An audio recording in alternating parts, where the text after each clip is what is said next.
It's about us versus them. What's going on? What's happening? Lock in. Everybody lock in. And we gonna do. Appreciate you guys. We're back. We're back in action. I appreciate you guys over here at Blunt Politics. Shout out to everybody over there on this space as well. Banger of a show today. Banger of a show to try to get through in an hour. It's going to be difficult, but I would appreciate if you hit that like button, subscribe to the channel. In one of the most insane, unstable, and chaotic geopolitical times, certainly in my lifetime, I can say. You guys can let me know if you've seen worse in your lifetime in the chat there. But, it's just we're having to sift through more of this nonsense. And it's like just yesterday we were told about this huge new operation, right, involving thousands of U.S. troops. It was going to be hundreds of planes and helicopters and drones and warships, going into the strait and making sure those ships could get out safely. And now we're learning that's like a day after that's paused. Okay, that's no longer a thing. We're going to have to listen to Marco Rubio and his statements. We're going to be figuring out what the hell is actually going on because it seems like Marco Rubio came out with a statement and then immediately Donald Trump went on to kind of, to say that wasn't the truth, basically say something different than what Marco Rubio said. So we'll be taking a look at that. We'll be looking at a couple James O'Brien clips. We got a clip here about Trump's poll numbers. We got the good liars at the villages, which again, I think is like, again, going to screw with everybody's mind. Like when you listen to the fact that like the GOP and the independents and the poll numbers for Donald Trump are going down like a sinking ship, right? Like a stone going to the bottom of the ocean. And then you look at this good liars video of like this sycophantic group, this cult-like fucking group that still exists. Different places, this time being the villages down in Florida. It's like it's tough to put those two things together. We got a clip here about Vladimir Putin fearing assassination. Has kind of been keeping himself out of the limelight, been doing kind of recorded taping. If he is being seen in front of the cameras, it's kind of recorded, being taped, not frequenting the houses, his villas that he normally would frequent because he's scared of somebody, knowing where he's going to be, or the Ukrainians knowing where he's going to be. And then we have a video depicting the Ukrainians' new Flamingo missile striking deep inside of Russia. So a lot to get through today. Like I said, shout out to this space. Shout out to everybody over here on Blunt Politics. I really do appreciate you guys. Before we get into the craziness, what do you say we say hi to the chat? Because you guys make this thing possible. You guys keep this show running, so you guys deserve some screen time as well. What's going on, Sammy? How are you down there? What's going on, Roxanne? Good to hear you getting some good feedback on the old merch. A little bit of human rights never hurt anybody, right? What's going on over there? No Money G. What's up, Wes? What's up, Vicky? What's up, Ian? Shout out to everybody on Facebook, YouTube, Instagram, Twitch, Substack, the whole 9 yards. Really do appreciate you for joining me wherever you're taking the time out of your day to do so. A few housekeeping notes before we get into the craziness. Venmo up in the corner as always. If you could send in a buck or two, if you got that, sticking out from the couch cushions somewhere, and you can throw that in without affecting any other part of your life, think about doing so.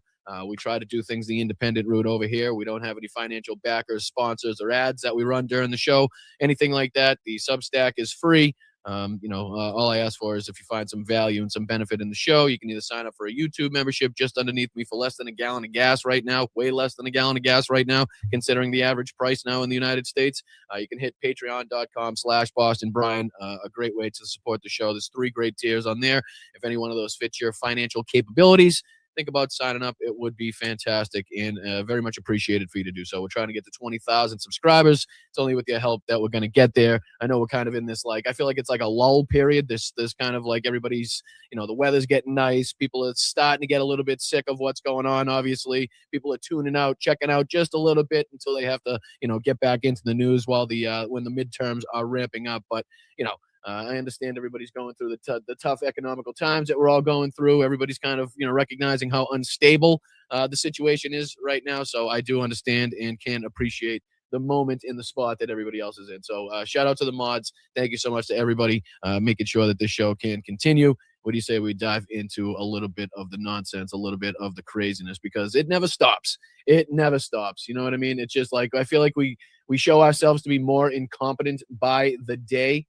Both militarily and obviously with the leadership of this country. It just never ceases to amaze me or anybody else in the chat. I mean, just how ridiculous the time that we're living in really, really is. So we'll start off here, I guess. I know it's never a good place to have to start off, but, what are you going to do? We have to figure out where we are. We have to figure out what's going on. And this is kind of one of the things that we're going to have to look at. So This was posted by Donald Trump, the 5th, yesterday at 6:52, and he says, based on the request of Pakistan and other countries, the tremendous military success that we have had during the campaign against the country of Iran, and additionally, the fact that great progress has been made toward a complete and final agreement with representatives of Iran, we have mutually agreed while the blockade will remain in full force and effect, Project Freedom, the movement of ships through the Strait of Hormuz, will be paused for a short period of time to see whether or not the agreement can be finalized or signed. And again, this is already disputed by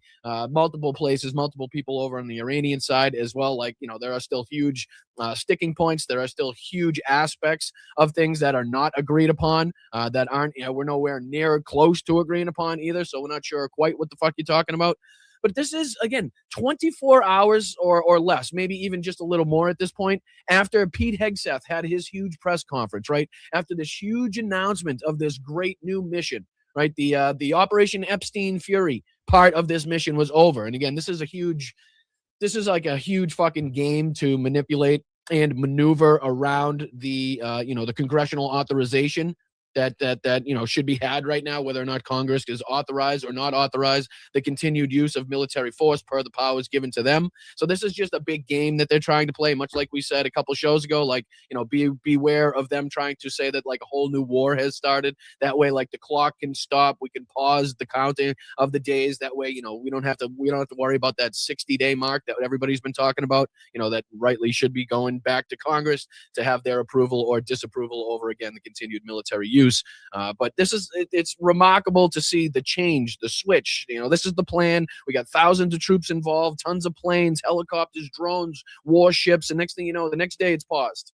Nope, that's on pause. That's not a thing. Forget about what we were talking about just 24 hours ago. Forget this like huge military operation that we said was going to be the future. Pete Hegseth was kind of trying to portray this as being like the future of getting us out of this conflict, the future of the relieving the pressure on gas prices, the oil market on the for the world. That was going to be the plan. That was the thing that they came up with. That was going to, again, open up the strait, get the oil flowing again. Now that's paused per Donald Trump, which brings us into what Marco Rubio said in his press conference. Again, the ridiculousness of Marco Rubio just filling in for Caroline Levitt while she's on leave or whatever the hell she's doing, again, is ridiculous on its face. But the fact that he's out here, again, trying to announce the ending, like he says that Operation Epstein Fury, that part of it is it's over. That part is ended. Right now we're on to this Operation Freedom, even though that's paused now. And then Donald Trump comes on and said, well, it may not be paused, the Operation Epstein Fury part, because if Iran doesn't agree to this, we're just going to start back up Operation Epstein Fury. So again, this whole thing is discombobulated. It's chaotic. There's no consistency whatsoever. There's no transparency. Everybody's scrambling to figure out what exactly is going on. We're trying to figure out between what Marco Rubio is saying, Pete Hegseth, and Donald Trump. And then you look at the other side. What is Galabaf saying? What is Aragchi saying? Right? What is the IRGC saying? And none of it is lining up. None of it matches up. None of it is consistent. There's always discrepancies. There's always a huge amount of space between what both sides are saying. And this is just a couple instances from Marco Rubio's little press conference that he gave. I'll let him come out. I'll let him show you where he comes out and introduces himself, and then we'll go on to, I have a couple timestamps on things that he was asked and his response to those questions and how just utterly ridiculous and hypocritical the answers were. But here's where Marco Rubio comes out and announces his day in the sun here, where he's standing in for Caroline Levitt. Check this out. Play. Today. Play. Hello. Thank you guys for having me today. He comes out sounding like Lindsey Graham. Be filling in for Caroline today, obviously. So I'll have a brief remarks here, and then we'll get to your questions. As you know, over the weekend, the president announced this Project Freedom, and the goal of it is to, frankly, if you want to talk about it, it's to rescue like almost 23,000. Sorry, Marco, it was to rescue. It was, because it's no longer a thing. It's paused. It's already paused. That whole huge thousands and thousands of troops, hundreds of ships, helicopters, planes, jets, fucking drones, the whole 9 yards were in works. No, that's already paused. That's already done. Civilians from 87 different countries that are trapped inside of the Gulf. Because of a war that we started, right? So this whole thing of being like, oh, we're the rescuers here. We're the good guys coming in to save the people that are stuck in the strait, even though, again, it was our war that we started that caused the closure of the strait, that caused this whole fucking problem in the first place. You know what I mean? It's like, again, they want credit for trying to solve problems that they created in the first place. Right? You don't get credit for pouring water on a house that you set fire to. I'm sorry. You just don't. Left for dead in the Persian Gulf by this Iranian regime. You know, for more than 2 months now, these innocent sailors and commercial crew members have been stranded out at sea because Iran is conducting something that's not just criminal. It's criminal for sure, but it's desperate and destructive, this blockade of the Straits of Hormuz. How hypocritical of us to say that what they're doing is criminal after, again, we're responsible for war crimes inside of their country. We were responsible for dropping bombs, lobbing missiles, shooting drones into their country, and continue to threaten that on a daily basis per the rhetoric and statements coming from the president of the United States of America. Like, again, we're not in defense of anything that the Iranian regime is doing or has perpetrated in the past. But again, if we're looking at it on the face of things and who is responsible, who's the aggressor, and what the retaliations were that they said that they were going to do, if in fact the United States with Israel decided to enact this war, like, they're doing what they said they were going to do. So they gave us the warning, okay? They said, if you guys decide to bomb us, these are the things that we're going to do. We're going to strike inside of the territories that now have U.S. bases in the Middle East. We're going to hit not only them, but we're going to hit the bases themselves. And then we're also going to control the Strait of Hormuz and put pressure on the world economy. Like, that's what they said that they were going to do. And it's exactly what we've seen happen. So you don't get credit for now, this long into the war, having to try to mitigate those retaliations by the Iranians and saying that it's like, all of a sudden we're coming to the rescue of the people that are trapped in the strait for months and months and months now, when it's our fucking actions that caused them to be in that position in the first place. It's crazy. Nations from around the world, the overwhelming majority of whom are not even engaged in any military hostilities, are now at risk not just of losing their cargo, but the lives of their own citizens because of this blockade. These ships. I'm sorry, which blockade, though? Is it their blockade of the strait, or is it our blockade of their blockade of the strait? I'm just curious, because there's so many aspects of this, and there's like so many angles and so many people blockading of a blockade that it's tough to know exactly what you're describing and which one you're talking about. It's utterly ridiculous at this point. But there was one other point here where he's asked a question at around 28 minutes in. Let me see if I can just find this point in time, and then we can fly on from this one too, because it doesn't get any more coherent the longer it gets on. In fact, it gets more confusing. And then if you compare this to Donald Trump's statements as well, we'll go back to his Truth Social. I think he actually has a couple other posts that, again, fly in the face of everything that Marco Rubio said basically in this press conference. So none of the information lasts. None of it's true. None of it's factual. None of it's based in reality. And then it also doesn't last more than an hour, right, before it's contradicted, before somebody else says something totally different, before actions inside of the strait or rhetoric coming from Iran totally contradicts everything that we just heard. But here's where here's this next part here where I want to show you, where he's kind of he's trying to, again, get this trying to get everybody to believe how important that this is and how much we're the good guys in this situation. And I don't want to get into who these countries are for obvious reasons, because they are prepared to help us in certain ways, but maybe don't want that publicly disclosed for no other reason than it impact their foreign policy. It could have some domestic ramifications. But ultimately, I don't want to mislead you. The primary responsibility for this Project Freedom is on the United States, because we're the only country that can project power in that part of the world the way we're doing now. We're the only ones that can do it. And we're going to do it as a favor to the world. Apparently not. And apparently the whole thing was to do it for just like a couple hours, right? We were just going to send a couple ships in. I think a total of 2 ships actually came out under this whole huge operation. Correct me if I'm wrong. I know it was single digits. May have been 1 or 2 more than 2, but again, not to a point where it's going to cause any substantial change on the world market or any opening up of the strait. Yesterday we were talking about Pete Hegseth saying that there was a red, white, and blue dome over the strait. And then 24 hours later, that entire mission was paused. Okay, and there's Marco Rubio telling us that the first part of the Operation Epstein Fury, is over. That's done with. That's a whole secondary part, much like we told you they were going to do to try to say it's a new war to get around the congressional authorization that they have to seek. That's exactly what's taking place here. This is nothing more than manipulation maneuvers, whether it's for the markets, for the stock market, or for the oil markets, or again, manipulation to try to get around congressional approval. That's exactly what this is. This is a favor to the world because it's Yeah. their ships that are stranded. It's their fuel supplies that are stranded. Yeah. By the way, it's their such a humanity. favor to the world, guys. It's like we are the good guys here. We are doing such like a service to the world by, again, initiating this war, having the Strait get locked up tight, and then again making all of these people that are now suffering inside of the Strait for months and months and months on these ships, not knowing what the hell is going to come next, not knowing if they're going to get hit by missiles or drones. We're the good guys now because we caused that, but we're also now talking about how we could try to stop it. So that makes us the good guys. It's like, do you guys see the irony here? Do you guys see the hypocrisy? Like, we're not living in the same universe if we allow this to continue. Like, you can't, like, the reporters in here, I know they've handpicked these people, but again, the fact that they don't speak up and they're like, well, this doesn't make any fucking sense whatsoever. Like, nothing you just told us lines up with what we saw. Nothing that you just told us lines up with what Trump said or Hegseth. Like, speak up at some point, people. God damn it. There's humanitarian aid destined for different countries in the world that's stranded in the Persian Gulf right now.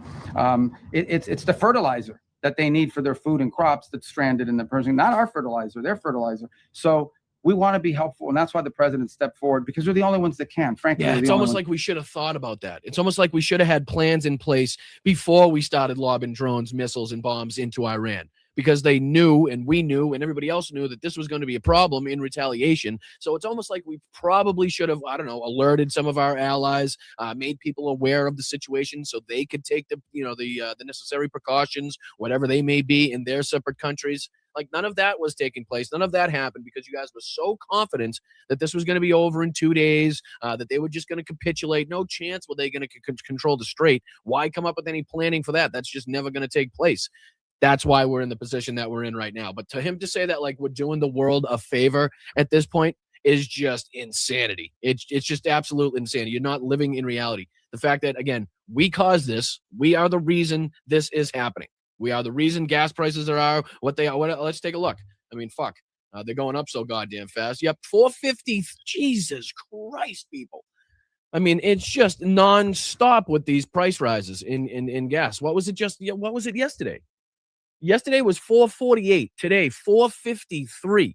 I mean, and again, now it doesn't sound like much to people that may not, keep track of that or, have, substantial knowledge on how gas prices kind of fluctuate up and down. But I mean, it's crazy. It really is crazy considering the highest recorded average price of regular unleaded is $5.01, right? We're at $4.53 and climbing fast. A year ago, we were at $3.15. A month ago, $4.11. A week ago, $4.22. Yesterday, $4.48. Today, $4.53. And again, heading towards $4.54 as an average. And we're looking at Washington paying $5.74 on average. We're talking about Oregon paying $5.33 on average. California $6.16, Nevada $5.23, Arizona $4.84, and again, this is on average. I know some people may be paying less and some people may be paying more. Illinois $4.98, Michigan $4.80. Michigan up here, what is this? The Upper Peninsula is $4.80 as well. Ohio $4.80. I mean, that's crazy. What's Alaska? $5.18. Hawaii $5.65. Good grief. Good fucking grief. I mean, again, you don't need to look any further than that as to talk about the instability, the chaos that we now are facing with this administration, with this war. A lot of people have already been talking about, even if this ends tomorrow, even if this ends the next day, even if this ends next week, like, prices are not all of a sudden going to return to normal. We're not all of a sudden going to go down to, pre-war prices, as it were, which is, again, going to be a huge problem going forward. In the summer months, the gas prices on average historically typically go up in the summer months anyway. Oh, thank you so much. Who was that? I saw that go by. Thank you, Jeff.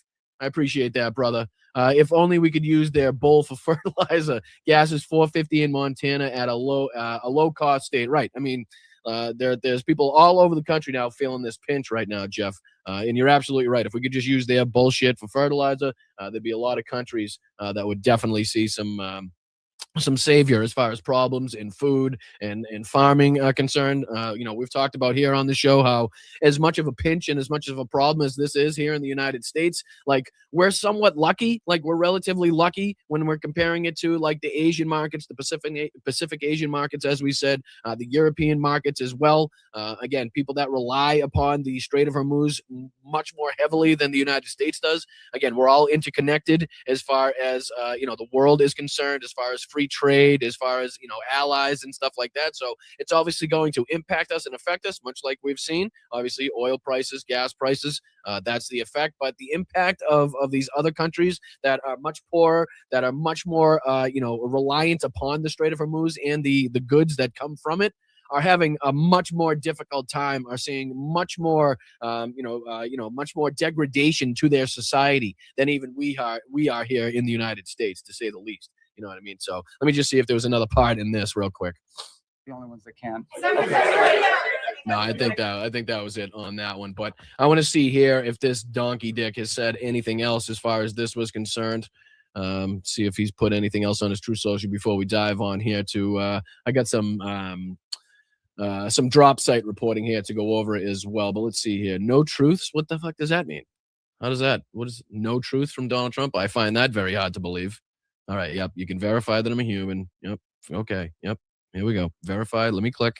I'm going to click. No. Take me to the shit site. There you go. Appreciate it. All right. There we go. Let's see here. 2 hours ago. Just curious if he's put anything else on here. Assuming Iran agrees to give what has already. What the hell does this one say? Assuming Iran agrees to give what has already been agreed to. Assuming Iran agrees to give what has already been agreed to. If it's already been agreed to, then why are you assuming that Iran agrees? If it again, I'm reading too deep into it. I'm going too deep into it, and I will give myself an aneurysm if you do that. So refrain from doing that, which is perhaps a big assumption. The already legendary epic fury will be at an end. Although Marco Rubio said it was already at an end, the highly effective blockade will allow the Hormuz Strait to be open to all, even though it's closed. Still, we've only seen, again, 2 or single-digit ships even try to make it out of there, even with the Project Freedom in place, but it's not any longer in place.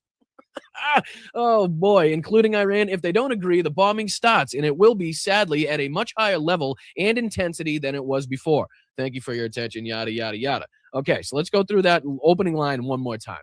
Assuming Iran agrees to give what has already been agreed to, which is perhaps a big assumption. So it's already been agreed to, but he's having to assume that it's been agreed to. But he's also saying that's a big assumption, so he also doesn't think that it's going to happen. Like, again, I'm too deep into it, Bride. Don't think too much about it. Don't think too much about it. It's crazy. Obviously, the strait isn't opened. And again, talking about how Operation Epstein Fury will basically start ramping back up at a much higher level, at a much more intense level than it was before. Again, flying in the face and contradicting everything that Marco Rubio said about Operation Epstein Fury, the first phase of this operation being, finished, being kaput. That was no longer. But, Donald Trump here threatening to once again bring that back up. But you can see the confusion in what he's trying to say. You can see the confusion and kind of inconsistencies, and even what he's trying to post as good news doesn't make any sense. So again, that's leading to the instability in the markets, the ups, the downs, the market manipulation, and people like Barack Ravid over at Axios doing Donald Trump's bidding at every fucking turn, every chance he gets to try to put out that fucking tweet of, oh, Donald Trump says we're close. Donald Trump says we're getting really, really close for a deal here, people. It's right around the fucking corner. He knows he's got Barack Ravid. He's probably got his fist halfway up Barack's asshole, and all he's going to do is manipulate Barack's fucking mouth and let him tweet out anything that Donald Trump wants at that point in time, because that's basically what he's been doing. But this is drop site, not Axios. I will have you know. But this says U.S. flows wish list to end Iran war. Israeli strikes kill 8 in Lebanon, and Republicans want $1 billion for East Wing. Yes, that East Wing in the ballroom that Again, everybody said it was going to be privately funded and nobody in this country would have to, foot a dollar, as a taxpayer in this country for the ballroom and the subsequent, building of the East Wing and stuff like. But again, $1 billion, it's only $1 billion, right? But what I want to look at here is basically the details. I want to see if there's any details because there's speculation going on that the United States has kind of floated a memo to the Iranians. So I'm just kind of curious what that's all about, what it says. I haven't seen any specific reporting on it, but I figured this might kind of give us the closest look that we've given. It says U.S. floats a memo to end war in Iran. Secretary of State Marco Rubio declares conclusion of Operation Epstein Fury. This is kind of just a rundown, is it? Let's go down here to the ceasefire. Yeah. U.S. floats memo to end the war. The U.S. has put forward a one-page memorandum of understanding to end the war, according to Axios. I'm sure it's got Barack Ravid's name all over it. I'm sure they're this close to making it. I mean, Iran has sent them, again, fax after fax, email after email. They've even texted them a couple times, and they're right around the corner. They want to capitulate, but just not today, apparently. But it says the document would formally mark an end to hostilities and launch a 30-day window for more detailed negotiations. Ibrahim Razahi, the spokesperson of the Iranian Parliament's National Security and Foreign Policy Commission, said in a social media post that the Axios article represented the Americans' wish list. So basically, not anything that the Iranians have agreed to or would likely agree to. He added, quote, Americans will not gain in a lost war what they've failed to achieve in face-to-face negotiations. Iran has its finger on the trigger and is ready, end quote. According to Axios, a frequent recipient of Trump administration leaks, the deal would involve Iran committing to a moratorium on nuclear enrichment, the U.S. agreeing to lift its sanctions and release billions in frozen Iranian funds, again, something that Donald Trump said was never on the table, never was going to happen, not a dollar would exchange hands, Donald Trump said. Well, now looking more likely like that, what was it, around $20 billion, if not more, in frozen Iranian funds would now be handed back to the Iranians. This also says both sides allowing transit through the Strait of Hormuz. Washington reportedly expects Iran to respond to several key points within the next 48 hours. The news follows President Donald Trump's announcement on Tuesday that the U.S. has paused its short-lived Project Freedom operation to guide commercial vessels out of the Strait of Hormuz. Rubio declares Operation Epstein Fury concluded. Like we just talked about, like we just watched, Marco Rubio told reporters at a White House news conference that the U.S. campaign in Iran had ended. The Operation Epstein Fury is concluded, Rubio said. We have achieved the objective of that operation like fucking hell they did. What goal did they achieve? Okay, which one of the originally stated goals of regime change, of completely eradicating the nuclear capabilities, of obtaining the uranium that they have? What were the other ones that they had? There was a whole host of them, and they changed by the second. They changed by the day. Now they're going to try to just come out of this and say that all of those have been achieved.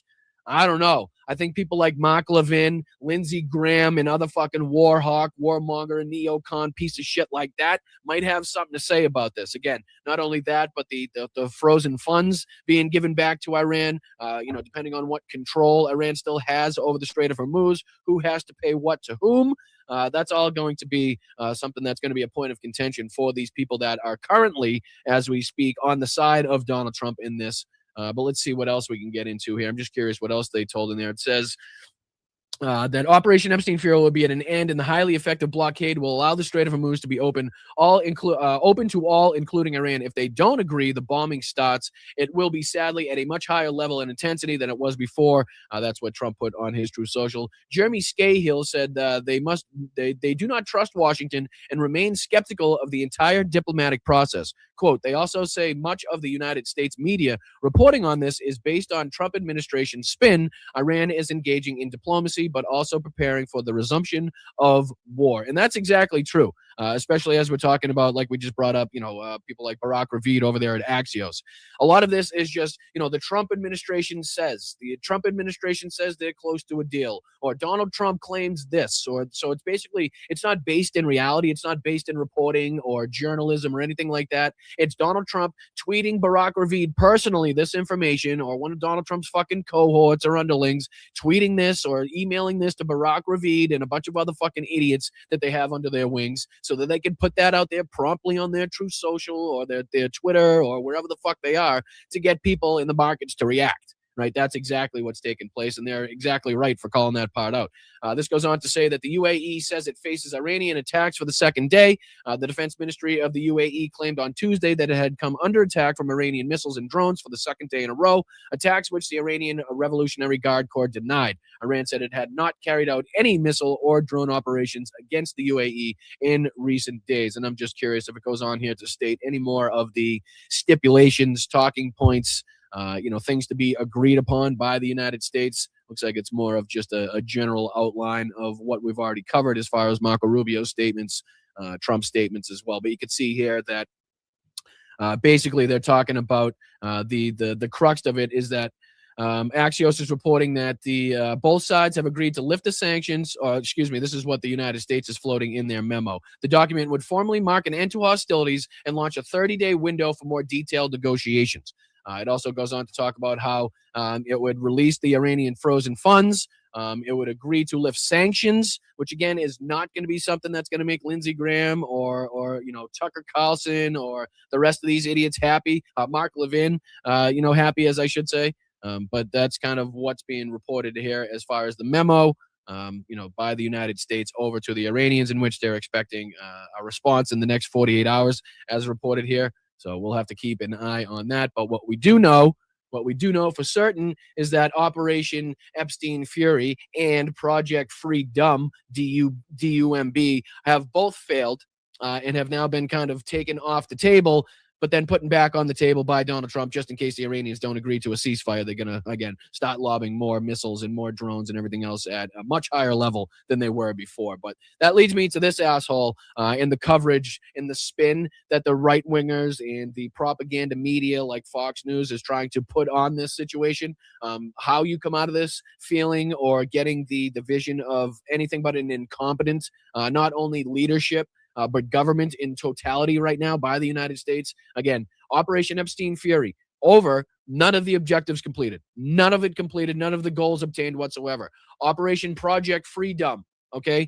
Biggest operation that we've undertaken in quite some time since Operation Epstein Fury. That's also now been paused 24 hours later, okay?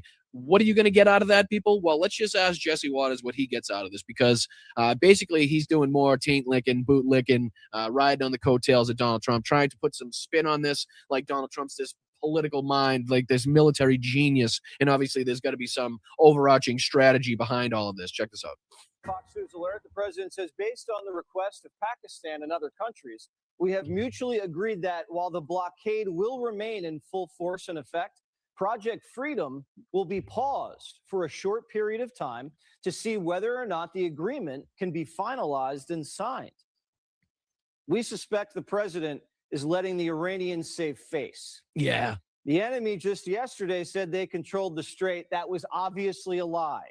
And watching the Americans escort ship after ship. Ship after ship. Where's the video of that, Jesse? Where is the video of ship after ship after ship getting through the Strait of Hormuz? Where is the video of this so-called red, white, and blue dome that Pete Hegseth has placed over the Strait of Hormuz? Where is this route that ships are taking freely right now through the strait? Because I didn't see it. I didn't see any of that. I did hear a couple ships, and again, single digits from anywhere from 2 to maybe 6 ships over the last couple days, right? That is not a substantial change. That is nothing that is going to, again, ease the price at the pump or ease the price or pressure of the oil on the greater world market by any stretch of the imagination. But he says that Donald Trump is doing this just to allow Iran to save face because he feels bad. He doesn't want them to be embarrassed. Like, that's the levels that these people have to stoop to in order to put a proper spin on this, to put some sort of victorious spin on this fucking chaotic situation that we now find ourselves in. He's doing it to be nice, he says. It's unreal, these people. Out of the Gulf, and them not being able to do anything about that was going to be humiliating. Not only were they going to lose whatever military prestige they had left in the region. Again, the fact that he has the balls to come out on TV in front of a camera and make himself look this stupid is just, it's bewildering, right? It's something that needs to be studied by psychiatrists, psychologists for years to come. It really does. But he thinks, honestly, right now, that Donald Trump did this so that the Iranians wouldn't be embarrassed, even though they still right now have complete control over the strait. The strait is not open. There is not free passage through the strait right now by any stretch of the imagination. Even with the Project Freedom in place, around 2, possibly 3 ships were escorted out, right?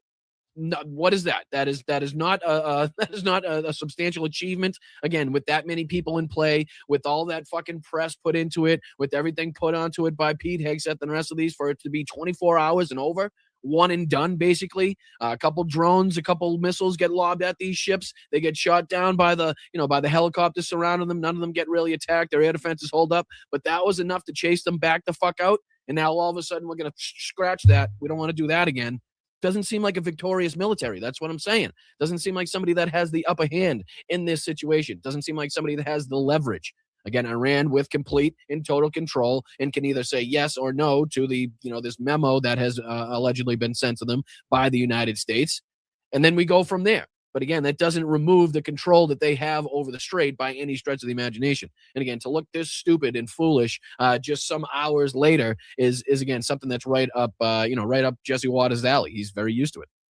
Their negotiators weren't going to be able to fight for their position after they lost their last bargaining chip. The commander-in-chief must believe that the Iranians are serious about surrendering if he's going to pause Project Freedom for the sake of a deal. He must think that the Iranians are serious about capitulating. They're serious about negotiating. Now, let's just go back to, again, everything that we've looked up, from the Iranian spokespeople, from the foreign ministry, from the IRGC. Has anything whatsoever given you the signal, sent you the sign that says that they're willing to negotiate, they're willing to give up on the nuclear point, they're willing to give up on their control of the Strait of Hormuz, they're willing to even say that anything Donald Trump says is based in reality? Anything that we've played, again, you correct me if I'm wrong, if you guys have come to a different determination than I have, per the the articles and statements that we've looked at here, please let me know in the chat. I'm more than happy to talk about it, more than happy to discuss it. But I just have not seen anything that would give me the ability to say that the Iranians are anywhere close to capitulating, anywhere close to, again, relinquishing their control over the strait or giving up their bargaining chips whatsoever. It's just, again, they come on here on Fox News and channels like this to get to believe this over and over and over again. If they say it enough, you might actually believe it. But that's how propaganda works in the first place. It's just a bunch of lies repeated at an interval, enough where it's going to kind of stick in your brain. Next thing you know, you can't tell truth from lies. You can't tell fact from fiction anymore. And that's when the fuck they get you. Because you could also continue Project Freedom during the negotiations. You do want to get these foreign ships moving. The president must know what he's doing. Again, because if he doesn't know what he's doing, then he's just incredibly incompetent for, again, not having the ability to open the strait. That's what Jesse's saying here.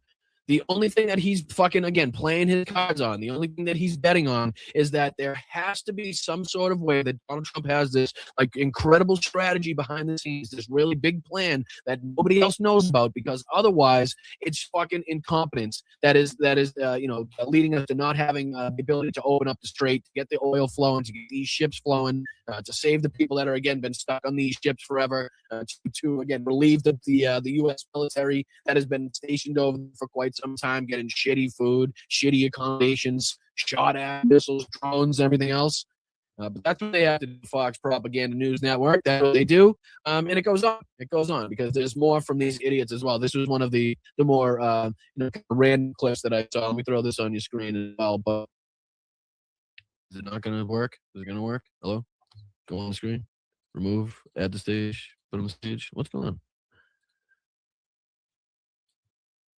For some reason, it's not letting me put it on the screen. Oh, there it is. All right, there we go. My bad. It was just it was behind the 8 ball. But this is basically how stupid these people are, how incompetent these people are.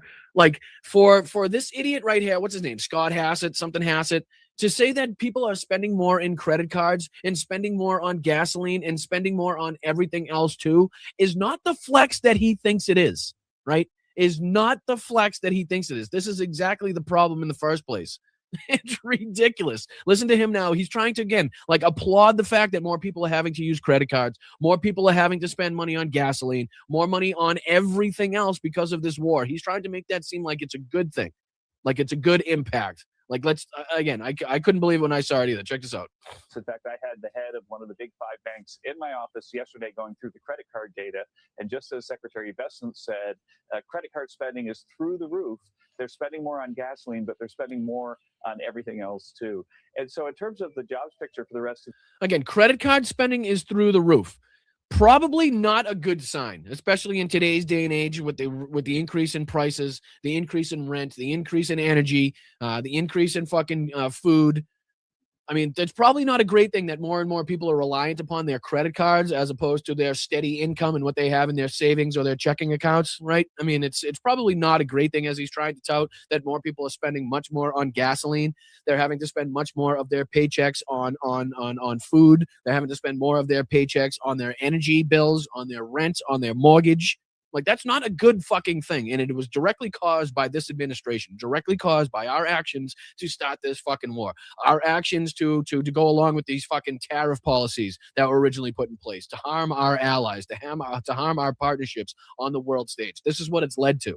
Right. And you can tout the drastic rise in the stock markets all you want, but those are typically often followed by drastic decreases in the stock market because of something stupid that this administration does. So again, as much as they go up when Donald Trump loves to say that a negotiation and a deal is somewhere near, they also react poorly and negatively when we realize that the bombs are going to continue to be dropping. When we realize that Israel's still killing people in Lebanon, when they're still removing Palestinians from the West Bank, right? When they're still killing people in Gaza, when we're still lobbing missiles and drones into Iran, when this thing inevitably kicks back off the way that they would love to have it kick back off. Or, again, Donald Trump's going to have some really pissed off people in his camp, much like Mark Levin and the rest of those people. Again, if we're giving back funds, frozen funds to the Iranians, if we're, eliminating sanctions on the Iranians, if we're giving them the ability to, again, to have more geopolitical power after this than they had just prior to this war starting with their original leadership, with the Ayatollah that we originally took out, there's not going to be happy people in the camp of Donald Trump, like Lindsey Graham and the rest of the warmongers and fucking, neocons that want to see bloodshed, that want to see fucking more children dying, that want to see more bombs and, hit schools and hospitals and everything else. They're not going to be too happy with it. So he's kind of damned if he does, damned if he doesn't at this point, which is exactly why he probably shouldn't have gotten into the situation to begin with. But I do digress as far as that's concerned. What do you say we take a look at some sanity? I know we've taken a look at some insanity. Let's take a look at some sanity. We may, because I'm a big mouth and because I just ramble on for so long, we might have to save a couple of these clips for tonight's show. Tonight, we got 2 hours, 8:30 p.m. In case you haven't joined us on the late show for Wednesday nights before, we do have 2 shows on Wednesday. So 8:30 p.m. tonight, we got a full show, 2 hours. Just in case we don't get to any of these clips, we have our secondary show tonight to make sure that we can fill you guys in on all of the news. But let's dive into this clip here. James O'Brien on LBC. Just kind of going through the nonsense, going through the rigmarole. James O'Brien worries about theory. Trump is taking notes from the WWE. Right, so this is more politics via wrestling. We've talked about it being, politics via kindergarten, before this as well. So, let's see what he's got to say here as well. Here's James O'Brien. Shout out to James. Hopefully at some point we are lucky enough to maybe get him on the show. That would be fantastic. We are lucky enough to have Preston Stewart going to be joining us on the 13th. Make sure you'll mark that down in your calendars as well. But let's dive into this. Hit that like button. My name's Brian. This is Blunt Politics. I should let you know that more during the show. I'll try to get better at it. But please hit that like button. At the very least, subscribe if you do enjoy what you're seeing, if you do like what you're hearing. So let's dive into this again. Trump is taking notes from the WWE. The Strait of Hormuz is the reason why your food is getting more expensive, your fuel is getting more expensive, and your holiday may quite conceivably be cancelled. I promise you I'm not exaggerating. 13,000 flights have already been cancelled for this month because of jet fuel shortages and high prices caused by the Iran war. This from the aviation analytics company Cirium. And that, as things stand, can only get worse. The build-up of ships waiting in the bottleneck, currently crewed by about 22,000 crew members. And these are big old container ships which don't have many crew members. I've watched strange Channel 5 style television programs about this stuff. Do you know you can book cabins on them? And they're quite expensive. I thought they'd be almost free, but they're quite expensive. You can tour the way. Anyway, again, stop with the digressions. I mean, they don't have, that's why they're so susceptible to piracy. Again, something I missed, Donald Trump boasting last week about being a pirate. Can we see if we've got a clip of that? I mean, literally saying out loud, hey, this is what we're doing. It's like we're pirates. You think I'm making it up. Something else that you'll think I'm making up coming up in a moment, but I've got the clip of it so I can prove that I'm not. Although, to be honest, it's so utterly outlandish that you could be forgiven for thinking that I deployed some sort of deep fake in order to play you the latest pearls of wisdom from Pete Hegseth. So the ships are bottlenecking. The claim that it's open is contradicted by the claim that it's closed. The claim that it is a ceasefire is contradicted by the claim that they're now firing at each other again. The claim that the war is over, therefore he doesn't need permission from Congress to do the war that he's already done, is under question by the fact that they are discussing the fact that the Iran agreement is imminent. There may be some breaking news on this in the next few minutes. They are expecting guess what? Couple of days. They're expecting a response that is currently being reported from. Again, he's being kind of facetious and kind of joking about the whole thing, but that's kind of the ridiculousness of the situation, right? He's put it kind of bluntly before, the hypocrisies being told to us by both sides, what we're seeing, what we're hearing from both sides, and what we actually see in reality. But the fact that we're now talking about this, like, okay, the reporting that a negotiation come now kind of stops the clock, basically so they don't have to seek congressional approval and authorization for continued military action or otherwise, right? Now that we're just going to rename this thing, it's not Epstein Fury anymore. It's now this Project Freedom. But even that's over. We're going to have to come up with another name. But don't worry, because negotiations are coming close. We're right around the corner for a negotiation. But even if that doesn't happen, we're going to continue bombing, and we're going to wipe them off the face of the earth. So it's like we're all over the fucking map as far as any of the possibilities and what's to come, and like people trying to affect some sort of change. Like we're all over the goddamn place. Iran in the next 48 hours. And here's the thing, right? If there is a deal to be done, it is almost impossible to imagine that it would be in any measurable way superior to the deal that was done in 2015, that he immolated, torched. Talking about Barack Obama's JCPOA, of course, no way is anything going to even scratch the surface. Again, if they come to some sort of agreement, especially what we've already talked about being discussed, it's not going to be anywhere near the level of security or the level of kind of, ability to watch what was going on that we had in the Obama nuclear deal with the JCPOA, clearly being pointed out here by somebody not even living in this country. Right? The people in this country that support this war can't admit it, can't see this. But again, people outside of the country that only sporadically have to dive into American politics can see it plainly and clearly as if they had fucking, 20/20 vision. Tore up during his first administration. So your food, your fuel, and your holiday are getting more expensive. When is a strait not a strait? When is a strait not open? When it's ajar. So the Strait of Hormuz is ajar. I think perhaps is the closest you're going to get to an accurate description of it. I need to credit someone for that. They sent me that joke just before I came on air, but I've lost the message that it was contained within. That's what happens when I start crediting people with writing my script. I start, Keith, well done, thank you. The strait is ajar. I can see Ash in Northampton has already rung in, and he will be appearing on the programme probably when I get to the end of this interminable introduction, because he's the only person I've spoken to so far who actually knows what he's talking about when it comes to the Strait of Hormuz. Normally, if you ring in before I've actually asked a question, you get very politely told by Rebecca to ring back later when James has actually asked the question.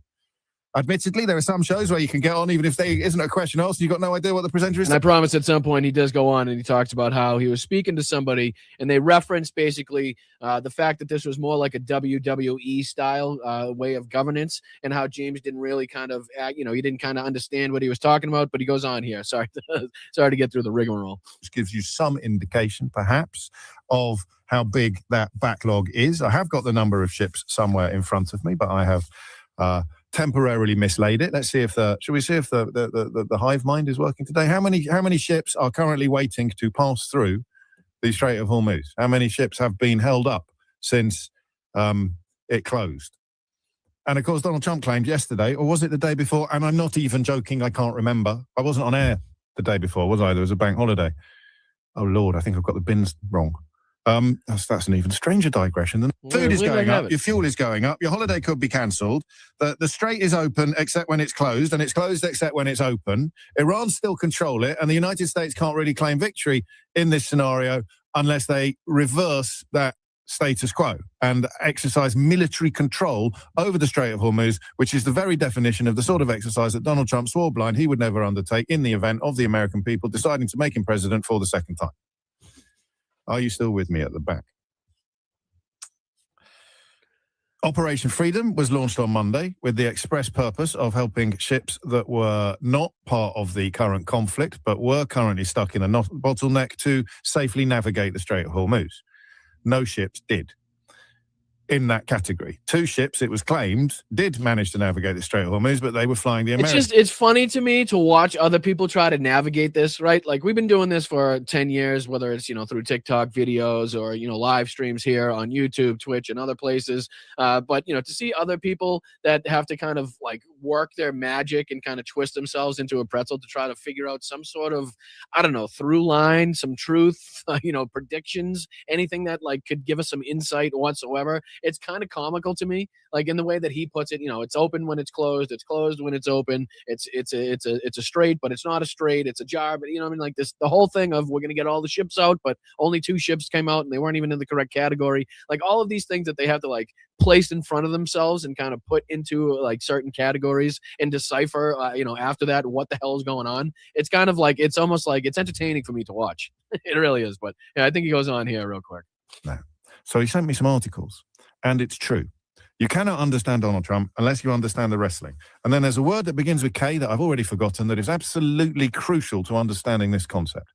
I haven't really forgotten it. It's a little bit of theatre, you see, because I'm doing a little bit of kayfabe. I'm doing it myself. I'm pretending to get an emotional reaction. Kayfabe is it's the conspiracy in a way. It's the conspiracy of complicity. It is the word that is used to describe the fact that everybody involved in that mode of wrestling pretends that it's real. So what would my wrestling name be, Keith? Do we think? The Rhetorician. The Rhetorician appears on screen. I'm gonna kill that Hulk guy. I'm gonna tear him limb from limb. And everybody knows and doesn't know that it's not real. Everybody is hypnotized, if you like, by the process. And there is a rather powerful argument that this is exactly what Donald Trump is doing. So you're sitting there now and you're thinking to yourself, no, come on. You're not taking things seriously. There's no way that Donald Trump's regime is treating a war in the Middle East as if it were an exercise in pay-per-view wrestling. Here's his Secretary of Defense, Pete Hegseth. I can't confirm or deny whether we have kamikaze dolphins, but I can confirm they don't.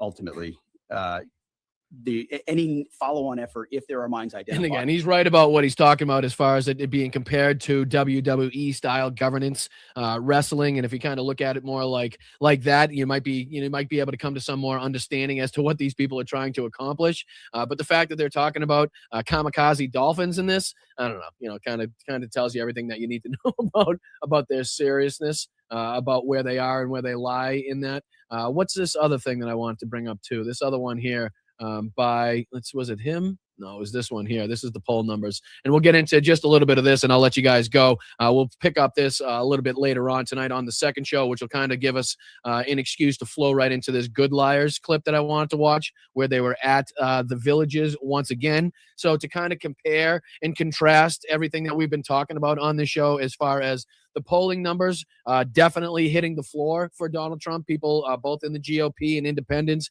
kind of flocking away, but also at the same time having to recognize that this group, this core, this cult of personality that still exists out there isn't going away. Right there, you're never gonna not see this. This kind of theme that we're seeing here in this Good Liars film. These people that are not living in reality. These people that are willing to defend and obfuscate in any single fucking way to even defend Donald Trump's third term or running again in 2028. The whole 9 yards. Like these sycophants are gonna be here till the end. Okay, until they croak, until Donald Trump croaks, or until fucking MAGA finally croaks as an entire fucking entity, these people are going to be around. So I know it's difficult to put this in conjunction with this reporting here that we have to take a look at. You know, when you actually run the numbers, where the GOP lies, where independents lie, like it's hard to fit that in your brain at the same time.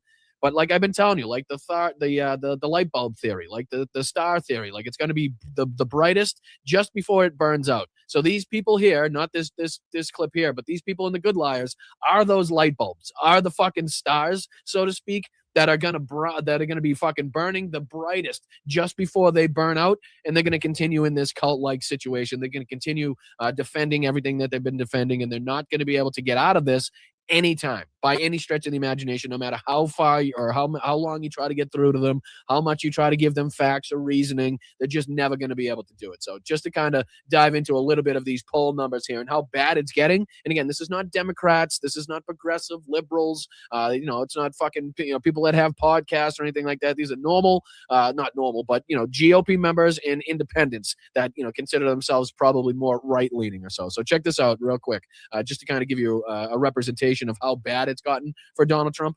You can't get to record high disapproval with just members of the other party not liking you. So how do you get there? With us now, CNN chief data analyst Harry Etten. So we're not talking about Democrats here. Who are the people dragging down the president's approval ratings? Who are the people who are dragging down President Trump's approval rating? We are talking about a very important block for the president of the United States. That is Republican-leaning independents. That is what's going on. Take a look here. This is the difference. Trump's approval rating at this point in term. Independents who lean Republican versus those who are just Republicans only. Look at this among independents who lean Republican. Back in term number one, he was at 73% at this point in term. Down he goes, an absolute collapse now. Just 53% of independents who lean Republican now approve of the president of the United States. That's very different from Republicans only. It was 83 at this point in term number one. It's 83. And even that still shows a huge level of brainwashing. 53% of people that consider themselves independent but more right-leaning still support and approve of what Donald Trump is doing in this second term. Like, that's fucking, who are you people? Who are the people out there that consider themselves right-leaning independents, won't consider themselves conservatives or Republicans, but say that they're right-leaning? 53% of those people is still far too fucking many. Way too many people still being brainwashed and propagandized by the bullshit, or again, know what the fuck is actually taking place, but are too stubborn or incapable of actually telling people or recognizing it or switching their votes based on what they're now feeling, the impacts to their life, the prices of goods, gas, and the whole nine yards. They're just unwilling to change their minds on that. But 53%, again, 73% is outrageous compared to his first term, but 53%, even though it's a 20-point swing, 20-point drop, 20 percentage points, still way too fucking high. % now, but that's a 20-point decline in his approval rating, nearly at the 50% mark, with a group that traditionally has very much been in the president's camp. This isn't just indies. This is independents who lean Republican, people who in theory should be predisposed to like the president there. Talk more about the shift we've seen actually now this time from just a couple years ago. Just a couple years ago. Take a look at this shift. Oh my, GOP leaning independents on Trump. In the 2024, you can even hear the CNN anchor in the background with his "oh wow," like even he's surprised to see the dramatic change here. Election versus Kamala Harris, he got 91% of that vote, nearly 100. Near uniformity on that one. But down he goes, down into the deep blue. So again, this is GOP-leaning independents on Trump. 2024 election versus Harris. He had 91% of the GOP-leaning independents. Now, that same group, only 53% now approve of his job, what he's doing with his job in his second term, which, again, I will state, far too fucking high, but obviously a dramatic and drastic change from 2024 in the amount of people, independents, GOP-leaning independents that were out there supporting him, ready to vote for him in support of his policies. So obviously you can see the dramatic shift that he's seen, and definitely the GOP sees as far as being the writing on the wall for midterms coming up. Now at 53% on the job approval rating. John, I'm not that good at math, but I believe that is a 38-point drop. A 38-point drop from where he was in the 2024 election. As I said, this is a core group for Donald Trump, and they are waving, adios, amigos, goodbye. We no longer support you, President of the United States. We are going in the other direction. We're deciding to disapprove, then approve. He's just above 50% in a group that overwhelmingly supported him back in the 2024 election. That's 18. So again, and there's more to get into from that clip right there. I think there's a couple more categories that he puts on to kind of give us the to paint the picture of how bad and how really poor the GOP numbers are going into midterms, and how dangerous and impactful Donald Trump has been to obviously the Republican Party and their numbers. So we'll take a look at that. And like I said, we'll dive into this Good Liars video where they're at the Villages in a recent rally going on down there, just kind of depicting the sycophants, the cult-like people that are always going to remain, always going to be there to frustrate us. So we'll take a look at that and how out of touch they are with basically every aspect of reality. And then tonight we'll also take a look at this one. This is from CNN. Putin fears assassination attempts amid stalling war with Ukraine. So I just wanted to dive into a little bit of how Vladimir Putin has been acting, what he's been doing, what he's not been doing, as far as being afraid of both assassination attempts coming from inside of his own country and obviously the threats posed to him by the Ukrainians having any knowledge of where he is at any time. There was also this one by the military show we'll get into tonight. Russia just lost this war. Ukraine goes all on the all-out offensive. And as I say, every time I play the military show, they typically get a little hyperbolic in their rhetoric. They typically get a little out in front of their skis a little bit on calling the war over or talking about a huge shift in the war. So I try to rein it back in, but it does give good insight as to what is taking place on the front. So we'll dive into that. And then there was this one here by Preston Stewart talking about Ukraine's Flamingo missile striking deep inside of Russia. So a lot to get through tonight on tonight's show. I appreciate it. I'm going to toss it over on this space to my main man, Jeff Waldorf. Much appreciated to the mods over there. Much appreciated to the chat, and very much appreciated to Matt for putting together this coalition and including me in it. I know it's not the easiest thing to do. It's obviously not the most profitable venture, but I do think it is deeply, deeply important to have these spaces where people can go to and they can catch different creators, depending on what they like, what their different flavor for this stuff is. That way they can be up to date and up to speed on the news. And I really do appreciate being a part of it. So I'll send it over to Jeff. Much appreciated to the mods and the people over there on this space. Stick around here on Blood Politics. Appreciate you guys.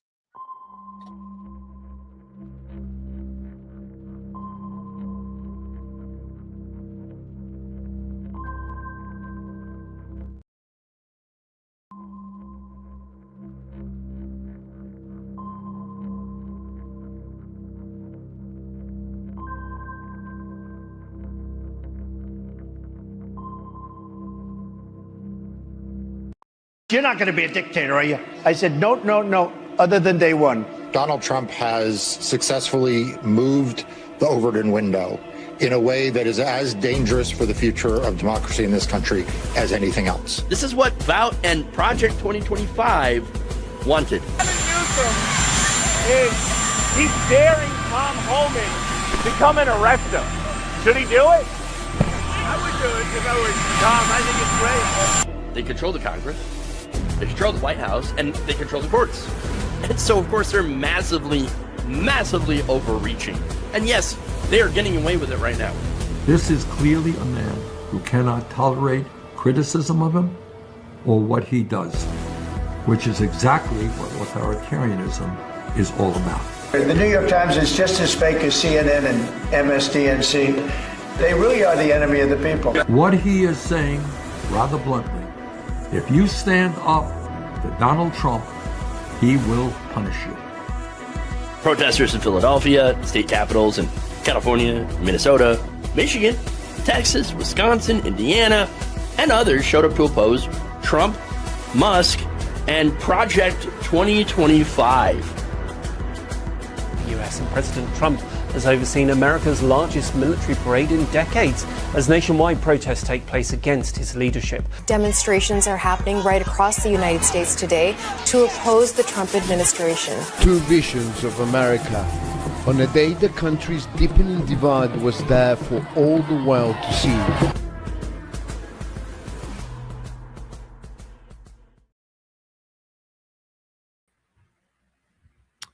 Hey everybody, Jeff Waldorf here, and I am a logical leftist. Well, I should say I am a logical leftist. Not the only one. There's plenty of us, actually.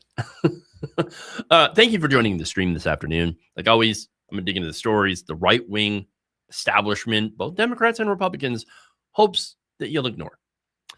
Now, if you haven't subscribed to my channel yet, Logical Leftist, as well as this space, then what are you waiting for?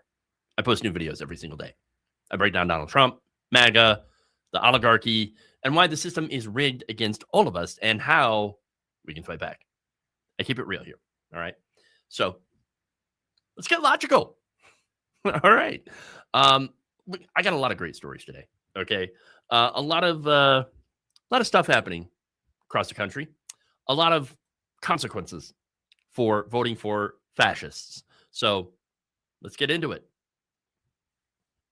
I think I'm using that too much. Okay, we're going to start out with a Republican who is facing some blowback in Idaho after pushing some very draconian immigration bills. Okay, anti-immigrant bills. And the result of all of this has come back to hit her pocketbook. I love it. So I love it when people get their comeuppance, man. I love it when there are consequences to the things that you do. So let's do it. An Idaho state senator named Glenetta Zuderveld pushed some of the most draconian immigration enforcement bills in the state. And again, we're talking about Idaho. Okay. E-verify mandates, strict detention rules. It's the whole package, the whole crackdown package. Now, her husband, Tom, he happens to be, well, a person who sells oil and lubricant to the dairy farms in their district. The same dairy farms that happen to run on immigrant labor. Oops. So when she voted to make that labor harder to keep, the farms didn't just disagree with her politics. They stopped buying from her husband overnight. And now over 80% of his income is gone. Let's get into it. Glenetta Zuderveld is a Republican state senator in Idaho's 23rd district, which is in Twin Falls. Okay. They are right in the middle, in the heart of dairy country. Idaho, I believe, is the third largest milk producing state in the country. And those dairies, those farms, they depend heavily on immigrant workers. This is kind of the story of how your milk, gets to the grocery store. Now, her husband, Tom, works as a commission-based salesman for a lubricant company. His clients happen to be those dairies. His livelihood is tied to the livelihoods of those farms. But his wife had campaigned on a platform that would make it much more difficult for those farms to operate. All right. So now, not only that, but here's the thing. Tom happens to be Glenetta's campaign treasurer. So understand that he is not some innocent bystander. He financially managed the very campaign that is now destroying his business. So now, after this, the dairy owners had tried to talk to her. I mean, they tried to talk to her multiple times. They even sent lobbyists. Okay, they made personal appeals. Now, one of the dairy farmers, Ari Roloff, who runs a dairy in her district, he actually pulled his account with Tom during her campaign while she was still running. It was before she even ran or got into office. Okay, before she won. That's how fast this entire thing fell apart. Farms were sending up the flares, all right, the warning signs before she even took office. And then after she won, this got worse. 3 more dairies pulled out their accounts, okay? One of them was Vanderkolk Dairy. Now, the owner, Tom Vanderkolk, personally went to her office and begged her to reconsider. He told her these enforcement bills will hurt his farm, his operation, hurt his workers, and even hurt the community. Guy even tried to appeal to her faith as a Christian. Her response, and these are her words, quote, "You don't get to use somebody else's tax dollars to take care of the lesser of these." Lady literally invoked scripture to justify a crackdown on the very people who milk the cows that feed her constituents. That's very interesting, okay? Because this is the party that has no problem dropping bombs on people overseas, all right, spending all that tax money. Now they're getting all real principled about where their tax dollars go. when it comes to, taking care of human beings, people, of course.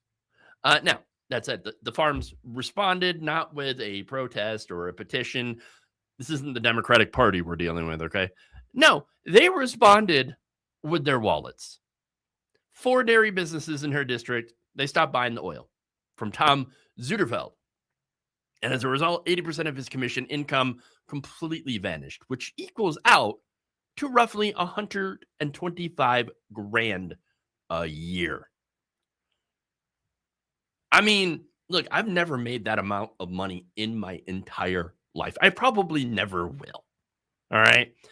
But I couldn't imagine 80% of that figure gone. I couldn't imagine it.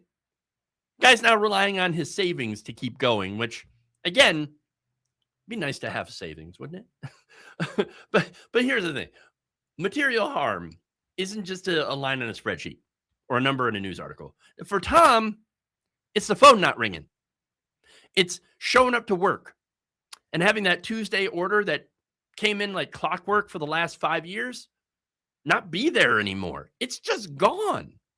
And by the way, there's no angry emails, no dramatic breakup. It's just a quiet, collective decision by the people who milk the cows to stop feeding the family that is trying to bankrupt them. And Tom went from earning a 6-figure commission to draining his savings because he was the campaign treasurer for the very person trying to destroy his client's livelihood. Money doesn't flow towards the people who are trying to kill the source. Okay? It's really simple. It's as simple as that. Now, here's the thing. What happened to Tom Zuderfeld is not a tragedy. It's just a simple market correction. It's called capitalism. He lost all that business because his wife made decisions and supported legislation that directly threatened the very business that paid him. She pushed that crackdown and the community pushed back. This is what happens when the oppressor gets their face eaten. And again, Tom also supports everything that she has been doing. Now, what was Glenetta Zuderfeld's response to all of this? She says that she's the victim. In her own words, this boycott is economic terrorism against her and her family. Here's a quote. "It's one thing if you don't like my politics. Send the nasty grams," I'm assuming Instagram. "Do the ugly mailers. That's just part of politics. But to actually go after your livelihood like that is a step too far." Lady, you are the one who's been attacking the livelihood of every farmer in that area. And yet you want everyone to think that you are the victim. Give me a break. I also want to note the fact that she said to do things, right? Send those Instagrams and those mailers. That won't actually do anything. You can just ignore that. It just goes right into the circular file, okay? They don't care about negative social media posts, but they do care now that it's had an effect on their own income. So much so that they're calling it economic terrorism. Yeah, okay. Sure. Here's the reality.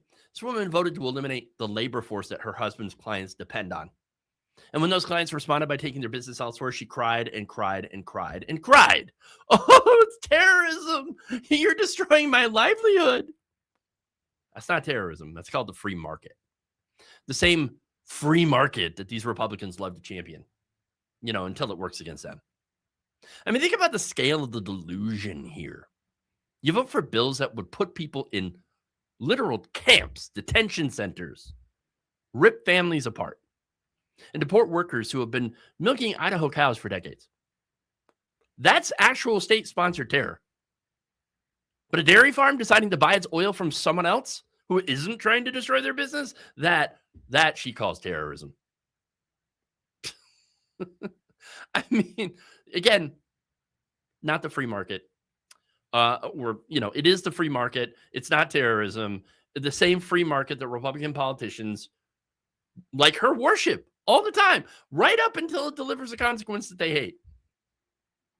She didn't care about terror when it was happening to those workers, to those immigrants. She only gave a crap when it hit her own bank account. And the asymmetry here would be a little bit funny if it weren't so freaking grotesque. Now, I mentioned the roll-offs, right? The owner of Riverbend Dairy, which in April actually became the fourth to cut ties with Zuderfeld, who responded. He said this: "We live in a free country, and we can actually do business with whoever we want to. What his wife is doing in the state legislature are things that I don't agree with, and he stands behind her." Where you also have Rick Naribaut, chief executive of the Idaho Dairymen's Association, whose members employ 4,500 people. 90% of them are immigrants, by the way. And many of them don't have legal work permits. He said this about the hard right: "We've seen Republicans openly hostile to farmers, which is extremely unusual. This will be a potential tipping point for Idaho. Do we continue to shift further to the right, or do we moderate some? It feels very much like what's at stake for us, especially in agriculture." Look, these dairies have been trying to work within this system, right? And it's not a perfect system. But they tried to lobby, make appeals, and they tried to do everything the correct way. And then when the system failed them, when this lady refused to listen, they used the only leverage they had left: their wallets. Hey, you want free markets? You like free markets? Well, free market just spoke. The invisible hand just came up and slapped you in the face. 4 accounts, 4 decisions, 80% of your income gone. And that is what we call a textbook FAFO. Tom Vanderkook, the guy who personally appealed to her conscience to try to use religion, who sat across from her and said, please reconsider what you're doing. He was the last one to leave. And he did. He left. He made the right decision. While Tom, he's now living on his savings while his wife continues to push his same BS draconian bills that now cost him his income. And she hasn't backed down. Not a single bill has been withdrawn. Not a single vote changed. She voted with the leopards. Hell, she is a leopard.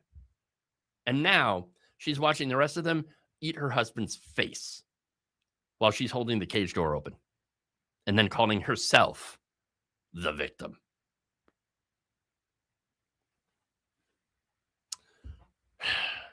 These people, man. These people. All right. Moving on. Let's go to tariffs. Of course.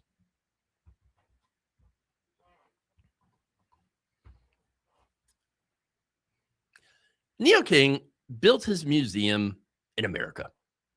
He actually opened it in July of 2024, I believe. A little spot tucked inside of a gift shop in Point Roberts, Washington. Rubber duckies from all around the world. He had a Soviet duck from the 1980s, a Disney prototype from the 30s, one of the first mass-produced rubber ducks ever made. You had Canadian customers that would drive across the border on 3-day weekends just to come see it. And when they showed up, the whole town was, in Neil's words, just bustling. But then Donald Trump took office. Now, Neil King is standing on the American side of the U.S.-Canada border, looking into British Columbia, where his museum is currently sitting, where his ducks are currently at, where his staff currently works, but he can't go in. Why? He doesn't have a Canadian work permits yet. So you have a man who built this museum, who handpicked every duck on that shelf, can't even touch a duck on it. So let's get into it.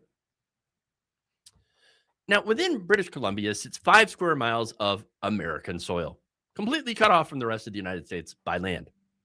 The only way in or out is through Canada. You cross a Canadian border checkpoint to get there. You cross a Canadian border checkpoint to leave. And geographically, it belongs to America. Practically, it belongs to whatever is happening between Washington, D.C. and Ottawa. And because of that geography, the entire local economy runs on Canadian visitors. They come for the cheap American gas. Well, used to be cheap. They come for the restaurants, the shops, the beach. They come because it's 15 minutes across the border, and it's been their routine for decades. And that arrangement worked great for a long time. But then President Trump started calling Canada the 51st state. Started slapping tariffs on Canadian goods. He started threatening Canadian sovereignty on a near daily basis. It was insane. So then Canadians, they made a decision that I support. They stopped coming here. They stopped spending money here. Federal data shows a nearly 24% decline in personal vehicles crossing the border into Point Roberts between June and August of 2025. That's right in the middle of peak tourist season. And for a town that depends entirely on Canada to keep its doors open, that is not a downturn. That's a crisis. So back to Neil and Crystal King. So they opened the Rubber Duck Museum in July of 2024.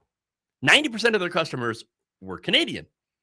But again, when Trump took office, the emails from their regulars started coming almost immediately. Emails that said, "I'm so sorry. I'm not coming down this year. I'll see you in 4 years." Some customers even came in person to say goodbye. Then the tariff problem hit on top of the boycott problem. Now, look, here's the thing about rubber ducks. Pretty much every single one of them is made in China. Nearly 80% of all toys sold in the US are manufactured there. This is according to the Toy Association. So when Donald Trump's tariffs on Chinese goods spiked to 145%, the Kings were suddenly looking at having to more than double the price of a 2-inch plastic duck to $4. And even at that price, they're still taking in a loss. And that wasn't even the whole problem. They were also facing a steep rent increase, a supply chain disruption, and the fundamental instability of waking up every morning not knowing if today was going to mean a new tariff or not. Crystal said it plainly. It's not a choice between moving the ducks to Canada or keeping them here. It's a choice between moving to Canada or closing down. And the Kings, well, they did the smart thing. They chose Canada. They moved the Rubber Duck Museum to Sawasan Mills Shopping Mall in Delta, British Columbia. That's 15 minutes across the border. And they actually reopened on December 1st. They also closed something called Cora's Corner, their adjoining store in Point Roberts. That's 2 American businesses that are gone for good. As for their first week in Canada, guess how well they did? They sold 3,000 ducks. That's more than a full month's worth of sales compared to when they were in Point Roberts. Neil King, he's standing on the American side of the border. He doesn't have a work permit. He can hire Canadian staff. He can run payroll, but he can't literally step inside. He can't even go in to talk to his own customers. And he can't touch a single duck on the shelf until he gets that permit. And this is what happens when your country pisses off your closest neighbor and trade partner. Donald Trump has created a cascading collapse across multiple things simultaneously. He created a diplomatic boycott by pushing that 145% insane tariff. He destroyed supply chains. Now, maybe you could supply 1 or 2 of those things individually, right? But you add in all these different things all at once, and you get a disaster. And that's what Trump is. He is an absolute disaster. He called all this stuff that he was doing America first. But in reality, it's America last. He is destroying this country. I mean, look at the result. You got a once American business that is now Canadian. The customers are Canadian. The staff's Canadian. The revenue is Canadian. The only thing that's still on the American side of that border is Neil King. For now. And here's the thing. Point Roberts is not alone. Not even close. The U.S. Travel Association has been very specific about what this is costing us. 10% reduction in Canadian tourism translates to $2.1 billion in lost spending and 14,000 lost jobs. The actual decline in 2025 was way more, 25%. That's according to the Center for Economic Policy Research. And by March of 2026, Canadian round trips to the U.S. by car were down 34.9% compared to March of 2024. By air, down 13.8% year over year. 11 million visitors decided not to show up. That's 11 million people who used to come in, spend money, visit our restaurants, stay in our hotels, buy our gas.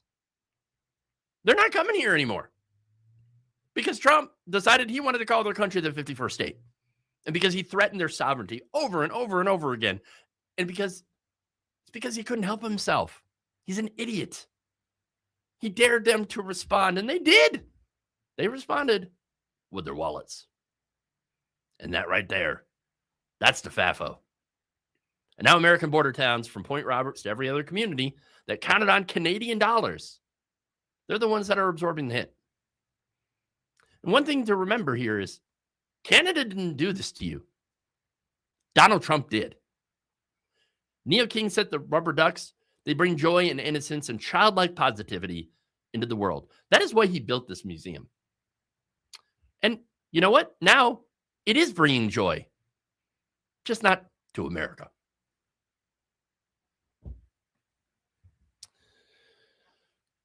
Okay. More consequences. Now let's go over to talk about the disastrous war in Iran. And how turns out we are not taking care of the troops. Not doing very well. All right. A man named Dan F.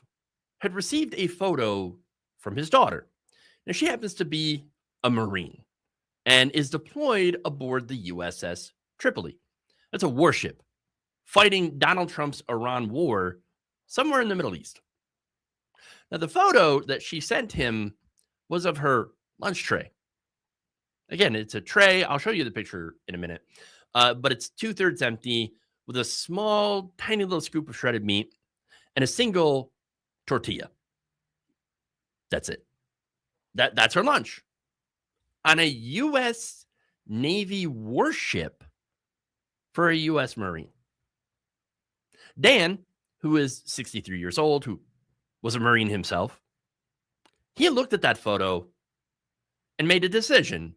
His daughter told him that the coffee machine on board their ship had stopped working. So Dan, well, he stopped drinking coffee, at home at least, in solidarity, because that's all he could think of doing. Now, he did try to send some care packages to her: hygiene, candy, clean socks, homemade snacks. He even sent 2 boxes and then waited. A month later, neither box had arrived because the U.S. Postal Service indefinitely suspended all mail delivery to 27 military zip codes all across the Middle East. So, I mean, airspace closures, logistical impacts, no end date in sight. The boxes are still sitting there somewhere between here and there. His daughter's still on that ship, and the coffee machine is still broken. So let's get into it. On February 28th, the U.S. and Israel launched joint military strikes against the country of Iran in an operation they called Epic Fury.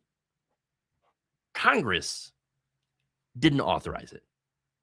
Donald Trump, he launched it anyway. Iran retaliated, of course, by choking off the Strait of Hormuz, one of the world's most critical shipping channels. Ships stopped moving. Supply chains, they backed up. And roughly 50,000 U.S. service members are now involved in Iran-related operations globally. Dan's daughter happens to be one of them. 3,500 sailors and Marines are aboard the Tripoli and its 2 accompanying warships, tasked with enforcing a U.S. blockade of ships leaving Iranian ports. Now, there's a ceasefire that was declared on April 7th, but it's fragile, and the ships are still out there. And here's the thing. When you send somebody's daughter to fight your stupid war, an unauthorized war with no plan to end it, no exit strategy, the minimum bar should at least be you feed them, the soldiers. But the photos say that they can't even clear that very, very simple bar. USA Today obtained images from concerned family members. Here's Dan's daughter's tray, the shredded meat and the tortilla. Yum, yum.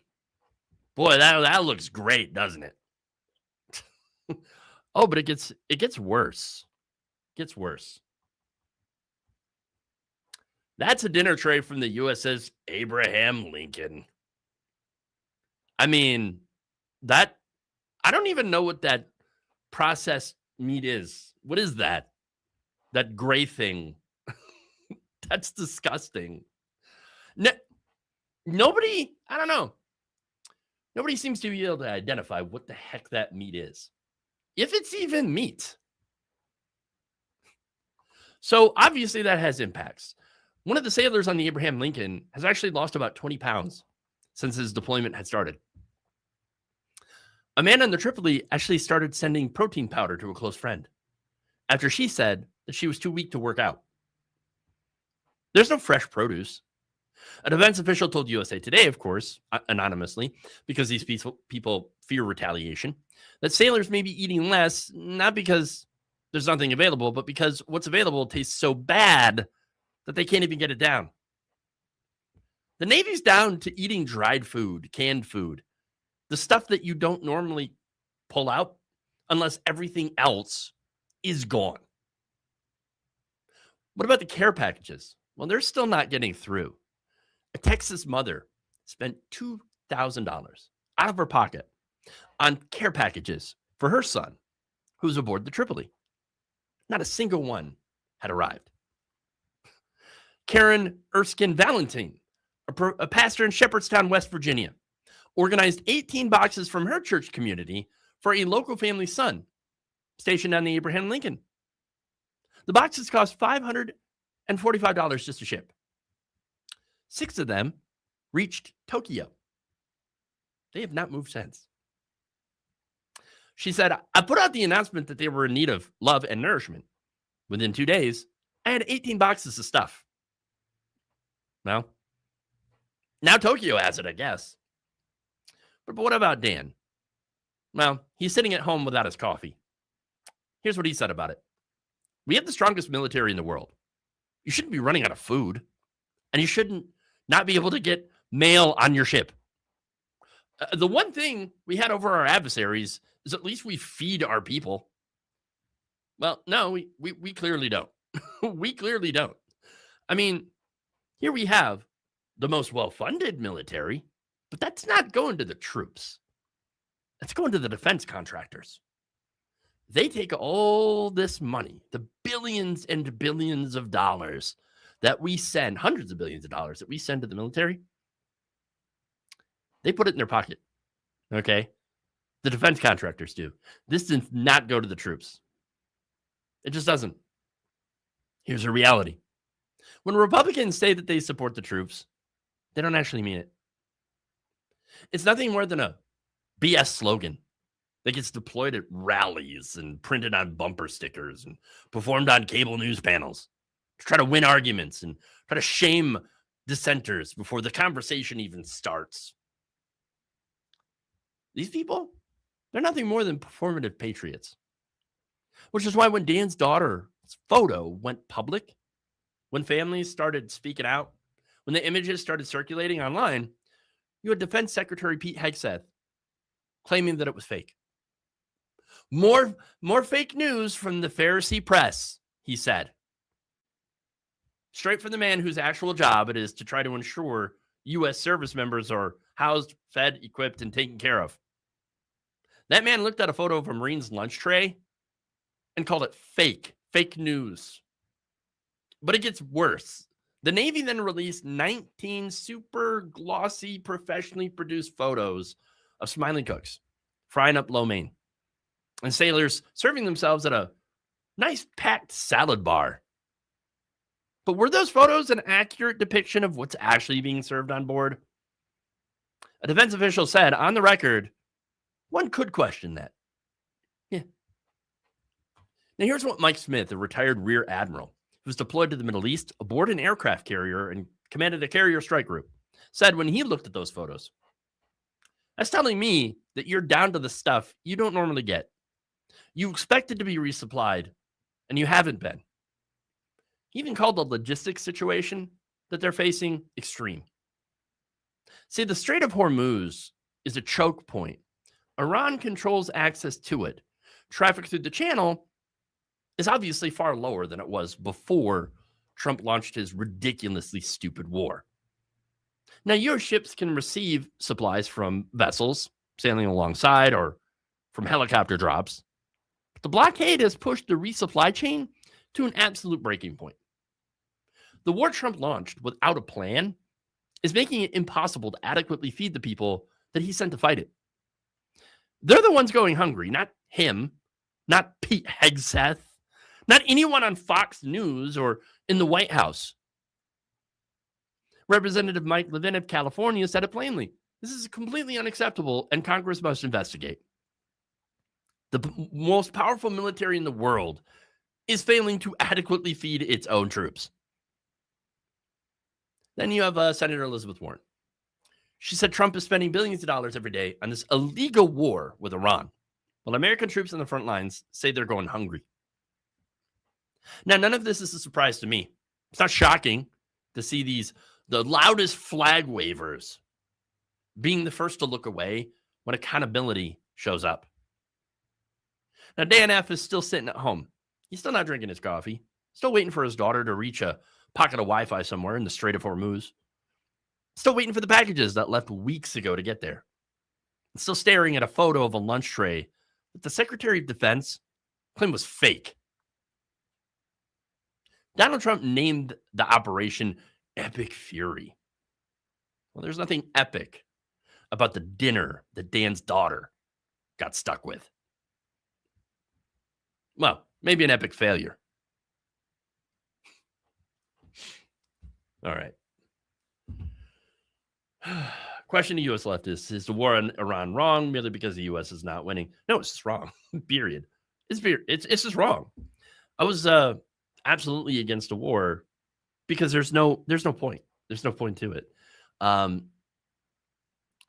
There is no winning when it comes to war. By the way, at least in my mind, there is no winning here. What is this even about other than taking resources and one man's ego? And it doesn't matter if that man's Donald Trump or or Democrat. Okay. I mean, if it were Kamala Harris's war, we should all be against it just as much as we are against it now, because there is no reason for this war. And I gave Barack Obama, President Obama, a lot of crap for what, some of the things that he did with the drone strikes, the signature strikes, the different wars that he fought, and the things that he did not change that he promised to do so. But you know what? One of the good things that he did was sign that deal with Iran, because I don't trust the government of Iran, and I don't trust our government, but I do trust the people. Okay. And I do think that agreement was a good agreement because it guaranteed, at least for a short time, that we had peace. And Trump ripped it right up. And now we're in the disaster that we're in. And so I do hope, and I hope that answers your question. All right. So let's move on. Sounds and looks like a prison ship. Might as well be. Might as well be.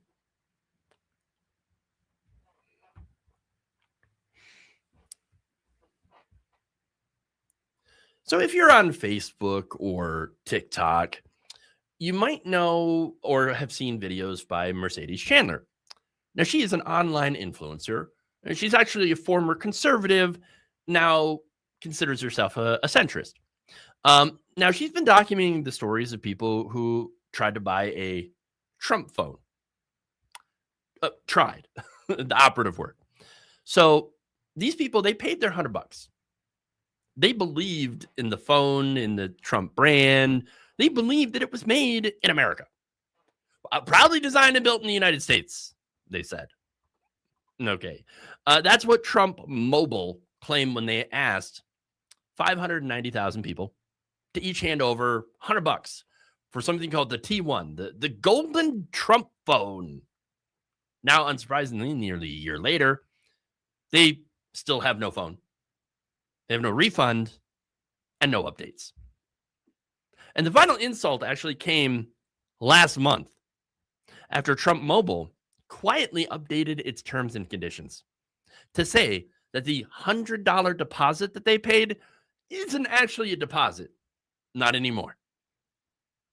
It's actually a, quote, conditional opportunity. Oh, and that opportunity is non-refundable. Oops. 590,000 people. $59 million collected. But no phones were delivered and no refunds have been issued. And there's absolutely no accountability from the Trump organization. But wait a minute, what about the federal agency that's supposed to investigate this kind of stuff? Consumer fraud. Well, it's run by a guy who says the president has absolute authority over independent agencies, meaning that he wins while you pay. Let's get into it. Now, on June 16th, 2025, Don Jr. and Eric Trump went to Trump Tower to unveil the T1, timed to the 10th anniversary of their father's descent down the golden escalator. Now, the T1 was a gold smartphone, very gaudy. It actually cost about $499, and it was made for customers who would, quote, expect the best from their mobile carriers. Now, here's the thing. That pitch, it worked, okay? And it's not because it was just a phone. These people already have phones. What it was to them is a badge. It was their identity. It was a way for these people to show their loyalty to Trump. It was actually a way to vote with their wallet. Because a lot of us are trying to figure out why the hell you would drop $499 on a gaudy, gross-looking smartphone. That's it. But again, it was a way to vote with their wallet. Except the wallet they were voting with got emptied into the Trump organization's bank account, while the very phone actually existed only as a Photoshop image. Within 10 days, the scam was made apparent. The Made in USA claim was deleted from their website. Gone. Because like most things with Donald Trump's name on it, it was manufactured in China. Fortune magazine had confirmed that, as did The Verge. Everybody who looked into it. Now, the Made in USA claim got replaced with some vague language about American values and being brought to life right here in the USA, which, as it turns out, meant that the last 10 or so components got snapped together in Miami, while the entire rest of the phone had been manufactured overseas. And they didn't bother telling anybody any of that until February of this year. But the Made in the USA lie was just the opening act of this con. You see, from day one, this operation was in utter chaos. Investigative journalist Joseph Cox over at 404 Media tried to place a $100 deposit. The website had crashed and actually ended up charging his card $64.70 instead of $100. But it never collected a shipping address, but did send him a confirmation email promising delivery updates, which never came. I mean, that entire thing just really inspires confidence in that product, right? But there's more. You see, after that, they started charging people recurring charges, unauthorized. Customers reported that Trump Mobile was hitting their cards again and again and again and again, charges that they, of course, never approved. Now, that reminds me of just what happened when people gave Donald Trump's campaign. They would donate, and then it would just keep automatically charging them and charging and charging. Now, in this case, when people tried to reach their customer service, they got absolutely no help because there was no actual customer service. All they got was a promise and a charge on their credit card and the product imagery. They photoshopped a Trump logo onto what appeared to be a Samsung Galaxy S25 Ultra. Except that it was a pretty bad Photoshop. They had, in one of their pictures, the Spigen phone case logo that was still visible in their promotional shot. Spigen, an actual phone case company, they actually threatened legal action over this. Lawsuit incoming. Then there were the missed deadlines. August, September, December, mid-March, every single launch window launched nothing. It didn't materialize. Now, NBC News actually placed a deposit back in August. Customer service promised a November 13th ship date. November 13th came around, and it went with no phone and no update. When NBC followed up, customer service put the blame on the U.S. government shutdown. But wait, hold on here. Trump Mobile is a private company run by Trump's adult sons with no connection to the federal government. Why is a private company blaming a government shutdown for its own failure to ship a product? Come on, man. It's because that product don't exist. But then on April 6th, the terms and conditions were updated. Your $100 deposit was no longer considered a deposit. It's now a conditional opportunity to participate in a future product release. And there it is. They changed the rules after they took your money. And the April website redesign didn't replace the release date with a new one. It just removed the release date entirely, completely, because there is no phone. You see, the T1 phone specs were actually suspiciously identical to the HTC U24 Pro. They have the same screen, the same camera array, the same dimensions, the same everything. It's like they didn't even design a phone. They just copied another company's spec sheet and then slapped a gold Trump logo on it. It's a scam. Just like all the other scams that family has run. But here's the thing. This is actually how the system under Trump is designed to work. You see, the agency that should be investigating consumer fraud is the FTC. Now, Senator Elizabeth Warren and 10 other Democratic lawmakers actually wrote to the FTC back in January. And they asked whether Trump Mobile's conduct constituted deceptive advertising. They asked the FTC to respond by February 14th.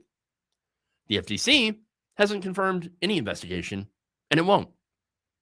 Because FTC Chairman Andrew Ferguson has publicly backed Donald Trump's claim of authority over historically independent agencies.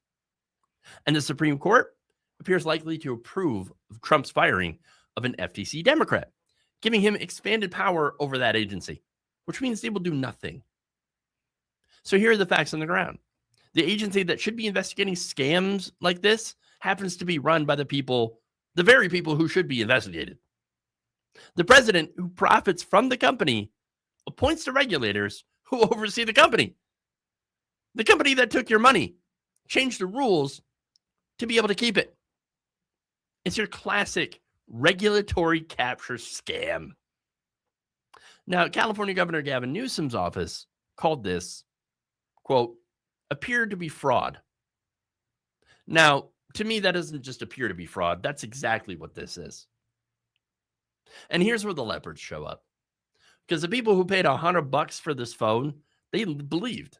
They believed in the brand. They believed in the Trump name. They believed that buying this phone was an act of loyalty and a statement of their identity. And all the Trump organizations saw when they looked at that was dollar signs. So Mercedes Chandler is sharing posts from different MAGA people on TikTok and on Facebook. And these videos, they warn other MAGA supporters not to send any more money. She is showing the people that she used to identify with just how they got scammed and using their own voices. There's another poster going by Susan Maru, who's doing the same thing, telling fellow Trump loyalists to cut their losses and to demand refunds. The only problem is There is no refunds because Trump Mobile changed the terms after collecting $59 million. These people never thought that the leopards would come to eat their face. Well, they did. And in this case, they charged them $100 first. 590,000 people, $59 million, 0 phones, 0 refunds, and 0 accountability. This is what happens when you believe a con man. All right. I have one more for y'all. Let's talk about Canton, Mississippi. In April, Mississippi's Republican governor, Tate Reeves, posted a video on his Facebook page announcing that Mississippi isn't just attracting the industries of the future, they're building them. Oh, really? Okay. Well, what exactly is he talking about? He's talking about the Nissan plant in Canton, Mississippi, the one that was getting $500 million to convert to producing electric vehicles. So the future of American auto manufacturing would be right there in one of the poorest states in the country. But then, just 22 days later, more than 22 days later, actually, then on May 1st, Nissan killed this deal. The $500 million EV investment in Canton is now dead. Nissan will not be building electric vehicles there. That said, they still will be building gas-powered vehicles, trucks. Funny enough, at a time where gas is nearly $5 a gallon. Nice. Good job. So here's what happened. The president that Tate Reeves endorsed, the one that Mississippi voted for by 60%, had eliminated the federal incentive that made investment into these vehicles, into this plant, viable. They literally voted for the guy who just killed their future. And now their future is just gas guzzling trucks. So let's get into it. Now, Canton, Mississippi is a town of about 10 to 12,000 people. It's a small town. 33% of that town lives below the poverty line. Nearly 1 in 3 people in that town cannot make ends meet without needing government assistance. Now, the Nissan plant there currently employs 3,200 people. Now, in a town that is that small, a plant like that is the entire economy. I lived in a factory town. I remember when Electrolux had a plant near where I lived. And I remember when they left, they went to Mexico. That town has still not recovered, and that was 20 years ago. Now, factories like that, they create the tax base, which determines whether the public schools get funded well, whether the grocery store in the corner stays open and has business. It's whether the people that can afford to live there at all. And in 2022, Nissan had announced a $500 million investment to convert this Canton facility for production of 2 brand new EV models. Supposed to be the future. Battery packs would be manufactured right there on site. Man, this is supposed to be a huge transformation, not just for Nissan, but for that town that literally, after decades of being the poorest state in America, had a shot at being in the next economy. High-skilled jobs, new technology, a plant positioned for the next 20 years instead of producing the last generation of gas sedans and pickups. That's $500 million. 2 new models, the industry of the future. Now, in 2022, they announced that investment. And at that point, it made sense because you had something called the federal EV tax credit, which was up to $7,500 per vehicle that was active. That credit was passed by President Joe Biden as part of his Build Back Better program. That makes electric vehicles more affordable for regular American buyers. It creates consumer demand. It creates the demand that justifies spending $500 million on a factory to produce these things. No credit, no demand. No demand, no factory. That's just math. In 2025, after Trump won re-election, railing against EVs, the GOP's one big beautiful bill killed off that credit. The legislation accelerating the expiration from 2032 to September 30th. So Americans in 2026 lose the ability to claim the EV tax credit. Now, of course, as a result of all this, what do you think is going to happen to demand? It's going to drop. Again, $7,500 off the sticker price is the difference between, hey, maybe I can consider buying an electric vehicle, and, ooh, no, I can't afford that. So what's happening here is a really simple concept. If you remove a financial incentive that creates consumer demand, then the consumer demand for that thing goes away. That's just economics, driven by policy choices. And by late 2025, Nissan, they had already started hedging. They pushed back the Canton EV start date from 2025 to 2028. They did that because the math no longer worked for them, which led them to eventually put the final nail in the coffin. Automotive News had reported that Nissan, at the end of April, canceled EV production in Canton entirely. Nissan's official statement reads, to better align with market conditions, customer demand, and Nissan's updated strategic direction, the company will not move forward with previously announced EV programs at its Canton, Mississippi facility. Yeah, market conditions, consumer demand. Yes, all of that is technically accurate. Demand did go down, but demand declined because the federal government had destroyed the incentive that created that demand in the first place.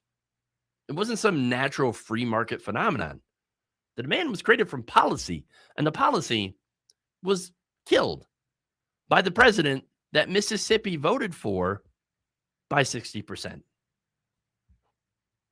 Now, here's the thing. When Nissan says the lack of market demand, what they actually meant was that the policy environment that made our $500 million investment work, it no longer exists. That $7,500 consumer credit is gone. The manufacturing incentives are gone. The infrastructure funding that was supposed to bring Mississippi millions of dollars for EV charging network expansion, that's gone too. It's all gone. And I don't know if anybody in Canton has actually sat down and thought about what that investment had meant. It wasn't just charging stations. It was construction jobs to build those stations, electrician contracts to wire them up, maintenance positions to keep them running, small businesses near those stations, maybe getting foot traffic for the first time. That investment was an investment in America, and it vanished because one guy decided that electric cars were nothing more than Biden's Green New Scam. And see, that's the part that really gets to me. The same people who will tell you that the government shouldn't be picking winners and losers, they just picked the biggest loser to run the government. And now the government didn't just fail to help them, it actively pulled the rug out from underneath them. Governor of Mississippi celebrated the future while endorsing the man who would end up killing it. President killed that incentive that made the future financially possible. And the company made a rational business decision based on this new policy reality that his administration had created. And Canton, the town with 33% poverty, the town that was finally going to get its shot at the next economy, they just get the gas trucks instead. And this is what happens when the government makes decisions based on stuff that they saw on a Fox News segment. And it's what happens when Mississippi votes for the leopards. 60% for Donald Trump. They voted for the candidate who explicitly promised to kill the EV mandate and who promised to end the Green New Scam. And he kept that promise. And now there will be no new jobs, no new investments, and no new growth. Now, Governor Reeves hasn't made any public comment about this cancellation because why would he? Making a comment would require acknowledging that the president and policies he championed destroyed the investment that he was celebrating. Look, if you want to have the industries of the future, then you might want to protect the policies that build them. Because if you kill that policy, you kill the future. And Canton had that. Reeve celebrated it. Trump killed it. Nissan confirmed it. And now thousands of people in the poorest state will continue to suffer. But hey, I guess at least you could say that they own the libs.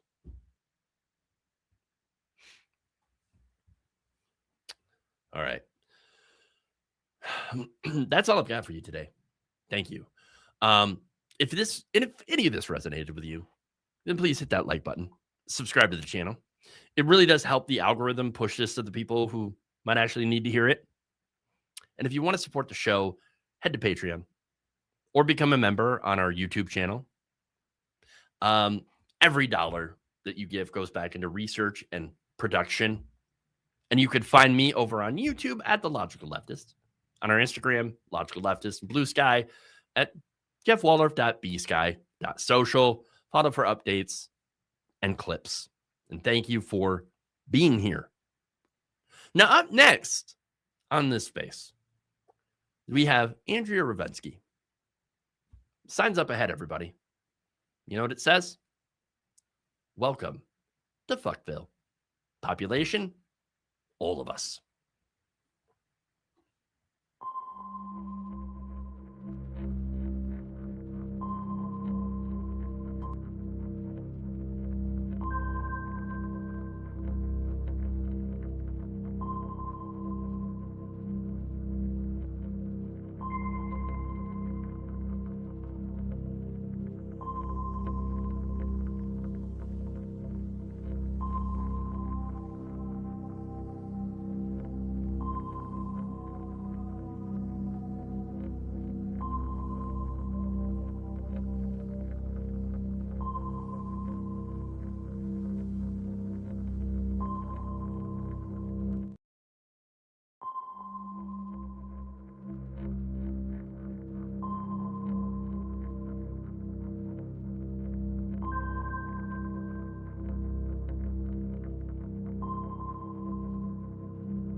Hello, how's it going, everybody? I would like to start today's show by telling everyone not to acknowledge the fact that my lips are all fucked up. That is not relevant for anybody to acknowledge or to see or understand in any capacity. And we're just going to move on from that. So, hello, everyone. This is a show. I'm doing a show. Let me move my camera down a little bit so you can see what's going on over there. We got some dog situation. He is going to town. Look at him. Look at that. He's going to town. Look at that. Oh, I just blocked him. He is going to town. Anyway, I am doing a show today. Today is actually the show that I promised you all last week. That is to say, a show. I do one of these once a week. So the other day, I was walking while I was outside, and I saw that there were gas prices. Has anyone seen this? So there's a substance called gasoline, and then on the free market, there are prices for the gasoline. So I'm walking around and I see, whoa, look, there's prices. And normally this wouldn't be that big of a deal, you know. Typically, everything has a price to some degree. Even fishers have a price, but that's not important. So I was walking. That was me walking, and I look at these prices, and I'm like, "Whoa, what in goddamn motherfuck?" Right? So gasoline in some areas is in the high fours, in the low fives. Has anyone seen this? The low fives, not to be confused with the lo-fi. Which is how I like to experience my auditory experiences. But so I was walking and I was seeing that there's gas prices, and I was like, whoa, buddy. And then, like, right after I say, whoa, buddy, because I say that out loud. So right after I say, whoa, buddy, cars start driving in, right? They're going vroom, vroom, vroom into the gasoline location, and they're buying the gasoline. You ever think about that? Right? So the prices are really high, but people are still paying for it. Now, I don't really drive. I'm not a driver, really. But you know, there are people that are drivers, not to be confused with the PlayStation 1 game. You know, you're the wheelman now. But they're drivers. Not to be also confused with the shit that runs your computer hardware. That's also a driver.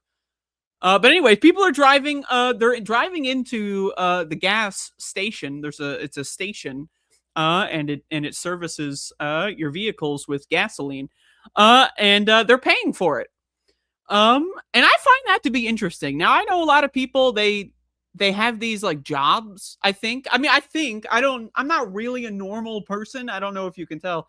But I think that normal people have jobs, right? This is my understanding. And a lot of these jobs, for little to no reason, will require people to drive like miles upon miles upon miles upon miles. You ever think about our economy just for a moment? Just let me do a larger picture situation of of the way that we have an economy, right? So a Nazi invents the car, or popularizes the car. I should say he didn't invent the car, but he popularized the car. A Nazi, an Adolf Hitler supporter, he actually gave money to Adolf Hitler as Adolf Hitler was prepping up the Holocaust. So he was directly responsible for the deaths of millions upon millions of people. So this Nazi popularizes the car in the United States. And once there's the car, now trains are one thing. You need to have tracks on that fucking shit, right? So we saw a lot of corruption. I didn't see it. Maybe you saw it. I don't know how old you are. There any like elderly vampires watching? And maybe you saw it. So I read in the history books that when the trains were being set up, they would have these corrupt fat cat goons basically lobby, and also known as bribe. I think I put the quotes around the wrong word, but whatever. So they would bribe these officials, and the officials would bribe the corporate guys to get the tracks in certain towns, and a town would go from no one's ever heard of it to now it's the biggest place in the world because they got a fucking train track. But the train tracks, that was a huge problem when it came to the destruction of our planet. Now, I just want to say our planet has been thoroughly destroyed. It has been thoroughly and completely destroyed. Really, I mean, it like just thinking about roads causes me massive levels of cortisol and mental decay. I feel my brain cells dying, similarly to when I get drunk on drugs.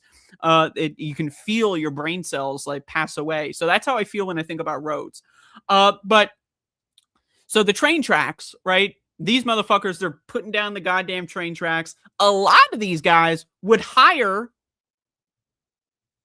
what are essentially slaves, immigrants that don't have a lot of protections or communitarian defense of which will allow them to be exploited by these capitalists. So a lot of these train tracks were set down by immigrants, slaves of any kind.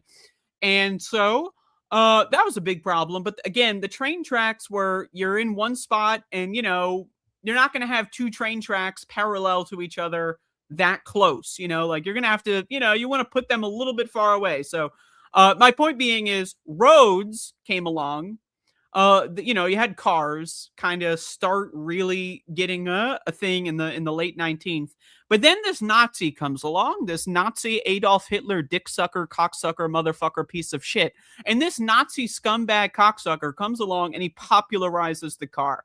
He makes, I think it's called like the Model T or whatever. And the Model T, T stands for the final solution, THE, the final solution. So the final solution, which was created and popularized by a Nazi, an actual Adolf Hitler enjoyer of Adolf's little, situation. And so this Nazi uses his vast amounts of wealth to not only fund the final solution in Europe and kill millions of people, but he uses his vast amounts of wealth to permanently destroy the entirety of the American economy. The entire American economy is like, you could argue, like capitalism could have maybe been a decent thing at one point, but really it was around like the train tracks where capitalism became like a permanent problem. And then the roads, right? And then roads plus cars. That's when capitalism really became like an oh shit situation, you know? Because let's be honest here, right? What was going on in the 19th and 20th centuries? There was, you know, the burgeoning communist movements in many different countries and all this kinds of stuff. And, you know, there was a chance, there's a chance that communism takes over. Look at Russia. They fucking murdered the Tsar and his children.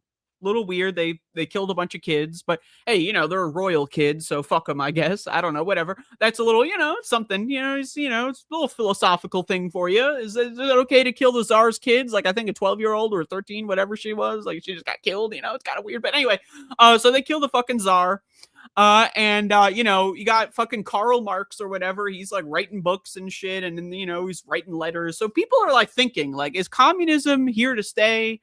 Or is capitalism here to stay? I should say, what are we doing? You know, but then this fucking Nazi scumbag piece of fucking shit, you know, decides I'm going to make a car that's so goddamn simple, that's so goddamn affordable that every motherfucker is going to have one. And if they don't have one, they're going to want one real bad. Okay. And it's called the Model T, and T stands for the final solution.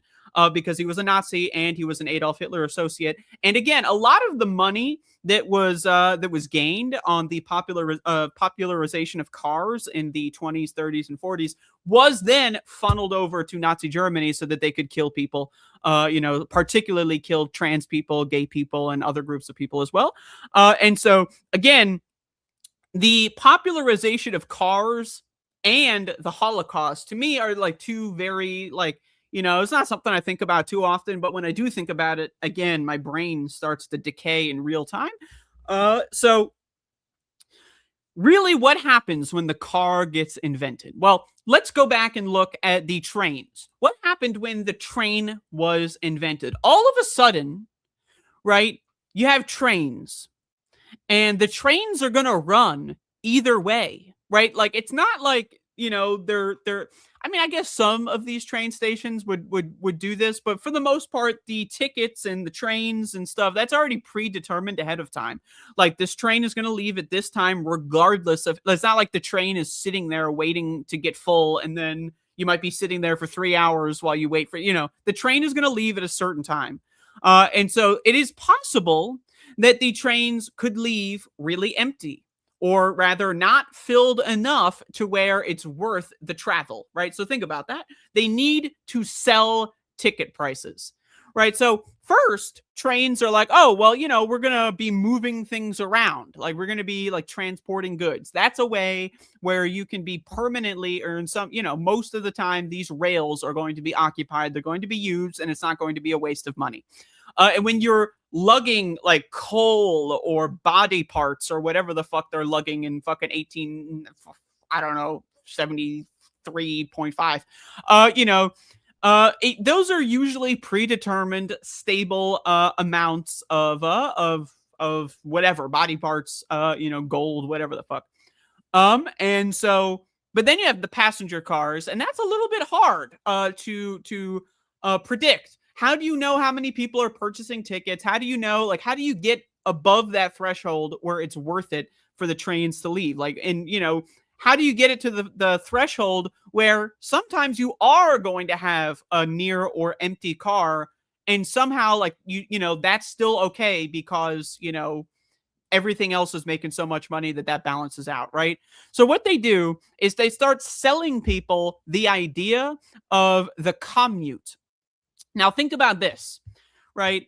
Now, people have commuted throughout all of human history, but, like, think about before we were regularly riding horses, and horses were kind of like an economic thing in a lot of areas, right? Like, you're not really going to commute like 5 hours a day, you know, right? So people, when they had a job, their job, look at this fucking guy, holy shit.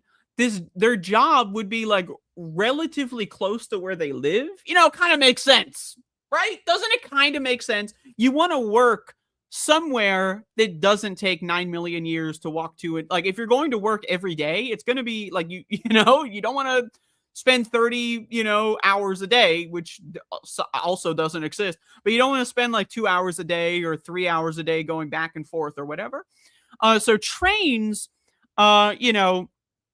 trains basically allow the commute to be something that people, again, and they're trying to sell regular tickets, right? So now you buy a train ticket for the privilege of working like fucking 73 miles away or whatever the fuck, right? Instead of just getting a job in your town, instead of just getting a job maybe in the town over, right? You're getting a job that like would take like 5 hours to walk, but it's okay because you're buying a train ticket. So that's one of the ways that the capitalists would basically find ways to make sure that the trains were not empty. And so then you got the motherfucking car. So you got Nazi scumbag piece of shit popularizes the car. So now now the trains are not required, right? Now you don't need to buy the train ticket. Now, oh no, the train is broken. Now I can't get to work. Now I'm going to get fired. You don't have to worry about that anymore, right? Now you got your own little personal vehicle, right? And you can drive it at any time.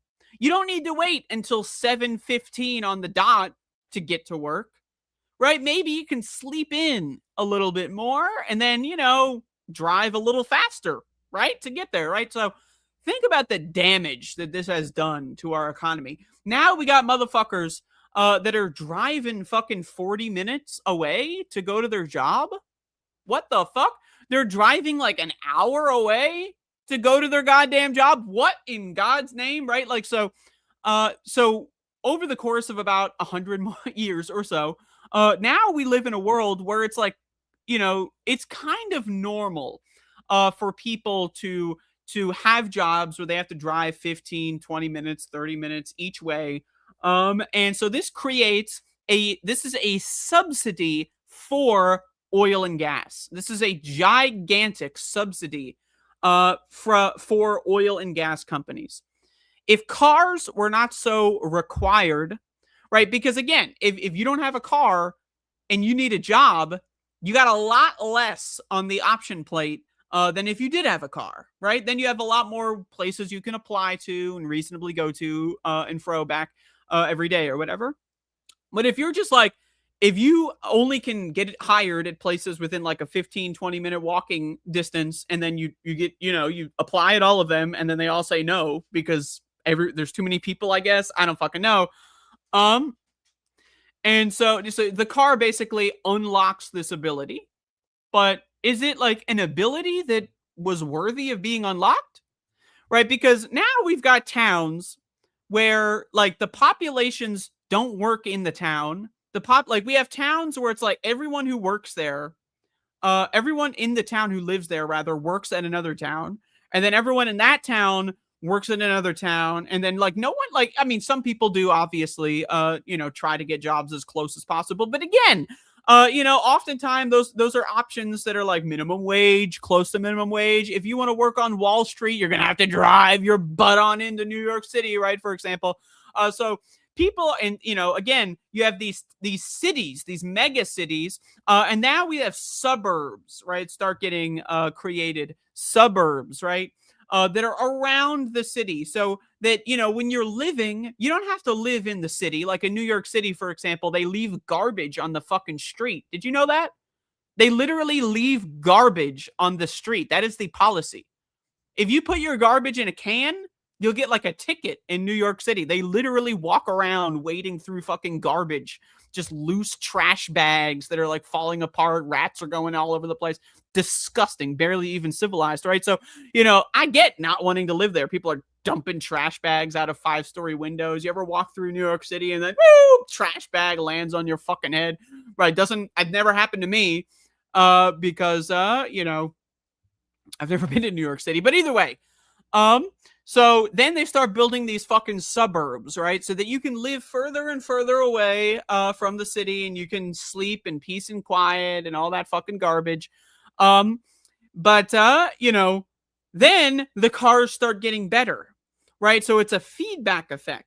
The cars start getting more stable and faster. So then the suburban sprawl is starting to spread. It's like a fucking virus. It's just destroying our fucking planet. These giant, wide fucking roads, and you need to have 19 fucking lanes because at precisely 6:14 a.m. you might need them, and throughout the rest of the day they're just going to be giant wastes of empty fucking goddamn motherfucking space. I hate fucking roads. Okay, I want to look at the roads and use my like laser beam death stare eyeballs to just melt them all into non-existence. But I don't have death stare laser beam eyeballs, nor whatever. Anyway, my point being, I don't like roads. I don't like cars. Right. So now this all the way goes back into what we're dealing with now, right? Oil, there's an oil shock. Gas prices are through the roof. But because our society has normalized this bull fucking shit, right? Where like you drive 40 minutes to get to work, whatever the fuck. People, what are you supposed to do? Get a new job? Right? Like think about it. What are you supposed to do? Get a new job. That's hard. Like getting a new job that's like 20 minutes away instead of 40 minutes away, and they pay the same or more. In some instances, it may actually be worth it to get a job that's closer to you, but pays less. You ever think about that? To accept a lower wage so that, you don't need to spend a higher amount of money on gasoline. That is something that you could do, but is anyone really doing that? Is anyone really sitting down and thinking, I'm going to accept being paid -$1 or $2 an hour so that I can save like fucking $3 an hour on gasoline, whatever the fuck? People don't often do that. They typically will just go to the job until they get fired or until some other shit. They just go there and they're a good little drone. They just do their fucking thing. They keep all the machines running on time. Because what are we supposed to do if not waste our fucking lives in corporate garbage hellholes? Right. So again, people are like, I'm walking right in the morning, back to the start of my show. I'm walking here. Right. And so I see these motherfuckers. They're going, meow. Whoop. And right, they're turning into the gas station and they're filling up that fucking shit. And it's like $5 a gallon. Like that shit was like $1.50 a gallon like 5 years ago or whatever. I don't fucking know. I don't drive. I don't really pay attention that much. It was like $2 a gallon. I don't fucking know. I'm gonna be honest with you. I'm a little bit like Lucille Bluth here. How much could fucking a banana cost? I don't know. I don't have any idea. I don't drive. Because, well, one of the reasons I don't drive is because I'm scared. I mean, like, that shit's scary. I'm driving, like, if I make one small mistake, not only am I dead, but I might, like, kill a child or, like, an old lady, the fact that we just, like, allow these death machines, it doesn't matter, 20,000, 30,000 people a year get killed with these death machines, doesn't matter. Because we got to get to work. And it just so happens the work that we need to do is like an hour or 2 hours away by walking. Right. So then, right now we're going back in time here again. I don't know. This is all over the fucking place. Bear with me. Right. So then when cars become like the mainstream methodology of transportation, right, what happens is people start walking less. And so what happens to the walking infrastructure? You ever try walking around? Like, not a city. Cities are usually kind of designed for walking to some degree because a lot of cities were designed and built before the mainstream adoption of the car, right? But suburbs, you ever try walking around a goddamn suburb? Now, I grew up in New Jersey, all right? Have you ever tried walking around New Jersey? Like, just like there's like -6 sidewalks. You have to like walk on the side of a highway just to like, you have to walk like 10 miles to find a crosswalk, or you can jaywalk on a fucking highway where like, they're driving like 70 miles an hour. You make one mistake and you're dead. Right. So if you've ever been in places like New Jersey, just anywhere in New Jersey, right, you'll understand that like the infrastructure for walking is not only hostile, but it's like straight up dangerous. Like I've almost died many times just like trying to cross the street, even on a crosswalk,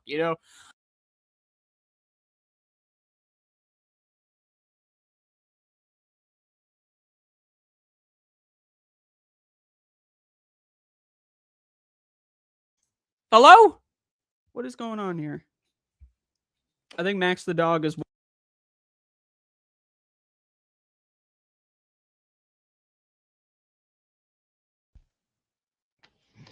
Max the dog is he bumped the cord and now it's all fucked up. But anyway, hopefully everything's fine now. So walking is just downright dangerous. It's just a dangerous thing. So this is like a Jim Jones type of situation where you're forced to get in the metal death machine that can kill you or anyone else at any time. You sneeze. You ever sneeze while driving? I don't drive, so I don't know. But like, I remember like my mom would drive me around when I was a child. And like, you know, she would sneeze and then like the car jostles. You ever have that happen? Like you're in the fucking, you know, what the fuck? You know, like that shit's crazy. Like what if you got allergies? You know, like what if your snot's running down your mouth or whatever the fuck? You try to wipe the snot out of your fucking, I get hit by an old lady or you hit an old lady, whatever the fuck. I just feel like this system where it's like, you need to make, you had to have absolute attention. And then, you know, you have fucking people looking at these things. You ever see that? People looking at these things? That's fucking crazy. What is that? My mic changed? What are you talking about? My mic changed? What? What do you mean my mic changed? I'm looking at them.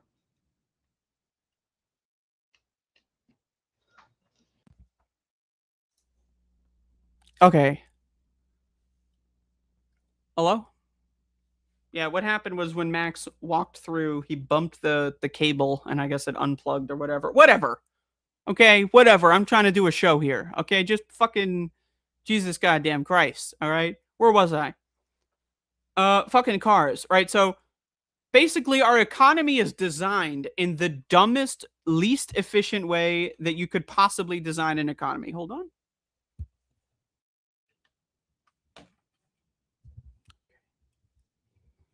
Just stabilizing everything on the desk.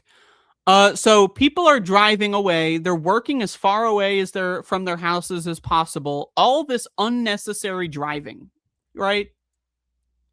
It really pisses me off because, again, it's a giant subsidy for the oil and gas industry.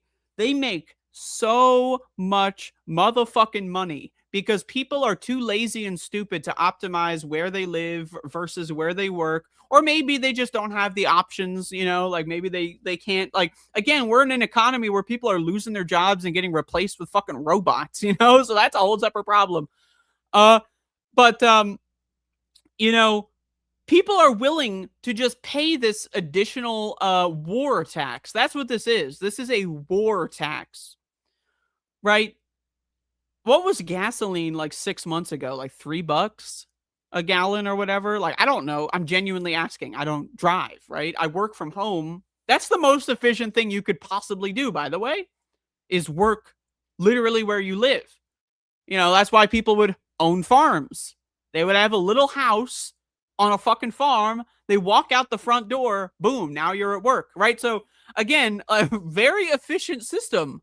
You know, it's a very efficient system. That's why we developed towns, right? So that, I don't know, instead of working in your house, you got like a little general store and on Main Street and you walk like, I don't know, 6 minutes and then you go open your shop up, right?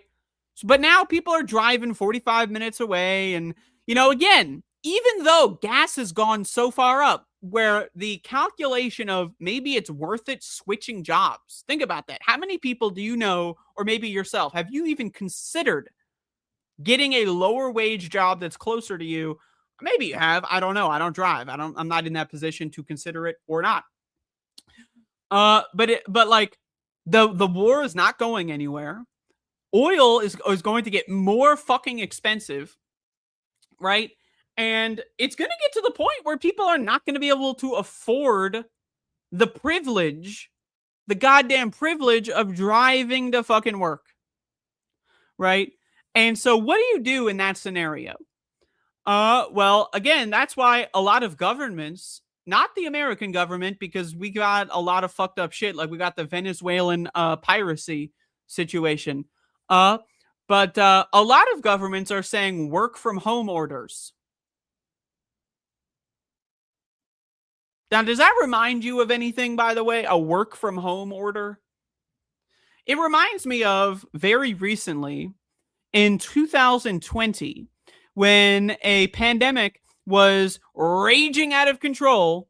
And then people were like, oh, all that shit you drive to an office building to do, turns out you can just do it from home. Turns out you can just do it from home. But then these companies started to realize, well, they have a lot of money tied up in office buildings, in real estate, right? And then travel industries. A lot of people fly for work. Can you imagine that, getting on a flight for work? Jesus fucking Christ. But a lot of people fly for work, right? So what happened was, right, when the corporate cocksucker motherfucker Genocide Joe showed up into the White House, all of these corporations started lobbying him to just pretend that COVID went away so that they could get rid of these work from home orders. Because even though it is more efficient for the overall economy at large, right, for people to work from home if possible, you know, people with office jobs, people that work on computers, which is a lot of people nowadays, right? Even though that is objectively correct, that it's higher productivity, higher efficiency, we're going to force back to the office orders. But they couldn't do that when a pandemic was going on. So they just lied to everyone and said, close your eyes. The pandemic disappeared. Magical wand. Joe Biden is a fucking fairy from Mars or Venus or whatever. He shows up and then sparkles go in front of your vision and the pandemic is gone. Now get back to fucking work, bitch, because we need you here so that we can justify our office real estate and all that fucking garbage, right? So people pretended away the pandemic. That doesn't affect reality. You ever wonder why everyone's sick and dumb all the time? Again, every COVID infection, if you get COVID at least one time, your IQ goes down 5 points. Maybe not every infection because that's kind of hard to study cumulative effects.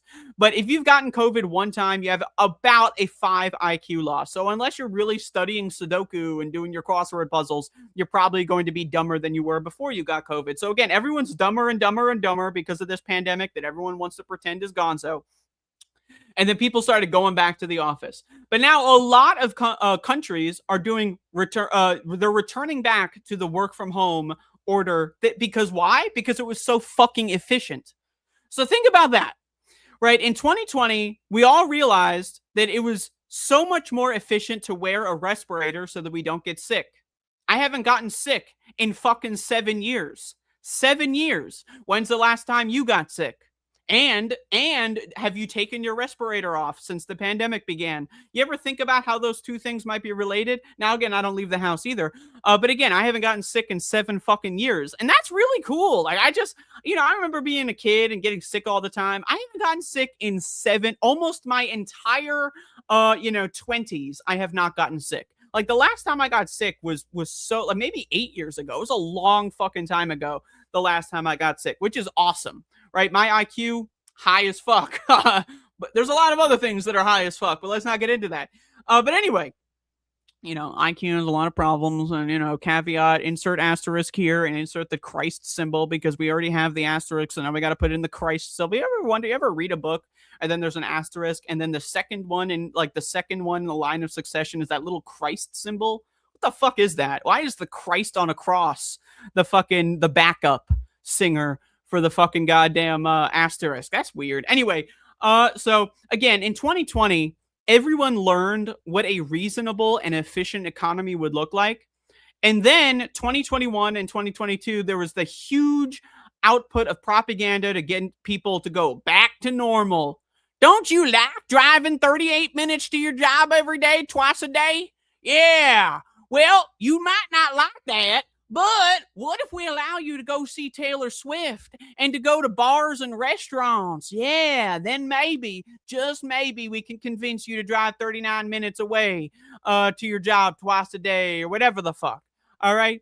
So again, people are really stupid and they fall for the dumbest fucking shit. Now, there's a lot of people that said, fuck you, I'm not going back to the office. Fire me or, whatever. I'll just get a job that a lot of people learned that working from home is just straight up better. Again, more productive, People on average get more work done when they work from home. They feel better about work. They're healthier because sitting in traffic, actually, it's a cortisol spike. It's an adrenaline spike. You're breathing in the fucking tire dust. By the way, Google tire. Well, don't Google it. I don't know if Google still works.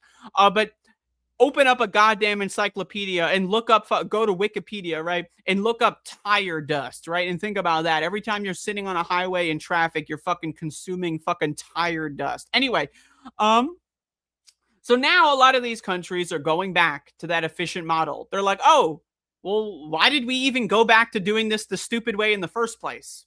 You ever think about that? Why did, right, we go back to the office in the first motherfucking place, right? Very fucking strange, very strange. Because again, it's an oil and gas subsidy, as well as a subsidy for real estate, as well as a subsidy for road companies and like insurance companies and stuff, right? So again, the oil companies are extremely powerful. They're extremely powerful. So in late 2021, which I assume everyone watching me was alive throughout, maybe you were an adult, maybe not. But like in late 2021, there was a meeting that took place. And this meeting was, the airline CEOs, right? Car companies, and oil companies. And these companies all met with Joe Biden to basically demand that Joe Biden pretend away the pandemic. Now, do you know what happened? Joe Biden did pretend away the pandemic.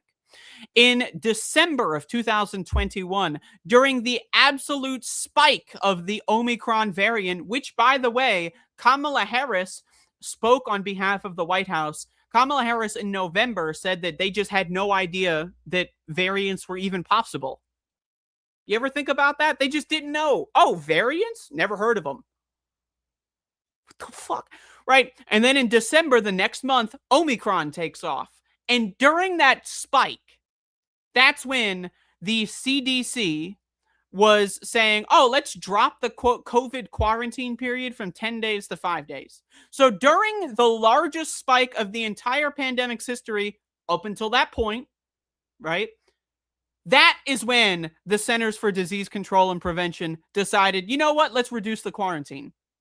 When the virus was mutating faster and faster and faster, and everyone was sick like all the time. I wasn't sick because I wore a respirator because I'm not fucking stupid. If you leave the house without a respirator on, I'm sorry if this offends you. You are a dumb person. You are really stupid. That makes you a dumb person. Okay, dumber than dog shit, actually. But either way, so this was a part of how they pretended away the pandemic. First, it was, we'll reduce the quarantine from 10 to 5. Then it was, the pandemic's over. It just went away. It's like the weather, it was raining and then it just disappears. Whatever the fuck, okay? That's not true. The pandemic is still going on, by the way. Now we got this hantavirus shit going on a cruise ship. You see this hantavirus fucking shit? I don't know, man. That's fucking crazy. But anyway, so we're in year 7 or 8. I don't even know how many fucking years it's been. I think 7 years or 6 years in total, but we're on the 7th year of this pandemic. And then now these countries are realizing, oh, well, this war tax is making it so that maybe we should just go back to doing things efficiently like we were doing in 2020, like we were doing in 2021. Now, again, the United States, it's kind of a cultural, like other countries, it's like a trickle down economy, but for culture, right? So when the United States pretends away the pandemic, Europe is more influenced to pretend away the pandemic. South Korea is more influenced to pretend away the pandemic. A lot of these countries are more willing to just pretend it away. Well, if the Americans are pretending away the pandemic, so can we. Right. And again, it's because of oil companies having a lot of power. And where did they get this fucking power? They got it from a Nazi named Henry motherfucking Ford. Nazi scumbag motherfucking Henry ass fucking Ford. Right. it provided this great Nazi empire of oil and gas companies that have been routinely stepping into our fucking shit. They're like, we're shitting on the sidewalk or whatever for some reason, I guess. I don't know. And they're stepping in our shit and then smearing it into our faces. Oh, that's where I got these little dots on my face because they were shoving the shit into my mouth. But anyway, whatever. So where was I? We're talking about gas prices, right? And roads, right? Okay, so my point being is most people, they do really stupid shit because other people told them to. You ever hear the phrase, if your friend told you to jump off a bridge, well, would ya? But it, like, most people, they literally do that on a daily basis. Oh, if your friend told you to lose 5 IQ points so that we can go see Taylor Swift, would you? Right? The answer is probably yes, because you're a stupid fucking person, right? And then it's the carrot or the stick, right? That's what it is. If you don't want to go back to the office, you lose your fucking job. But if you do go back to the office, then you can go see fucking Taylor Swift. And now isn't that fucking great? So again, most people, they behave like imbeciles on a daily basis. They do things that defy all logic and reason. Okay. Now, you might not know this, but the name of our species is the Homo sapien, right? The wise monkey, right? The wise homo. We're supposed to be wise. That's what sapien means. Sapiens, sapientis means wisdom, right? To contain wisdom within your psyche, right? So we're the wise ape. And yet we're fucking driving 40 minutes away to go to a dead-end fucking job. And then there's a war tax on our gasoline, right? And then we're still driving every day. What the fuck are we fucking doing? What the fuck are we doing? We're doing dumb fucking garbage. And everyone's doing it. I'm doing a little dumb garbage. I like to pride myself on not being as dumb as the average person. Maybe you can say that's a low bar, and maybe it is a low bar to not be as dumb as the average motherfucker. That's, to me, I wear it as a badge of honor.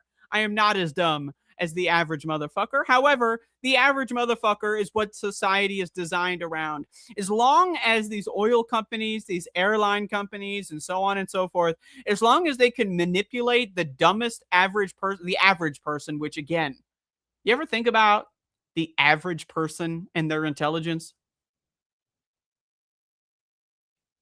Anyway, so if you can manipulate the average person, everyone else is going to need to react around that, right?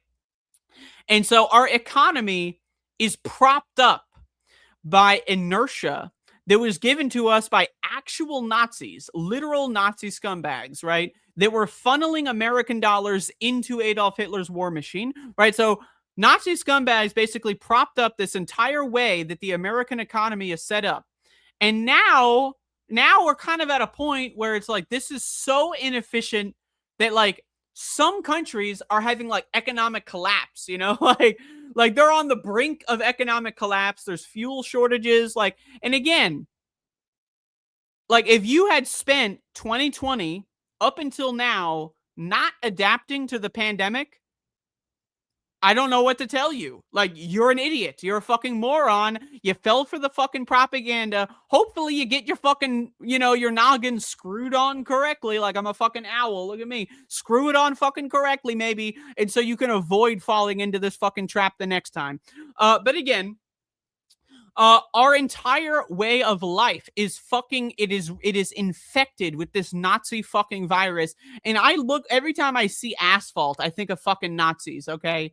And so, like, again, you ever walk around in New Jersey or just any suburb, right? It's hostile. It's grotesque, to walk around in this fucking country. There's no goddamn sidewalks. You ever see, like when a sidewalk, it starts and ends like one house has like a sidewalk in front of it, but then all the other houses don't. You ever see that fucking shit? Right. So now we have to deal with the fact that our economy is we have that inertia, right? We already have all these roads, so we might as well use them, right? We might as well use the fucking roads because we've already fucking got them. As far as we're concerned, they're free, right? Wrong. Because fucking roads, they cost so much motherfucking money to do maintenance on. You ever wonder why every road in the motherfucking country sucks dick, big fat ball sack, right? Like you just got like the fattest, hairiest sack you've ever seen in your life, and you just suck it into your mouth, the whole thing, right? That's what roads do. They suck big fat ball sack, right? But guess what? They are being maintained. You might not believe it, but they are being heavily maintained. You might have seen that pothole there since the fucking goddamn Obama administration. But you know what? They're still spending a fuckload of goddamn motherfucking money filling in potholes and re-asphalting it. Gotta re-asphalt that shit again. Put more asphalt on that bitch. Right? So again, so much motherfucking money is spent on fucking roads. You ever think about how we have this fake housing crisis? Like, oh, we have homeless people. Now, fun fact, actually, there's way more empty houses than homeless people. So this is not actually a problem. But let's just pretend for a moment that there were not way more empty houses than homeless people. We have a lot of land that is literally doing nothing. A waste of fucking space. In fact, roads are so bad. Roads are so insidious that houses were literally burned down, broken down, and bulldozed to build roads. And in some instances, houses were destroyed, usually in black neighborhoods, by the way. Whoa, crazy how that happens. But just to add like another lane to a highway. Like, so the road already exists. And we're going to bulldoze your entire family's fucking generational house that your grandma bought when she fucking, I don't know, whatever. We're going to bulldoze that shit so we can add an extra goddamn fucking lane to our highway. This shit is fucking disgusting. And that lane is going to sit there empty for 99% of the day. Maybe at 6:14 a.m. that lane is going to be used. Maybe at 5:13 p.m. that lane will be a slightly useful thing. But not really, because more lanes just generate more traffic, and that's a whole separate thing. But again, you ever think about how everything is fucked? Everything is fucked. And it's a system problem. But, you know, I've gotten to the point in my life, and this happened many years ago, where I blame people more than I blame the system, right? Let's just look at the 2024 election for a moment. 77 million people voted for a pedophile rapist. They knew he was a pedophile rapist. They just didn't want to believe it, right? They didn't want to believe it. Everyone knew he was in the Epstein files. If you genuinely did not know Donald Trump was in the Epstein files in 2024, maybe we need to bring back literacy tests. I don't know. But again, then you had about 78 million votes for Kamala Harris. Kamala Harris actually won the 2024 election, but she had over 3.5 million ballots disqualified under 1920s Jim Crow laws in Pennsylvania, in Georgia, in North Carolina, in Michigan, and other states. They just disqualified votes for Kamala Harris. She actually won the Electoral College and she won the popular vote. But again, they hacked and cheated the election and they had all their guys, and that's a whole separate story. Anyway. Right. But then I think about 89 million motherfuckers voted for nothing. They voted for fucking nothing. 89 million eligible voters decided they looked at the pedophile rapist. They looked at the genocide heir and they're like, you know what? I think this is going to fucking work itself out. You ever think about that? 89 million people, right?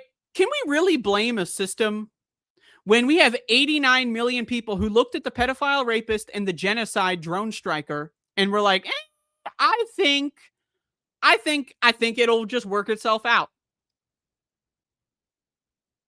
89 million people, they voted for nothing in 2024. So you ever think about that one, man? I don't know. So I'm at the point where I blame people more than I blame systems, because people are fucking stupid, okay? And if people were not so fucking stupid, we would not be living under the tyranny of the most average motherfucker of all time. The reason why capitalism is allowed to persist is because the average person is so fucking stupid, lazy, and useless for anything other than consuming, right? that they run roughshod over the rest of us. So we have to deal with new roads being constructed, houses being torn down, and then also people being left on the fucking street without any alternative. Also that we can fucking add 3 extra lanes to a highway during a war that's having a fucking energy shock so that people are less likely to be driving for pleasure anyway. By the way, you ever think about that? How in like the 50s and 60s especially, the concept of driving for pleasure became so mainstream? Driving for pleasure. Yeah, you know what? I'm a little bored. I'm going to go drive the fuck around. You're going to fucking drive around. Where are you going? Oh, nowhere. Just going to drive around. Just going to drive. I'm just going to, who knows where I'm going? Just going to drive. What the fuck? What the fuck? What? I mean, again, it's the tyranny of the average person. That's why I hate people more than I hate systems. Capitalism would never have happened if people did not let it happen. Capitalism would not still be here if people had gotten their shit together literally at any point in all of human history. And literally at any point. So again, we are living with the inertia from generations upon generations upon generations of stupid motherfucking fuckers that get convinced to do the dumbest things imaginable for like the lowest quality treats you can fucking possibly fathom with the human consciousness, right? We will let you see Taylor Swift so long as you kill yourself and your family and your grandma with a virus and spend fucking how much money has been wasted on commutes after this fucking back to normal fucking bull fucking shit where people were working from home and then they went back to the office. Think about how much money you wasted on gas over the course of 5 fucking motherfucking years. I don't know how many goddamn fucking years it's been. I'm in like a goddamn cryostasis fucking chamber for the last goddamn, I don't know, 7, 8, 12. I don't know. But my whole life. But just think about how much money is fucking wasted on the dumbest fucking shit imaginable that people don't even fucking think about. And like, you know, we could just all not go to work. You ever think about that? You could just not go to work. What if everyone just decided, I'm going to call in sick today? We're all sick. Hey, you are all sick. I haven't been sick in 7 years. You are all sick 24/7 anyway. Might as well fucking take advantage of it. Call in fucking sick. What if everyone called in sick every day for a week? Every day for a month? And what if everyone stopped driving around for fucking pleasure? What if everyone stopped driving to fucking Mickey D's every day? Or what if, you know, what if we all just decided to, I don't know, stop participating in the stupid fucking system? Right? But we can't. Why? Because it's the tyranny of the average fucking person. Right? When you go on strike, there's going to be a numpty that's going to go in there and say, hey, can I get a job? Can I get a job? I notice you don't got any workers and I need a job. I would love to have a job. You walk through the picket line. Well, I just got to work. I just got golly. I mean, this is my only option is to work right here during a strike. Scabs, motherfuckers, scabs, right? They're grotesque. It's the tyranny of the average fucking person. I know I keep saying that, but I got to harp on it. Capitalism is not enforced from the top down. It is enforced from the bottom to the bottom, okay? Capitalism is enforced upon you by your stupid fucking neighbors. Capitalism is enforced upon you by your stupid fucking boss that is only in that fucking position because of your stupid fucking neighbors. Your stupid fucking neighbors keep voting for pedophiles, rapists, drone strikers, fucking goddamn whatever the fuck Joe Biden is, right? Like, they keep voting for people like this because they're fucking stupid. Do you know why we have the right to vote? Do you know why voting is allowed at all? Because of the tyranny of the average motherfucker. Because they know, the guys up top, they know that 89 million people are going to vote for nothing. Now, they love to pretend like, oh, I didn't vote. I abstained from the system because I'm like above it all. Yes, I didn't vote. I'm not going to legitimize the system because whatever. I'm not going to vote. Actually, you did vote. You voted for fucking nothing because you're a fucking loser. So you have to deal with 89 million people who don't vote at all, or rather they vote for nothing. They choose to vote for nothing. They cast a ballot for nothing. 77 million people voted for a fucking pedophile rapist. They knew he was a pedophile rapist. You knew he was a pedophile rapist, who, by the way, stole the election. 78 million people. Well, I mean, like, first of all, Kamala Harris, they didn't even have a fucking primary. So what the fuck was going on there? So again, I don't know, man. We're living under the tyranny of inertia of previous generations, the prior generations of stooges and morons that fell for this fucking garbage. They were sold the freedom of the road, bitch. You can drive anywhere. Yeah, look at me, I'm driving my car. And now we got to deal with living in fucking hell, and gas prices are $5.5 fucking million a gallon or whatever the fuck. All because your neighbor is a fucking idiot. All because someone in Oklahoma is a fucking moron and voted for a fucking pedophile, right? And it's not just America, right? Why doesn't Europe get its shit together?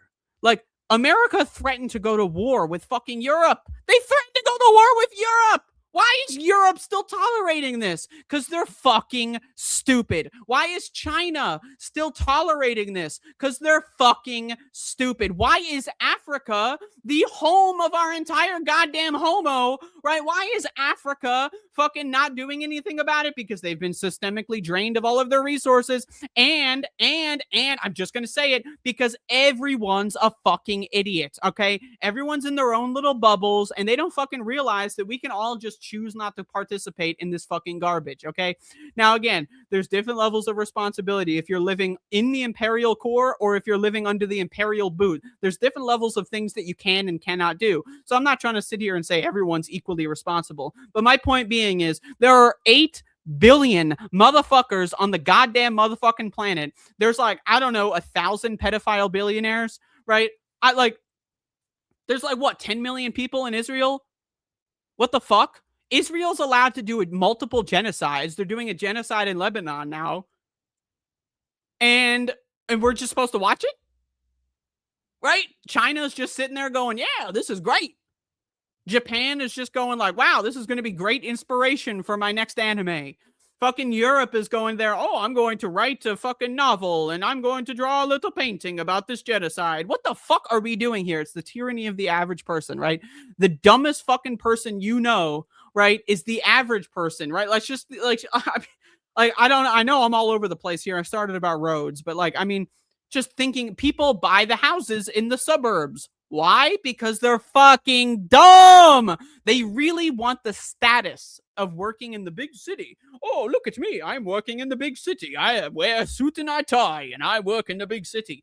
But they want the peace and quiet of living somewhere else outside of the big city. So simultaneously, they suck the cock of the big city, right? But then also at the same time, they're trying to gag out that cock of the big city. You ever suck dick?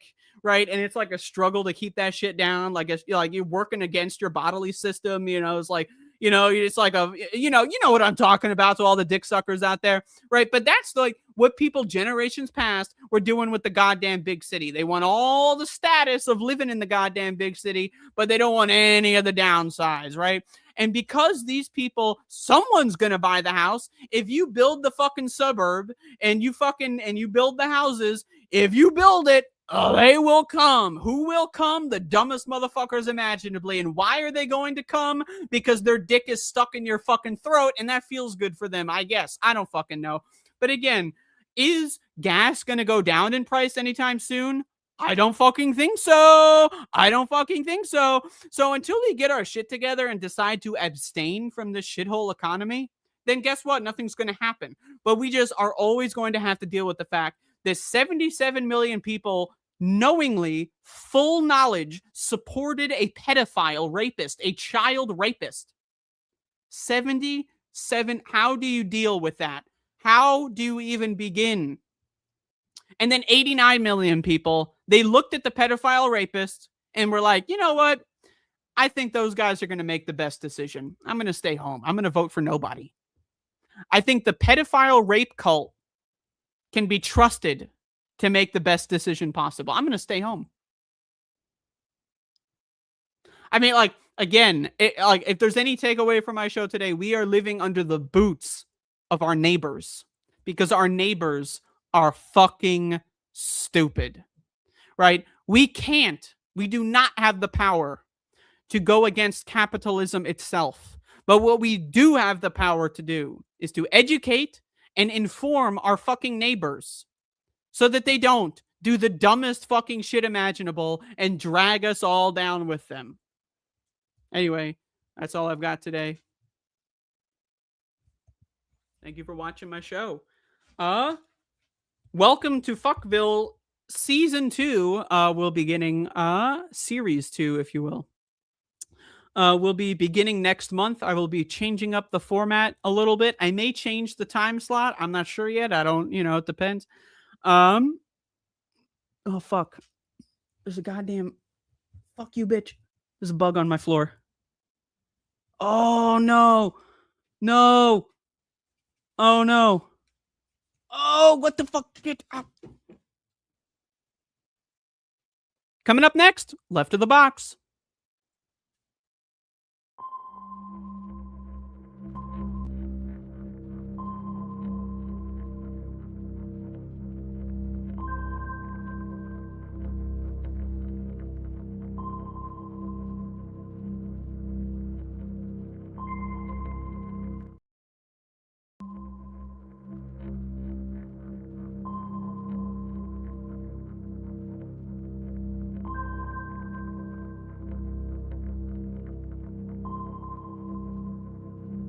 Do do do, theme song. Do do do, I'm broke, so this is my theme song.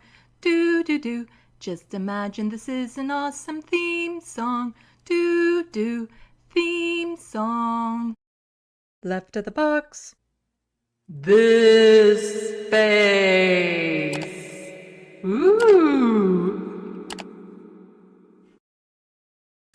Hello, welcome to This Space with Left of the Box. Bonjour, bienvenue. I'm Sandee. Welcome, welcome, welcome everyone to this Wednesday day, afternoon, evening. I don't think it's morning still for people on Wednesday. Anyway, welcome. How's everyone in Subspace doing? I have some stuff planned to go over today. Nowhere near as traumatic as last week. Last week was pretty bad when it came to what I was covering. But this week, not... Oh, fuck, never mind. It is actually pretty dramatic. It's just not detailed. Never mind. Never mind. It's talking about some traumatic stuff here in Canada. Yeah, it's just not... We're not going into... little icky, sticky details. This will be informative about the land of Canada and what we do up here. But anyway, yeah, I'm a little bit discombobulated. I know that's normal. My ADHD has been acting up a lot lately. It's hard for me to focus on anything. And I have a friend coming over, like at the very end of this, to finally help me move my love seat. You see, I have this love seat that actually unfolds into a bed, if that makes any sense. Like the cushions are connected and then they stack and then they unfold. That is not a helpful visualization. Let's see. With this paper towel, see? It's like stacked like this and then it goes like this and this. The cushions. And the thing is that it sits really low and it's not something that I generally use because it's better for like kids, teens, if you want to have sleepovers, that sort of thing. And I've had it for a long, long, long time. I've made good use of it over the years. It's still in decent condition. And I know at apartment complexes and stuff, you often see people just throwing out furniture like that. And I can't. I have such a hard time thinking it's like this perfectly usable piece of furniture just rotting in a dump when somebody could use it. So Goodwill won't take it.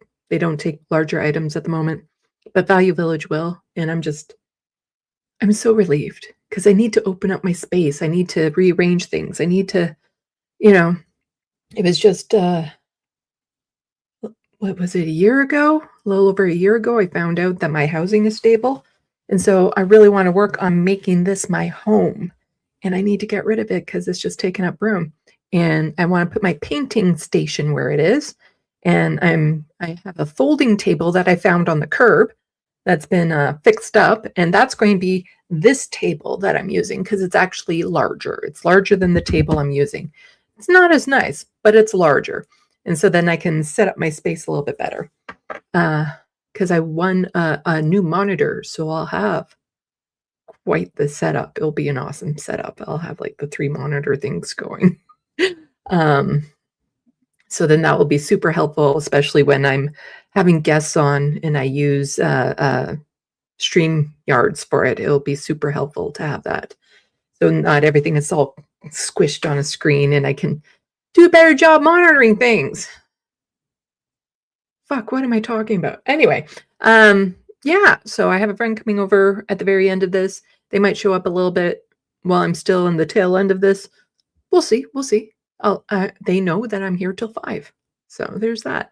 Yeah, I've been working on the painting because I've been painting some pride flags. I don't have anything new to show people from the last time I showed people stuff because I'm just doing the base parts now. So it's like I just finished a whole bunch of, let's see, I have pansexual, asexual, a couple gay, a couple lesbian, and a bunch of non-binary flags done. And I'm still working on the inclusive flags, but there's no symbols or anything put on them yet. So there's not really much to show off other than it's like, ooh, it's a 5x7 with stripes on it. So I'm hoping to get those done because I don't know if I'm going to have a booth at the Pride Festival for vending. Fingers crossed I get it because I'm doing a lot of painting and prep for it. It's just I can't wait until they tell me because there's no way I'd be able to get all the painting done on time that I need to. And I've been working on that TYT essay because I need it done. I need it done. But it's like all the time there's like, oh, that needs to be added. That needs to be added. So I think originally I was just going to drop it on a Saturday. And I'm like, okay, so it's going to be like a Saturday, Sunday. I'll split it in 2. And now it's like, okay, well, maybe I'll do it on a long weekend. So it's like a Saturday, Sunday, Monday. Because ideally what I wanted to do was drop it all before Jake and Anna had a chance to respond to it. Just get it all out there. That's probably not going to happen at this point because it's so fucking long. It's now going to be like Shark Week for TYT. I need a snazzy name for that. Anyone can come up with that? And then like literally every day of the week, like Monday to Friday, I'll be dropping a new episode of it. So instead of Shark Week, but something with bite. Haha. Get it? Get it? Yeah. So let me share my screen. There we go. Share. Okay, so why don't we actually get into some of the content that I have ready for people? Although I could just yammer on. It's one of those days. You could see ADHD in action and have a little clue as to what my life is like. Seeing that I can't focus on anything until I hyper focus on something. That's the thing. I can't focus on anything until I hyper focus. Because when I'm doing the painting, that's all I want to do. And I forget to do things like eat. And then suddenly it's like, wow, I am like super hungry. And it's like, oh, right. Okay. So if I hyper focus on something, that's good. But then when I'm not hyper focusing on something, I'm all over the place. So even when I'm working on my TYT essay, if I hyper focus on it, it's good. And I just need to get this little part worked out, but I'm getting close to getting it done. Rich Paid Sandee delivers the complete and total decimation of TYT. Yeah. And Earth Homies Chank. He might seem irrelevant to us, but he's becoming more relevant to the Lib Dems he rails against. If that makes any sense. Like TYT is actually seeming to pick up viewers lately. I don't know if they're real or not, but and that's because they're doing this centrist, bold centrism move. But yeah, this essay is more than just about their point of view. It's about ethics in journalism and reporting, and how can you trust a source that constantly misleads you and gives you false information, and sometimes just, in my opinion, outright lies. So it's a lot. It's a lot in there. And it's definitely going to show the transition from them being, the home of progressives to populist center now. Vanguard was covering something to do with Cenk today, with Hassan Piker mentioning some stuff about Cenk's new love affair with Tucker Carlson type thing. So anyway, John Davies says Red Sandee, and this was not intentional. I did not do this intentionally, because the first thing I'm going to go over today is Red Dress Day. So this was not intentional for me to be wearing red today when I'm going to go over this. But like I said, so it's a heavy subject, but I'm not going into details and stuff. It's just, part of Canada that we should be aware of. So why don't I pop that on screen and see if that helps me focus? There we go. So this tweet was out from Catherine Fife. She is an NDP MPP here in Ontario. And so this is about yesterday, May 5th, was Red Dress Day here in Canada. So in Canada, Indigenous women and girls are 12 times more likely to be murdered or go missing than non-Indigenous women. May 5th is National Day of Awareness for Missing and Murdered Indigenous women, girls, and 2S LGBTQIA plus peoples. Red Dress Day honors the victims. And this little graphic that she tweeted out with it. So mentioning that Red Dress Day marks National Day of Awareness for Missing and Murdered Indigenous women, girls, and Two-Spirit people in Canada. 1,017 murders of Indigenous women, girls, and Two-Spirited people were recorded by police between 1980 and 2012. And also keep in mind scale. So, you might think of this number as something in the United States, but United States has about 10 times the population. So then that might help put that in perspective. Like if we were the same size as the United States, that'd be over 10,000 during that time. So it is estimated that 4,000 Indigenous women, girls, and Two-Spirited people have gone missing during that same period. The final report from the National Inquiry on Missing and Murdered Indigenous Women and Girls, released in 2019, concluded that the staggering rates of violence against Indigenous women and girls amounts to race-based genocide. The Red Dress Project was created by Indigenous artist Jamie Black in 2010. And we'll be going over a little bit more information about that. But when it comes to Indigenous women, girls, and Two-Spirited peoples, they're one of the groups where more of the perpetrators of those crimes, the murderers, come from outside of their group. So normally you hear the black on black crime, white on white crime, all that sort of stuff. But this is one of the rare times where they're targeted from outside of their group more often. So we got some more on it. We'll share this tab, and this is from APTN News. If you want to stay up to date with Indigenous news, this is the network you should be following. So you can follow them on Twitter, go to their website, watch their programming and stuff, because it's Indigenous run, and all their reporters and stuff are Indigenous, focusing on stories that matter to them. And so I haven't actually watched this video yet. I think it's just a promo to a larger video, but let's just see what it says. We don't know what they're spending the money. So Maggie Seinwick has been an advocate for missing and murdered Indigenous women and girls since the unsolved death of her sister Sonia in 1994. Tonight on Face to Face, she shares concerns over how MMIWG funding is actually being spent. And I've talked about this a little bit. I did a show about the federal budget thingy that just came out, and there's going to be cuts to programs that investigate the murders, that help out these communities, that put supports in places and all that sort of stuff. And a while ago, I actually showed that there's a concern among some of the chiefs that this is the first time they've seen their rights actively being rolled back. So before it was just like teeny tiny steps forward or maintain, but then a little bit of progress and then maintained. But now they're actually, it's like, no, we're actually sliding back when it comes to supports and progress and everything for Indigenous folks in Canada. So let's listen to this. We don't know what they're doing with the funding. That's part of the biggest problem. Like, there should be a forensic audit on some of the organizations that the federal government has been funding over the last, since the inquiry stopped. Some of these organizations came out of nowhere. And there was no consultation with family members across Canada. When they call themselves national, shouldn't that be families included in what they're doing?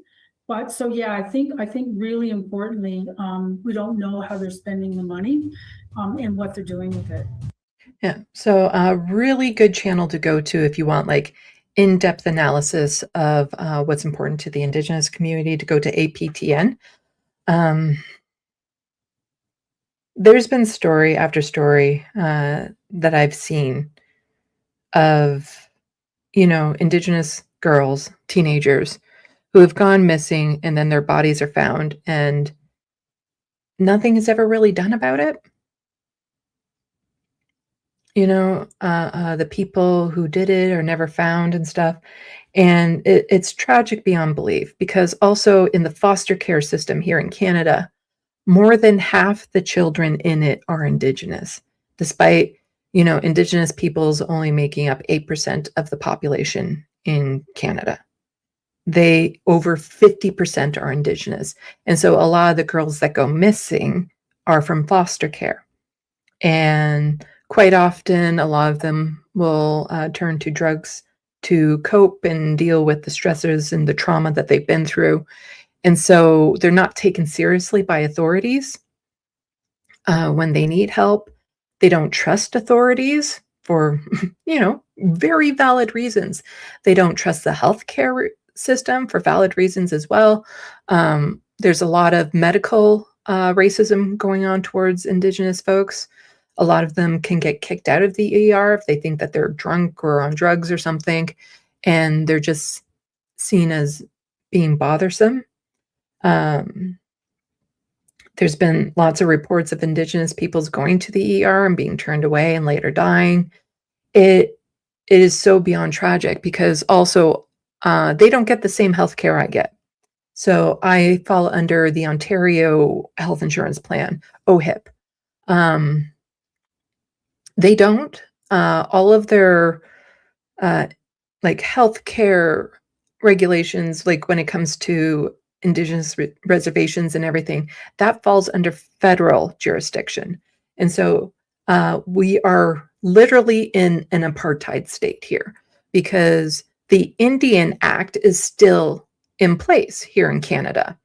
And that is how the Canadian government treats Indigenous people, separate from how it treats, the rest.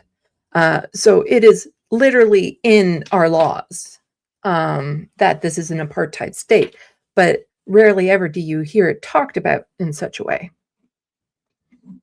And so Amnesty International also has an article on this National Day of Remembrance and Activism honoring the lives of missing and murdered Indigenous women, girls, and two-spirited people.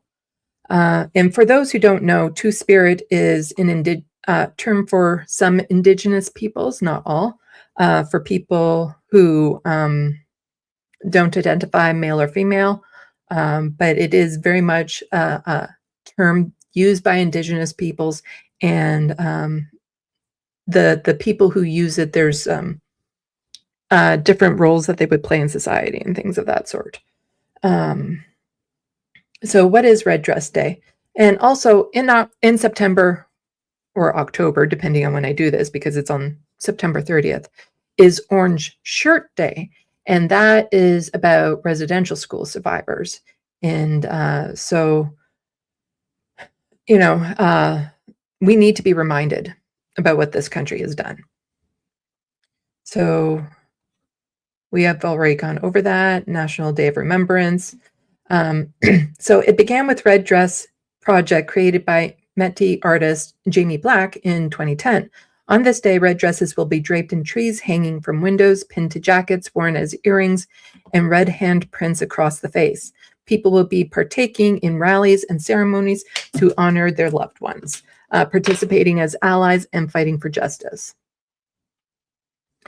I don't think we can watch a TED Talk on here. So what is the MMIWG2S report? The MMIWG report refers to the final report of the National Inquiry into Missing and Murdered Indigenous Women and Girls, released in June 2019. It is the result of over 2 years of gathering testimonies from more than 2,380 individuals, including family members of missing and murdered women, survivors, elders, knowledge keepers, frontline workers, and experts. The inquiry's mandate was to investigate the report on systemic causes of the violence experienced by Indigenous women, girls, and 2S LGBTQIA+ peoples in Canada and propose solutions. The report is 2 volumes and contains 231 calls for justice directed at governments, institutions, social services, industries, and all Canadians. Now, also, like in British Columbia, BC, there's a highway there known as the Highway of Tears. And that's because there's been an exceptionally high number of women going missing on that stretch of highway. And that's in part due to there's one of their communities, one of the reservations is kind of far away from town. And for the people who have to go into town for services or to work, they often have to hitchhike because they can't afford vehicles, they can't afford gas. There's no reliable transportation with buses that go back and forth, that sort of thing. And so they end up hitchhiking in order to get into town and back to do whatever it is. And many, many, many women have gone missing that way. There's also the man camps that happen here in Canada. So that's when there's a remote mining site or something of that sort. In the oil field too, remote oil fields and things of that sort. Man camps develop where a lot of women will be trafficked into there, and a lot of women will go missing if they go get involved with it, and they're, severely abused and stuff in those types of situations. So when harm reduction is restricted, risk increases. When harm reduction services are attacked, Indigenous women and 2S LGBTQIA+ people who use drugs lose life-saving support like safe supply, supervised consumption sites, and outreach. These services reduce overdose risk, prevent exposure to violence, and connect people to housing, healthcare, and safety. Without them, people who use drugs are pushed into isolation and unsafe drug use environments, increasing risk of violence, exploitation, and overdose. Indigenous women are disproportionately impacted, facing compounded and gendered harms shaped by poverty, inadequate housing, gendered violence, and systemic discrimination, resulting in heightened vulnerability to both criminalization and violence. The shutdown of harm reduction services contributes to the MMIWG crisis, leaving Indigenous women more vulnerable to harm, disappearance, and health. Many of the supervised consumption sites here in Ontario have been shut down because of the Doug Ford government. One of the root causes of the MMIWG2S plus crisis is the second generation cutoff. The second generation cutoff is a provision in the Indian Act that decides who is legally recognized as First Nations and who is written out. It drives the MMIWG crisis by disproportionately impacting First Nation women and cutting them off from community rights and safety. By denying status, it removes access to programs and services tied to registration, increasing exposure to violence, poverty, and systemic neglect. Multiple bodies, including the Royal Commission on Aboriginal Peoples, 1999, and Inter-American Commission on Human Rights in 2014, and the CEDAW Committee, 2015, and the National Inquiry Missing Murder Indigenous Women, have identified that sex and race discrimination in the Indian Act is at the root of the MMIWG2S plus crisis. In ignoring this, Canada continues to uphold a system of discrimination that drives violence against First Nation women. Why Red Dress Day matters. Disproportionate victimization. Indigenous women and girls make up less than 5% of the Canadian population, but represent approximately 24% of all homicide victims. They are 12 times more likely to be murdered. Over 60% of Indigenous women experience physical or sexual violence in their lifetime.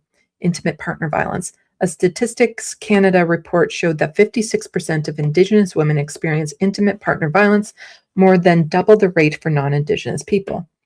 Overrepresentation in incarceration. Indigenous women constitute 41.1% of the federally incarcerated female population, despite representing just over 4% of the Canadian female population. So quite often you'll hear this statistic down in the States, how 30% of the male population in prison are Black, but they only make up 15% of the overall population. That's what it is here. It is about 30% male for Indigenous peoples in our prisons here. In combined male, female, children, it's about 8% of Canada's population. So with men, it's 30% incarceration, women over 40% incarceration, children over 50% foster care. Indigenous women and girls and two-spirited people face human rights crises in Canada, and the violence that they face amounts to genocide, called by the MMIWG report. It is not just a crisis, it is a national shame. Canada has built systems that disappear Indigenous women, from the Indian Act to modern policing. These broken structures are doing what they were designed to do: erase Indigenous presence, silence Indigenous voices, and sever Indigenous futures. Red Dress Day matters because it makes the invisible visible. It forces this country to confront the truth. It reminds us that every single life matters and that these lives still matter, and we will never stop fighting for justice. And so they have a short video here. I haven't watched it yet, so let's see what this is. Oh my gosh, I haven't been sharing this screen. Somebody should have told me that. I keep on forgetting. ADHD. This is what I've been sharing.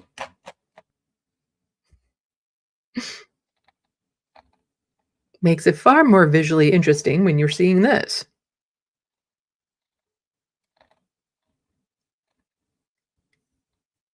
Just scrolling through that. And then we're about to watch this video here.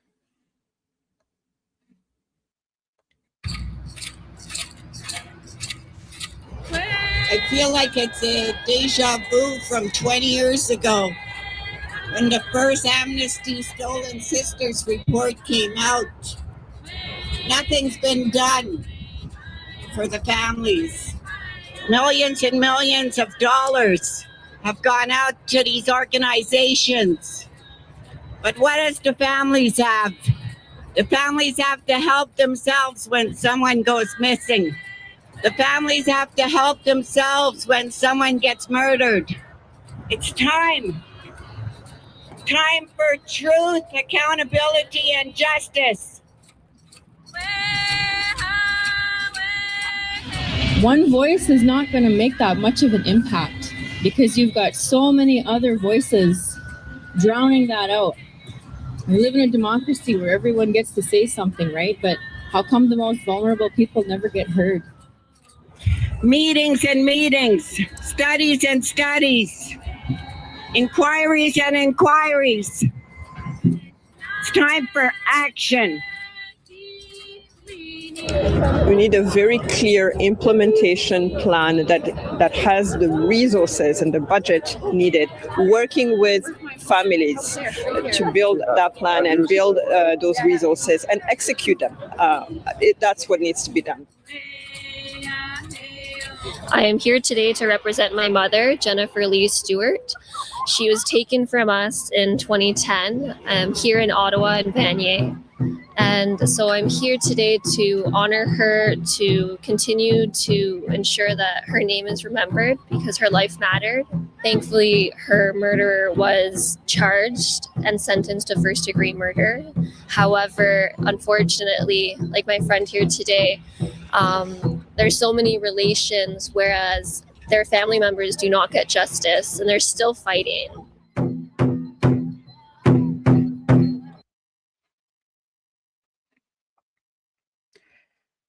I would imagine that every single Indigenous person here in Canada knows someone who has gone missing, murdered, their family broken up due to the 60 scoops, or the family broken up because of incarceration, the disproportionate incarceration. It is devastating that it's still going on to this day, but it's rarely ever addressed or taken seriously by the media, by politicians. Politicians rarely ever speak about it. So it's important that we do acknowledge it and we are aware of it and we try to speak out as much as we can and inform people. So here's a quote: "We must transform society and shift the way Canadians think about and approach the issues related to violence against Indigenous women and girls and 2S LGBTQIA+ people. Women are sacred. In many Indigenous nations, women hold key roles as life givers, water and land protectors, knowledge holders, and leaders. Colonialism attempted to erase those roles through forced assimilation, patriarchy, and systemic violence. Uplifting Indigenous women is essential to restoring community wellness, governance system, language, and culture. In many Indigenous cultures across Turtle Island, women are not just life givers, they hold sacred responsibilities in spiritual, legal, social, and ecological orders. Women are the water carriers and the knowledge holders, the protectors of culture, and the voices of intergenerational wisdom. In Anishinaabe teachings, women are closely tied to the moon and water. They lead the water ceremonies and are seen as stewards of balance between the physical and spiritual worlds. In the Haudenosaunee society, clan mothers are central to governance. They select and remove chiefs and guide the council with ancestral teachings and vision. Colonial systems attempted to erase these roles through policies like the Indian Act and residential school systems, stripping many Indigenous women of their legal status, voice, and power. We must protect Indigenous women as sacred beings, honoring their lives and ensuring their safety." So here's another quote: "The genocide has been empowered by colonial structures, evidenced notably by Indian Act and the 60 Scoop, residential schools, and breaches of human and Indigenous rights."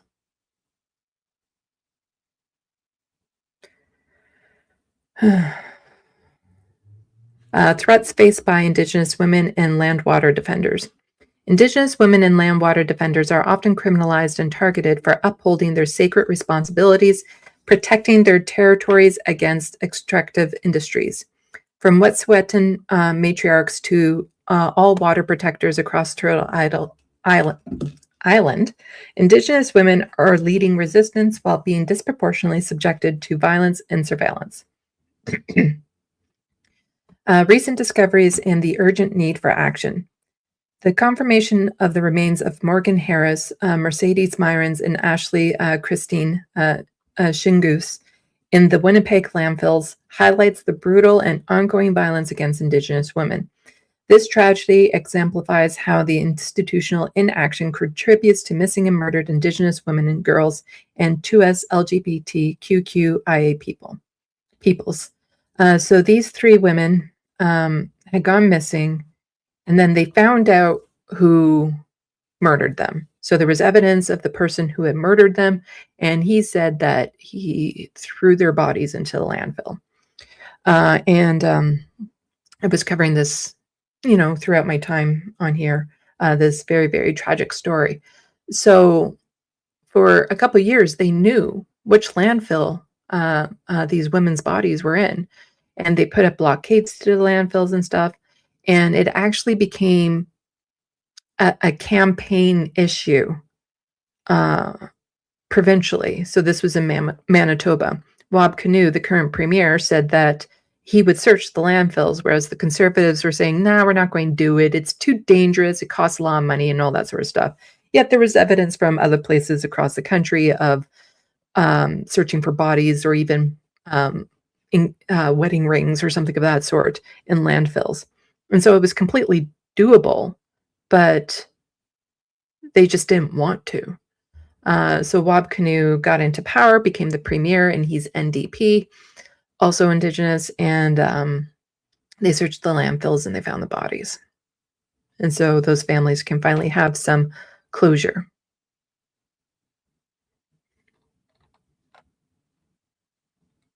So Indigenous-led oversight needed for the MMIWG final report. The National Inquiry issued 231 calls for justice in 2019, yet implementation has been inconsistent and insufficient. We urgently call for the creation of fully Indigenous-led implementation oversight committees that is independently funded and empowered to track, report, and evaluate government actions. So here are how to take actions on Red Dress Day, which was yesterday. So you can do it today in solidarity or keep it in mind for next year. Wear red on May 5th to show solidarity, listen to the stories of survivors and families, and amplify voices with consent.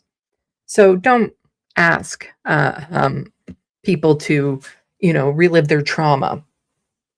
Some people don't want to talk about what's happened in their lives and all that sort of stuff. So other people are out there doing this. It's important that you don't, share other people's information without their consent and so on. Right to elected officials demanding full implementation of the 231 calls for justice. So when you do that, make sure that you do your federal MP representative when you're doing this sort of thing, because again, it's a federal jurisdiction. Attend local vigils, walks, and events. Donate to Indigenous-led organizations, support land defenders, educate yourself in your community about MMIWG 2S+ issues. 16 things Canada can do now to end violence against Indigenous women and girls, and there's a link to that. So I will toss this link into Subspace.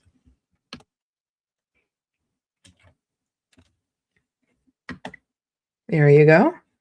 So that you can look at more information. Amnesty International often has petitions that you can sign, things to help out. And then there's more resources to learn more about this.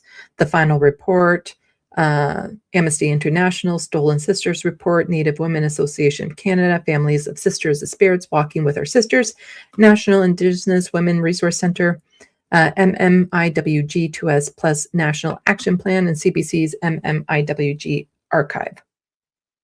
And then there's also the frequently asked questions and so on and so forth. So, yeah. Oh, that's okay, I'm scrolling up way too much and I don't have to, so we'll remove that from stage. There we go. So that's Red Dress Day here in Canada. And that's May 5th.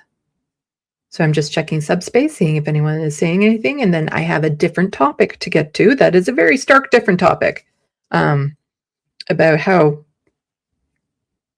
absolutely dire the situation is for people trying to get into relationships here and just anywhere these days. It's so bad. It's like all of our normal social dynamics are just disappearing. I'm lucky I have I have a handful of really good friends. I don't get to see them as much as I would like to because they all have other friends and family and whatnot, but I'm very fortunate to have them. Like my friend who's coming over later today to help me finally get rid of my love seat. I was at an event and something had happened and I became really, really upset. And I had just met her that night and I look over at her. I'm like, I need a shoulder now. We sat in her vehicle and I ended up just bawling my eyes out for like an hour. And that was years ago and we're still friends. Everyone needs friends like that.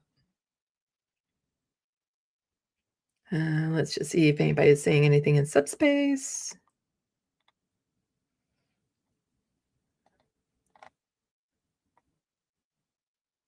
People were listening. Yeah, you're just listening to the sound of my voice as opposed to watching the screen.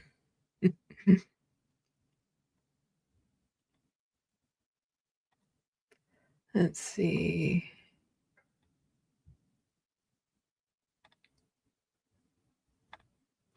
Okay. Rich P, thank you for covering this, Sandee. Yeah. I try my best to cover Indigenous stories in Canada, or just spread information, make people aware of the situation, because that was my political awakening. So sometimes people ask, like, what is it that really made you get involved with politics and things of that sort? And for me, it was learning what the real situation was for Indigenous peoples here in Canada. Because they didn't really teach us about residential schools when I was a kid. And so learning about that, learning about the systems that are still in place, learning about how poorly they've been treated, how they're still being treated, how the genocide is still going on. And that was what really woke me up to what Canada is. And I lost the sense of pride I had in my country. But I'll always say, like, I'm grateful to be Canadian. Pride is not so much. Like, I'm grateful to be here because, you know, as much as the system is falling apart around and all that sort of stuff, I've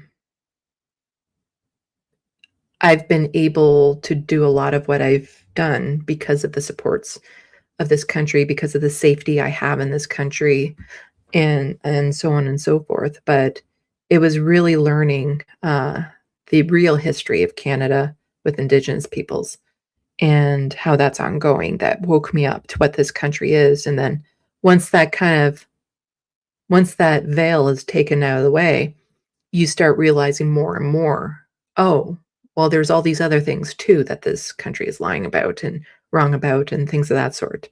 So that's why that's really, I think, the start of my political awakening was when I started learning about that. So to me, as somebody who has a strong sense of the need for justice, I want people to, you know, I want them to see some closure, some justice in their lifetimes.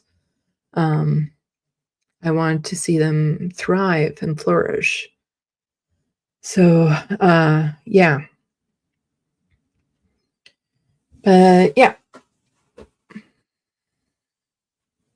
Let's move on to a very, very, like, this is a hard split, wipe the stage subject. We're moving on to a completely different subject. And yeah.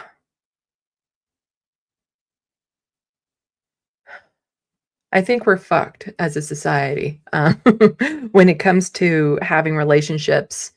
Earth Homies here is just saying, helping boys and men think more broadly about their roles in society would have practical economic benefits. Helping to socialize them, helping them to think more broadly about who they are, accepting themselves. All of that would help, especially with what I'm about to talk about. It's yeah, we're going to be talking about sex robots.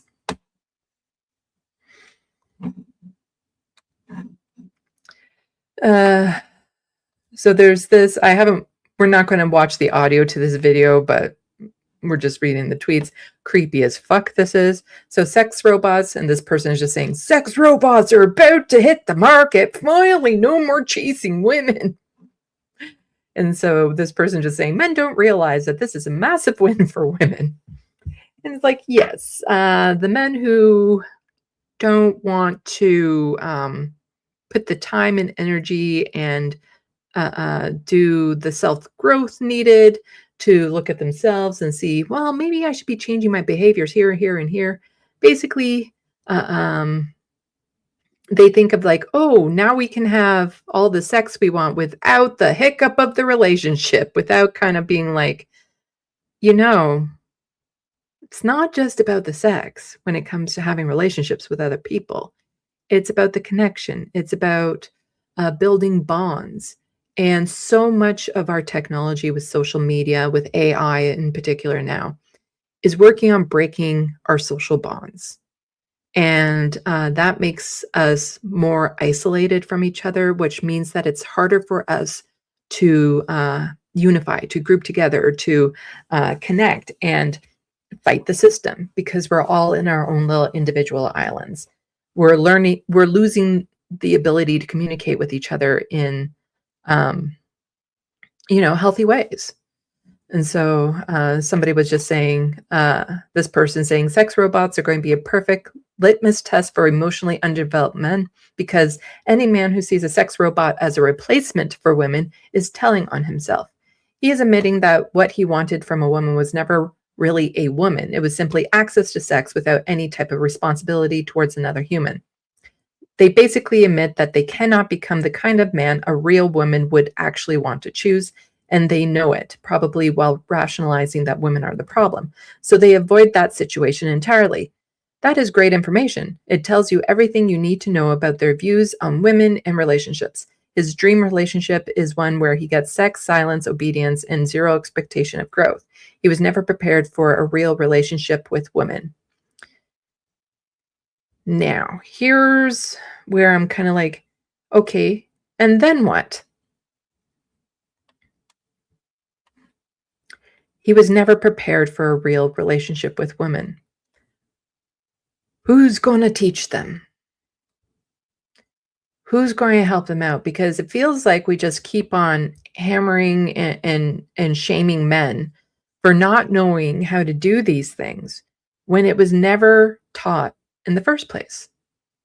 When they don't, these types of things, again, as our culture has been shifting and women have become more integrated in society, women have become more independent, they've become less dependent on a man to, keep a roof over their head, all that sort of stuff.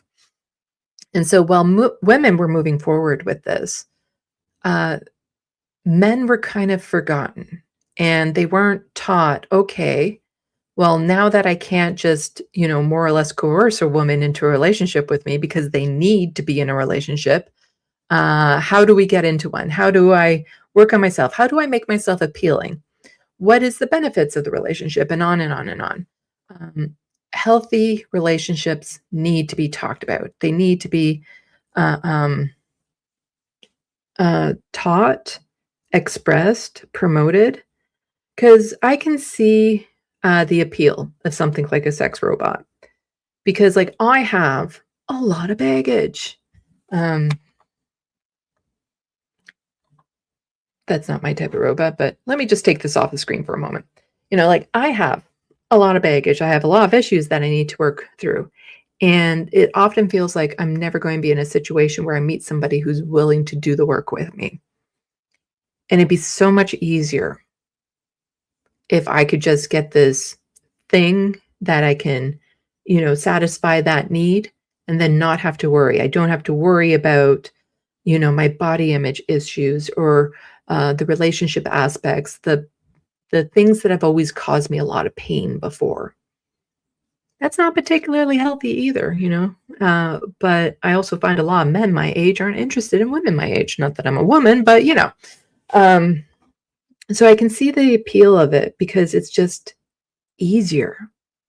You don't have to go through the trauma of recovery sometimes, because sometimes when you're trying to work through your baggage and stuff, it can re-traumatize you as you're remembering a lot of what got you there in the first place. And so sometimes it's just easier, but just because it's easier doesn't mean it's the better option. Sometimes you need to put the hard work in order to have healthy relationships, in order to have something at the end that really benefits you as a person. But I saw this video on relationships and stuff too, and I thought it was a very good video. So I'm going to share this tab instead. Hopefully they're okay with me sharing this. I'm 30 years old. Not one of my friends has children. So this is the other issue around relationships these days is that a lot of people can't afford it. They can't afford the time. They can't afford the money. Society isn't structured in a way that allow, again, with AI, with social media, with capitalism, it's designed to keep people isolated. So it's harder to find networks, connections, to be able to find family units and build on that when the society is actively working against those goals, actively working to keep you isolated from people. So how is somebody in today's day and age, if you're young, if you're in your 20s, thinking about having kids when it's like gas prices here are about to hit $2 a liter? Grocery prices are astronomical. Rent prices are unaffordable. So how do you put the idea of bringing a new life into the factor if you can't provide them with the basics and society isn't helping? They're not helping ease the burden or anything. Like there is some $10 a day daycare in Canada, but that's only if the province, blah, blah, blah, blah, blah. But there's not enough supports in place for the nuclear family, which, conservatives love to say we need to get back to actually support that. And then they get mad when we're not. Personally, I don't want a nuclear family, which is also part of the reason why it's hard for me to get into a relationship. So it's hard for people to get into a relationship if they want that nuclear family. But I'm polyamorous and I don't like living with people. So I'm not looking for a nuclear family. I'm not going to be having kids. Like that's just a hard no on that one. And so a lot of people don't know how a relationship with me would work. So it makes them a lot more hesitant to get involved with me. But let's listen to this video here. I'm 30 years old. Not one of my friends has children. Zero. No one. No one's having kids. Do you know how hard you need to abuse a mammal to make them not have children? Like for real. Like let's step here back a moment, right? Never thought of it that way. Yeah, look, GDP goes up. People have have enough food, and whatever. No one's having kids, and this is across the world. This is across both the West, the East, everywhere. So all those men that are interested in those sex robots, that's really going to help with this, huh? They're so relieved they don't have to have relationships with women anymore. So that population issue that a lot of people seem to be concerned about, I'm fine if the population naturally decreases. I think that's actually a good thing, just given where we are with this world. Like maybe let's back off on the increase in population so much, but only if it happens through, like I don't want any forced sterilization or any bullshit like that. But all of it's generally right-wingers and conservatives is like, we need to increase the birth rate and, all this sort of stuff. And we need women to have more babies and whatnot. And yet those are the same men that will look at those sex robots and be like, ha, I don't need a woman anymore. It's happening. So there's a thing that happens, especially with younger, like even younger than me. Like the kids are like 18 today. There's a huge problem where they don't dance. No one dances. They go to clubs and they don't dance. Yeah. Why is this? Because you get recorded. Yeah. If you're an 18-year-old kid, you go to a club, you get recorded. If you approach a girl and you mess it up, you get recorded. Everything is the panopticon now. Yeah. So if you had to ask me why, my answer is technology. My answer is social media. My answer is AI. My answer is algorithms. Do you know what dating app algorithms do? Do you know how they optimize? They don't optimize you to meet your love of your life. They optimize you to keep coming back to the app. Yeah. And now there's a thing that basically we have sold out all of our dating norms, all of our interpersonal norms to tech companies without our consent to optimize their ad algorithm. Right. I think there's a deep thing where we as a society have not dealt with the fact that we have to steward technology responsibly. We have treated technology as a Wild West. Absolutely. Just everyone can do whatever they want. Just sell all of our younger generation's dating lives to corporations for profit. And who pays the cost for this? Who has liability? So I think the real problem is that we are, as a society, as a government, the generations that came before me, and also my generation, I don't want to exclude myself from this, but also the generation came before me, just let technology rip. The promise was, if you let technology rip, if you let internet rip, there will be democracy and freedom and happiness and economic growth. And where is that? I think my generation is noticing that broken promise. So really good points by this person here. Because as I was saying, social media, AI, all that, capitalism, it's designed to isolate people. But it's like, I can't imagine what 18-year-olds are going through today, where there's always cameras watching you, recording you. We should be allowed to be fuck-ups. There is so much that happened when I was a teenager that I'm so glad is not on the internet forever. And then people become super self-conscious. People aren't teaching proper social interactions and how to deal with how do you approach a woman and things of that sort. Instead, any mistake you make is posted online for you to be mocked and shamed for being human. Because if nobody's teaching them how to interact properly, then how are they supposed to learn? It's not through mockery. It's through compassion. That's what we need, is more compassion to be able to deal with these things. But yeah, I'm like running up against the clock here, and I need to be done like right on time. So I'm going to check Subspace. But I thought that was a very interesting video with him talking about that, because again, I love going to a club and dancing. I love loud music, just feeling it through my body and dancing. And the idea of somebody recording my fat ass at the club and posting it online, I would not be good with that. Okay, so there's my Amnesty link. It's helpful when I put a link in there. So I know how far back up I need to scroll.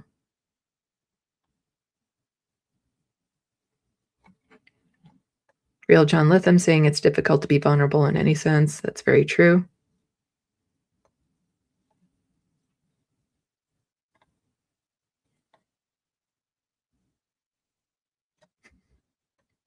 No worries about this. She, her, Mr. Sir, folk, they, them.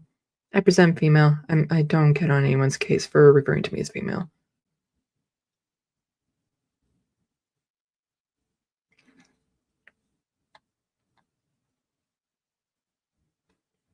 Let's see.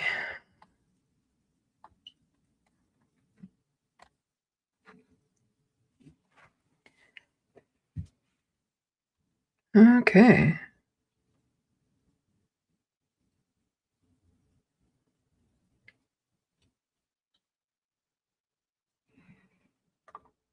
Reference frame saying it's also in classrooms. Students don't ask questions because they don't want to appear foolish.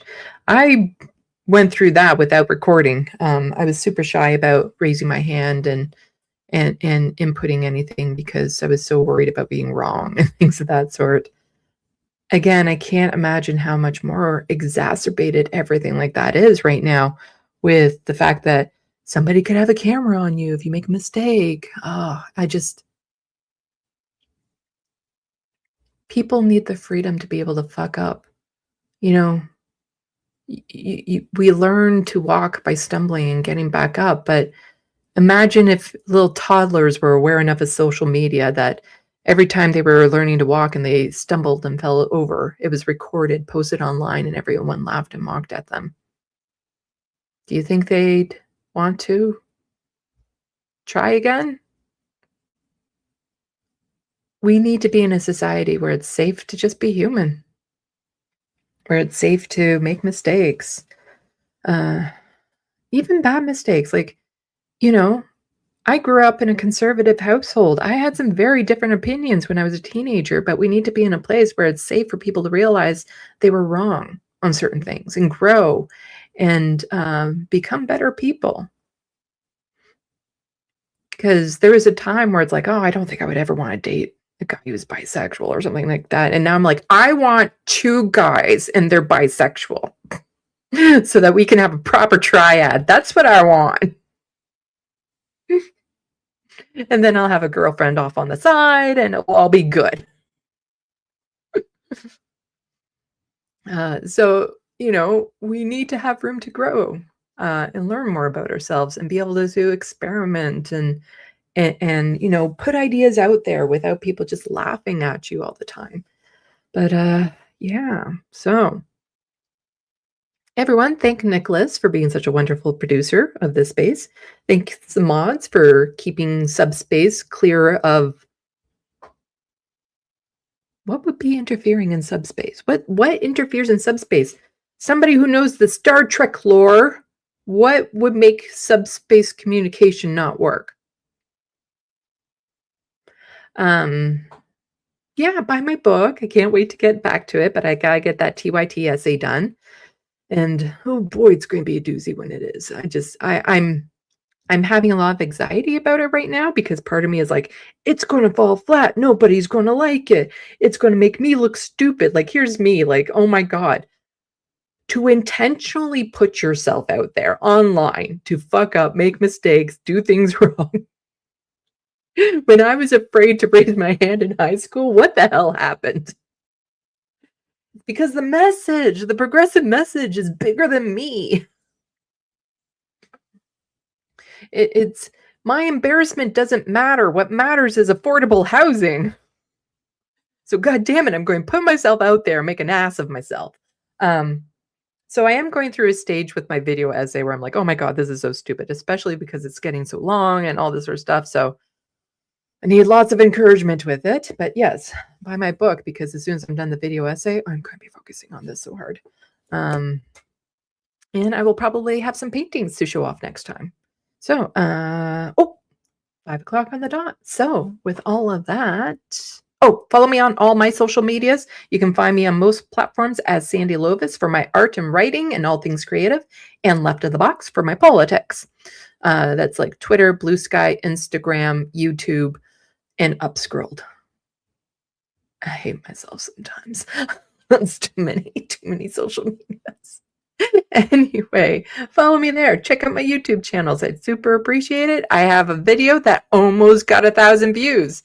Go check it out. Rewatch it. Help it make it over that arbitrary number. Anyway, salut. À la prochaine. Thank you for watching and stay tuned. I'm Sandee, wishing your tomorrow is better than your today.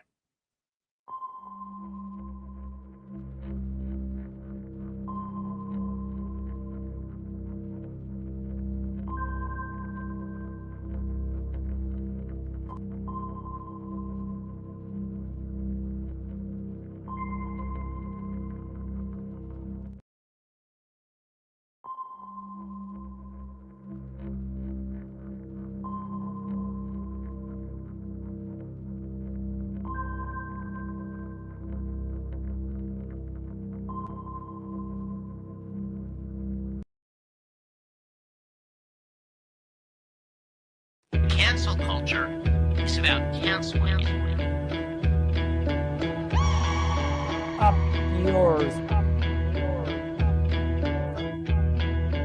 Woke moralists. Up yours. This is systematic bullying that's happening. And they believe that Cocaína.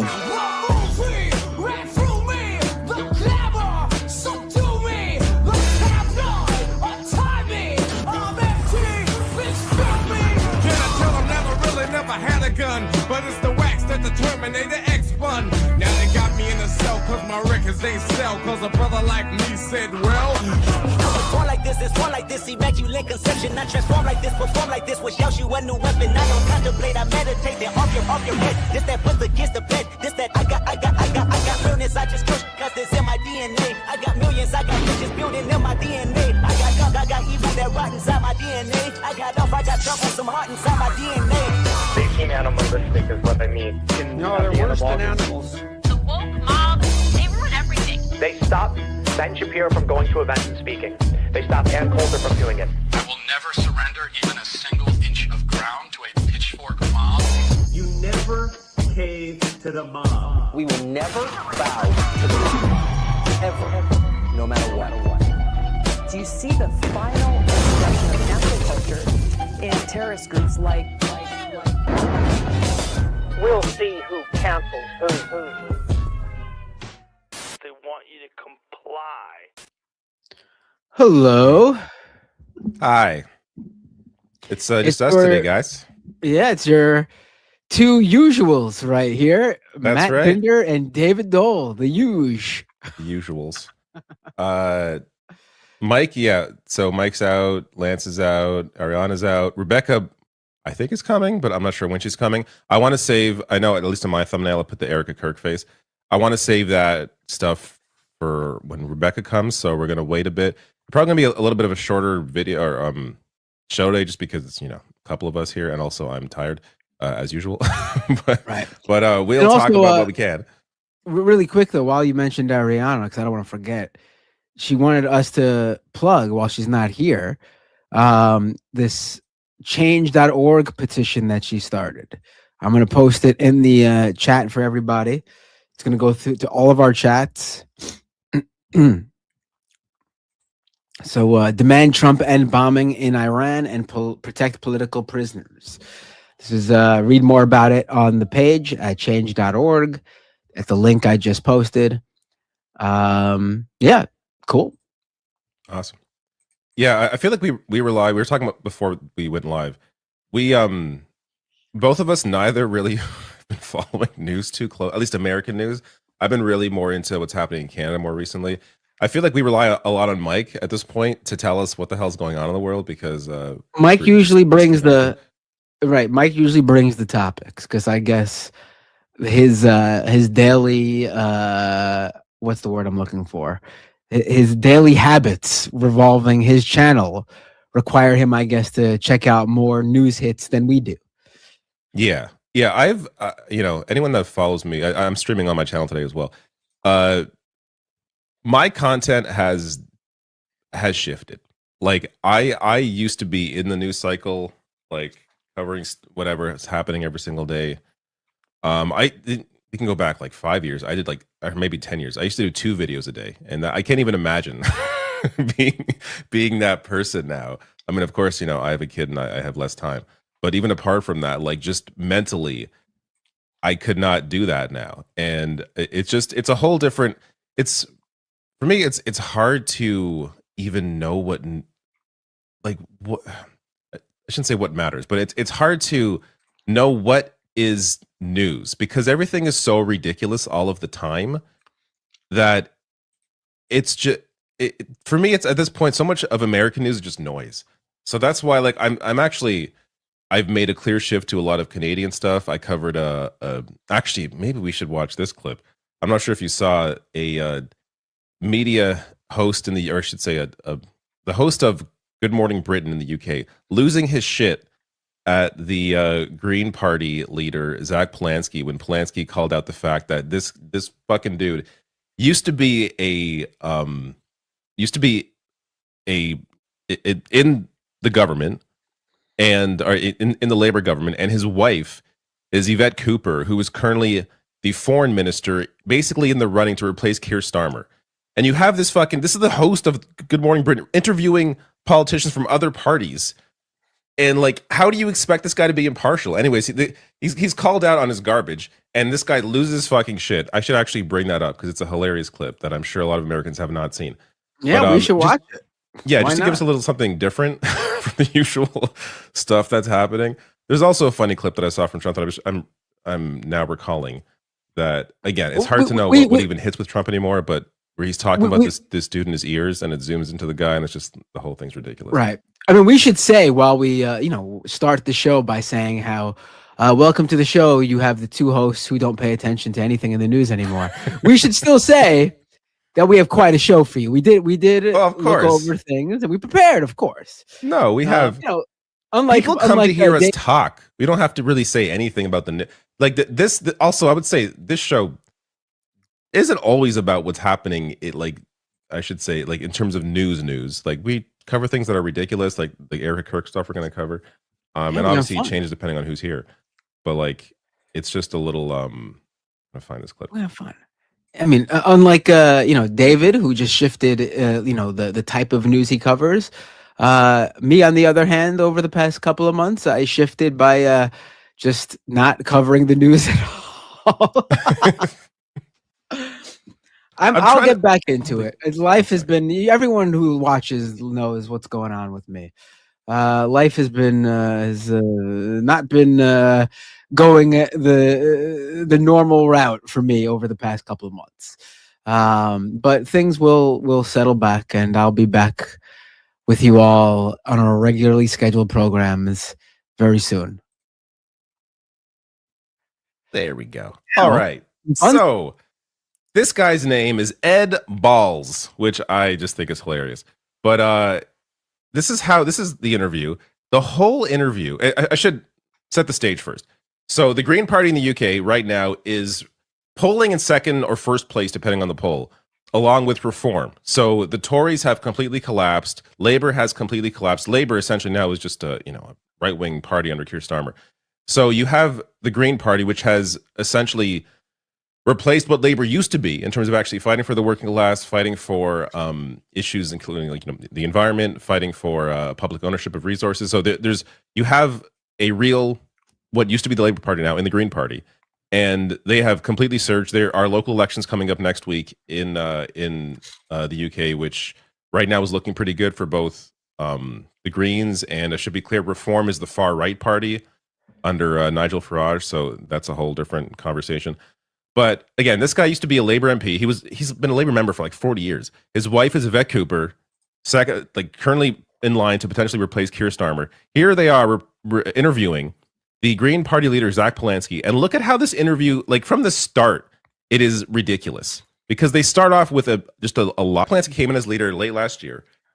That they're going through a typical process like any party goes through in a parliamentary system. When you have a new leader, you have a convention, and members are going to vote on different policies. There's nothing crazy going on here. They're not ditching policies that they're popular for a reason.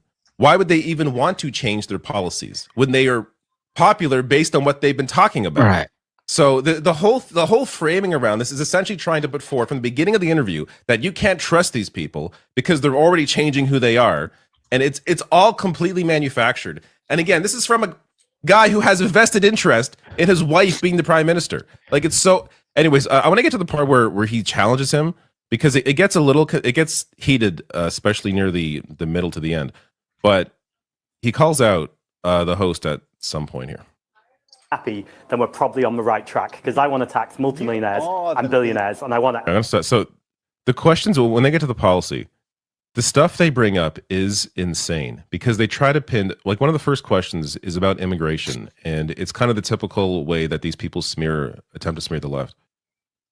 And he loses his shit at some point. So I saw today, there are apparently internal discussions about firing him now over this interview, because of how obviously biased he is throughout the entire process. Right. Let's say this fucking guy, even he interviewed his wife on this show. I know maybe this isn't shocking to him. I mean, you had Chris Cuomo interviewing his brother. I guess it's not that shocking for maybe Americans to see this.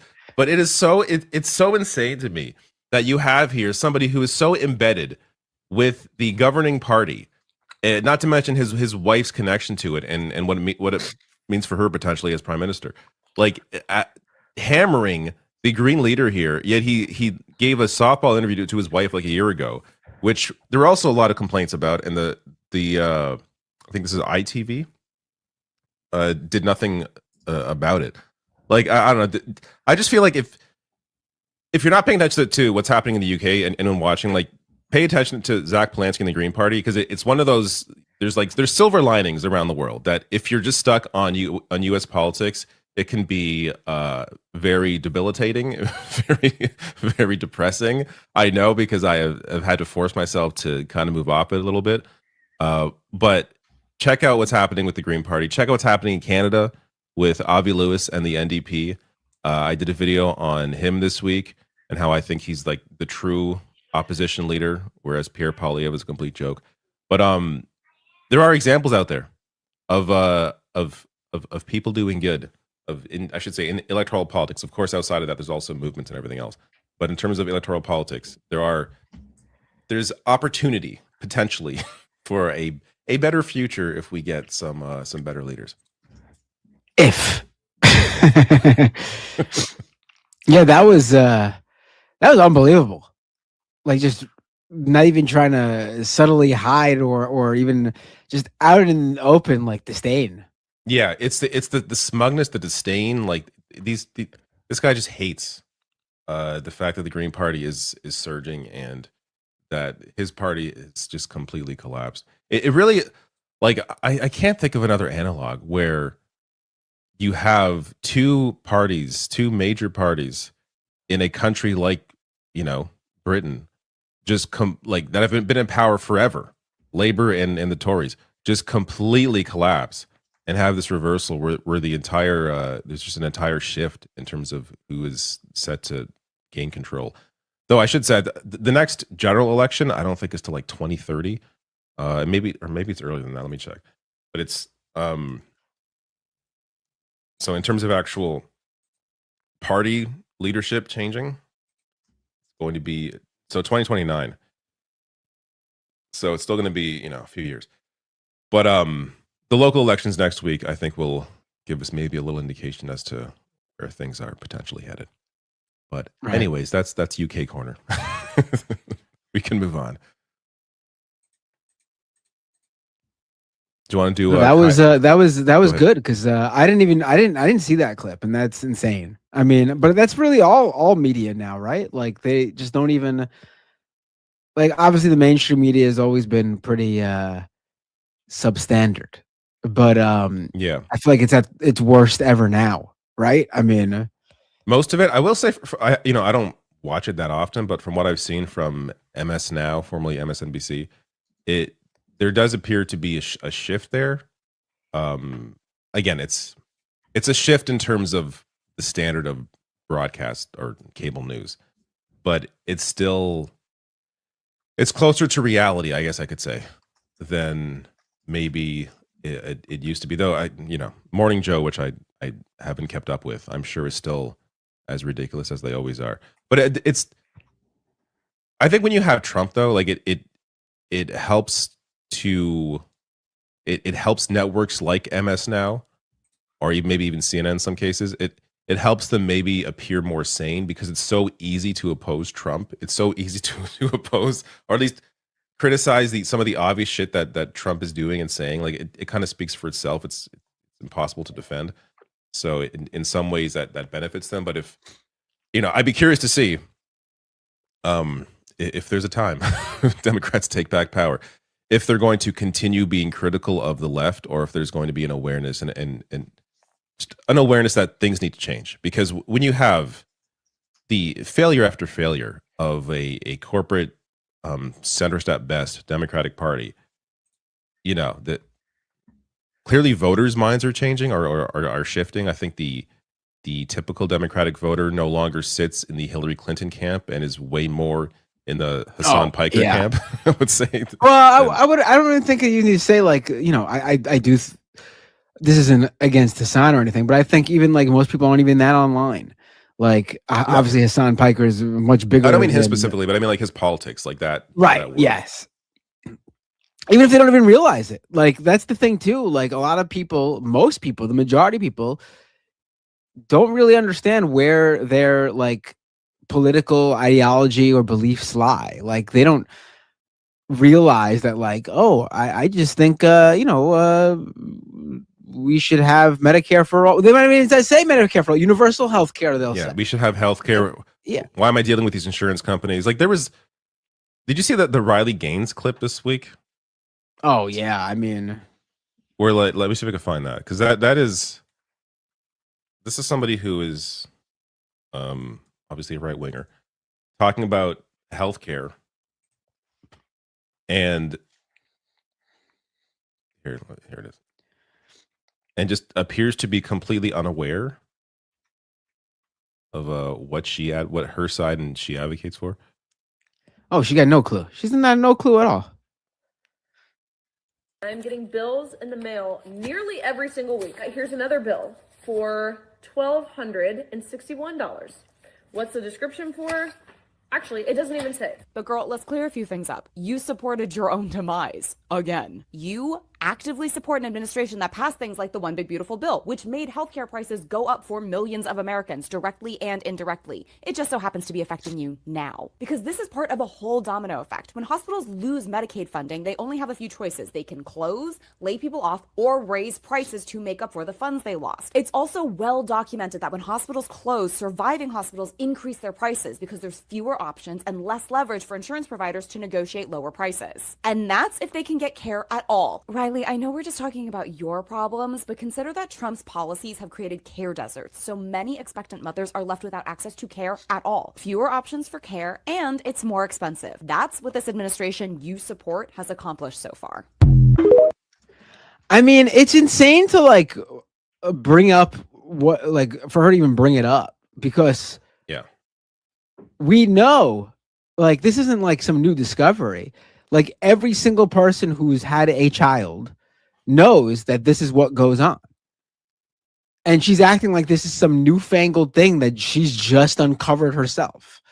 It's like, no, you only care now because it's happening to you, because you're selfish and you don't care about other people, because that's your whole political project, that's your entire political ideology, that's the entire Republican Party, that's the entire right wing, that's the entire conservative movement. You don't give a shit until it's happening to you. Exactly. That's what it is. That they're unable to feel empathy for anything until they, like, not even until, I should say, but when they finally experience something themselves, then now I understand it. It's just like, but even then, I don't think she's going to be arguing for Medicare for all now. No, like, she cares about complaining for herself. Exactly. It's because it's happened to her. Like, if she never has a kid again, she'll never mention it again. Yeah.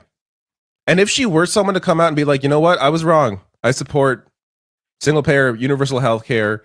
I apologize for all the garbage I put out there, for all the hate that I spread. I'm a different, like, then great. Then, no issues. Like, I should say no issues, but like, but at least, like, there's a willingness there. There's an acceptance of who you were and your willingness to change and learn. Then awesome. That's what we should want in people, is to change and learn. But this is not that kind. Like, you don't see has there ever been a conservative influencer with like a following that has made a change like that?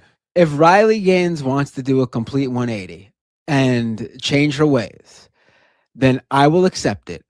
Only after she partakes in a swim competition against 4 other trans athletes, and only then will I. I mean, that would be fair. That'd be the way to do it. And then she'll come in 5th place against the other 4, and she can finally say, yes, I got in 5th place only because 4 trans swimmers beat me. Yeah, she'll finally have to accept, and then she can move on, and we can all move on. But like, it also the fact that we even know who this person is, I think, is a failure of society. Like, why the kinds of influencers that the right accepts, like, it's just, if you're able to complain the loudest, like, this is somebody who nobody should know the name of, because again, came in 5th place, doesn't matter, shouldn't have any sort of like platform to talk about politics. They don't value expertise. Like, you see it all the time with the right wing. Like, oh, the experts know everything. Like, they hate that shit. And listen, I don't put like an expert on a pedestal, but on the specific topic they are an expert in, yes, I value their input. It doesn't mean you have to take it like it's the word of God, but yeah, what they say probably has more weight to it than other people. But when you look at conservative thinkers, conservative intellectuals, conservative influencers, they're not an expert in anything. They don't know shit. It's not even like Riley Gaines. Like, even though she became infamous, for getting 5th place or whatever and blaming a trans person, even though 4 other women beat her, 4 of the cis women beat her. She doesn't just talk about that anymore. She's become a full-on conservative influencer on all sorts of topics. But the thing is, she don't know shit about nothing.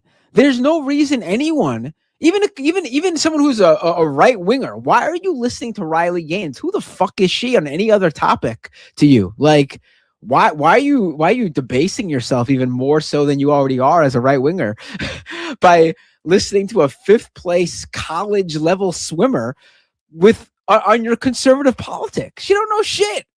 I mean, this gets to my conspiracy brain that I can never let go of when it comes to this shit.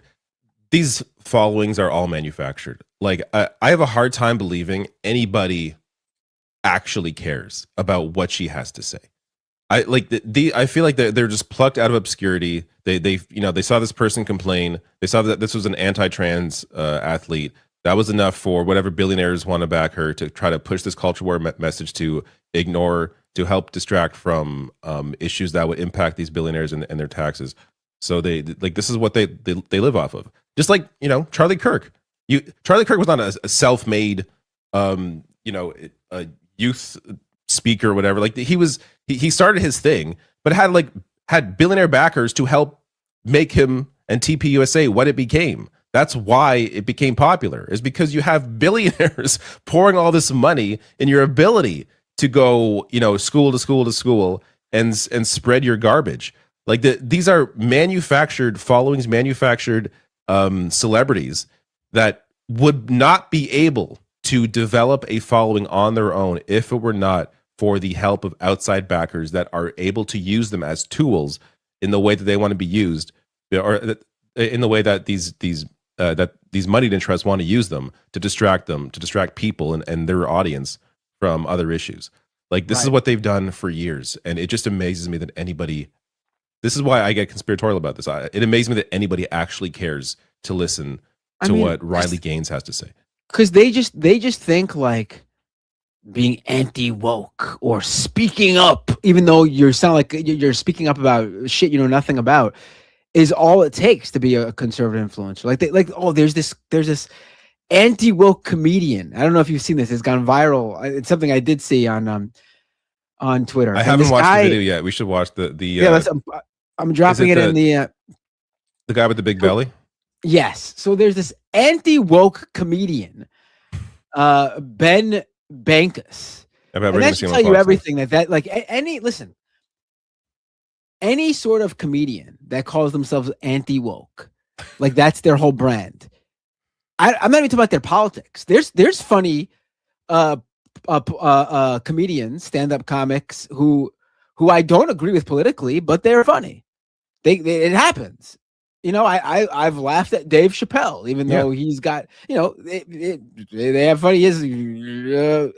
Even though this isn't why he got canceled, because it was, but Louis C.K. before his whole, I was a big Louis C.K. fan before his whole thing came out about how he was forcing female comedians backstage to watch him masturbate. I mean, but he was a funny guy, and this is someone I don't agree with politically. I'm not for the politics of wanking in front of people without their consent. Whatever that politics is.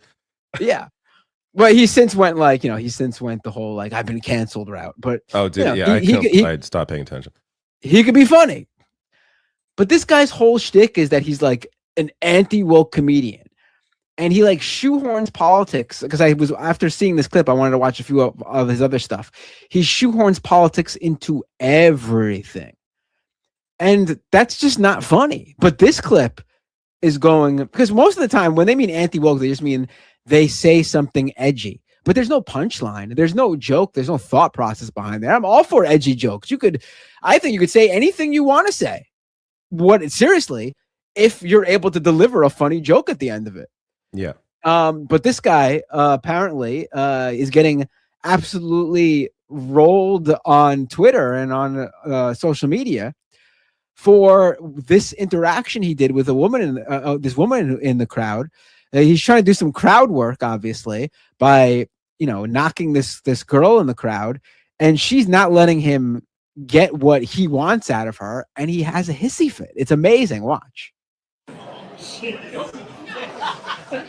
Are you triggered? Perfect. I thought that would happen quicker, to be honest, when I looked at you at the beginning.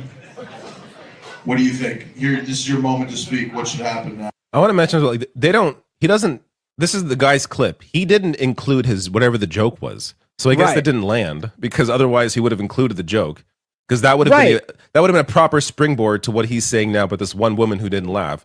But, we have no idea unless you were in the audience, we have no idea as a viewer at home watching this video that, again, this comedian clipped for him his own promotion Yeah, this is his own of clip. himself. He put this out himself. We don't know what she's quote unquote triggered about. He didn't include it. We don't know. I mean, like David said, you got to assume that the reason he didn't include it is because the joke bombed. Like, why would you not include it? Yeah, if you had the crowd like dying, you would have included that. If this was you're good. This is not okay. This is not Do you have kids?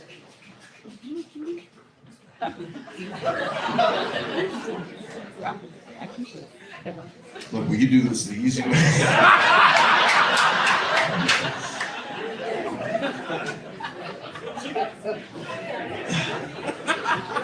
This is not funny. People are laughing, but this is wrong.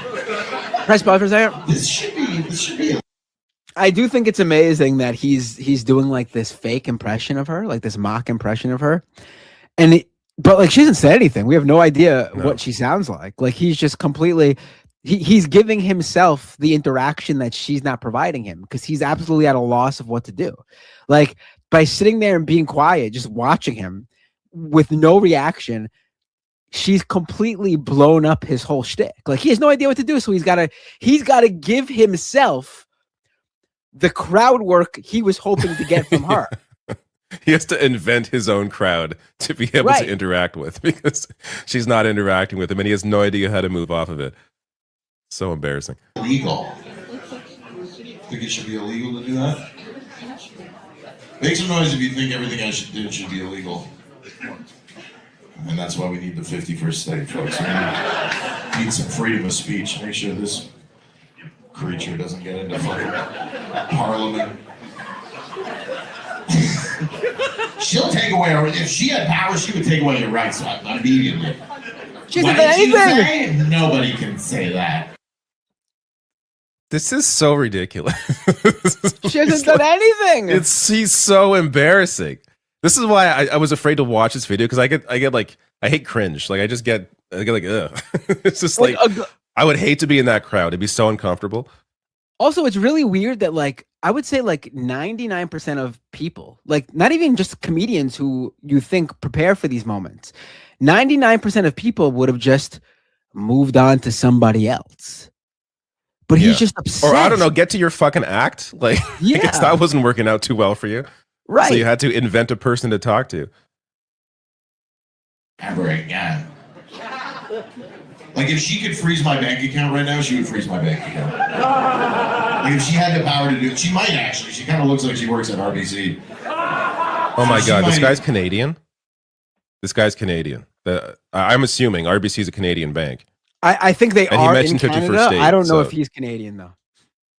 Yeah, I guess he's in Canada. Well, it sounds like he's at least in Canada. But if he knows what RBC... Do you have RBC there? Royal No. Bank of Canada? No. Yeah, it's We do have TD Bank, Toronto Dominion, TD, whatever yeah. it's called. Yeah. If he's referencing RBC, I have to assume he's Canadian. But I love that your friend here is like just trying not to laugh. So. And that's how much she We likes did her move as a on to her This friend. is pretty funny, to be honest. Like this is pretty entertaining. But you're upset, and she's like, I can't laugh because I want you to have. She wants you to have a good night, and I think you will have a good night. You got the see-through shirt on, tits out. I mean,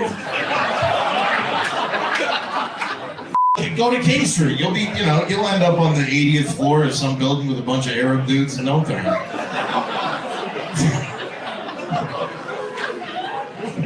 Oh, all right. Really happy. Thank you, Toronto, USA. You were.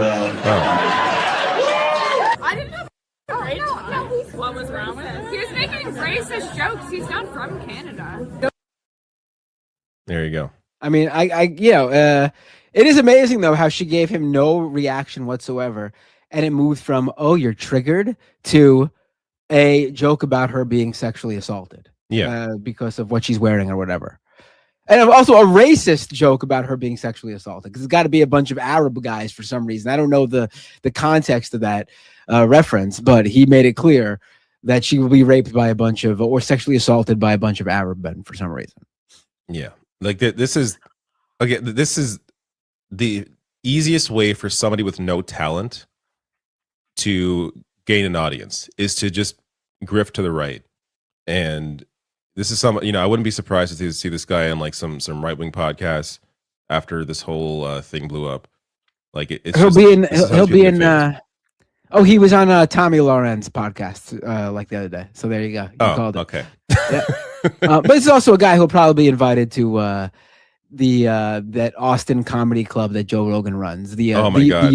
Definitely. The brave truth teller, anti-woke safe space where they all need to go apparently because they can't handle comedy clubs like this one this guy was in, because if there's a woman in the crowd who just doesn't react to him at all, he completely has an on-stage meltdown. I've heard, I think it was Steph Talev. She's a comedian. She said she was like there once, but apparently, like I guess Joe didn't like her or someone there didn't like her, so she wasn't allowed in the green room with the rest of them or something. It was just like talk about like, oh, freedom of speech, and you can say anything you want. Oh, but since you don't tell the kind of jokes that I like, since I don't like you. You're not racist enough or sexist enough for us, then you're not allowed in the room to talk with us. Like, it's so fucking embarrassing. I mean, listen, if this guy actually was telling jokes, he could make all the like again, people make funny jokes that can be perceived as racist or sexist or whatever. Yeah, you can make jokes involving race or trans issues. Like, there's ways to make jokes involving that stuff that isn't that is intelligent and right. and you can get away with a lot if you make a well thought out, intelligent joke. You could get away with. You could actually be the anti-woke truth teller that these guys only dream of being. Yeah, 100%. Who is it? Anthony Jeselnik has jokes that you could be that some could perceive as like offensive, but he's fucking hilarious. Like the way he's able, the way his delivery is incredible. The character he essentially plays on stage is hilarious. Like there are comedians like that touch issues that others may perceive as like untouchable, but he does it in a way that is intelligent. It's funny, and he's not canceled because he's touching these issues, because he's actually an intelligent comedian. But you have people that are trying to grift it, and you end up with what we just saw. All right. Well. We just spoke about the. I don't remember how we got here. How did we get here again? I don't know. What were we talking about? We did Zach Polanski, the Green Party. We did the comedian Riley Gaines. What else we got? Oh, should we get to Erica Kirk? Where's Rebecca at? Let's do. Okay, so I have this Kai Trump clip. Who again? I guess is like Trump's granddaughter. I haven't seen this yet either, but apparently she's complaining about something. We can check this out, and then after that, if Rebecca's not here yet, we'll just get. Oh my! Hold on, my headphones just. I'm fourth. Your voice cut out. There you are. Oh, I just said I forgot to charge my headphones, so I'm switching back and forth between the two. Oh, no problem. So my one just died, so now I'm switching to the other. Yep. Yeah, let's do the Kai Trump thing, and then. Obviously, it's just the two of us, so we'll be cutting the episode a little bit short, just because. Yeah, we'll get to super chats in a bit here after the. So we'll do the Kai Trump thing, and then should give Rebecca some time to join us, and if she doesn't, we'll just do the. We just got to get to Erica Kirk without her, and then we'll go into super chats. Sounds good. So yeah, this is Trump's granddaughter. Where is she right now? What is who is again? Kai These Trump people are famous because their grandfather. In this case, her grandfather's famous. Like that, you know what I mean? Like this is just. I'm not even sure who's. I'm not sure whose kid she is. Let me look it up. I'm guessing Donald Trump Jr. because he's got the older kids. I think. Yeah, Donald Trump Jr. and his ex-wife.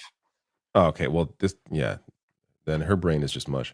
I mean, hey, some people don't like me. I mean, 50% of the world doesn't like me because my last name, but like they don't actually know me. So like, I'm hoping if people actually give me a shot and like not look at like the last name, then I won't have any ops. But we'll see. Does that happen often? Are people screaming shit at you? I've had one time I was out in public and someone literally walked up to me to tell me that my grandma sucks. I'm like, well, thank you so much for taking the time of your day to say that. Like, great. What do you want me to say to that? Like, I was literally like, okay. I mean, hey, people. I mean, 50% of people don't know who she is because like what an ego on her to think that people know who the hell she is. I literally didn't know whose kid she was. Yeah. Like if she walked past me on the street, I would not think twice. I have no idea who she is. I would have no idea who this person is. Yeah. But then also, I mean, 50% of people probably don't like you because your last name. I mean, it's not like you've gone out of your way to like push like to distance yourself from your grandpa, I'm assuming, being that like, if you're gonna put, it's one thing if she's a private citizen and we don't know who this person like then again no one would recognize her, but if you're gonna put yourself in front of cameras, put yourself out there as someone that you want people to know who you are, and you don't distance yourself from why people even know who you are, then people are gonna make the obvious assumption that you're cool with your fucking fascist grandfather. Like that's, I mean, I don't know what's so surprising about this. The only reason I knew about her before this clip, like I am familiar with her, even though I still don't think I could point her out if she walked past me in real life. But the reason I am familiar with her name, Kai Trump, is because she was doing professional golf tournaments when her ranking in terms of like how she played would not have she would not have been eligible for those tournaments. She would not have made it into those tournaments. I wonder how she got in.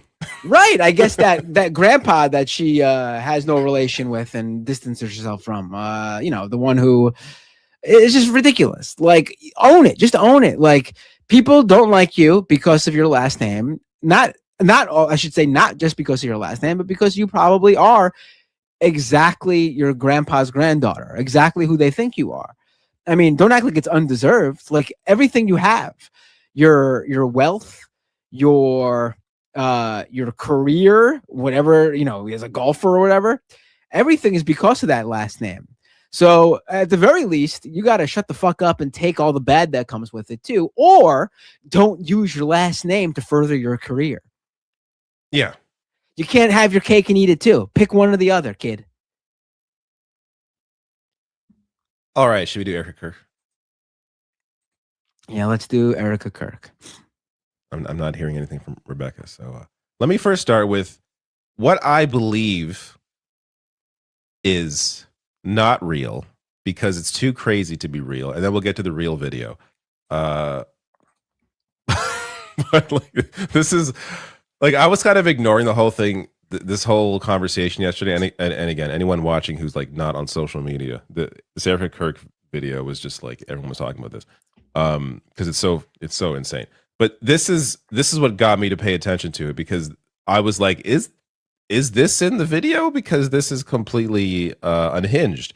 So I think somebody made an edit. AI is getting to the point now where it like I can't tell. Like, like this is especially if it's somebody who it's very believable would be this insane, but this is just breathing.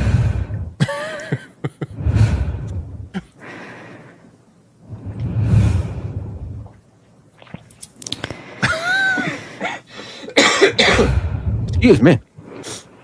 Okay, so now I will say for me, this almost, I wouldn't say ruined the real video, but it's like this, as far as I saw, this didn't happen in the real video, though I was watching at 1.5 times speed.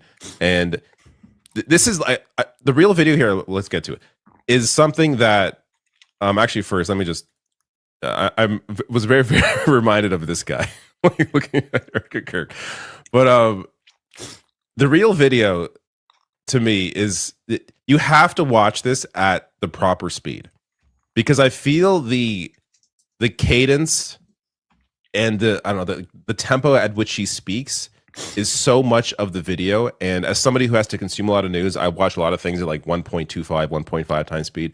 This is something you have to watch at the proper speed because she is so unhinged. Like it's this woman is terrifying. And so she is so like she's so fake that it really comes across if you just sit and watch this at the regular speed and understand like or try to understand who this person is because she's so weird. So we don't have to watch the whole thing. It's 9 minutes long, but even like the way it opens, the stuff she talks about, she immediately starts with bullshit. But let's just get it going. It seems to me that Nothing will ever be enough for the evil in this world. Our country has become unrecognizable. These people have perverted the truth to the point that they motivated the murder of my husband. Okay. The person that shot Charlie Kirk was not left wing. He had a very weird, very weird internet history, like this, into weird memes and shit. But already we're starting off with these people. She's always trying to talk about the left, motivated the murder. Like already you are trying to use the murder of your husband for political reasons in this very disgusting way, and already it's already weird. It's weird. It's unhinged. And the whole cadence of the rest of this is just so bizarre. They've continuously tried to assassinate the president, and anyone who stands in their way is labeled hateful, racist, fascist, and every other trigger word that is grossly dishonest. We want the best for our country. I'm sorry, I gotta keep pausing. But yeah, Trump has never used bad words to describe anybody. He's been a perfect human being. The person that actually shot Trump was a right winger. Again, well, what are we doing here? It's so stupid. They don't. This is why Charlie started Turning Point USA in the first place. He didn't trust the radicalized liberal teachers. And this past Saturday, it was a school teacher, of all people, a school teacher that attempted to change our history for the worst with bullets. And everyone is asking why I even went to the White House Correspondents' Dinner. And it was because many of the journalists in that room have attempted to dehumanize me. And I wanted to meet some of them face to face, quite frankly. Why have a conversation about me when you can have a conversation with me? So, for example, a journalist from the Daily Mail came up to me. She introduced herself, and she was very gracious. She was saying, "You look so beautiful. I'm so sorry for your loss." To which I replied, "It is so nice to put a name to the face, especially with all of the slander, the lies, accusations." I find this so hard to watch. I don't know about you. Like, she's so fake. This seems so rehearsed. She's reading. And she's definitely reading off a teleprompter. She has to be. Like, none of this seems earnest. I have never seen this person in front of a camera be able to be a human, just be a person. Like, it all just seems so manufactured. And also, I mean, no information about was this journalist that you said this to? Was this one of the people who you claimed defamed you, or attacked you? Because it doesn't sound like it. Why would someone who's been attacking you come over and say, "Oh, hi, Erica Kirk, you're so beautiful"?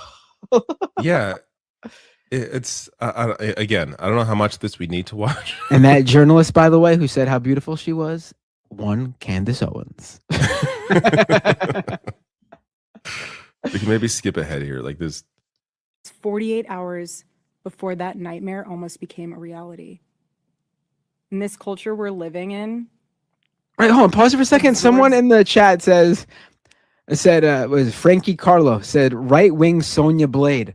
Right, why is she dressed like this? Why is she dressed like Sonya Blade? I mean, there's been so many different references of what she looks like. I'm trying to bring up. But why is she? What is this outfit? This weird black cap with this weird. Tony Rigatoni on Twitter says, "Why is she dressed like she made it to the final table at the World Series of Poker?" Like that. Yeah, what is this outfit? I don't get it. It's the whole. Yeah, I've already internalized the fact that she looks really weird dressed up like this, so I forgot to even. And I just want to say, but this is not about a woman dressing a certain. No. Of course. If she showed up in a dress, obviously, or if she showed up in a t-shirt and jeans, none of that would have been weird to me. This is an outfit I've never seen any man or woman in this setting ever wear. I don't get it. No, she looks like she's about to be in on a heist or something. Right, gonna rob a bank. It's just it's a very interesting getup. But I think she mentions whiteface at some point. I think we're getting to that. Disagreement as a form of personal betrayal. It turns having an opposing viewpoint into a moral crime worthy of punishment. And here's what I've realized through all of this, truly, having lived through quite literal hell these past 7 months, if you strip someone of Worth mentioning, she put herself out there. You put yourself in front of the cameras. You're the one that walked out on stage to fireworks. You're the one that kept making media multiple appearances, times, going You're around like, going around the literally country. WWE entrances, yeah. Yeah, like what? I lived through hell these past months. Nobody would know who you were if you didn't purposely try to get famous off of this. Like it's also, now that I think about it, it does sound a little bit like an Undertaker promo with the fireworks and everything. I walked through hellfire and brimstone. Like that's a wrestling promo she's cutting. Maybe this is actually her way to say that she's joining the WWE, and then I would understand because it fits right in. their humanity long enough, you will arrive at the chilling conclusion that they don't deserve to exist at all. Every morning I wake up to a new headline lying about me. I have comedians dressing up in whiteface. I have people. Wait, I'm sorry. We got to pause. Whiteface.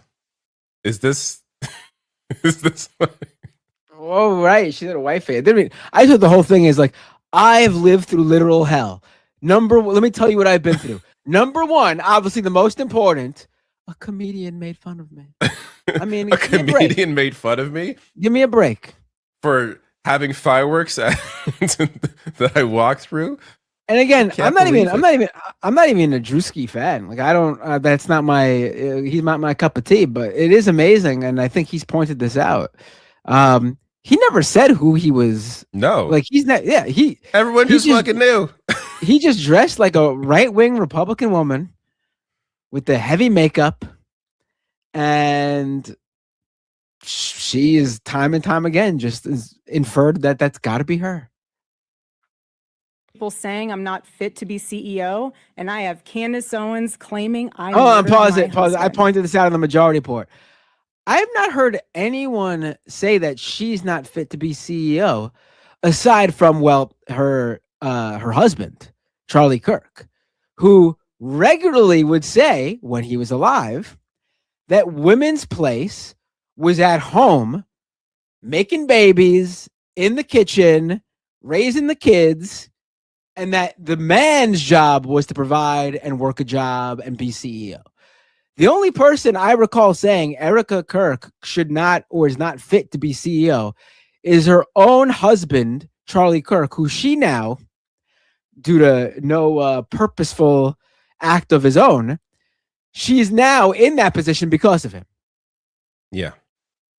No, it's just like I get this whole video, I guess, is supposed to be about personal grievances, like the people that have, I guess, quote unquote, come after her because of the very weird things that she has done.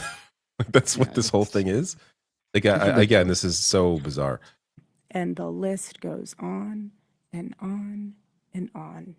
That part for me was the most overly dramatic bullshit out of the, like, that for me is like the giveaway. That line right there, that delivery, everything about it is so performance.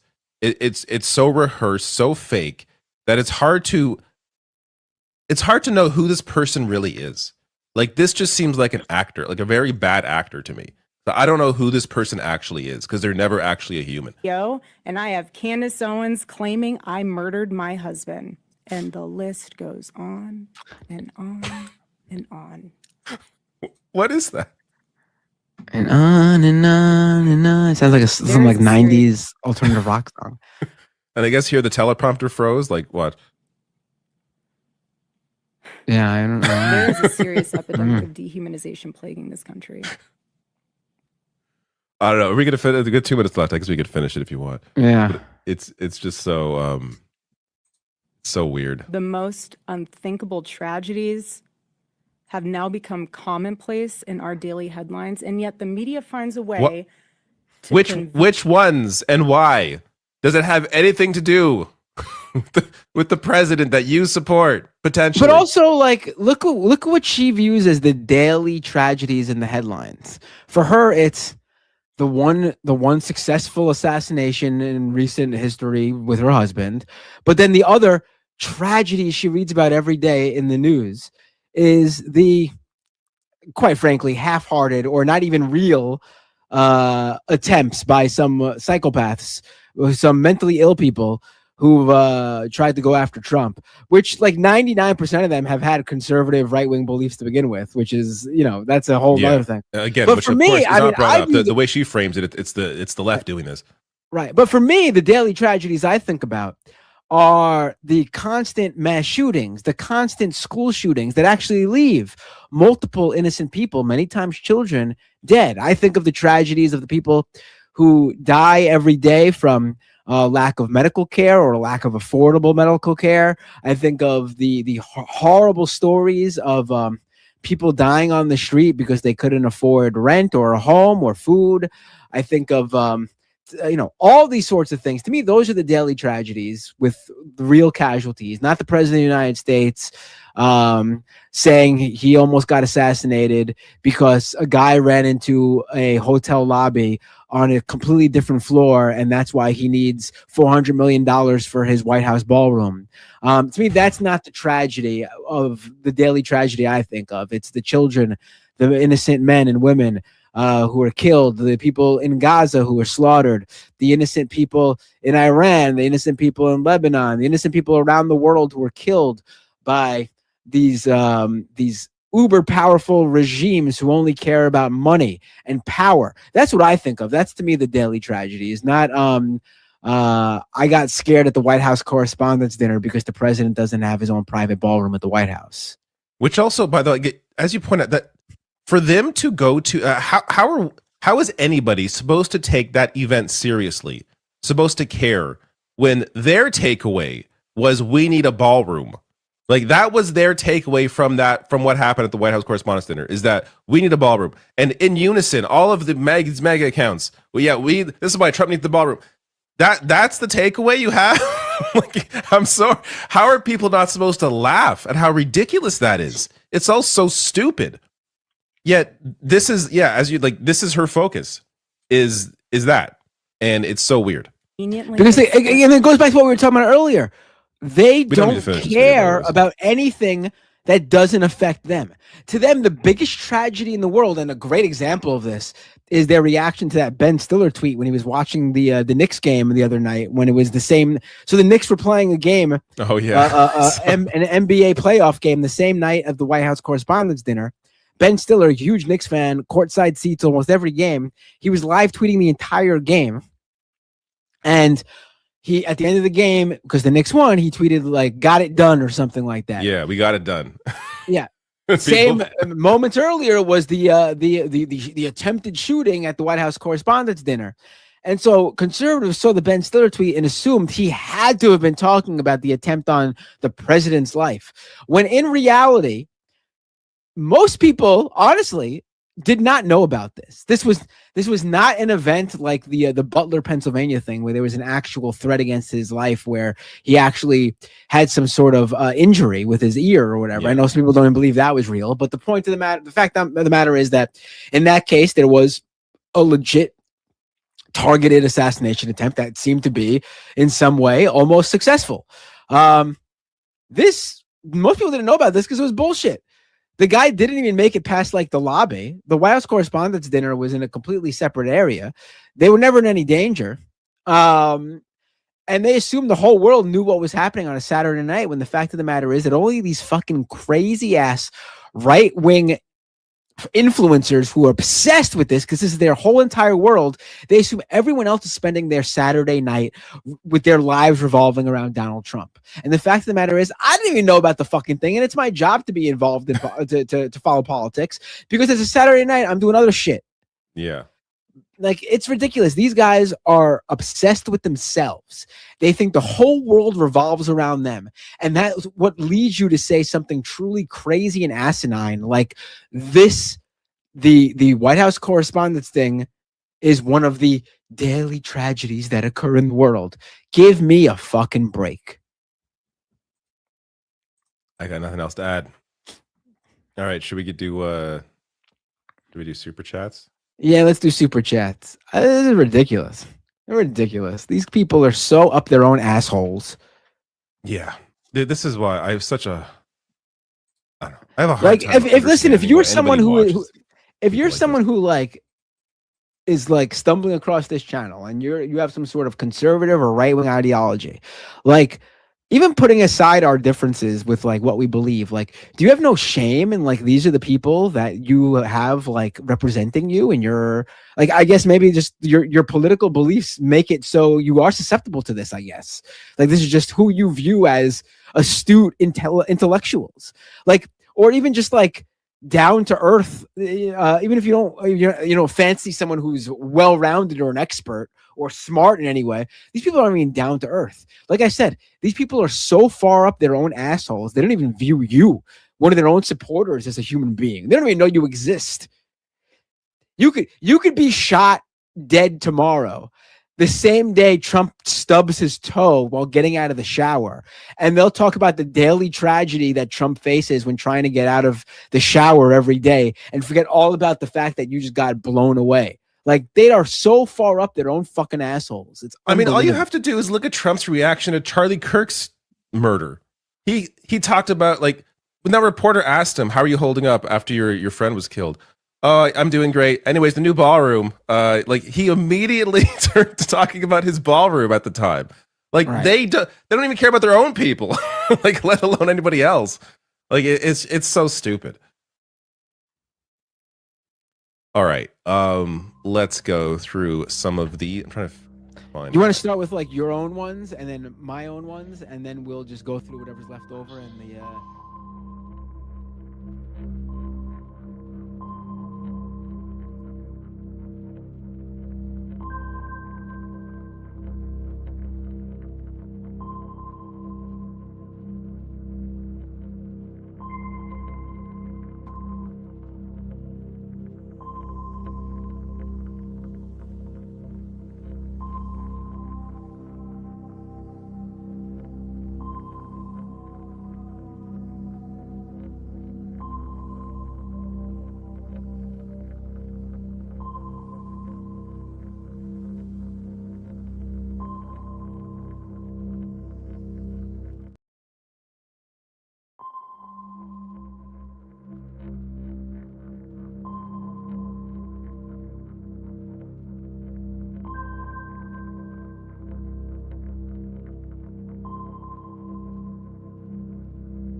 Thank you, Mayor. Can you assess how you think things went last night at the Park East Synagogue protest?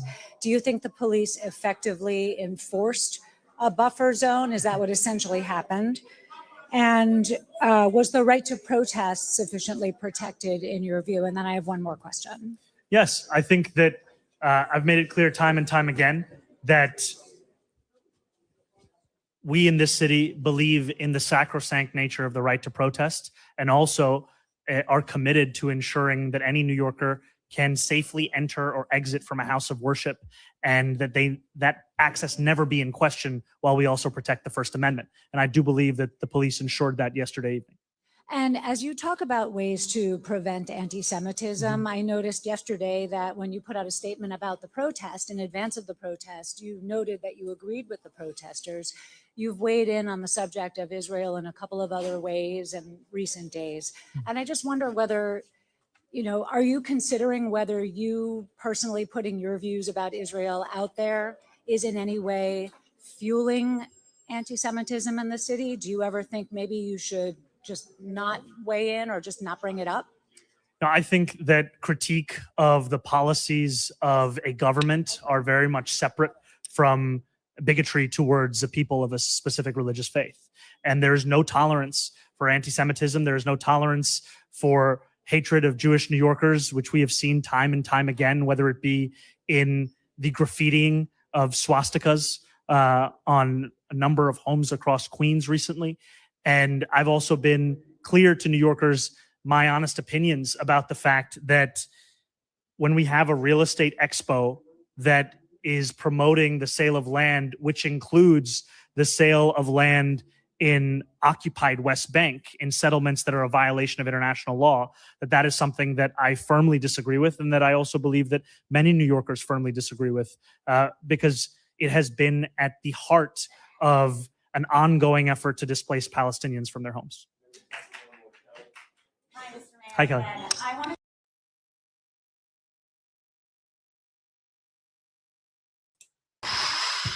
What is up? This is the Absurdity Space. Not going to tell you what number it is. You got to have to guess. You're going to have to guess. I'm Forrest Miller. This is Christina Oakes on the side of me here. And yeah, we're here to hang out for the next, Antivirus! Antivirus! I was watching a TikTok and some girl called we are twerking on TikTok. We are taking out the PP. We are not fucking this up this time around, Force. If we got a quarantine, we are going to make it as content creators. We're come on into the space, guys. We're gonna make it. That's the reason to get everyone in quarantine. You're like, guys, we gotta quarantine it. I gotta make it as a content creator. It's literally all the news, TikToks, and videos. Everyone's like, we're gonna become content creators, guys. We're gonna all of us who couldn't do it the first time, we got our second chance. And I'm like, you know what? I'm here for it. But also, you know what? Stop the spread. You know, if you're gonna have a reason to quarantine, I guess that's as good as any. It's like 8 weeks incubation period. This shit's gonna spread like wildfire. Like, that's crazy. Yeah, I was watching something earlier, and the girl called it "hente virus," and I can't stop thinking about that. Ooh, hello. It's hente virus. You find yourself getting really turned on by Japanese pictures of octopuses and girls in bondage, girls getting held by octopuses. You're like, what is it? What is tentacle porn? What? The hente virus. Oh God, it's funny too because people are like, they're already making a vaccine pandemic. I'm like, hantavirus has kind of been around for 30 years. COVID's been around, SARS has been around since the 30s. I'm like, this is not anything new. It's just we don't know a whole lot about it. Therefore, there's not a whole lot of research into it. But the fact of the matter is, people are like, calm down. I'm like, no. Calming down and just saying it's fine. It's not gonna. That's how pandemics start, is by downplaying how bad things could get initially.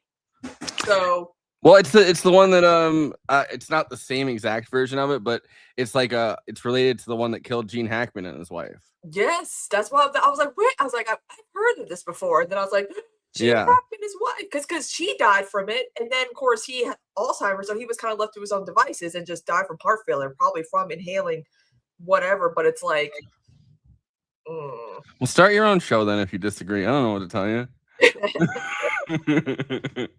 No, I don't know. I'm waiting to hear more about what's happening. I do think it's weird. I was looking at I don't know. I was watching this a bunch of fucking, I guess it's conspiracy rabbit hole shit. But yeah, there are people talking about how, and I noticed this when I went through articles that were it's the same couple people in a lot of these articles. It seems like maybe now they're starting to talk to more people, and there was a woman who got I think it's a woman who was in Germany or is German and was with the person that one of the 3 people that died, and they're on the plane to Germany right now and started showing signs of. All right,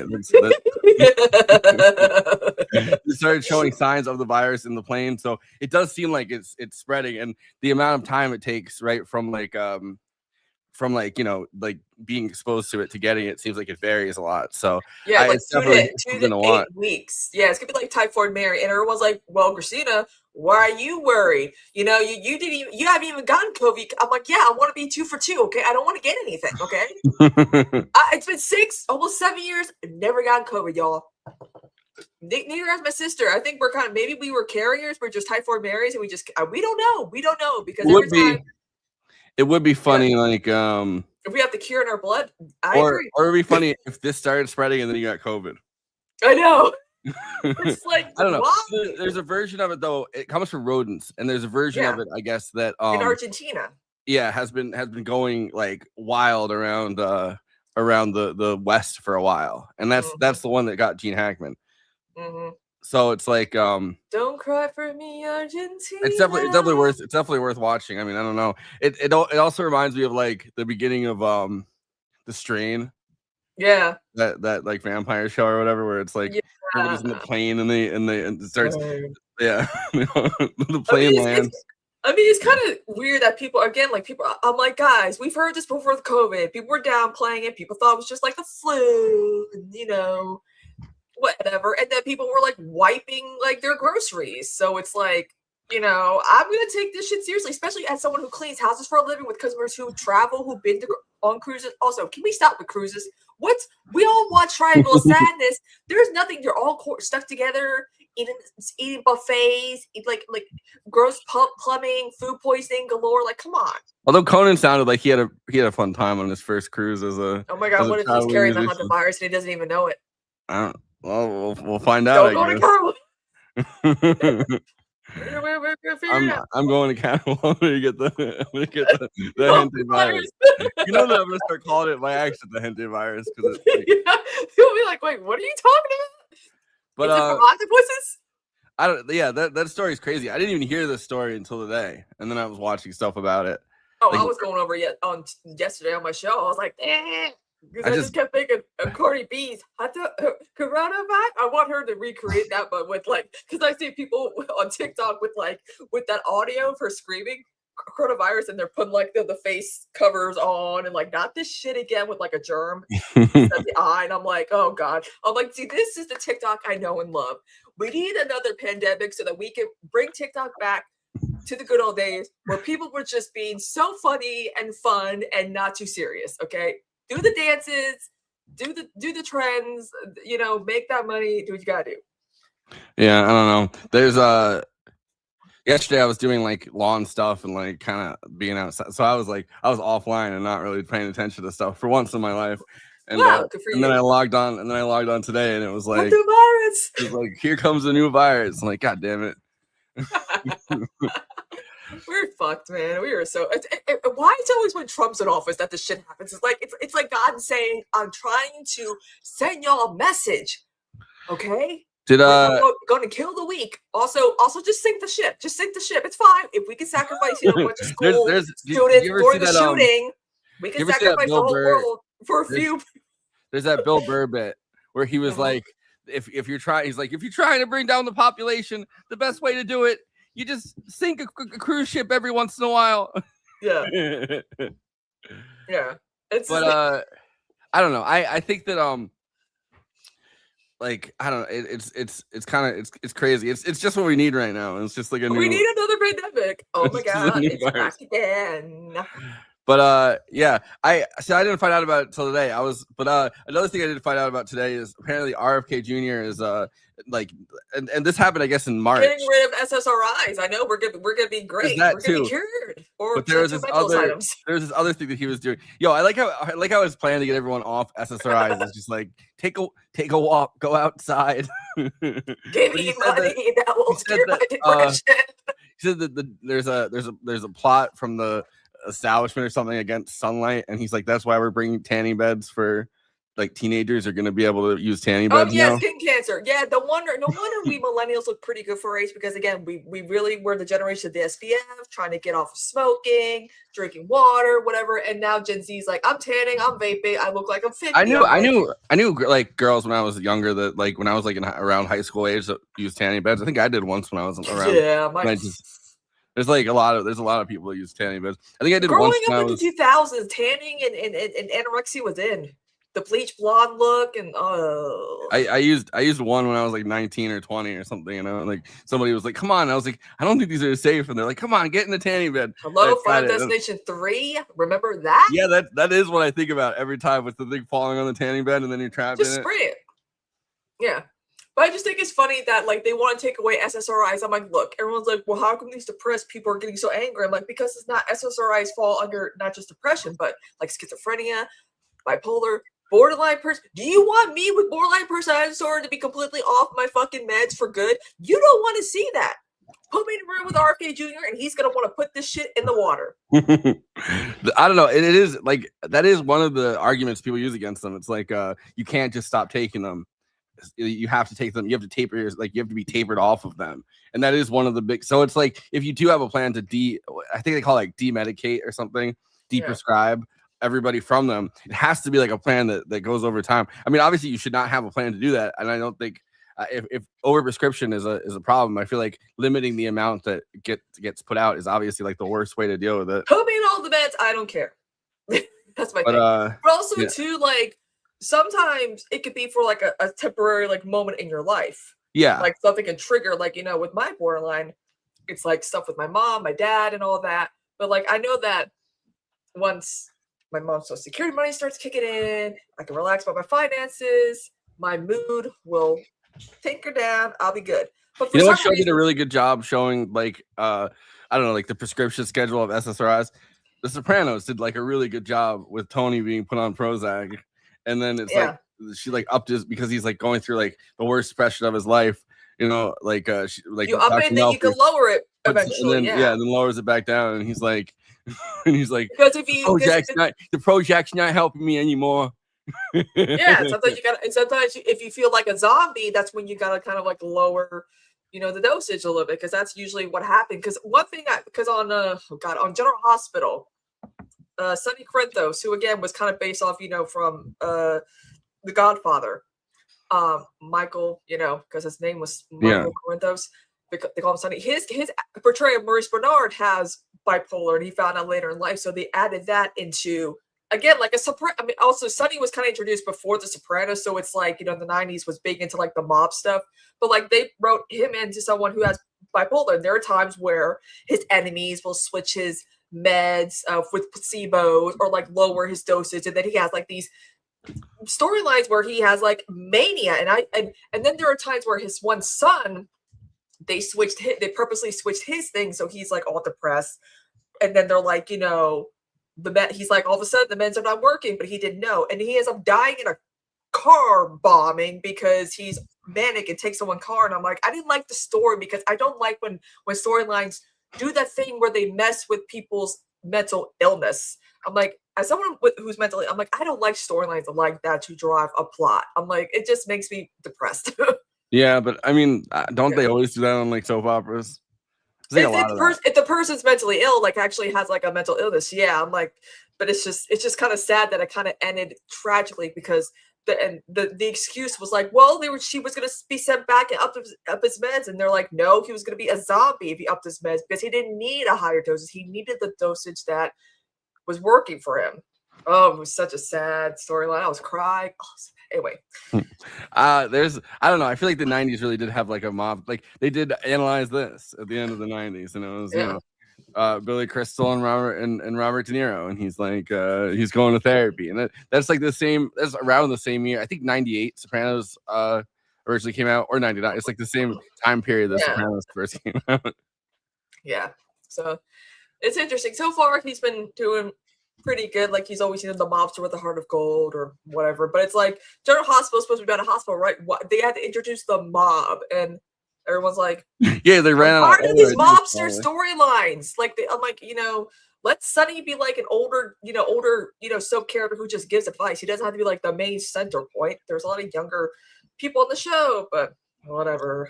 But I guess bumming out this conversation a little bit. I wanted to talk about right now in New York City, and yesterday was like the big one. There's the Israeli Real Estate Expo at Park East. Well, yesterday was at Park East Synagogue. I forget all of it's like they're doing it all around the boroughs pretty much, and all like the major Jewish communities, and then they Where's like you can buy parts of the West Bank. Yeah. Cool.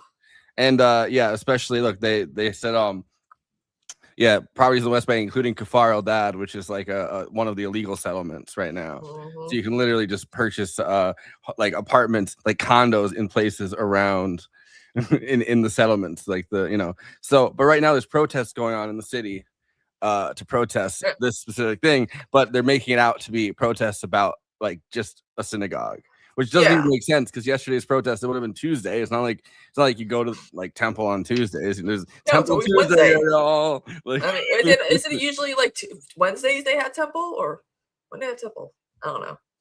I mean, I think it's Saturdays, right? That's the Saturday, yeah. Or Fridays, I guess, right? But I mean, anyway, it's not Tuesdays, and I don't know. I've never asked Jewish people when they go to temple, but I think everyone that I know pretty much is Jewish is like an atheist. But there's I mean, most Jews don't even believe in God, and they're like, why do you? It's tradition. We just tradition. And it's like. But yeah, so they're doing right now. They're using synagogues across the city as a shield to do this real estate expo, where they're selling condos and apartments in the West Bank, and everybody, pretty much all the politicians of the city, besides Zoran, who's kind of his NYPD is kind of blocking everyone from protesting closer to them. But at the same time, at least he admits that they're real estate expos and not just a day of temple on Tuesdays. Temple Tuesdays. So it's like, and they just passed that law in the city where it's like now they cordon off close to the there's a certain distance now you have to be between the house of worship, which it's not being used for. It's shielding a real estate expo. So I don't but apparently there's some sacrosanct thing where as long as it's a house of worship, you have to be a certain amount of things whatever. ICE doesn't care though. If you're housing undocumented immigrants, though, they should just say they're ICE and see what happens. We're Palestinian flag up in there. Nice. We're ICE. We're nice. We're the National Immigration Customs and Enforcement. The fact that they added that, I'm like, why would you add that? Because Trump thought it was clever because his brain's coming out of his ear. But yeah, I don't know. I just wanted to highlight that these protests are going on and they're being completely dishonestly represented by the people and by the politicians in New York City. Now. Because it just goes to show, like, they're really trying to, sneak a leak this. It's like, no, man, again, like anti-Semitism is a problem, but like this is not people being anti-Semitic. It's people like it's settlements that they're trying to purchase and rent. It's also, I mean, it's a little bit suspicious that it's like right now is the same time that they wanted to pass two laws. They wanted to pass one that was houses of worship and one that was educational institutions, which their definition of educational institutions, which is why Zoran ended up vetoing that bill, is it would have been libraries, it would have been schools, it would have been it goes on and on, like anything that kind of has government funding, and they would have pushed people all the way. So they couldn't even protest, let's say, at like the NYPD. They could say, oh, well, we're teaching young cops, so it's an educational institution. Like the level to what it like hospitals, because it's like because then you could say, oh, this is an educational institution, we're training doctors. Like there's pretty much would have been a game over for protesting at spaces in New York City. So he vetoed that bill, and it's kind of, I mean, I don't know, there's like a lot of stuff going on, like suddenly swastikas popping up that have been put on buildings and stuff, but it's like, I don't know. I have it's hard to trust that it's not like, pro-Zionist organizations doing like a thing to garner sympathy. And I get it, Or to push these bills forward, because there's a lot of anger from the Zionist for Zoran being mayor too. Yeah, but also just for him vetoing the one bill. Like I saw like he let the other one go through that was houses of worship, which I also disagree with. I think that we need less houses of worship of all kinds. Yeah. But speaking of swastikas, today's the anniversary of the Hindenburg, right? Is imagine it? Yeah, imagine, the inhumanity. Is that swastika on that Zeppelin? Like, that's really what I was thinking. I'm like, imagine you travel back in time to the Hindenburg. It's 1937. You're like, oh, look at those swastikas. Oh shit, it People is. around you, people around you are like, what's the problem? They're like, oh, it's not 1939 yet. Never mind. Do you think next year they're gonna try to do the 90th anniversary of the Hindenburg? Like, Probably. I mean, watching that one reporter, oh, the inhumanity. I'm like, yeah, but oh, there's the swastikas on that thing. It's just everything in that voice from that time period is inherently funny to me. Yeah, It's like, on the radio, oh, the voice. inhumanity. And it's like, this is terrible, but it's also the voice is funny. And also trying to figure out what caused that thing, because everyone's like, Zeppelins are cool. I'm like, really though? Are they? There's probably better means of air travel. But again, I totally forgot. Like, I'm looking at a picture of it before it crashed, and I'm like, oh shit, there's swastikas. This is 1937 Germany. Whoopsies! And everyone's like, wow. Yeah. I'm like, hello. Yeah, it came over from Germany. And then, of course, it had to blow up here. Yeah. We're blowing up at home. No. Damn it. Classic New Jersey stuff. I know. And Lakehurst, of all places. I don't know. The picture of it blowing up is crazy, though. It's a good album. Wait, didn't Led Zeppelin use that as an album cover? I think they did. Yeah, they did at one point. Yeah, I mean, because one of my customer sons has like a poster of it. I'm like, oh, that's the Hindenburg. You know, how do you know that? I'm like, what other known Zeppelin had a tragic, explosion? I mean, I'm sure there's some, but they stopped using. They stopped really doing it. Like, yeah, I don't know. It's fucking the explosion's so crazy. Like, woo. Like that's nuts. Like imagine imagine being down there and looking up, and then all of a sudden, because like the whole thing is documented, but then they stopped recording, it landing, they dropped the thingies, and then all of a sudden it ignited. That's when people turn their cameras back on. Yeah, crazy. But you can see the people they're not that far away from it. It's coming they're down. just some people were burnt, 3rd-degree burns completely. I'm like, there's famously, I can't remember. There's a few people that were just invited to go up in the Hindenburg too. I wouldn't do that. I'd be like, nah, I'm good. Hydrogen. Well, I mean, I don't know. Gas? Well, but hindsight's 50-50 or whatever, right? Hindsight's 50-50. Yeah, again, travel back in time to 1937 and be like, oh, why are there swastikas on that? Why was that? Was that a problem? Travel back in time to 1937 and get Hitler to go on the Hindenburg, and then this is how you prevent World War II, y'all. And then fire a rocket launcher. Sir, fear, come on, travel to the United States, meet with the president, travel on your Zeppelin, all the swastikas you want on it. It'll be fine. Be like Herr Hitler, the Führer. If you really trust this Hindenburg, why don't you ride in it, huh? Why don't you ride in it? Build the Hindenburgs, build all the the ballroom, whatever. he's like, oh, I mean, okay, if they want me in it, they're like, yeah, we want to just go up in the Hindenburg. Come on, you got to do it. You know what I found out that was kind of depressing though, because I follow workers' rights history or whatever, on Facebook. They were talking about how Allied forces were liberating a lot of the camps, right? But because of Nazi law, all the LGBTQ plus Jews and Romani people, and still had to be in the camps, and it's yeah, are you kidding me? Yeah. Now I didn't know that. It's I didn't know that really was the Soviets who actually kind of saved us. I'm like, what the hell? Oh, you didn't know that? Yeah. The Soviets got to a lot of them first. But now I'm just imagining Hermann Goering going into the Hindenburg, and then it just starts falling down because he's too fat. It's like dun dun dun dun dun dun. Oh, maybe I will catch the next one. That was it. But I knew that it was the Soviets that liberated a lot of the most of the camps. Of course, some of them it was the Americans, but they got there after the Soviets did. The Soviets kind of beat them into I think it's part of the reason why we got into the Cold War was more of a dick measuring contest. Hitler and Stalin had a falling out. Nazis were going after communists. Communists wanted to fight back. So the Soviets did most of the hard work when actually liberating these camps. They're also advancing in technology. Let's have a dick measuring contest.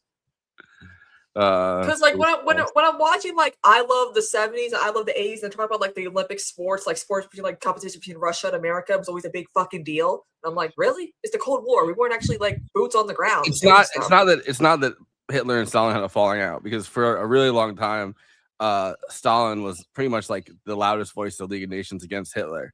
It's the whole non-aggression pact thing is it's complicated. It's not that, but yeah, he pretty much gave up on the Western empires really fighting like against the fascists. They were going to sit out World War II because they got to the point where, you know, they had gone through the entire Spanish Civil War. And I was just recently reading a book on the Spanish Civil War, and it was Stalin that was, you know, pretty much supplying the Republic single-handedly.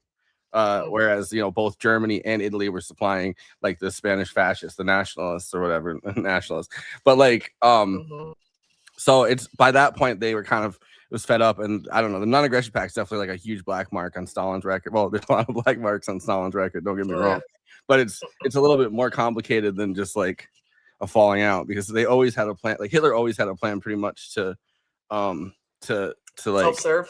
Well, no, just to invade Russia. That was always kind of his plan.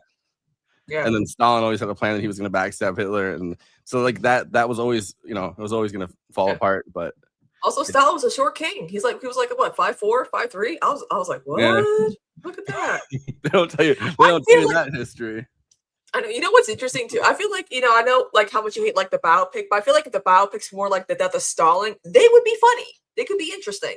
Little black comedy, satirical, you know, shit like that. Like that would be funny. I mean, it's like more of a play. It's like more of a play. I have no problem with that. I like that. I think I'm going to start reading when I get my next Audible credit, Mussolini, Son of the Century, because they came out with that. I haven't seen the miniseries, but I wanted to read the book before the miniseries. Yeah, I didn't know that Sophia Loren's sister was married to Mussolini's youngest son. I was like, oh, and that means her niece, Sophia Loren's niece, is the leader of Italy right now. I was like, oh, that's Sophia Loren's niece. Wait, that's Maloney's not Maloney is not related to Mussolini. What, the daughter, the granddaughter? The granddaughter was that's what I'm talking. Yeah, was one of their. She's not a leader of Italy, but she was one of like the big representatives in for like the fascist party, right? Yeah, in the EU. Yeah. And it was Maloney's party, I'm pretty sure. I don't think she was like an independent or anything, but yeah, that party for a long time wasn't popular at all, because it was like that's like the offshoot of like what the fascist party, like Mussolini's party, pretty much became. And it's like then I don't know, but now they're trying to get Maloney to like resign. There's like big protests against her because of Israel. Yeah, Israel's kind of like a really like line in the sand for a lot of people. But when I I was traveling around, when I was bumming it around Italy, there was just literally like free Palestine stuff, like free Palestina everywhere you went, like Palestinian flags. I was in the village, like this tiny little village that like my ancestors came from, pretty much like Nisco, which is like 80 miles outside of Naples. And even in this village, there was like an Italian flag and then a Palestine flag at one of the houses. And like that was one of the first places I saw it. It was down the street from like the town center. I was like, hell yeah. I mean, it's getting to the point where I'm so convinced that so many of these Twitter accounts are just like white DNC interns or like Sally Albright bot forms, because there's no way in hell these are black dudes. You know, like it's always like the same, always saying the same stuff, and it's like these have to not actually be like real people behind these like accounts, because we never see any videos of them. We never see any other photos of them, and it's like, you mean like the K-Hive ones? Yeah, I'm like, yeah.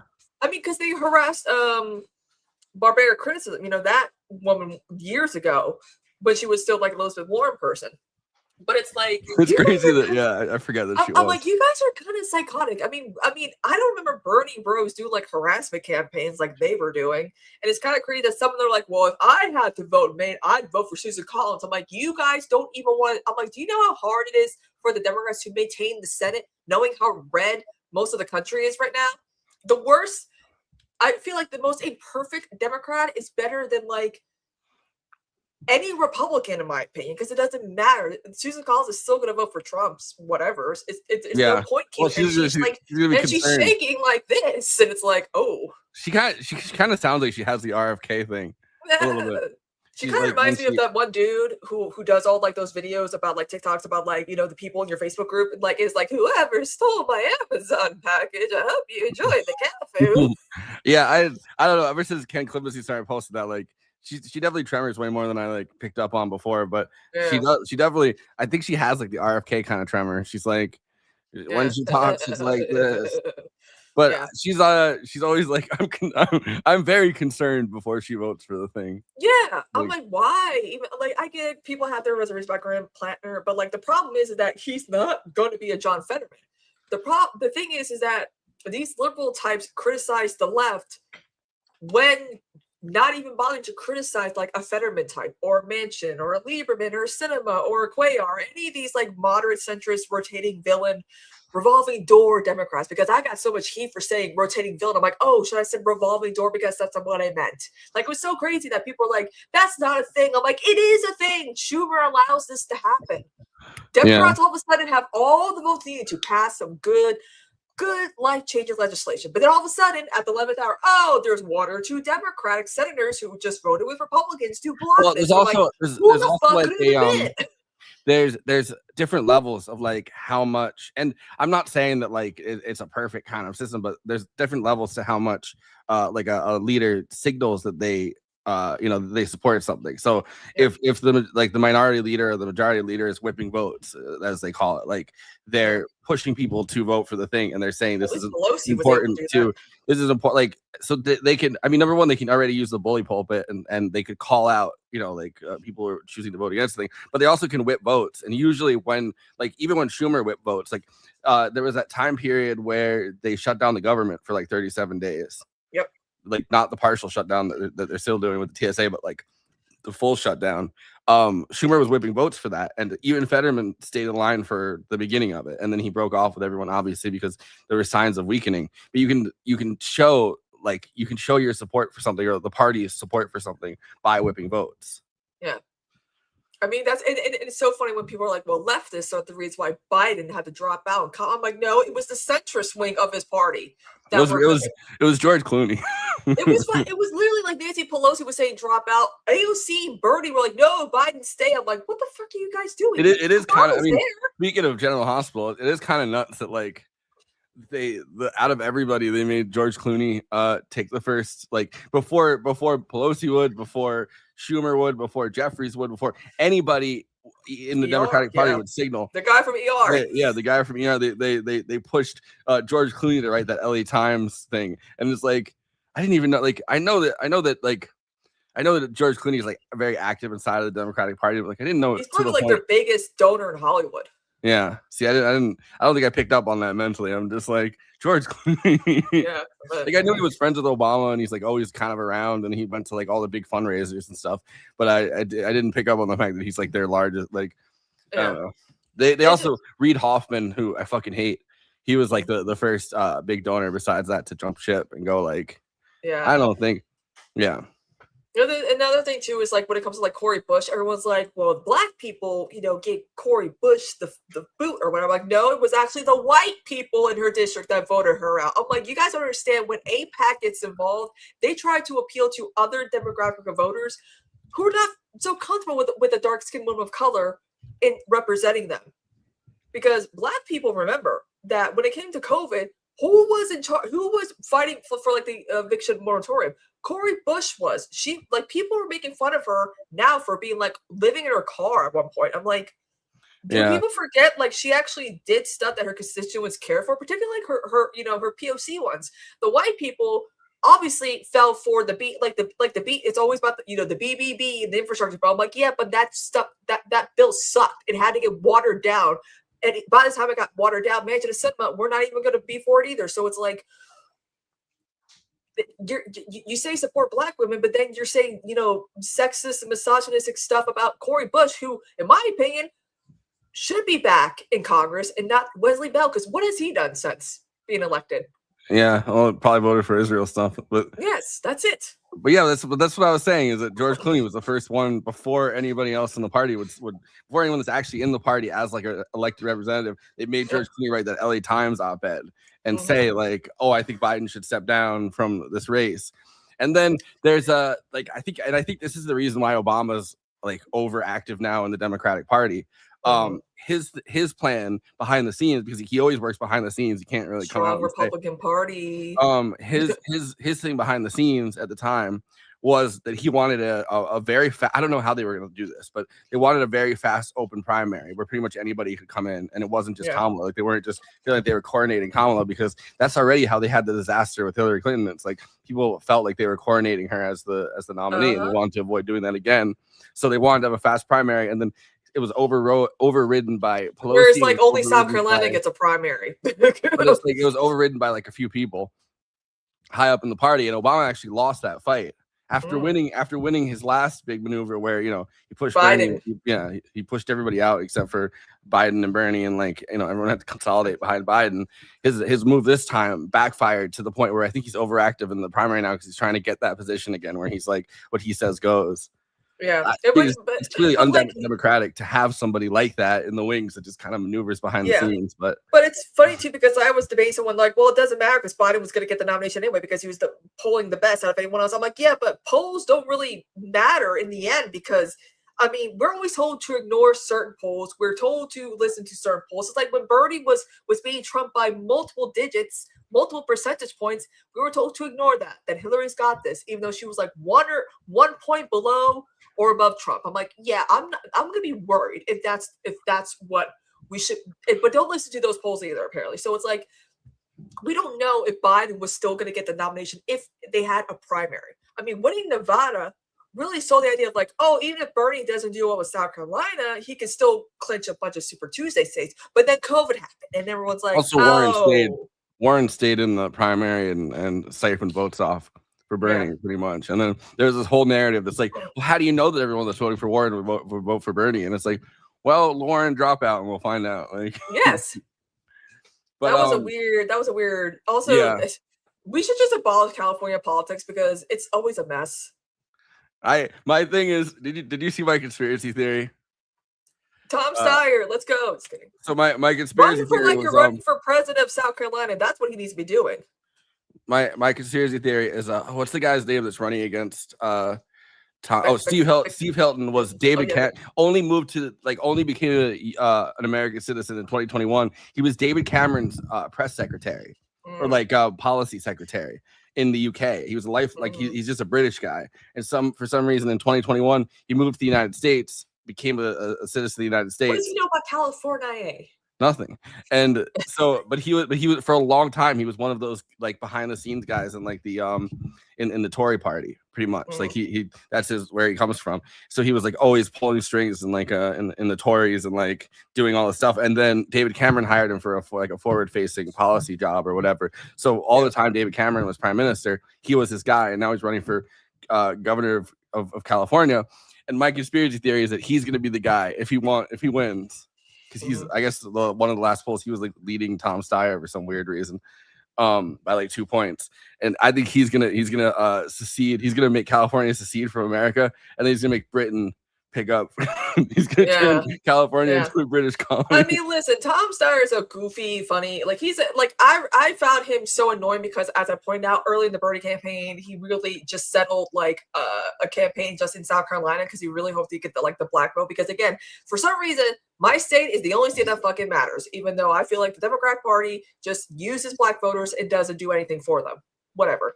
But like a lot of former Bernie staff quickly switched to Tom Steyer because he was able to pay them a lot of money, Then some people are being said, Tom Steyer's campaign messaged me saying that they would pay me if I promoted him. And I'm like, yeah, because he can afford to actually give you money. I take it. I don't care. Just say he's a good class trainer. That's all you got to do. I mean, he sounds like my thing is like I'd be like I'm supporting Tom Steyer because he sounds like Marty Funkhauser from Curb Your Enthusiasm. Yeah, exactly. Like it's interesting that people are like, well, yeah. I'm like, listen, Tom Steyer is like one of those like harmless. He's probably like the most harmless like billionaire type that come about, considering he's like, tax me, please do it, And even he said that the billionaire tax bill or whatever in California doesn't go far enough. He'll still vote for it, whatever. I'm like, oh, that's a good start because he knows that it's but he's been pulled to that position, kind of kicking and screaming. Like for his holding first was like, oh, I would vote for I would vote for this one-time wealth tax, but I don't think wealth taxes are the way to go. go and blah blah blah. And then he's kind of been pulled kicking and screaming to that position, the same way he was pulled kicking and screaming to finally, after in 2020 not endorsing Medicare for all. Medicare for all. Yeah, now he's just like a single payer guy, but he wants single payer for California because he's going to sell it out to the British. Yeah, make a deal with honestly, Steve Hilton. No, I feel like Tom Steyer would make a good governor just because he could kind of like self-fund California. You know, if they need something, he's got money. He's got money. Yeah, I mean, I don't know. I don't really trust him, but I just thought it was so funny. I remember watching that one debate where like the heat was on between Elizabeth and Bernie, where it was like, what's gonna happen so far? And then she's like, I believe he called me a liar on national television, and the top started saying, like, I just want to say hi, Bernie. Yeah, okay, and then everyone started memeing that, like memeing the fuck out of it. You know that shit was set up by somebody who wanted the worst for both. Set that shit up because also, I like, mean, somebody who wasn't just, somebody who was like, like a fifth column inside of Warren's campaign had to set that up because it was like, it came out of nowhere.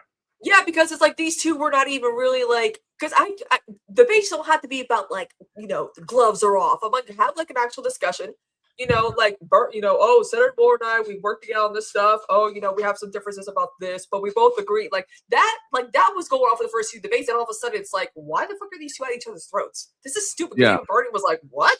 Well, for something that nobody can confirm or deny, because it's like, oh, we had a private conversation. Like they're like, oh, we had a private conversation at Bernie's house at the time, and I came over to his house and we were trying to hash it out. And he said in this private setting, like there's no record of him saying that because it's a private setting, and it's like, well, there's no way to like confirm or deny this that anybody said these statements because it's like you're going off of something that you're claiming was said to you in private. Yeah, and we can't confirm nor deny that it ever happened. Like, come on, but we can confirm that Bernie Sanders has Ross Perot's sword in his office. Joy Reid brought on that lady who did body language, and she was like, so what do you think he said? And she's like, Bernie's saying that he wants to rape Elizabeth Warren with this. I'm like, what the fuck? I'm like, what is going on here? And you can see that because he leaned forward, and his arm was at a 45-degree angle, according to the body language guide to the galaxy. So they really didn't want Bernie winning because again, 2016, his face was too white, too male, too moderate, and then in 2020, it's like, oh, his face is too young, too diverse, too progressive, and I'm like, it annoys me that like I was like, what? It annoys me that like I don't know, like 6 months or a year later, Joy Reid was like, yeah, I regret all the stuff that I pulled during, and it's like, well, too late now, bitch. Like, yeah, because you got Joy Reid hanging out with Hassan. Like, you got like once these people get fired from being a little too Palestine should be a two-state solution. a little too Palestine. Yeah, it's a little too Palestine. Don Lemon, Joy Reid, like all these former. I mean, some of like, of course, Mehdi Hassan definitely, without a doubt. But like Melissa Harris Perry, like some of the more like actual like progressive voices of NBC would eventually get fired. And now it's not even NBC; it's MS Now. Yeah, I keep forgetting that. They're like, it's MS Now. I'm like, what? Why? It's multiple sclerosis now. Yeah, exactly. Also, R.I.P. Ted Turner, the original 9/11 guy, and probably Jane Fonda's favorite ex-husband. He is. Jane Fonda said that's her favorite ex-husband. I mean, he was rather good looking. It was just so weird seeing that. Like, I'm like, say what you want about Ted Turner, but he didn't get Me Too'd out of his own like Roger Ailes did with Fox News, and they still were mourning him. And after he died, after he, we found out that he ran Fox News like a softcore porn industry. Somebody pulled up Ted Turner's controversial statement section. He has an entire section of his Wikipedia that's just controversial statements. In 2002, Turner accused Israel of terror. The Palestinians were fighting with human suicide bombers. That's all they have. The Israelis. I would do the Ted Turner Southern accent, but I can't. The Israelis, they've got one of the most powerful military machines in the world. The Palestinians have nothing. So who are the terrorists? I would make the case that both sides are involved in terrorism.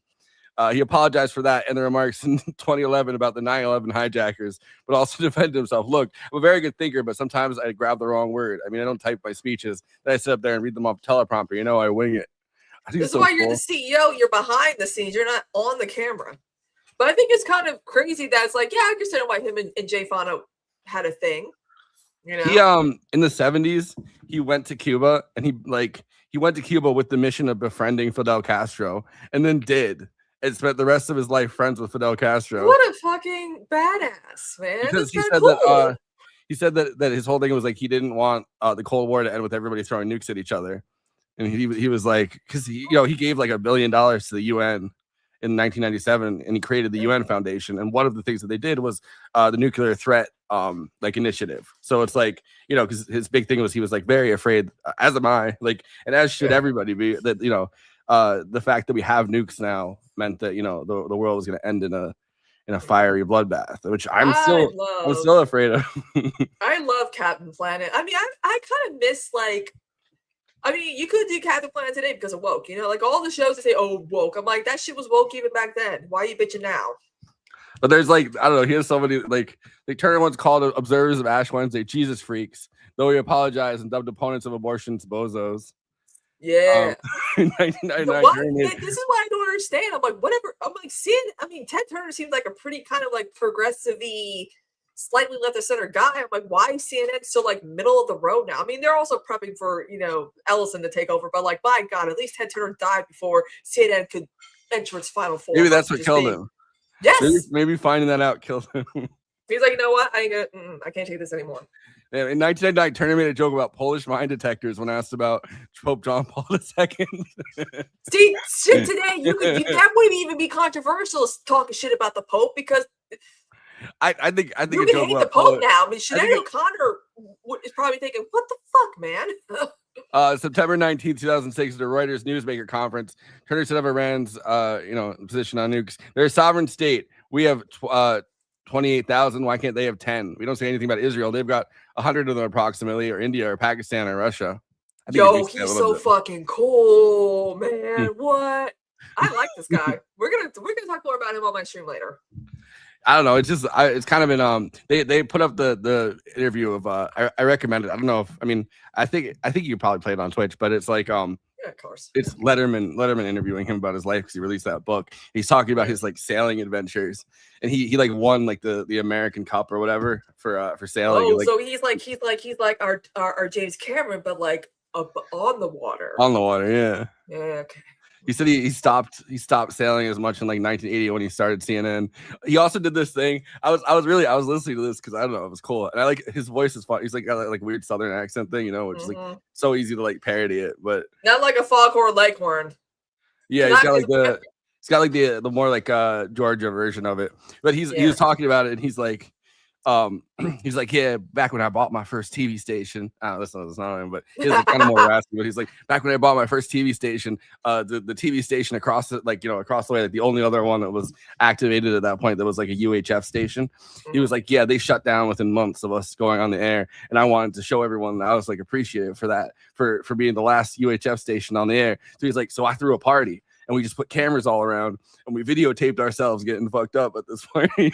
And he was like, "This is back when I drank." And then he was saying that when he won the American Cup, he was like, "Yeah, this is back when I drank, and I forgot there was a press conference, so I got like real drunk." And he winged his speech. I mean, we have a debt of gratitude for him because of Ted Turner, we have Turner Classic Movie Channel. I mean, they interviewed Ben Mankiewicz. I'm like, okay. And they show there's like clips of interviews with him throughout the decades, and also other like former like people who were like with CNN from like the beginning who retired like 20 years ago. I'm like, oh wow, I've heard of you forever. Where have you been? There is like I do have a lot of thoughts about like the 24-hour news cycle as like one of the like worst. I don't think anyone meant for this to happen, but I think that it's one of the worst inventions that anybody had, really, because it's like 24-hour news cycle. You have to fill it with a lot of stuff. You have to constantly kind of cover the same stories. Unless someone dies, then that's like a main focus. Like when Michael Jackson died, that's all anyone talked about all summer. But it's like a lot of the most important stories get lost in the 24-hour news cycle, because the news cycle just resets at the beginning of the day. Breaking news. We've been talking about the same thing for 3 hours. Like, so it kind of obscures what's important and what's not, and makes things that are not important the centerpieces, because they're ongoing. And I also think that during the Gulf War, CNN was like one of the big, because it was one of the few 24-hour news places, and then followed by Fox. They highlighted the Gulf War coverage when Ted Turner was still like CEO. They were highlighting that, and, like looking at the old CNN like logos and stuff like that. When we invaded Iraq a second time, one of like the really like kind of like crazy things is that they just reused the same title cards from the 1991 like Gulf War. So pretty much it was like the same. They used all the same chirons and stuff. Yeah. Which is like, I don't know, it's like kind of fucked up. Yeah. So yeah, so it's like it's stuff like that, and I think it linked the because it's all of a sudden, you know, when you have these military things and you're covering it on a 24-hour news cycle, you have to embed yourself a lot deeper with the U.S. military because you really want that good coverage. So they're kind You of gotta sending be you there stories, on the ground too. and you're constantly coming out like instead of doing the thing which I mean, if you watch like movies from like the 80s, like broadcast news, you know, like they really like kind of fixate on stories, and you don't really even get the time really to do that anymore because now it's like every day or every whatever amount of time you have to be coming up with stories. Yeah, especially also when we live in the age of social media too, because again, like I said, like a lot of people were like, what was it like when Michael Jackson died? I'm like, it was a day where the world, like, it's like a 9/11. You remember where you were. I mean, Donald Trump's death could probably be a similar event, but I don't think it's going to be like people are going to be grieving on the streets and stuff like that. But I'm like, the internet can handle Donald Trump dying, okay? Back in 2009, people couldn't handle, the internet couldn't handle all this news about a global superstar, okay? But like, it's kind of crazy that, you know, with this news cycle, with the internet being the way it is, it's like there's still so much stuff that's not getting covered because every now and then, because today when they're covering, you know, obviously they have to cover Ted Turner because, you know, without him there would be no CNN. But it's like, you know, then be like, well, we're gonna give a quick little update about Iran, and I'm like, there's really nothing going on besides high gas prices. Like, and the gas, the gas thing was about Iran, 420 yeah, today, and then went down to 369. I'm like, you did that on like purpose. Israeli American asset Barak Ravid today released that apparently they're very, and they've been kind of running stories like this for a little while. They're very close to like their 1-page memo where it's like the framework of a deal. They have the concepts of a plan to like so they're apparently they're getting very close to that. I mean, I don't know, but I feel like they've kind of been running that story for a while. Yeah. And it's like then the talks break down and they start over again. But and then they do like their primetime debates with that what Jennings dude or whatever the fuck his name is, who's like the Trump guy. And I'm over here like, if you're gonna bring Stephen Miller's wife on, you have to make fun of her to her face. I would not be able to hold back. Like if I was one of those kids where Trump's like talking about gruesome shit because he can't talk to kids like a normal human being, but he talks like a kid when he's around adults for some reason, I would be like, Mr. President, Are you okay? I would be like, kids, come on, don't just stand there and look weak. Like, say something to him to really like hone in on like this. But it's 7, it's marginal, right? Yeah. I'm like, sir, you okay? Mom, can you pick me up? I'm scared. Yeah, I do like the clip where he's like, "You still believe in Santa? Why? Because it's at 7, it's marginal, right?" It's like, what the fuck are you saying? Yeah. I don't know. It's kind of crazy though. I feel like I'm just gonna be like, 24-hour news cycle, everything kind of gets lost in the mess. But I don't think that that's like, I mean, I think that it makes sense where the leap of like, going from the news being like a nightly news thing, and you get like 8 o'clock or whatever, you have the 11 news o'clock news and jumping to like, 5, what 11, if we did a channel that's all news all the time? Like, it makes sense logically why you'd leap to that point. But I do think it's one of those things that like it created like an arms race between CNN and Fox, because Fox all of a sudden. Yeah. That's why I feel like something like this space could actually be a good thing to be a 24-hour thing, because everyone could have their own like thing that they want to talk about, and then other people probably will talk about the same stuff but at different times. Yeah, and different issues. Well, now we're living in a 24-hour news. Like now it doesn't really matter because we're living in the 24-hour news cycle. There's no going back. It's not like you could claw that back and like. Yeah. No, I mean, we're getting like, there, guys. Yeah, it's like you have to have breaking news. Yes. Then it's like there's like I haven't seen that talking fish on Instagram in a while. I got. What the fuck happened to that guy? That's why I'm getting a lot of breaking news from on Instagram. It's also like at some point you started using the breaking news thing because it's like what things are big enough that you have to preempt coverage, and it's like if you're not a 24-hour news station, all of a sudden you're like, well, if they're going to preempt coverage over here, we should preempt coverage over there, and it's like, I don't know, somebody like Trump can really manipulate that, like.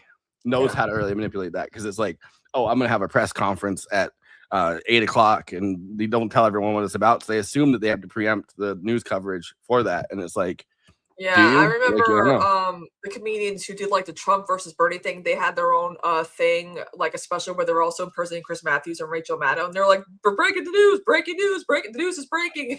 And Chris Matthews, the guy who's does the Bernie and all that, and Jesse Ventura was doing like pressing the button, and the guy who does Trump was doing Rachel Maddow, and she's like, "Chris, I told you, don't be pressing the button." And he broke the thing, and I'm like, "Oh, this is so funny." That's someone who's Donna Brazile, someone who's Jeb Bush. It was funny. I gotta find it and shit. You probably saw it The other before. thing that like I think Trump has kind of abused it before, but it's like surprising that he hasn't abused it more. Is that they have an alert system where you can send an alert to every phone in the nation or whatever. It's surprising. I shut that shit off. Yeah, but like it's surprising that like that hasn't been abused like more by the Yeah, Trump with this like administration. Truth Social stuff. Like, yeah, that's a good point. I can't remember if it's I think it's Hegseth that has the control over it right now.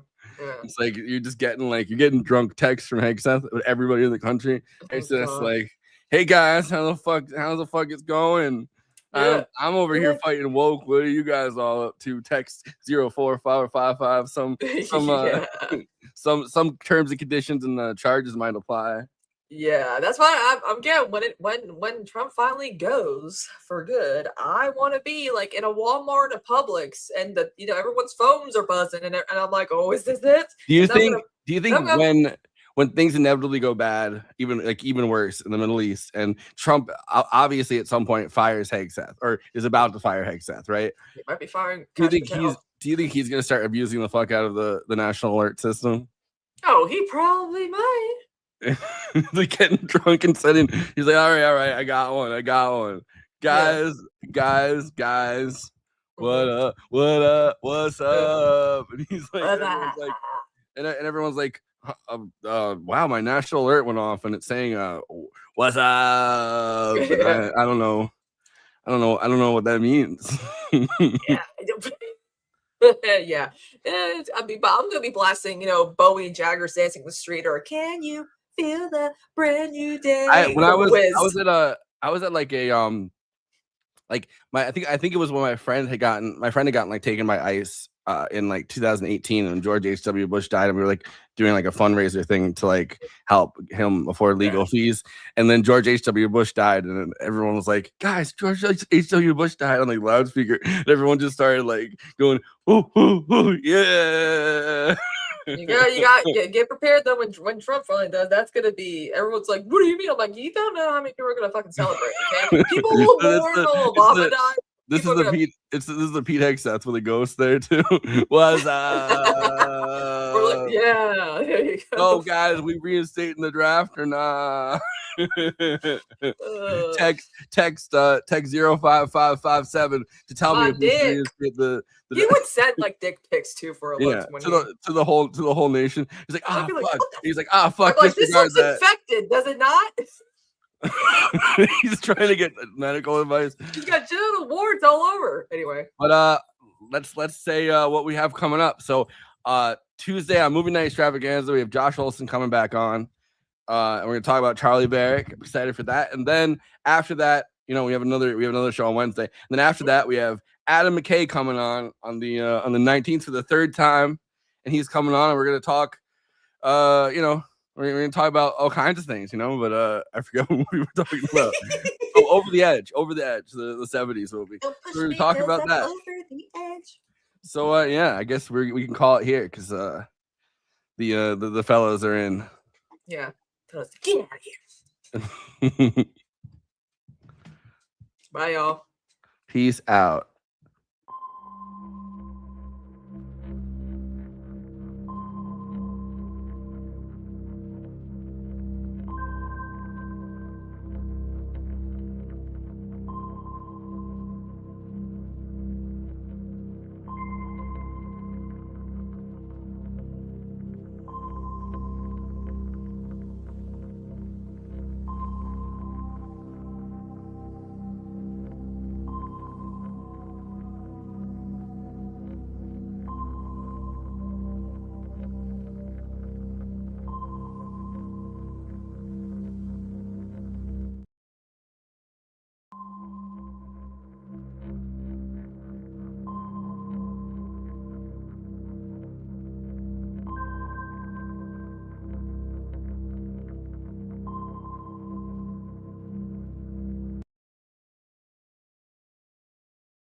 Muted.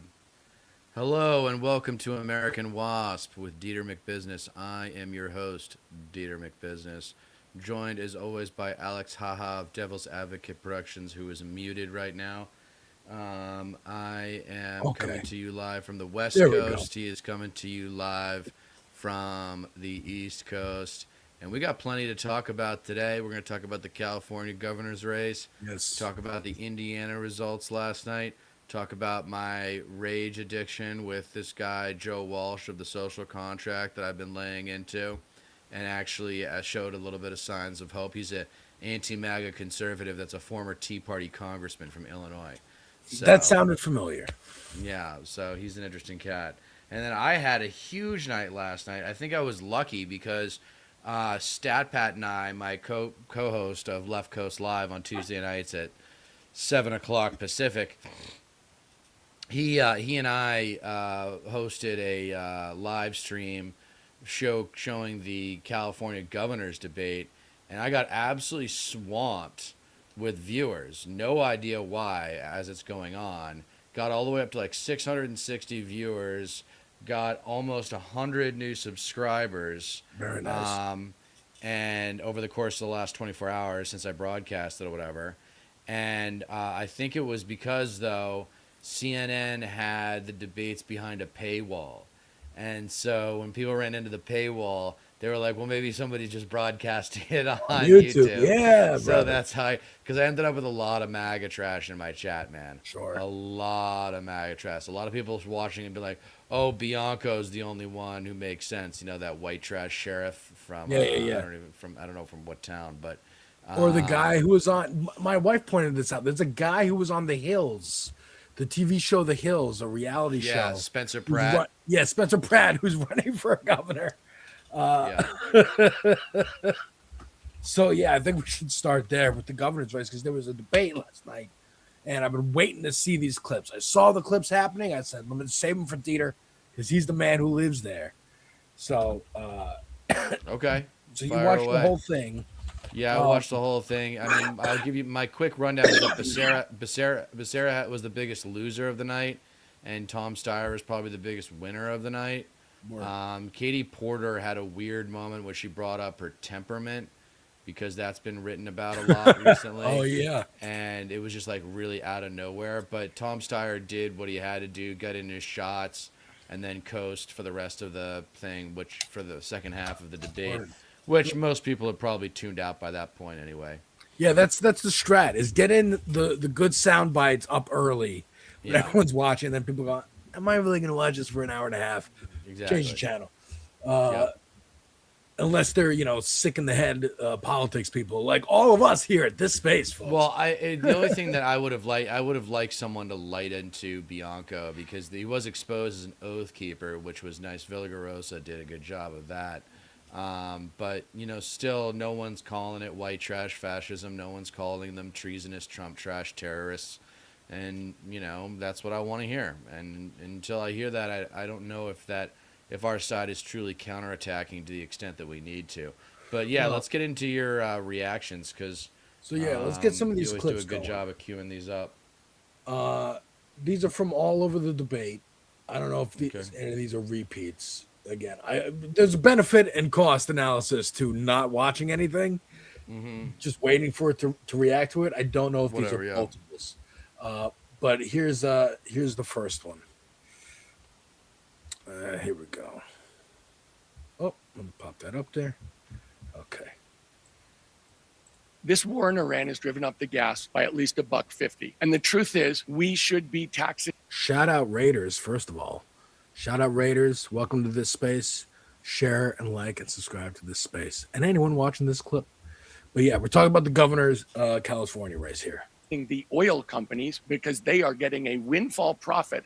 Don't say that around Becerra. He's gonna beeline into you. Javier Becerra is gonna be like, I will fight you, Tom Steyer. Let me say this: being in bed with oil companies is a mistake. Javier Becerra has taken the max amount of money from Chevron, and he has said they're good guys that we need. The truth of the matter is, oil companies are ripping us off at the pump. They're polluting our air, and they're burning up the planet. Secretary Becerra, your response. Yeah, it's a rich response from a guy who made his billions investing in fossil fuels, in oil companies, in coal companies. Now he makes the billions, and he has spent more than every other candidate combined in his campaign, using those profits to now try to buy his seat in the governor's office. Tom, the last thing we need is someone who makes riches from investing in oil companies and then accuse everyone else of doing the wrong thing. Can I restart? I walked away from my company 14 years ago so I could give back to California. I am the person on this stage who is fighting the oil companies. And the way that you know is they're spending millions of dollars to prevent me from getting you should turn around and be elected. like, I could buy you right now. Maybe instead of buying ads, I should have bought your campaign. In Say this it. state has endorsed me. And the so I'm surprised. I'm a little surprised to see Hassan this positive about Steyer, but he's really grown to like him a lot. I mean, I think, look, Steyer is one of those rich guys who's like, I'm not about this like white supremacy deep in my bones. You know, like I don't fuck with Elon or that wing. I make my money. I like capitalism, but like I recognize the vast inequality. I'm not necessarily donating to certain candidates. Well, maybe I am donating to certain candidates to make my life easier and whatnot, but he sees the disparity and hears the guillotines being sharpened and are like, okay, maybe I see where we're going. I see where we're going, and I can ease the transition for the other. Don't forget he ran for president a little while ago. So here's how I explain. Yeah, put yourself on mute for a second. Here's how I explain it, having known a few billionaires in my life. Some of them, not a lot of them, some of them are not narcissists. Some of them actually do have empathy for others. They know how lucky they were to get as rich as they did. And they also know that they are going to die someday. And they don't want their reputation, which becomes your legacy when you die, to be that they were just another rich guy that got theirs. They want their legacy to be that they tried, and you just heard him say it, give back to the society that gave them so much. So I think Tom Steyer is a good candidate. He's run a good campaign. There's a few things I wish he had done differently, but I think he's going to be the next governor of California, and I think he's got real potential to create some great change for this. I think maybe in this like macro elitist liberal world of like MSNBC, CNN, they saw the push with Mamdani, and they're like, well, fuck. That's the way everything's going. We got to get on board somehow. And we'll get on board, but try to pull it back and try to rein it in and try to leash the momentum of the angry grassroots working class. And I think maybe they go, okay, well, if we can have a governor in California who's like has a foot in both camps there, a billionaire, made money from oil companies, evil corporation guy, but left and wants to do the right thing. They love Melinda Gates. They love whatever Bezos' ex-wife's name is, who donate to charities and try to do positive things. But you got to do more than donate. You got to back candidates. You got to change the actual system. Yeah. And I think that's what he's going for here. Katie This is Porter him talking about here. his tax. I have said Katie Porter thinks she gets him in a gotcha moment here, but she doesn't. Yeah, I know this part. Well, I mean, Katie Porter, what a like fall from grace that she's had. Yeah. Billionaires like me should pay more taxes, and the big corporations should pay more taxes. Excuse me, and you that's literally why, said- if this proposition is on the ballot in November, I'll vote for it. But going forward, we do need to go further. This is a one-time tax, and it also doesn't spread the money across the government the way everything else does. And specifically, it doesn't go to education and teachers and students, which is a critical need in the state of California. The tax I'm proposing to close a corporate real estate tax loophole is more money, and it's spread throughout the country. Candidates balance the budgets. Congressman. I'm confused. Do you support the billionaire's tax that is going to be on the ballot in November? Yes or no? Katie, I just said I will vote for it if it's on the ballot in November. So what I've said is you just it said it wasn't a doesn't good idea. go far enough. That's awesome. Katie Porter's just not bright. She's just not. She's right. trying to She's get lost, him. She's lost. She's trying to play a gotcha, and he's like, I answered your fucking question. You He said, dumbass." like, yes, I will vote for it, but it doesn't go far enough. I think that's your problem, Katie. You want to just vote for that and be like, and tout that as a thing. Oh, I would support this measure, but it's only one time. And he's like, no, I'm exposing that it's only one time. It's only one time. This doesn't fix the problem. We got to go further. What? This is great. I'm excited. This is my first reaction to this. Yeah, I don't know what to say other than like Katie Porter, like something tweaked with her. I don't know. The Vanguard guys were talking about it earlier today. They don't know if it's like Ozempic or something changed in her personality. She used to be really good at like going after people based on details, using facts and data, and she just totally choked there.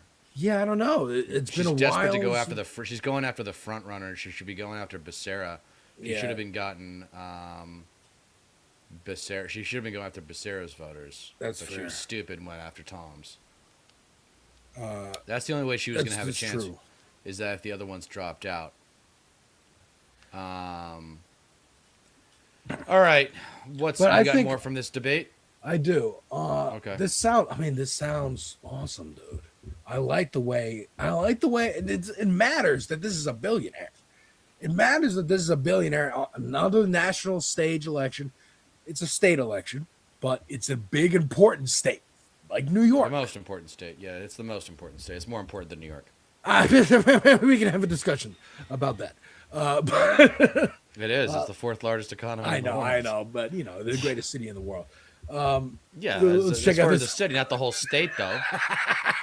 You got to think the whole state. Why? Or just say yes. Including Long Island. Fuck Long Island. Criminal operation. I've said all along, we should abolish ICE. It's breaking the law. It is See? Yes, the law. and then that's why I'm saying explain we should it. hold them accountable. I saw Tom Steyer coming before anybody. Centers that they have in. You saw Tom Steyer before, you said? I like that he said yes and. I saw him coming before anybody on this space, I'm pretty sure. Yeah, you did. You called it out. You were like, I think this guy, and I was like, the guy who took out ads on MSNBC just to be like, I don't like Donald Trump. He wasn't running for anything. This was in like 2016, 17. It's like, I'm not running for anything. Just fuck him. Fuck Trump. And he just was the billionaire who just did that. Yeah, I remember him doing that. Yeah, I've forgotten about that. Because that's when I last watched MSNBC. Secret. So just to we should clarify, have a Mr. legal Steyer. defense fund. Yes, Just to I do. I don't know. I would go all the way up the chain. I've gone as far as Stephen Miller. Stephen Miller should be held accountable. for the that's what I'm agents talking do about. in California. That's the point. Throw Stephen Miller in jail. Was the Senate confirmed Department of Homeland Security Secretary. Do you believe that she is someone who should be prosecuted? If she has given the orders to break the law in California, yes. Sheriff Bianco, what's your able response to to that? prove it. No one has broken the law in California. And this is why. No one. Cop. Classic cop. No one. I mean, again, a national figure, a national billionaire, part of the Epstein class. Hopefully, no fucking shit comes out about him. Well, the Epstein class is like a certain kind of like a the certain kind of conservative- billionaire. Well, that's like the Northeast like billionaire crowd, like hangs out at Palm Beach and shit like that. It's the billionaire class. It's not. I mean, really, what people should be saying is 0.1 percenters. It's the 0.1 percenters that are really running everything. It's not the 1 percenters. It's the 0.1 percenters. And there's only so many of them. You peel a couple off, then it's a fucking true civil war. And any civil war needs people, and we have the people for sure. So this is good. This bodes well. But here's the I thing: think. don't you think that what's missing on the left and what's emerging, like this isn't necessarily a problem, but the next step in unity is leadership.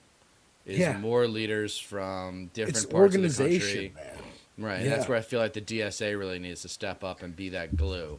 I mean, look, dude. It seems like it's the best organization to do There's it. accounts on there's accounts on social media, and there's media figures who are kind of like, if it's not the revolution, if we're not storming gates with AK-47s, I don't want to hear about it.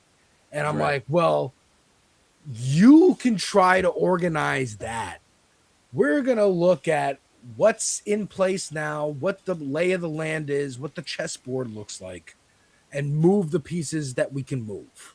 Yeah. Now, the pieces might get shaken up, like at the White House Correspondents' Dinner, attempts like that, things getting burned down, all that. Those are acts of nature. Nobody can predict that. Now, the right tries to direct that kind of stuff with like Libs of TikTok, Matt Walsh, Stochastic Terrorism. But otherwise, it's just acts of like the times, the socioeconomic pressure. This is pressure release actions that are happening. And they're not good. I'm not happy about it. But like, this is the environment. And in that environment, some billionaires are like, yeah, I don't want it to be my warehouse next or my house or someone, they're scared. They're scared. It's the anti-fucking revolution tax. That's what Rokana said. I love that phrasing. It's the anti-guillotine tax. Yeah. Whatever you want to call it. Yeah. You gotta make a new deal. Or a workers' bill of rights. I think you've mentioned. Yeah, FDR's economic bill of rights. Yeah. Yeah. So right to housing, right to work, right to healthcare, right to Social Security, protecting farmers' rights, and then protecting from unfair business practices in general, like oligopolies and monopolies. Yeah. So I have more clips here. I think we could end this segment with another little piece of Hassan talking about. He's asked by Jorianne Reed, and I was interested in watching this whole thing, but I haven't yet because she's what I consider. I liked her enough when she was on MSNBC, and she's kind of establishment-y for me, and I'm like, okay, you were there. But you were a little more radical than the other people, radical enough to get fucking fired. Yeah, Mehdi Hassan got fired. Crystal Ball got fired. Yeah. I mean, there's a bunch of progressives that have been fired from MSNBC. I think I don't know what her personal politics are now, but I feel like she's evolved. She seems like the type of person that learns. Yeah. Like that's one thing we always kind of assume about people over 25 or 30 is that their views are just not going to change. Right. That the system needs to adapt to them. And I'm here to say, wait a second. If people were made aware of how ignorant they are, like look at Jennifer Welch. Like she has come so far because she just decided to educate herself on what's going on, who has been in charge, who's responsible for the current condition of the nation. Resolving the past. People always like to say elections are about the future. Well, you have to resolve the past in order to create a better future, right? Just ask any recovered alcoholic or drug addict. Right. They have to resolve. It's like, oh, I'm not here to talk about the past. Actually, that's exactly what you're here to do because you need to make sure the past doesn't keep repeating itself. Right. So yeah, this is her and Hassan having a conversation on this bridge of people who the demographic who watched her, who would have followed her to her podcast, and the people that Hassan's bringing this bridge building that's happening. Exactly like you said, leadership, using the levers that are there, not just waiting for a revolution to happen. To you to support a Democrat in 2028? What would you need to see them have on their agenda? Well, I think they need to be anti-genocide. I think that they need to commit to holding Israel accountable, not just on arms embargo, but I want them to also hold Israel accountable for this genocide that they committed. This would also obviously include holding our American administrations accountable as well, and not just on the issue of Israel not abiding by the pre-existing laws like the Leahy Law that dictates that no arms trades can take place if a country is found in violation of human rights with the American arms that we're shipping and we're selling. And Israel certainly has been violating all rules in the rule book. With the weapons that we've trafficked to Israel. So I also think that accountability is necessary on the domestic issues as well. I want an American president who will say, look, there's been far too much graft, far too much grifting in this country, and we are no longer going to let these corrupt people steal your money and engage in these sorts of schemes with impunity. We are going to hold them to account. John Ossoff, regardless of my criticisms of John Ossoff, has actually done a very convincing case on this issue in Georgia. He talks about this extensively, and I think that's going to be a major issue in the midterms and certainly in the upcoming election as well. I think that there is a lot of appetite in the base for someone who will actually say enough is enough. We have to hold these people accountable, because if we don't, if no one feels like there's any accountability, then they're going to continue committing crimes. And I think it's totally ridiculous that we've allowed the wealthy to get away with stealing our resources, our productive output for far too long. And now they're more bold, they're more brazen with their rampant theft. So someone's got to put an end to that. So I hope that a Democratic politician can commit to that as well. And then on top of that, I want a politician that will uplift the working class, the material conditions of the working class. I want a politician that is truly anti-war, a politician that says we have spent far too much money on the military-industrial complex. Yeah, I mean, I think this is like good. Again, he's just saying what we're all saying. Yes, and what we've been and he's saying. just got the he's got the platform, but he Yeah. still doesn't do it. Like I still wish I could get my hands on him to coach him, because there's a way to do it visually that creates retention. You ready? You say, I got 2 hands, 5 fingers each, 10 total policy positions. With my right hand, I destroy. With my left hand, I replace. On my right hand, I'm abolishing ICE, abolishing APAC, prosecuting MAGA, removing Trump judges, and taxing the rich. Okay? With my left hand, I am, let's see, this is the one that's hard to remember. I am offering universal health care. I am raising the minimum wage. I am creating debt relief programs for all major forms of debt, including academic, medical, and consumer debt. And then something to do with housing and whatnot. I'll find the document that I have it on here, but that's the way to create retention, is to use devices like that. So Hassan knows all of his stuff. He just needs a little bit more creativity to create retention, so that people can actually, like, you know, remember this stuff and then tell it to their friends. Like, that's how you know you've succeeded as a communicator, is when you have said something that gets relayed to people's friends. Yeah. I mean, Zoran did a great job. Make buses fast and free. Right. Universal child care. What was the third one? I forgot the third one.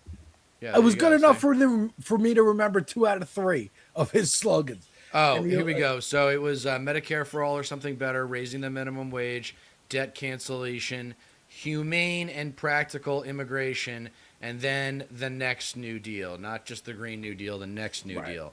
Because, as I know that's not popular, but the next we need to update the Green New Deal, because it's not perfect. I know people project a lot of qualities on it, but don't forget that thing came out over 10 years ago. Okay, technology has moved on. Very much so.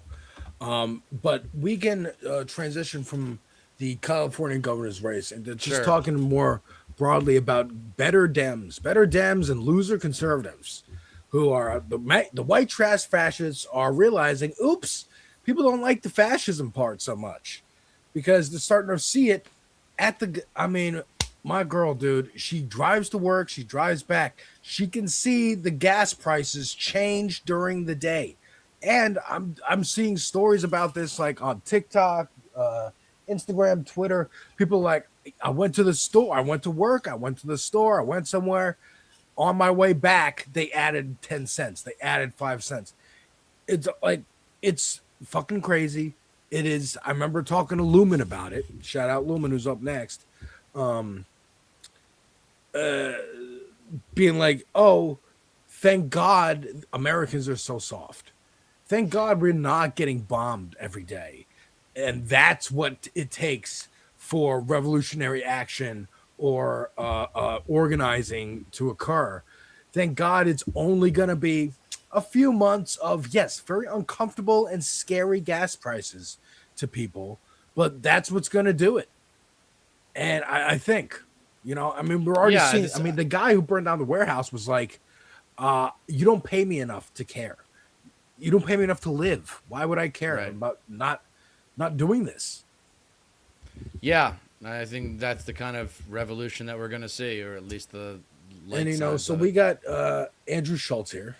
Andrew Schultz and Charlemagne the God, so Nick can Oh, put God. it in the title of this clip.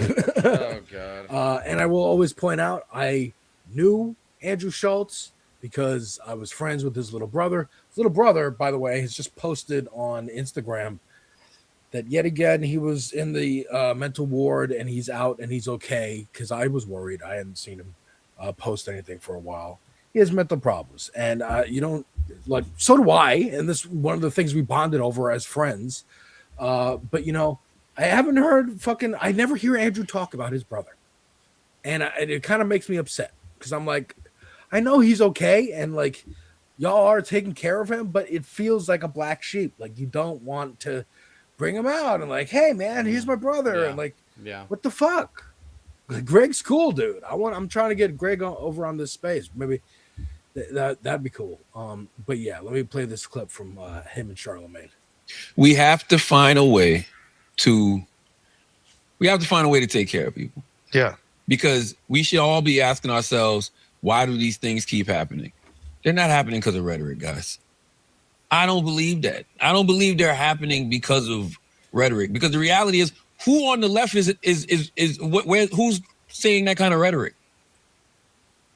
Like they keep using, you call him a fascist or you call him Hitler, like that. That don't have anything to do with it, bro. It's the things that you're ignoring, like the Epstein files. The guy said it in the manifesto. If there's this whole big document out there that is literally unearthing this huge pedophile child sexual abuse ring. Yeah. And nobody I get it. is being held accountable for it. It's just like in New Jack City when that dude was like, man, y'all ain't gonna do shit. I'm gonna take this shit into my own hands. That's what I see from this situation. Right. Yeah. So you're watching a person who feels like America's justice system isn't working, so I'm gonna be fucking Batman. Yeah. I mean, fucking Schultz is nervous there. Again, trying to get out from under this stink of being a Trump adjacent, a MAGA comedian. Yeah. Because fucking Street Fighter's coming out and he's in Street Fighter and he wants a career in Hollywood. And he knows. He's in Street Fighter? Yeah, dude. He's in the Street Fighter movie.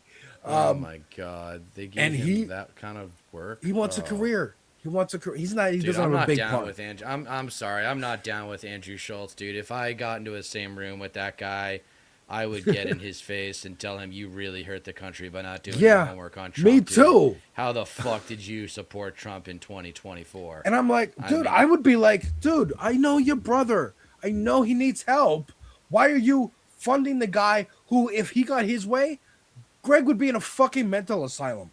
Like, locked in there, can't get out. You'd go visit him, maybe.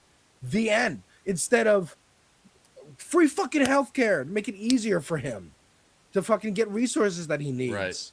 Like, fuck out of here, dude. Fuck out of here. Well, he's kind of a bully, isn't he? Yeah.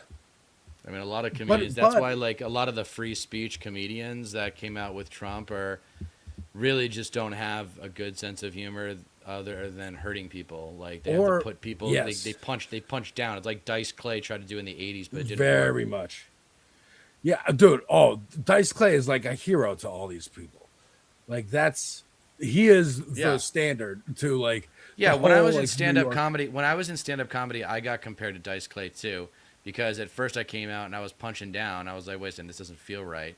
And I decided that what you got to realize when you're a straight, white, relatively normal-looking man, there's nowhere to punch when you're a stand-up comic. Everywhere you're punching is punching down. So the only choice you have, if you're smart, is to punch yourself. Right. You make fun of being like, the straight white guy that's like, But, it's all my fault. Everything that's wrong with the world is because of people like me. Or Bill Burr's good at it, like mixing it together and like, hey, yeah, I'm but making Bill Burr fun of doesn't you, look I'm normal. making fun Yeah, of but me. Bill Burr's not a normal looking guy though.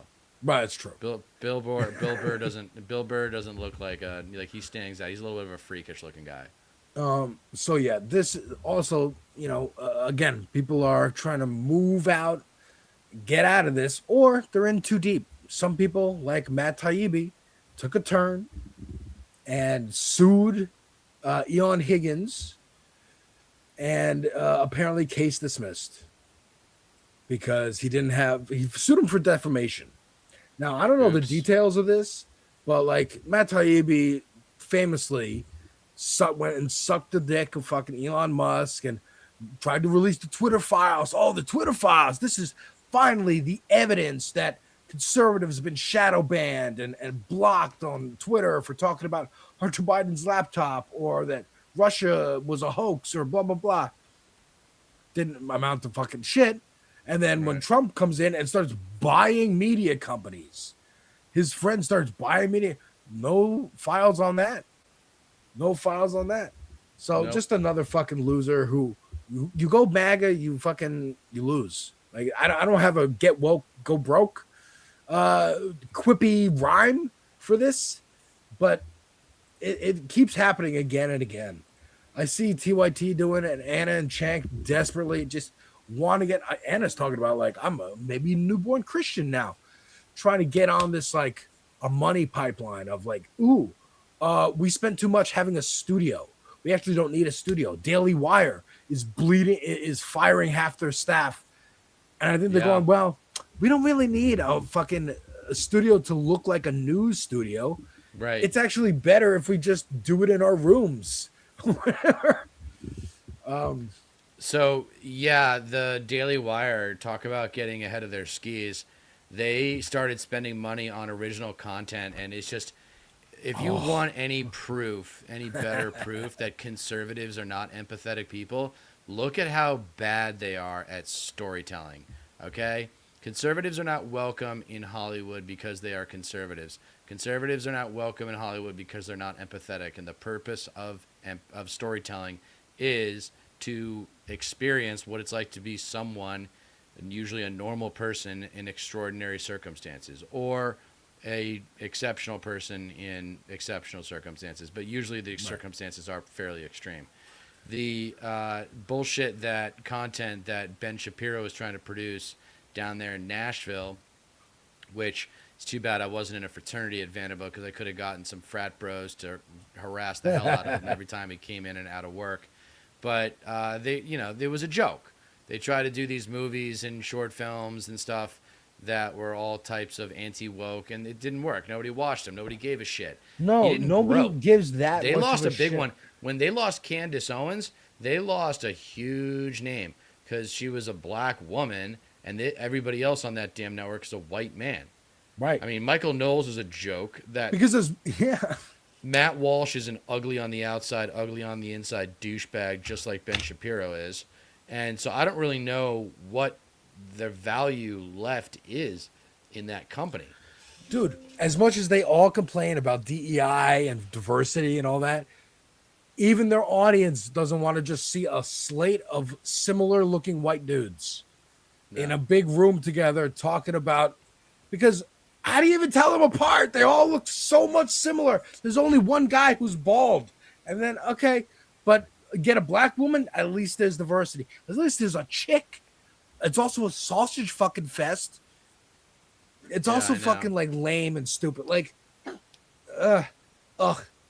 I'm glad they're fucking losing money. I'm glad these idiots, again, Latino Mufune said, go fast, lose cash. That's a great one.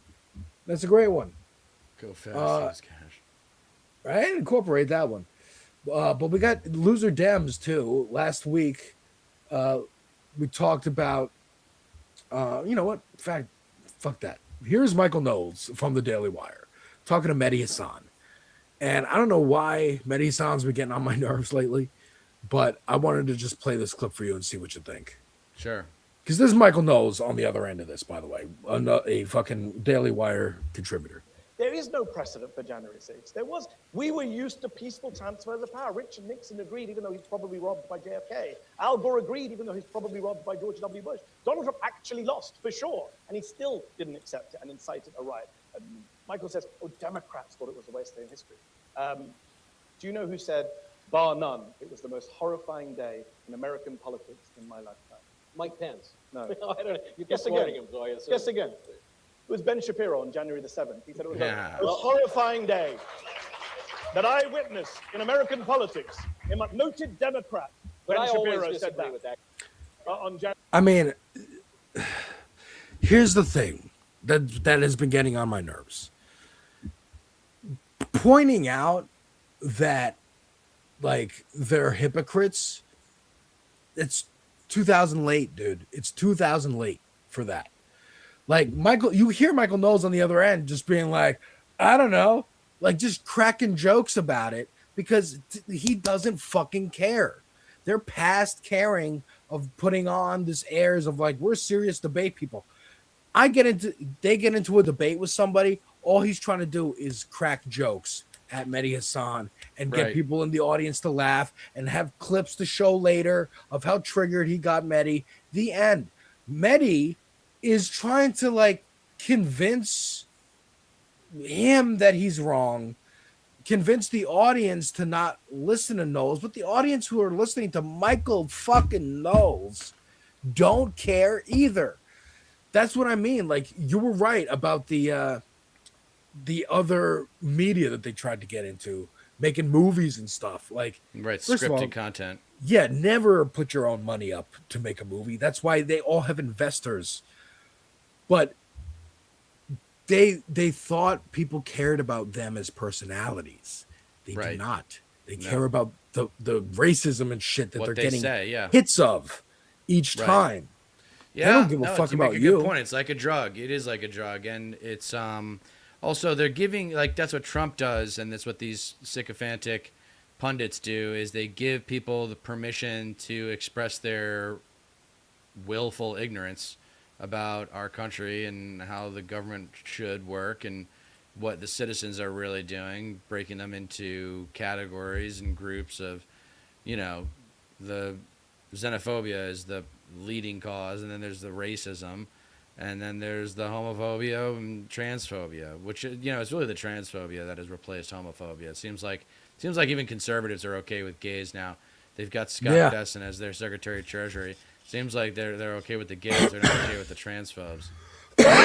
It's they moved the goalpost because you know Scott Bessent is here and fucking Right. Milo Yiannopoulos is here and Lindsey Graham and maybe Right. JD Vance and some of these other people. Oh, like, shit. You know, who knows?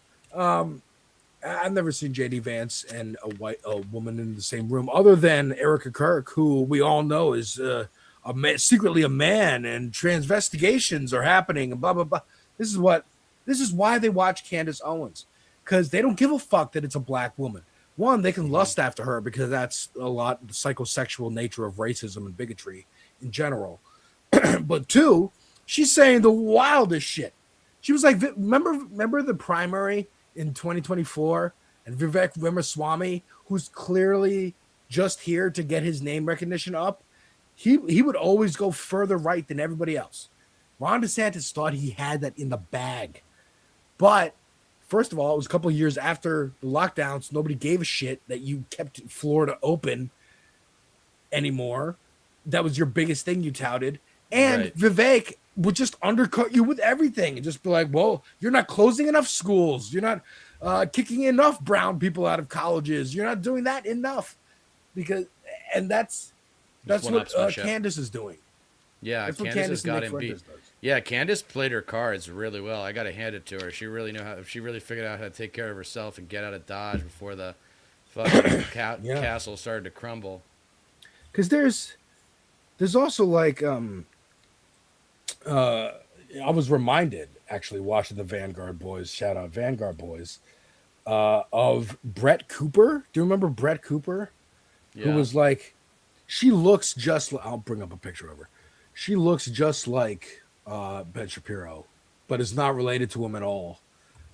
She's like a Gen Z influencer girl who was just kind of like, you know, shoe on head or something. Like whatever politics you need me to talk about and espouse, I will.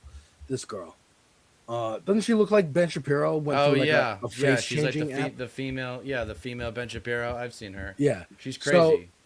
she left Daily Wire a couple of years ago, and isn't like just fell off, right? Because she's not doing the Candace Owens. Oh, I'm gonna make it like I'm gonna go crazy with it, and like Erica Kirk's a man and she had Charlie killed and has ties to Israel and like also Epstein and all the crazy shit. They're all weirdly, here's the thing. Alex Jones is the shoes they're trying to fill. It's either Tucker Carlson trying to fill the Rush Limbaugh spot, which is like he's fighting with Ben Shapiro over that, and I think Tucker's winning.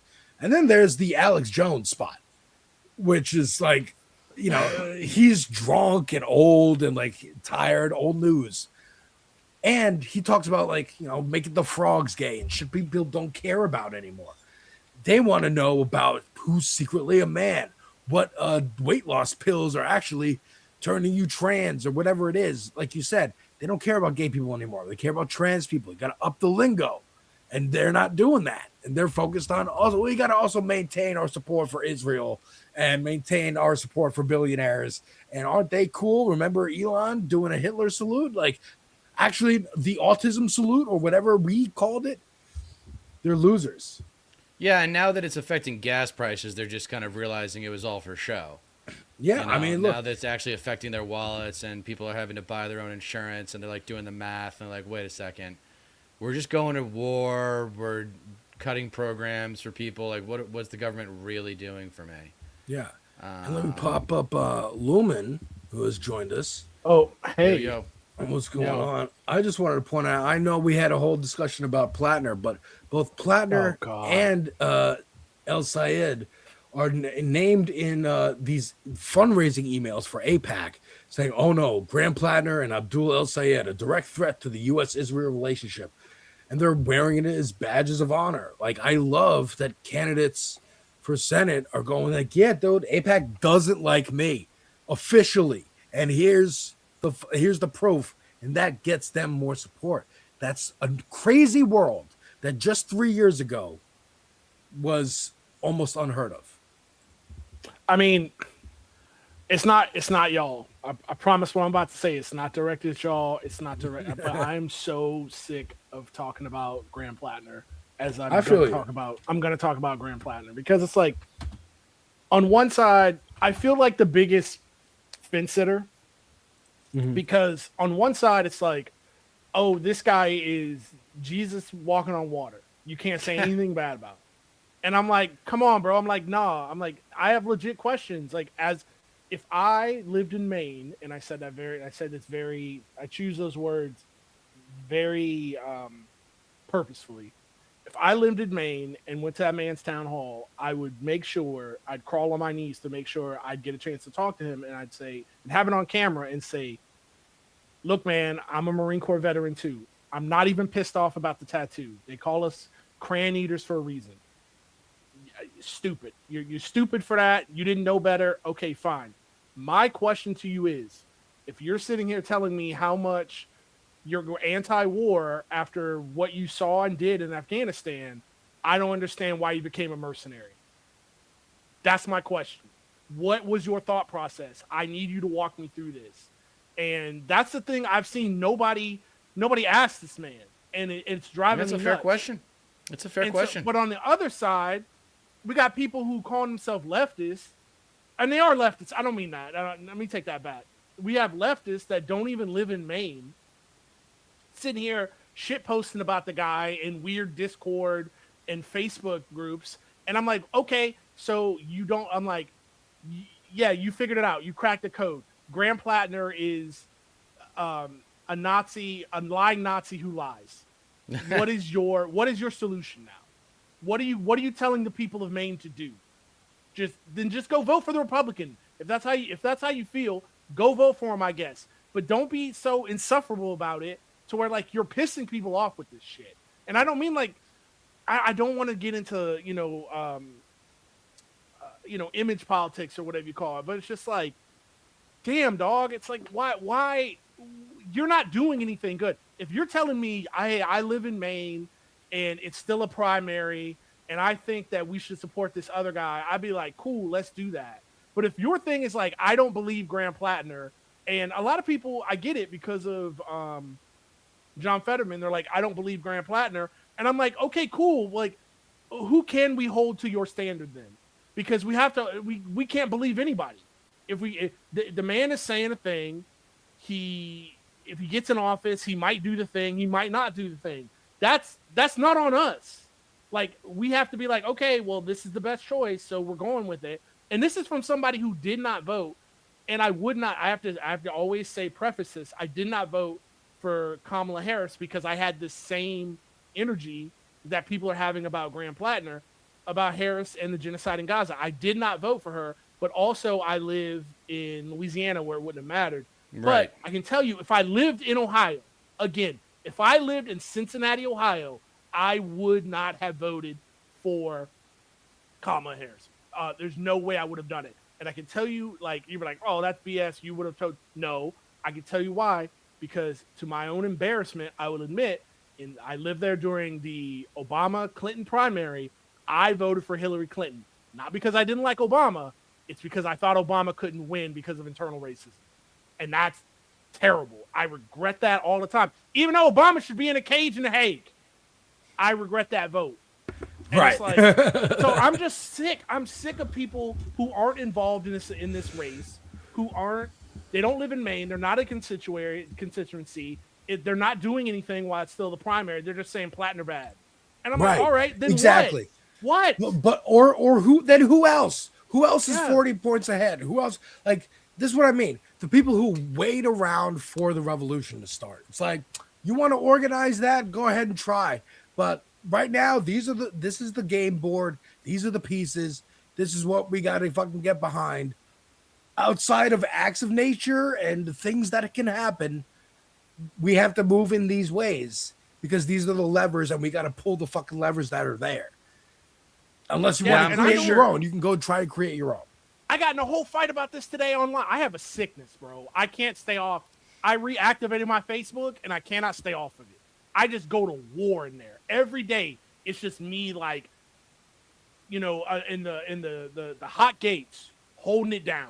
300. Yeah, anybody. I'll take a chud on. I'll take a shit lib on.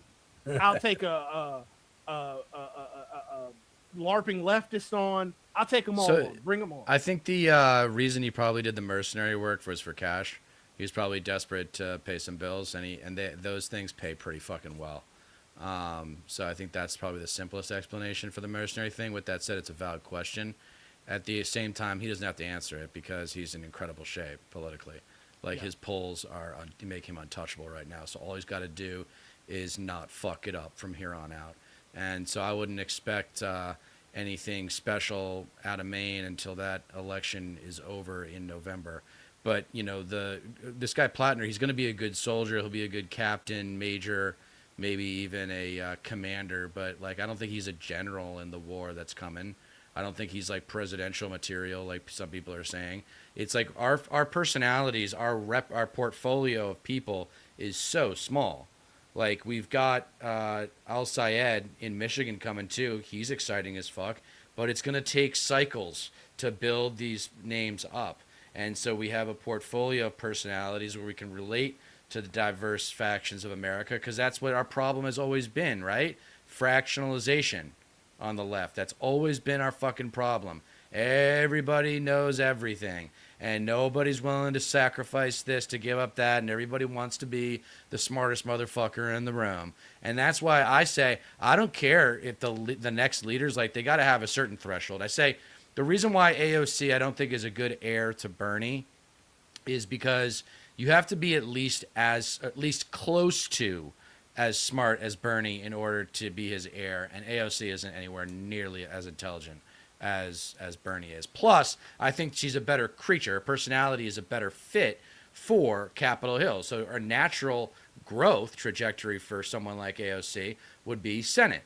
So we have to kind of have leaders who are willing to manage the stars, so to speak, and make sure people end up in the best possible positions for power. Like, Graham Plattner should be a senator for the next 2 or 3 cycles, and then maybe be in the cabinet or something like that. But he's young, and he's going to be I think he's going to be a positive voice.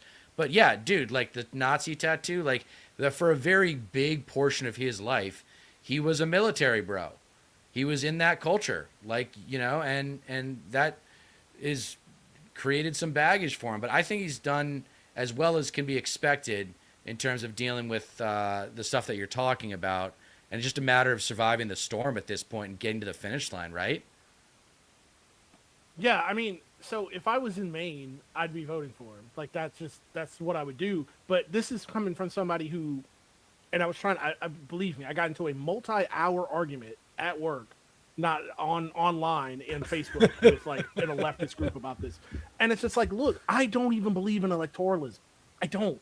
I am black pilled to this, but elections happen in our material reality, so they're going to happen whether we like them or not. So the best thing we could do is just try to pick the worst, the best of the worst. And it's like the same thing. What the thing I asked you was like last time we talked a couple weeks ago. I'm like, do we hate Mondami yet? Because Right. I'm ready to turn on him at any time because he's part of the system, and it just is what it is. Well, we shouldn't. But we shouldn't he's doing a great venerate job, any though. of these people. Well, we if shouldn't. we Yeah, wanna- we shouldn't put them That's up what I'm on trying to pedestals, say. and we should not make them demigods of democracy. That's for damn sure. But don't be.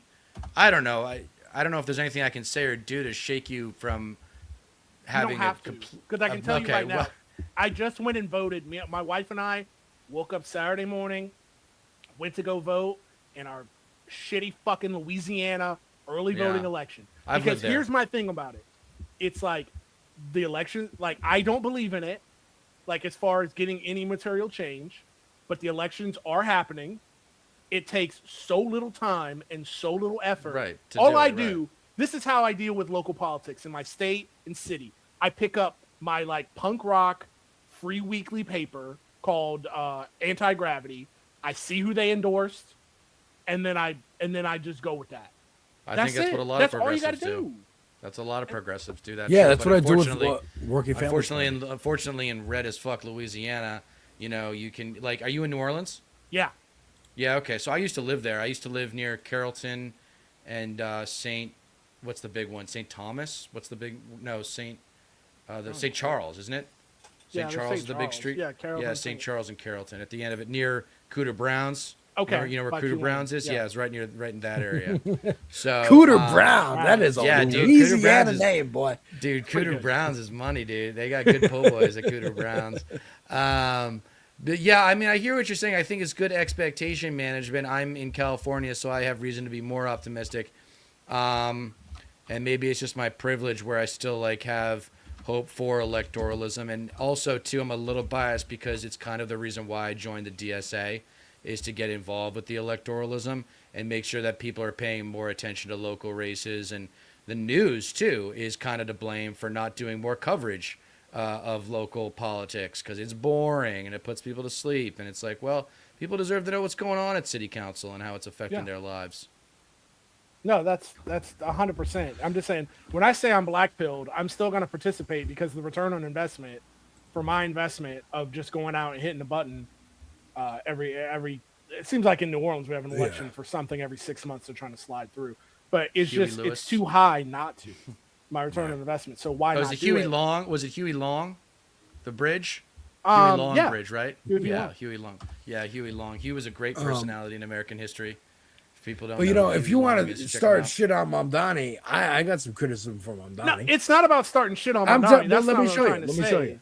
Oh, There yeah. there was a land sale in another one in a synagogue yesterday, and he condemned it. He put out a statement, condemned it.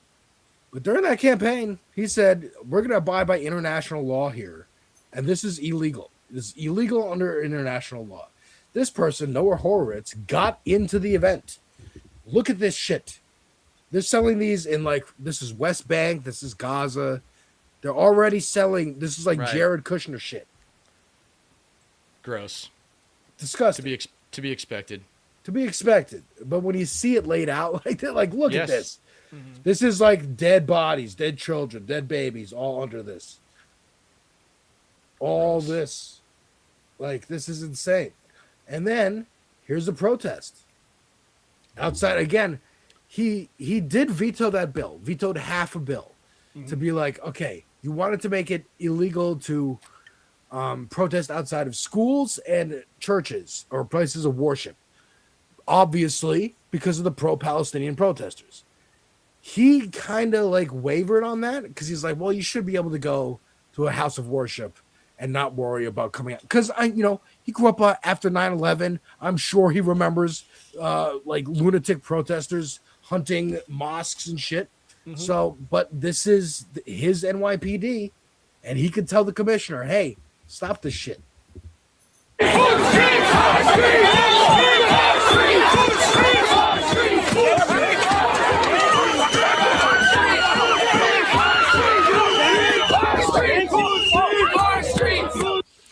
So I don't mean, but this was, and again, they're going to say, oh, this is anti-Semitic protesters. This is, and again, they're literally using human shields by holding this event inside a synagogue.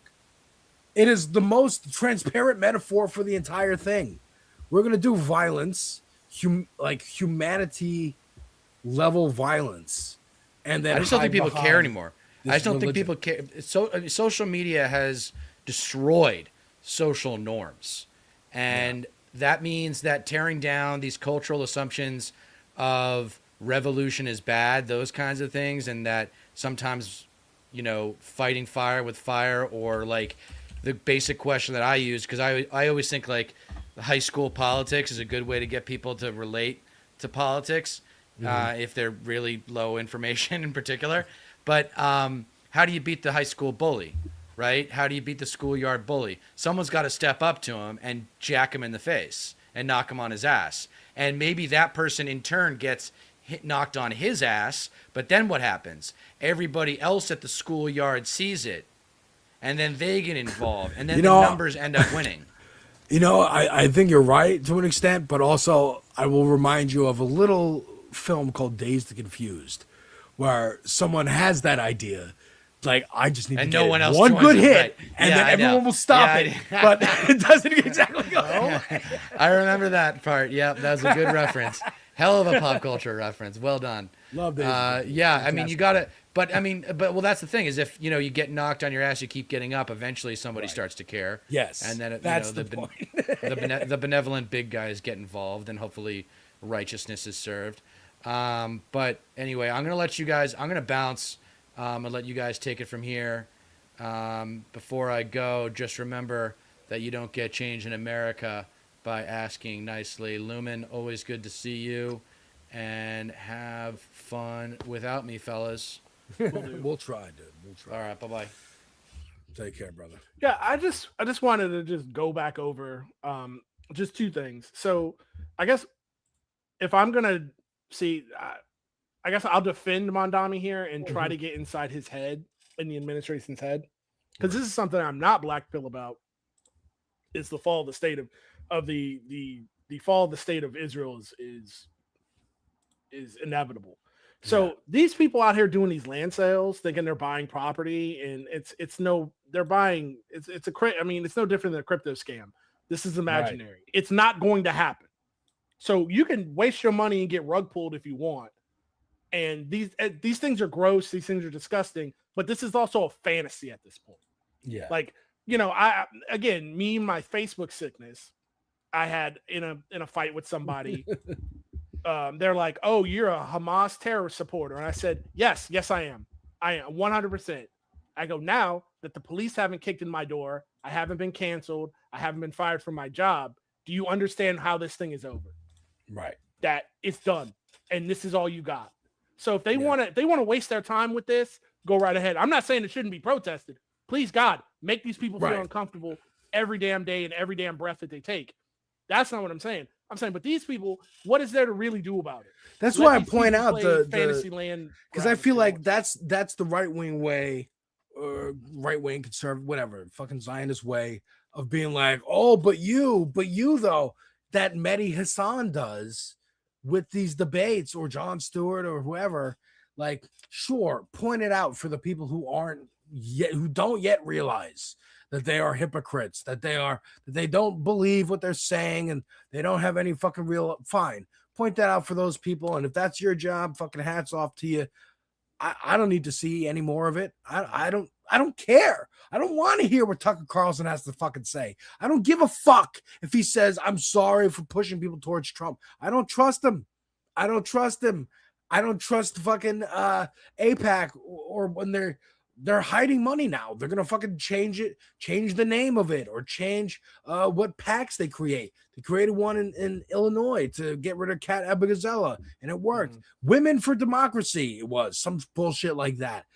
They're gonna hide the fucking money and try, but you got APAC tracker out there. You got other people who are just like, I'm fucking sick of this. I know the ins and outs, and I'm gonna fucking point it out and make it public. Fuck this shit. The only important part with this, like, people don't care is the people like Tucker and Candace who are like, yeah, people don't care, and I can grab those fucking anti-Semitic people who have that kind of predilection and point them in this direction instead of them going Hassan's way or fucking the way we want them to go, you know.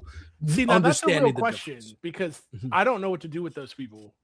I mean, I'm being 100% like, yeah, I'm not like, that's not rhetorical, like, because in one half, when I'm seeing, you know, I'm watching Candace Owens talk the craziest stuff, talking about she's talking to Charlie Kirk in a dream and all this shit.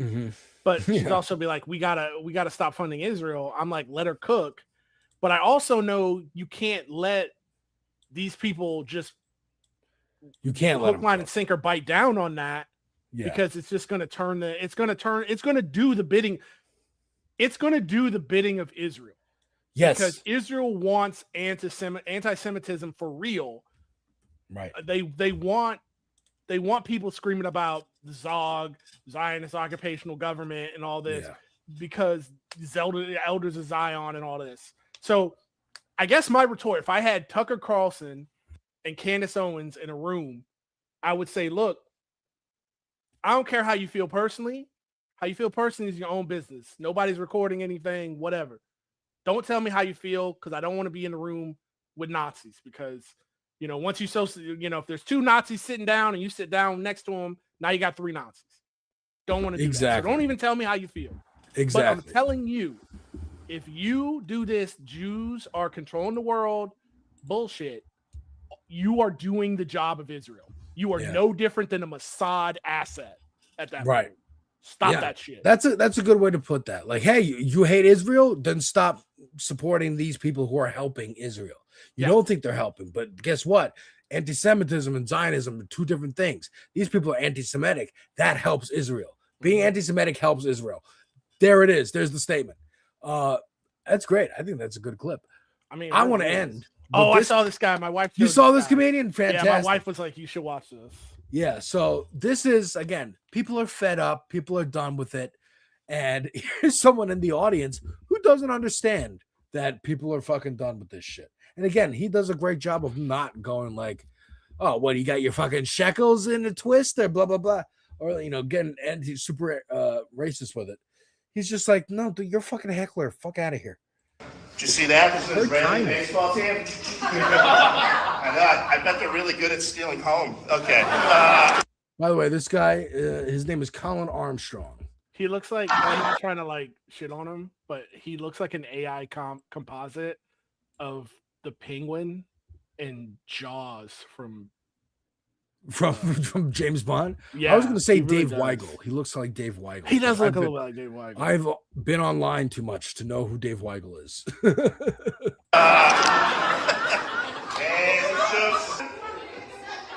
you say? You don't accept that. Oh. Is that right? I don't care. I can think of a lot of people who don't accept that. I was in the hospital recently. An Israeli guy shot me. No, I'm kidding. Sorry,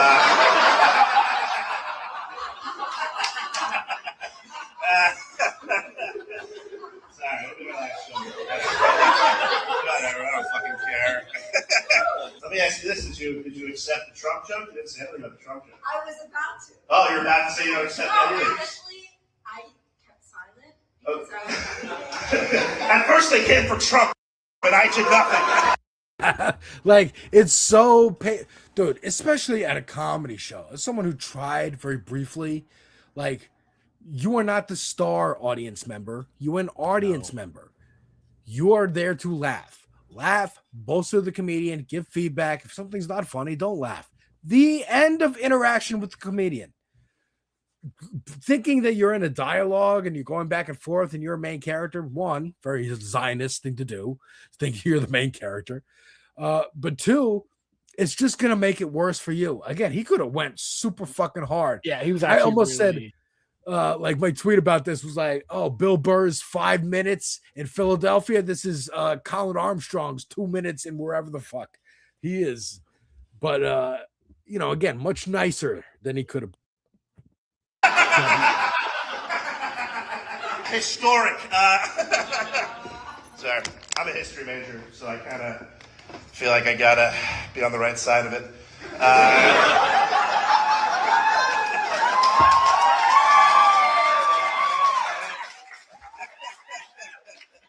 But yes, I'm sorry you don't accept the reality of what's going on in the world. I'm really sorry.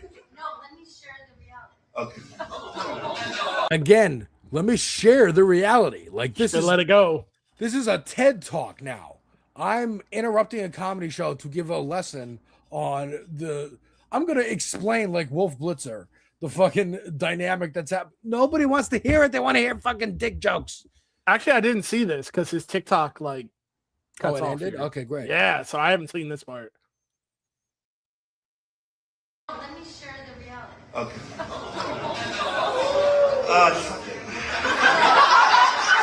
Dude, it's like the country's already ruining the world.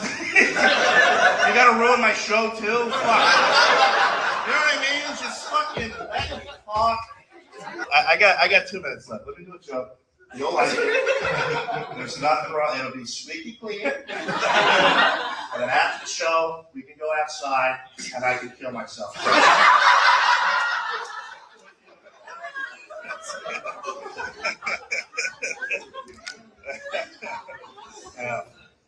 Kill myself. All right, I do have to go. I'm sorry I couldn't finish the rest of my jokes. No. Let's just, I'll try to live in peace. Right? All right, I love you guys. Have a good. Now, I can tell, maybe, again, because I tried stand-up, I can tell he legit had material that he wanted to work on that he did not get to work on because of that interruption. Now, it's okay because this moment is going viral and it's going to help him anyways, but that was a frustrated, like, all right, lady, fucking shut up. Let me finish my fucking jokes. Mm-hmm. But that would have changed the mood in the room. You got to kind of let it play out. Let the audience, the other audience members tell her to shut the fuck up. But they don't want to. But this, again, is just illustrative of people who fucking had it as I go over to the I've had it ladies. People have fucking had it with this shit. And it's too late. It's too late. No, they're done. No, Israel's, I mean, it's over. Like, will it be in the next 10 years? I hope so. But they don't have another, I'm telling you, they don't have another 30. There's just no way. It's just the thing we have to like try to do. And I say same thing about American Empire. Like, it's over, it's done. We just have to protect as many people as we can through like mutual aid networks. And, same thing with the Palestinians. It's like all the Palestinians and all the people in Lebanon who are about to be murdered by this regime, the American Israeli regime that's going to be put in the dumpster of history very, very soon. I want those people to outlive Israel. And anybody that's alive right now has a very good chance of doing that. And I hate that more people are going to die because of this. And it's just like, I don't know. It brings me to my point about how it's like, when I said, I'm black-pilled about elections, you see like a lot of who this is really affecting, honestly, with like the condition of the world and the fall of the American empire. It's not crazy leftists out here like cutting up. The people who are crashing out are like normal Starbucks enjoyer, West Wing liberals who are just like, they can't understand why they can't vote themselves out of this. Like the people who are Yeah. trying to take shots at Yeah. Trump are not like Antifa super soldiers. Right. It's like either people with really confused politics, or it's like the I Had It podcast type ladies. Yeah. Because they don't know what to do. Like it's breaking their Right. brain. They're like, The White what do you House mean? correspondence guy, he's like, I hate Hassan. I hate pro-Palestine. Yeah. They made us lose the election. Kamala Harris was the queen. We were all coconut pilled and K-Hive. And what happened? Trump won again, and my brain broke. But also there was no like, and now we're gonna do the march on Washington and wear our pussy hats. And every day we're gonna have hashtag resistance time on Chris Hayes' show or Maddow's show. There was none of that. It was capitulation. It was bending over. It was CBS getting sold to Barry Weiss, and now their Sunday evenings have changed. Their routines have changed. They watch 60 Minutes every fucking week, and now they're like, why are we talking to Barstool Sports people or Peter Thiel? Who are these people? I don't know who they are because I've been watching 60 Minutes all this time, not the fucking internet, and now it's bleeding in to normie spaces, and they're freaking out. They have the money and the time to go, I'm going to pack up all my shit and try to go to the White House Correspondents' Dinner. Yeah, here's your pop culture reference. They're waiting for Captain Picard to give the thoughtful speech that's going to make the Klingon commander back down. Yeah. Where they don't understand we're not living in Next Generation, we're living in Deep Space Nine. Like it really is that simple. So that's what I mean, where it's like we can't vote our way out of this, but it can't hurt either.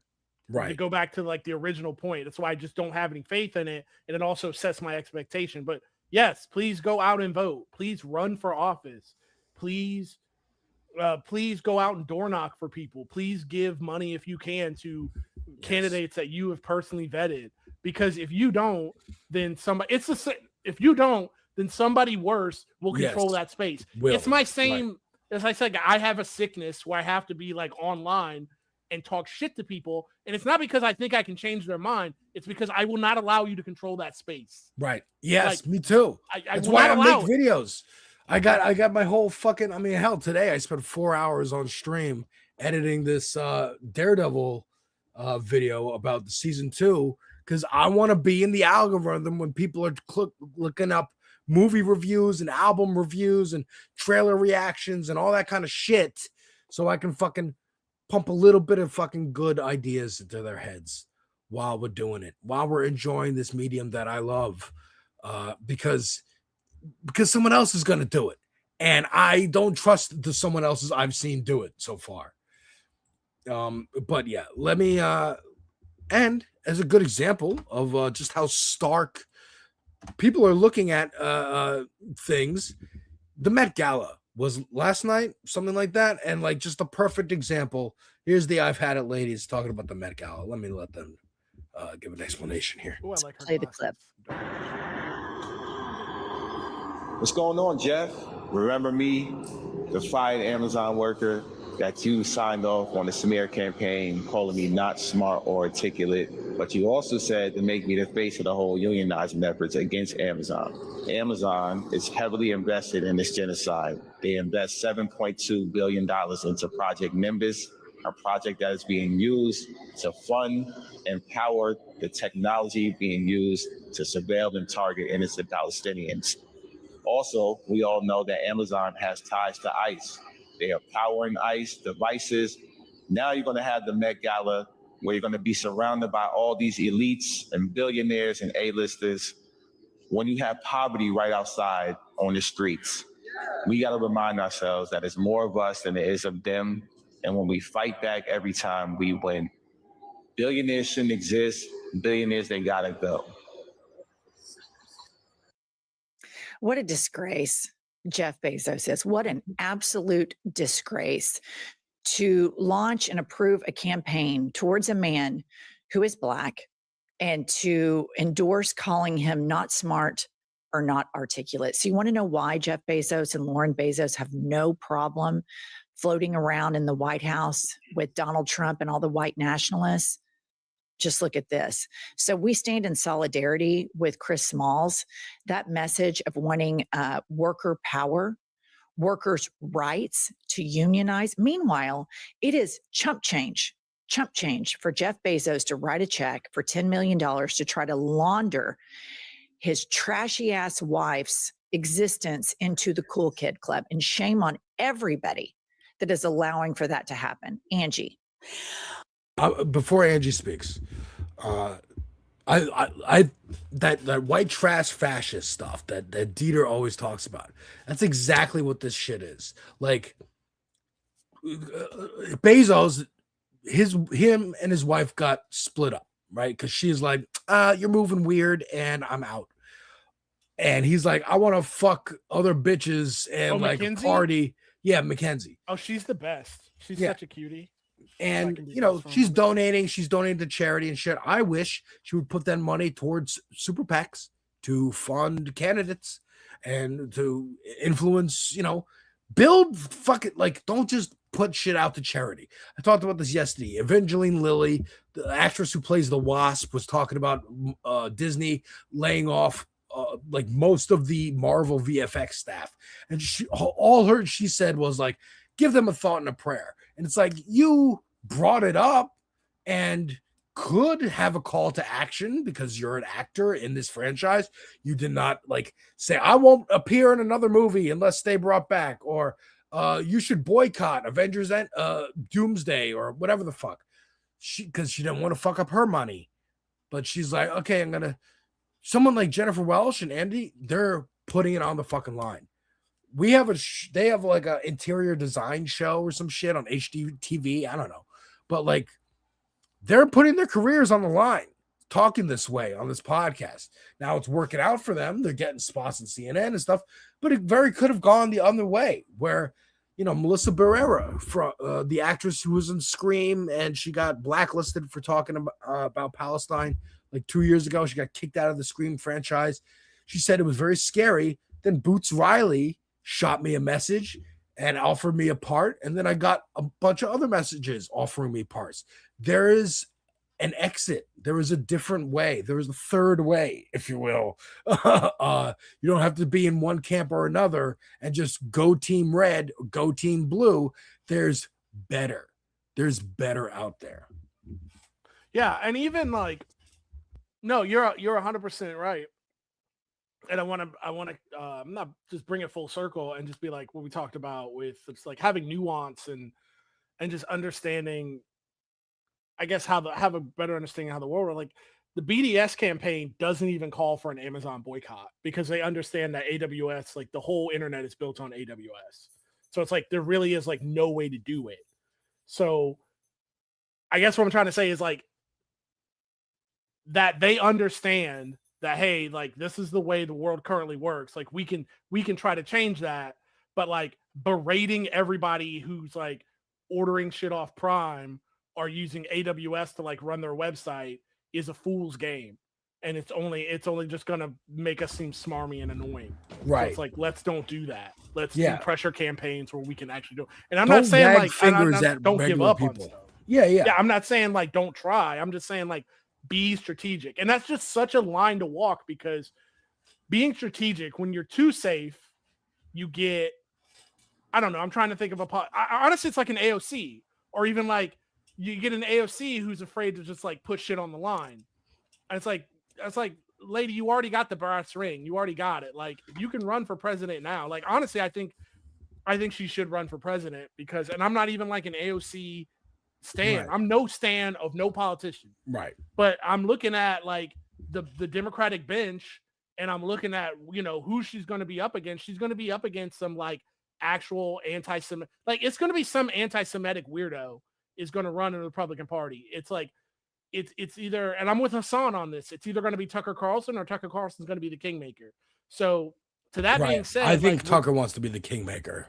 Yeah, we're going to need some kind of start. It can't be just like Senator Tinkerbell from, you know, from whatever Cincinnati, Ohio. It's going to have to be somebody with some punch behind their name. And to what effect, like changing the, you know, like having a progressive president would even do, but it'd be better than what we have now. And still, when they're fucking up, I would, you know, if we do get a president, AOC, or a progressive president, or just, you know, the full Democratic flip of just like, oh, in the midterms took over all branches of government, I'd be like, great. So except for executive, because Donald Trump's still president, I'm like, great, pack the courts. You better be packing courts. You better be getting drug offenders out of jail. You better be doing all this shit right now. And it's like, that's what I want. So it's like, it's such a, I don't say this rhetorically. I don't know how to communicate to people to like walk that line to where like punch hard, punch fast, but do it where like the enemy's weak. Where it matters. Not where Yes, they're exactly. strong. Yeah, like yeah. Because for this Met Gala thing, like all the people that I saw at this particular one, because what also, who's gonna fucking remember who they saw and whatever? But at this particular one, this year and last year, Trump 2.0, Bezos, tech oligarchs in bed with it, funding it. It's controlled by them. You know, I'm not telling everybody Sabrina Carpenter is canceled or Beyonce is canceled. And if you listen to her, you're a bad person. It's like, that's impossible. That's the mistake. And that's a very liberal online thing. They're comfortable. That's their entertainment, is canceling people for trying to do that shit. It was them who created that. It was conservatives and fucking elite liberals who created cancel culture and shit. Now you just go, yeah, it's a mark against them. And I don't expect different. I don't expect Sabrina Carpenter or Beyonce to be like, no, I'm not going to the Met Gala because Jeff Bezos owns it. It's like, no, this is an institution before Bezos. This is an institution after Bezos. There's gonna be a thing. Now, getting if it was like a presidential medal of honor, then yeah, maybe you can say no if it's Donald Trump, right? Or a baseball team getting invited to the White House, like those normal occurrences that presidents just do. It's on the schedule, no matter what, who it is. Then you can make a stance and be like, all right, fuck that team for going, fuck this person for going and doing this and shaking his hand or whatever. But something like this, you just criticize the whole event and you go, fuck that motherfucker at the top. Fuck that motherfucker. All these people, also fuck them, but like, fuck that motherfucker in particular. I'm not mad at Baboni. Yeah, going to the Met Gala dressed Baboni look hilarious like, with the fucking old man makeup. It's Baboni. Like, what do I expect out of Baboni? Like, stop waiting on these people to tell you how to think anywhere. Yeah, like, oh, we love the Super Bowl halftime show, but now he fell off. Oh no, the fall of Bad Bunny. 1 million video essays are going to be made about it. Like, fuck that shit. Let's let him keep. I was very impressed by that video, Chris Smalls. I thought it was very well done. And I just think that when you think about a man that's making billions of dollars, that is not paying taxes, that his big bitch was that his workers wanted to unionize. They wanted health care. They wanted a livable wage. That's what they wanted. He's the largest retailer with no retail store. So workers delivering his product is the only way he makes money. And yet he does not want them to have any modicum of security. It is so gross. Yes, comrade. The Republican Party has launched this union busting for decades, long before Trump. They would rather power the elites, the 0.01%, than they would their customer base. And this is a real moral shortcoming of the United States capitalistic system. We end up valuing the wealthiest, and you have all of these capitalists that live out in rural America with no capital voting against their interest time and time again. And Jeff Bezos, here's the deal. If you're going to be a fascist, put your money where your mouth is. Stand up, own it, bask in it, bathe in it. He snuck into the Met Gala. Pop this up. Met Gala sponsor Jeff Bezos decided to skip the red carpet and let his wife deal with all of that. That is crazy. The Amazon founder snuck in. That is really so funny. Bitch made. And like, my wife has to put me on game a lot. Because I get really black-pilled and I'm like, man, I was like, all these people living, believing in religion. I was like, can they tell God to hurry up? because Yeah. this is insane. Like, you know, like I don't believe there's divine justice. Like all these people just run around acting crazy. And she says, look, they hate themselves. Nobody likes them. I know it seems like they're getting away with everything, but you have to understand they're all miserable. And it's like that. I didn't know this. Like that is a crazy bitch move. That's almost like self-cucking, because like how you going to spend all that money and then be scared to be on the red carpet because somebody's going to take a picture of you or yell something at you, and like your number one thing in life, they want to, you know, it's not to go to the moon. It's the same thing with Musk. It's the same with these cocksuckers in Washington. They don't care about going to the moon. They don't want to do all that. What they want to do is be liked by the peasants. They want to be liked by us plebs, and they want to lord over us. And so that they understand they can't sit with us in public, it really does hurt their feelings. I they think really feel bad about it. Elon was already like teetering. The more he showed of himself, the more people are like, you're gross. And that's all of them. Like the more you're in the shadows and you do like selective interviews, and it's mysterious, dude. It's any kind of thing with celebrities. Their inner misery is why they do all the Epstein. Yeah, for sure. But like with Kendrick Lamar makes statements here or there, does interviews here or there, and goes away. Lets you miss him. So many. So I say this to my wife all the time. Some celebrities forget that you need to let people miss you. If you're overexposed, if you're Kevin Hart, The Rock, Sydney Sweeney, Glenn Powell's getting there, Timothy Chalamet's definitely getting there, people get annoyed. I see you all the time. Stop. I don't want to see you anymore. Like, I need a break. If you give people breaks, then they desire you. You give them just enough. Hey, that was a great project he was in. Oh, where'd he go? He's doing indie stuff that you're probably not going to see, but he's doing it. Like Daniel Radcliffe, he went away. After Harry Potter, I'm going to do indie shit. Because one, I have the cachet to go do this and help other people, smaller filmmakers, get their movies up and seen because I lend my name to it. That's also good shit. That's good dev shit. I was talking about this with Jeff Waldorf yesterday. We love Crimson Desert because Pearl Abyss keeps updating it. Like, we love Team Cherry because they make a good product on day one. Here you go. Here's Silk Song. And guess what? You're going to get free DLC.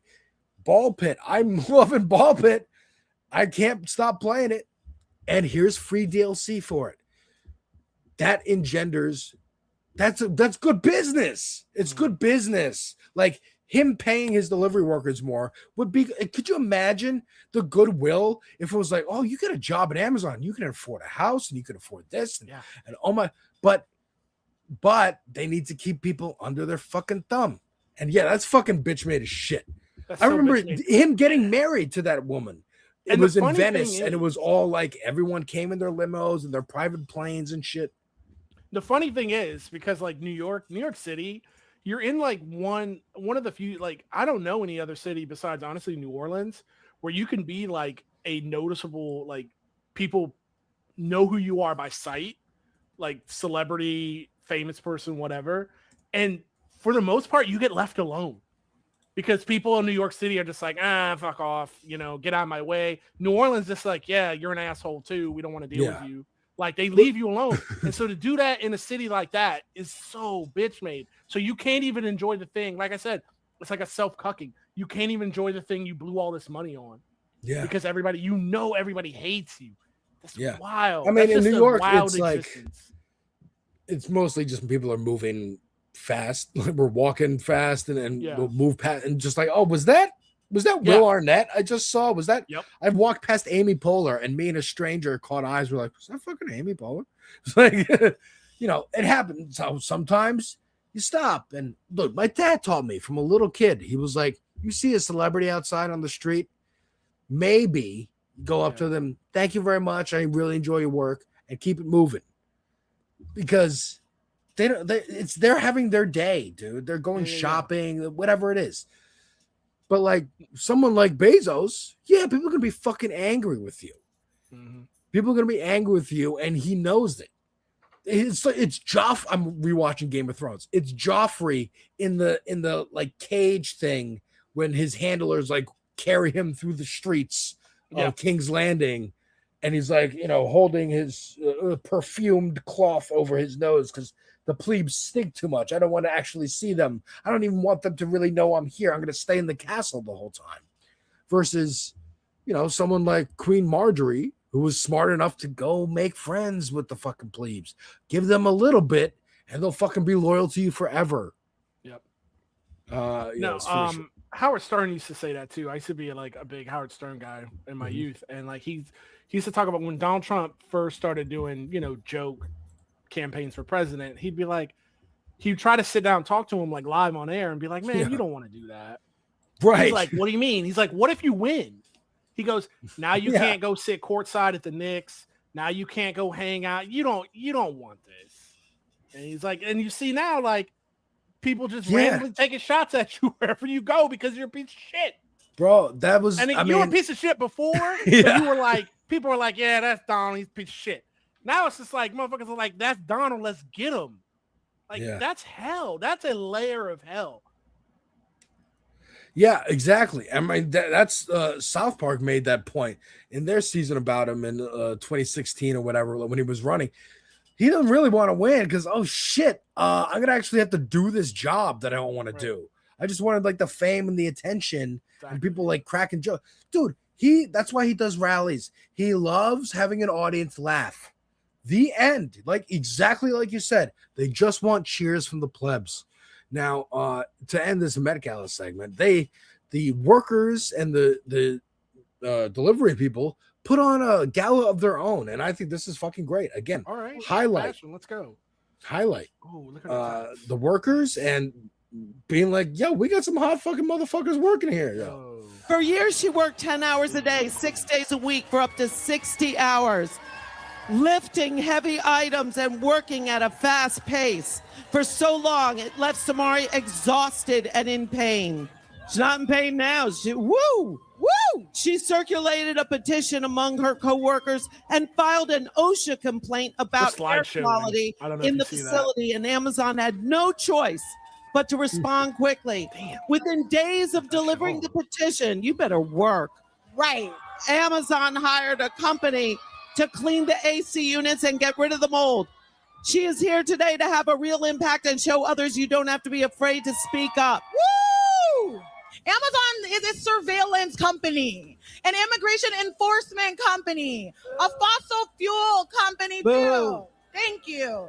From the warehouse floor to your front door to the data centers going up in our neighborhoods, Amazon's reach touches every single one of our lives. And today, the people fighting back on every single one of these fronts are here on this runway. Woo! So let's get into it. Dickie knows that the impersonal quantity over quality culture at Amazon does not stop at the warehouse door. No. And I mean, these are great looks, dude. I love fashion. I've recently, my wife has got me into fashion. Nice. And I'm really digging. My mother used to work for creating DK looks. back in the day. Oh, that's cool. She would go to like fashion shows in Europe and like take pictures as a buyer and be like, hey, these are the looks that we should invest in and stuff. I never got to go though. Kind of pissed about that. Never been out of the country. Oh, fabulous, honey. Fabulous. She came here and she organized. When Angelina first learned Amazon's plans to build a hyperscale data center across the street from her home, she immediately began to organize. No. One thing more powerful than a billionaire, and it's a union. Yes. Through the power of their union, Jordan and thousands of other doormen in the city just negotiated with luxury landlords and won an amazing union contract that includes pay raises. Yo, this dude is my dude. He got it on. This is awesome. He got that highlight shit on. union solidarity across this is fantastic, dude. Worker power is coming back, boy.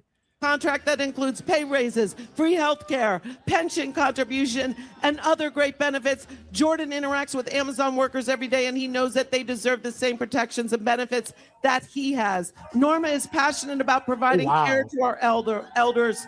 Through her union, she is fighting alongside other home care workers to be recognized as the skilled healthcare professionals that they are. Woo! Working people are undervalued, underpaid, and underappreciated. So let those billionaires uptown have their Met party or whatever. Like, we're going to do something way more fabulous down here. Right. I love it. That's great. Cool. That's really cool. I didn't know that existed, like a counter programming.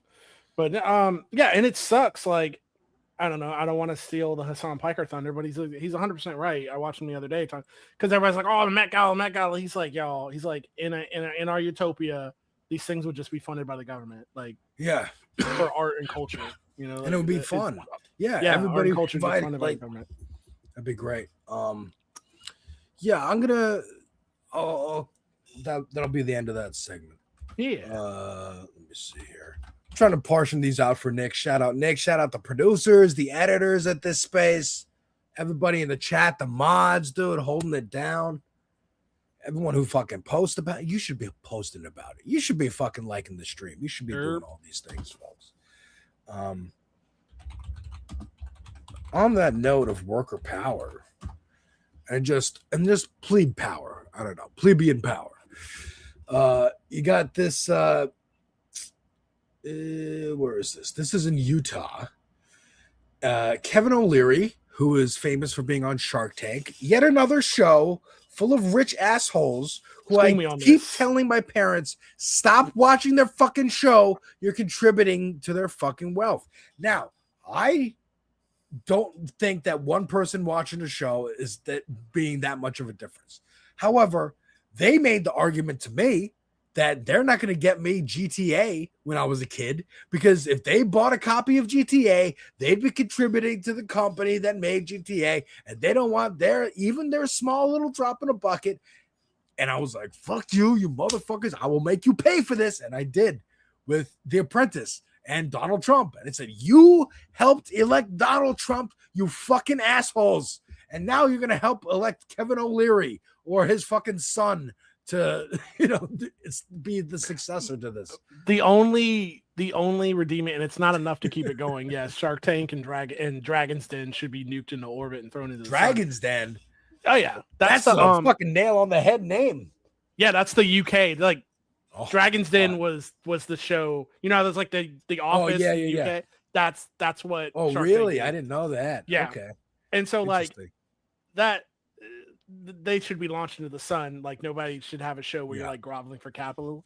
But the thing I do like, and I would love just a supercut of this. I love when like small business owners or idea guys go on there and scam them, because they'll just be like, they're not going to sell. They're not going to sell a piece of whatever their thing is at any price. They're only doing it to be on TV.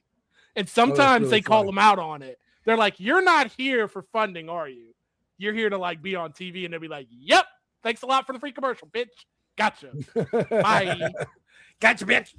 Yeah, and then they go sell their product. That's great. Again, yeah, do that shit, because who cares? They're doing it for money. You do it for money. Out con the con men. Yeah. But yeah, this is in Utah. Apparently, Kevin O'Leary is like invested in a data center, I guess. Yes.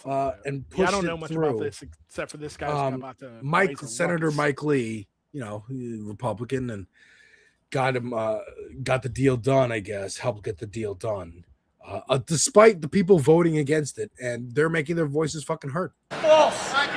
All of this is false. Then why won't they let people talk? Why won't they let us ask questions? It's false. This is not real information.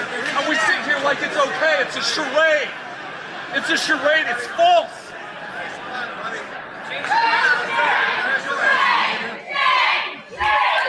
Guillotine, what? Who said that?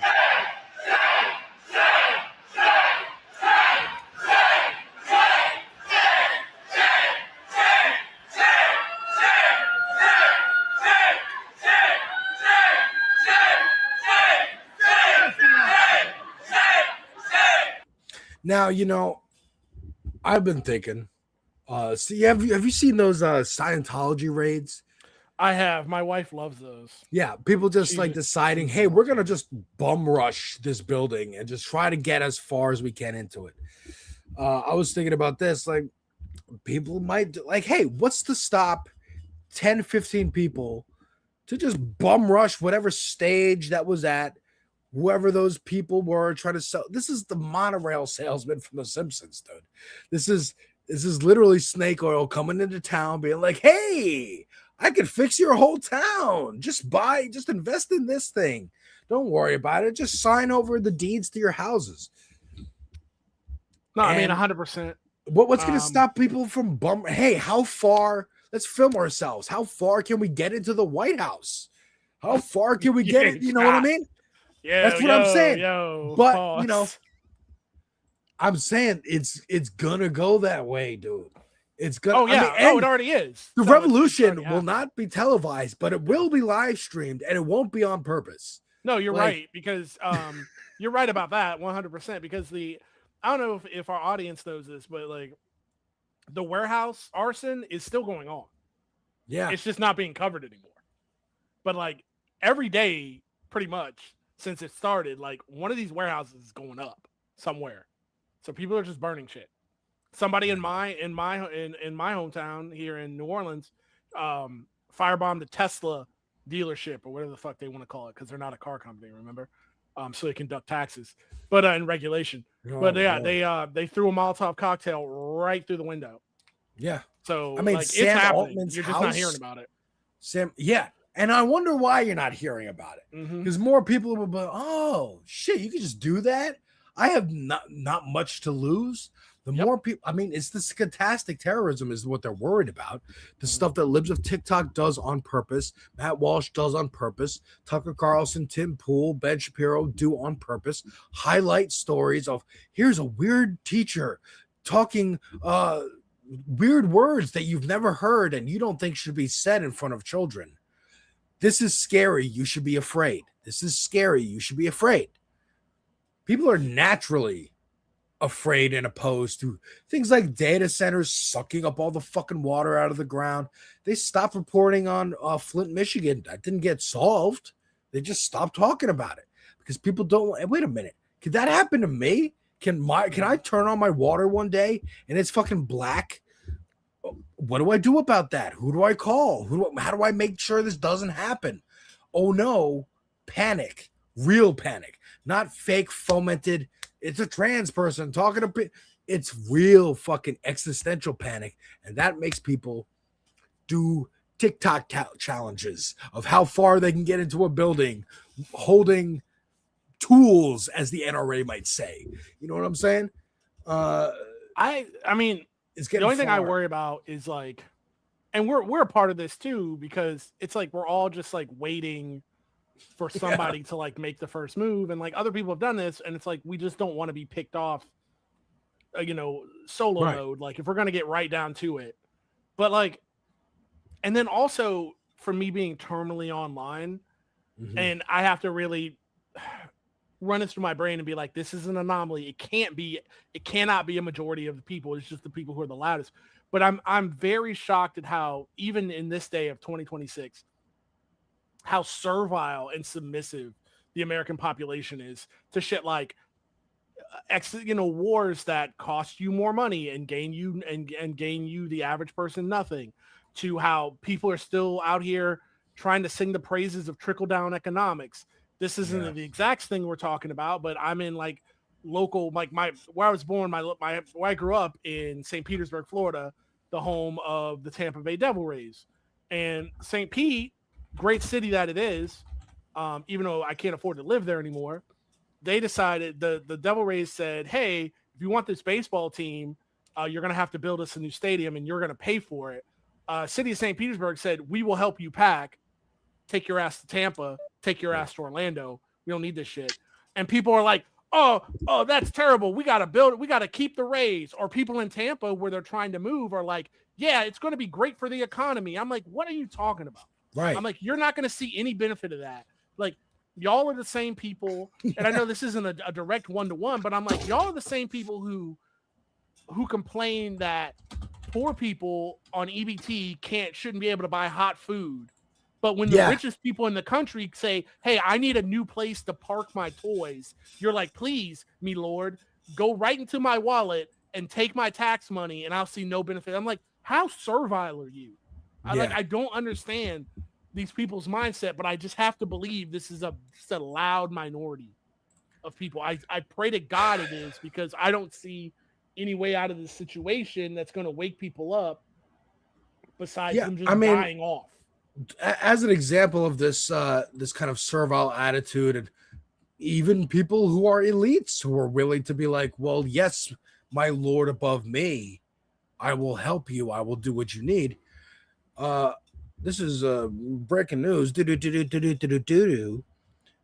Matt Bernstein, I don't know if you know about Matt Bernstein. I don't. He's a great follow on Twitter and whatnot, but he has a podcast called A Bit Fruity.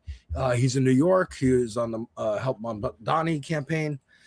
He said he was really looking forward to interviewing Mallory McMurrow, candidate for U.S. Senate from Michigan, today. Her team asked if I'd have her on my show, but they canceled after I said we'd cover healthcare and foreign policy and offered no possibility of rescheduling. Sad face. That's what I mean. think These if you're people are out of their mind because they're like, I what do think you, if what do you're you think running they for want to you- talk to you about? Yeah. You know what? How you Just how you glaze take your coffee? Joe Biden, like talk about how awesome your hair looks or whatever. Yeah. They think they're Stephen Colbert. They think they're like, fawning talk show hosts. These are podcasters. Like they live, first of all, they're YouTubers and internet people. We built these streets. We live off drama and conflict and all that shit. But also, he's gonna be friendly. He's not gonna like go hard. He'll go tough, but he's not gonna like drill in like someone like, I don't know, Olay might do or FD might do. And even then, I don't know. Or someone like Sam Cedar, who's like, I will burn the opportunity to have you back on. I will burn the opportunity. I've had a podcast, ladies. If you haven't noticed how their interviews have slowed down pretty much after Cory Booker. Because everybody's like, oh, you're not just like a liberal outlet for me to come like spread my garbage. Oh, maybe Talk about how great I am for doing a fucking filibuster that broke the record of the KKK guy. Yeah. Even though I then voted for every fucking confirmation after that.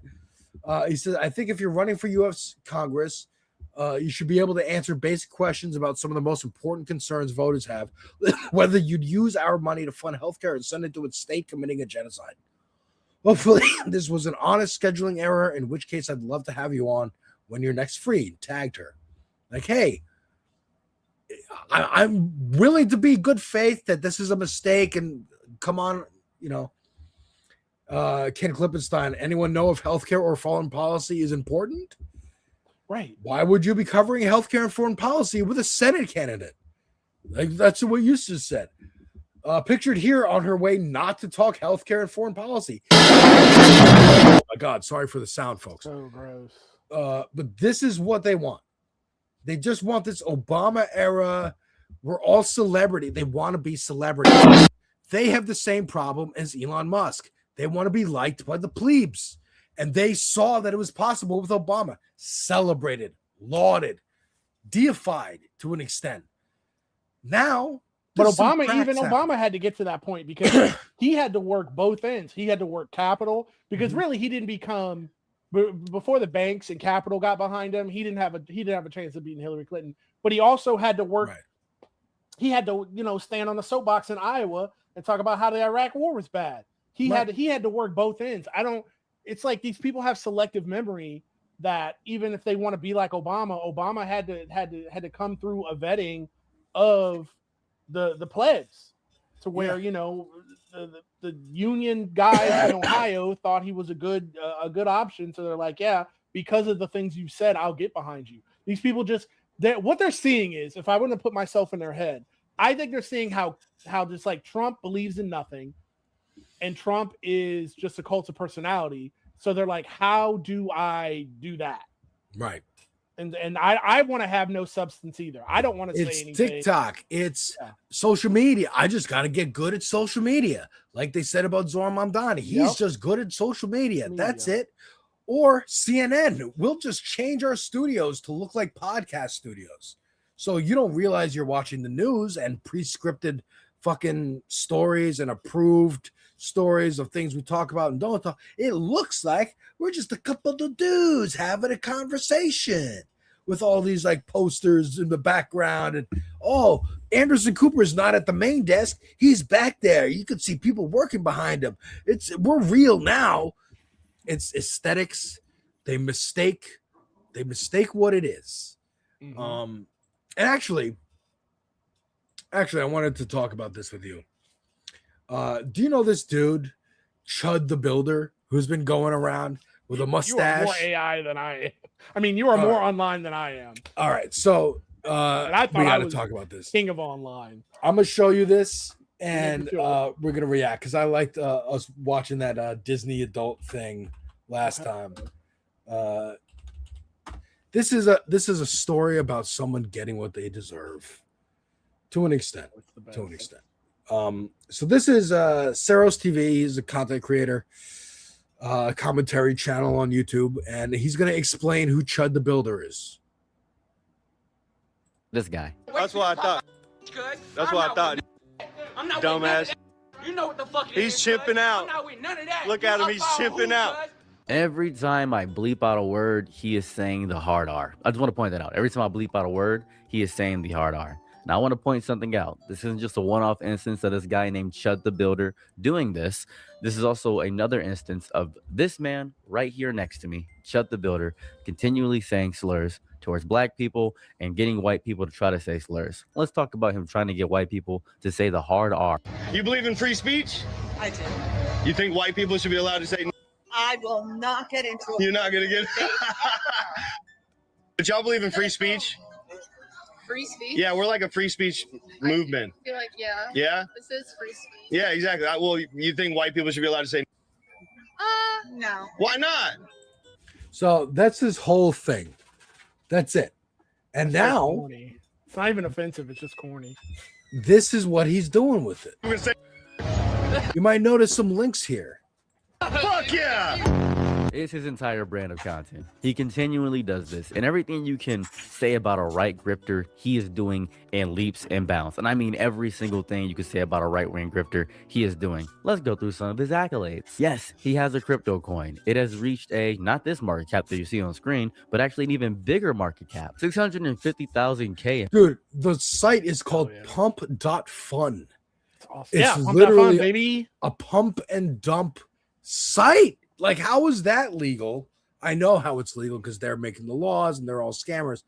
But like, obviously calling it that, naming it after the crime.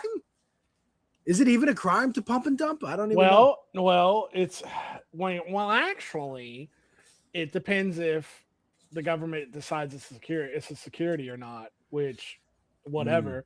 But then too, the mindset is, as somebody who bought, like, I wasn't like a crypto guy, but like I bought some crypto. I did, I was on the AMC pump. I sold, I bought crypto. I sold crypto. Like, I'm really sad that I was like too poor. I knew about Bitcoin before it was a thing. I'm really pissed that like I was too poor to either buy a computer with a graphics card that could mine it, or I could just buy it directly. I definitely would have done that. But like, what they're thinking is, and this is my thought too, it's like, yeah, it's all bullshit, but like, as long as somebody else holds the bag, right?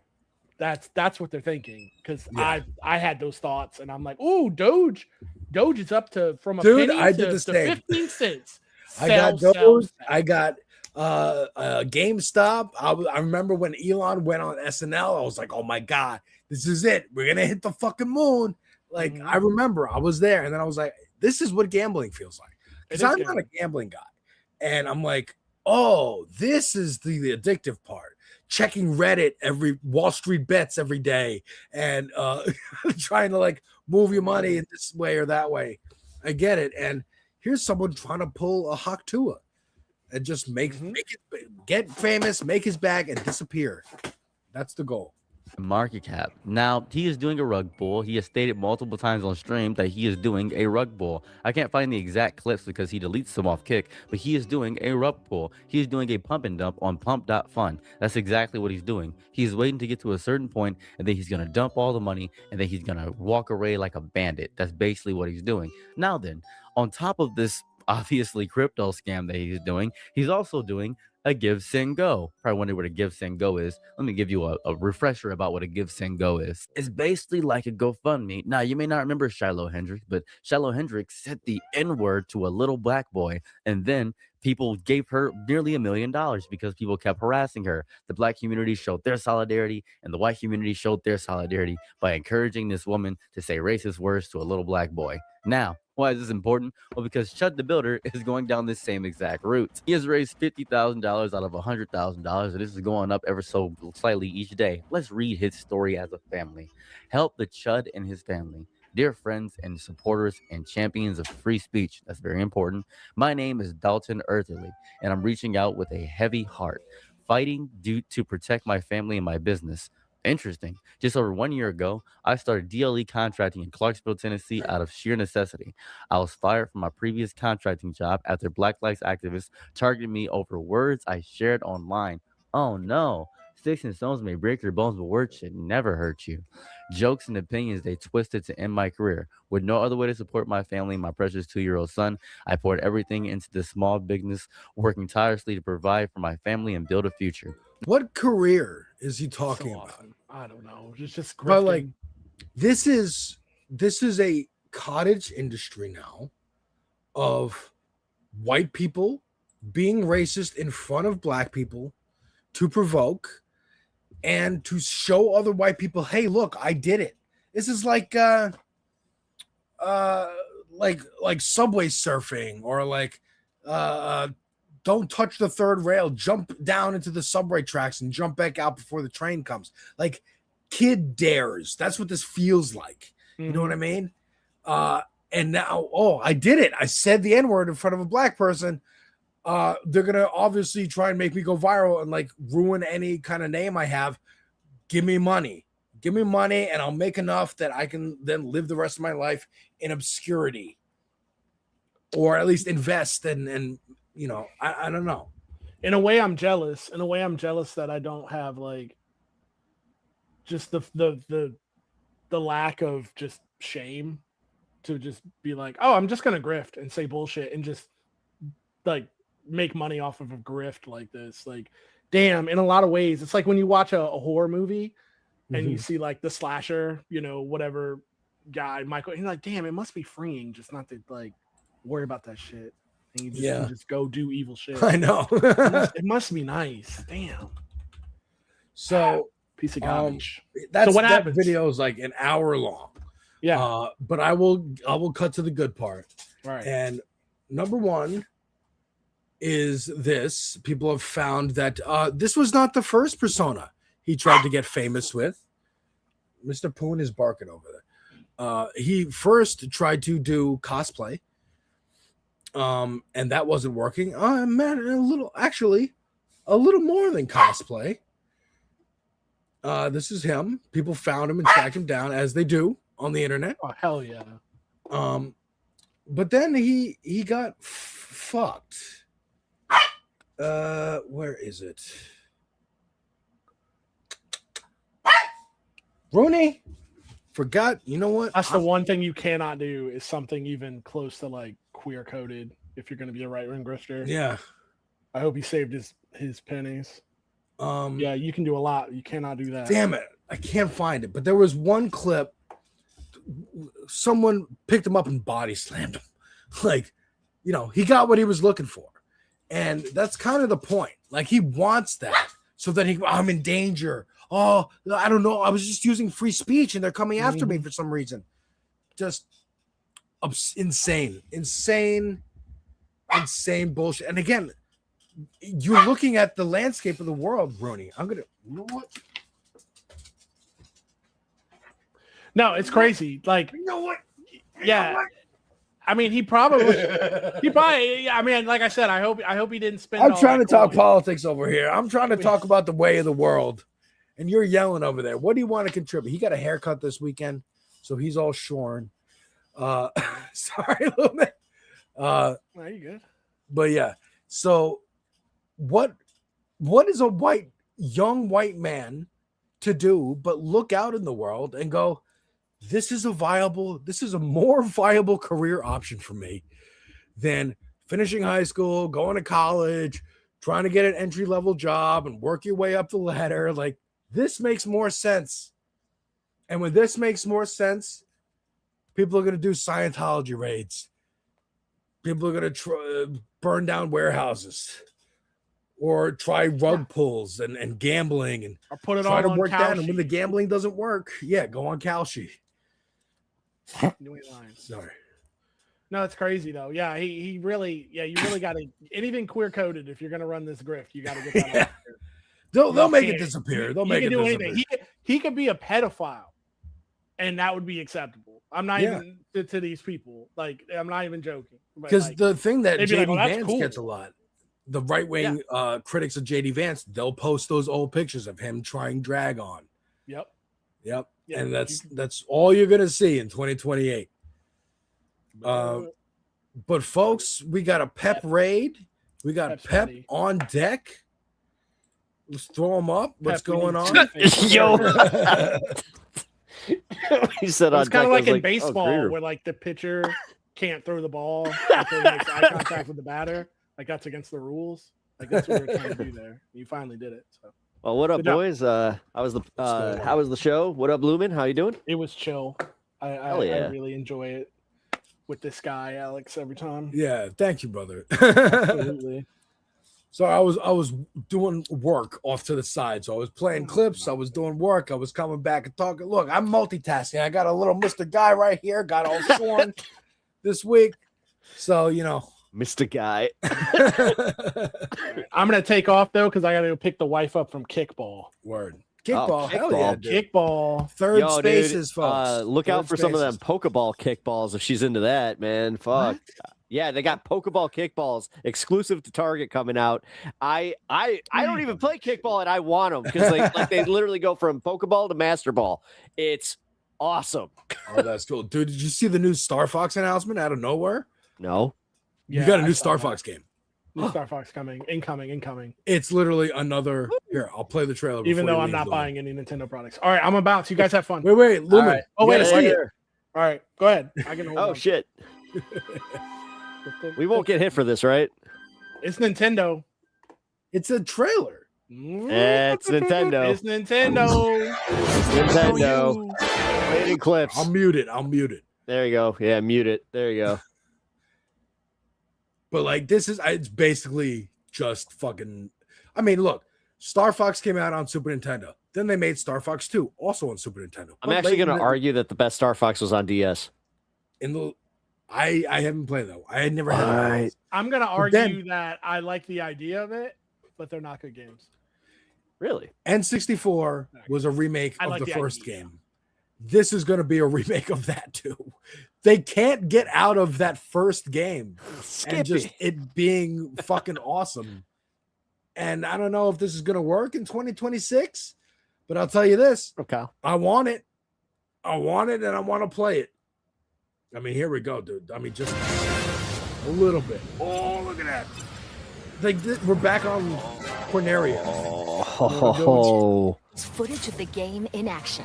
dude. The layouts have been kept the same. The visuals have received a major upgrade. Yeah, they have. It's literally a remake. I didn't Yeah, even no, know this is that. literally a remake. So, yeah, this is one that I can play all day.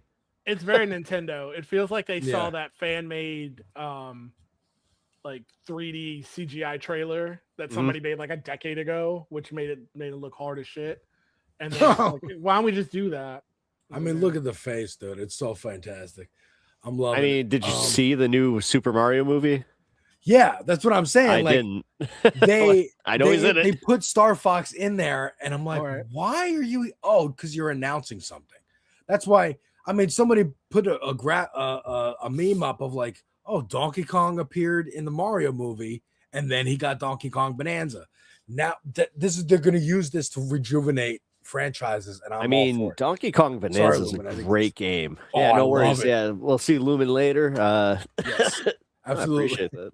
Damn. I was hoping they would be able to stick around. I was asking them a few wrestling questions. Oh, yeah. We're all good. Dude, you've been on all day. Yeah, I know. That's crazy. Like, what's going on? Like, you just tried to. So yes, folks, I started out streaming on my own Twitch channel, Devil's Advocate Productions on Twitch and YouTube. Yeah, follow. While I streamed myself editing this video. Hmm. It took 4 hours to edit my review of Daredevil season, Born Again season. Don't 2. say nothing. I haven't watched it yet. Okay, well, the title gives I had to away choose. a little bit. I had to choose. I had to choose because it was either that or The Boys, and I had to watch The Boys. Yeah, I feel you. I actually have to get to The Boys whenever we're done streaming. Yep. But in 2 weeks, be on the lookout for a review of The Boys. I have my initial premiere review, and then I do a wrap up. I don't know, man. I won't. So I won't say anything about the episode today, but I will say that I saw like a review that's about like the finale coming out, right? And like they did a advanced preview. Somebody said, it was one of like the guys that is one of the showrunners. He was just like, I don't want people to review the season finale and then do like a retrospective of the whole show. And then somebody just did a subtweet of, oh, it's bad. I was just like, oh no.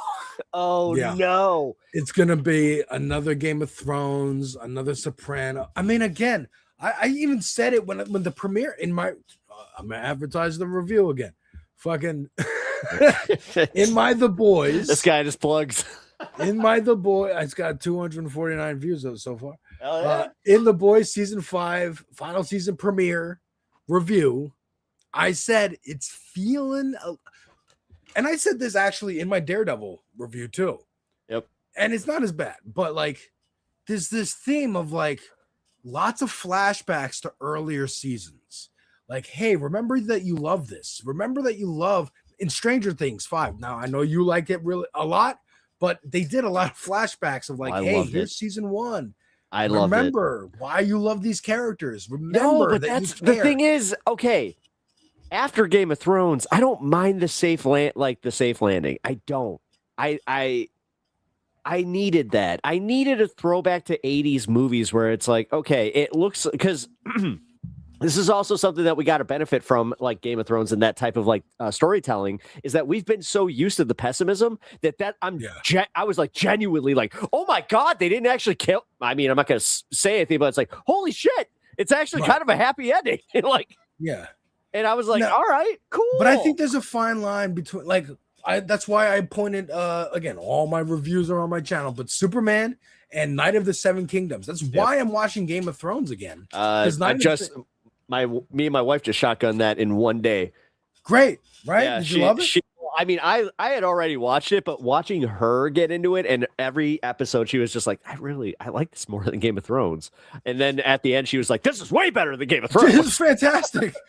It's positivity, it's earnestness. Like, that's what we've been missing. Even in the books, and I'm gonna be one of those jackasses because I did read all of them and still wait. I'm one of those guys too, waiting on him to. It's like, but I don't think it's gonna happen. But it's so important that they like in every book they always like they'll be talking with a maester and they'll bring up the tale of Duncan Egg, and then you go and read the Knights of the Seven Kingdoms, which is the Hedge Knight, and I forgot it's like 2 other books. They're kind of like The Hobbit. They're short. But the full story is so good.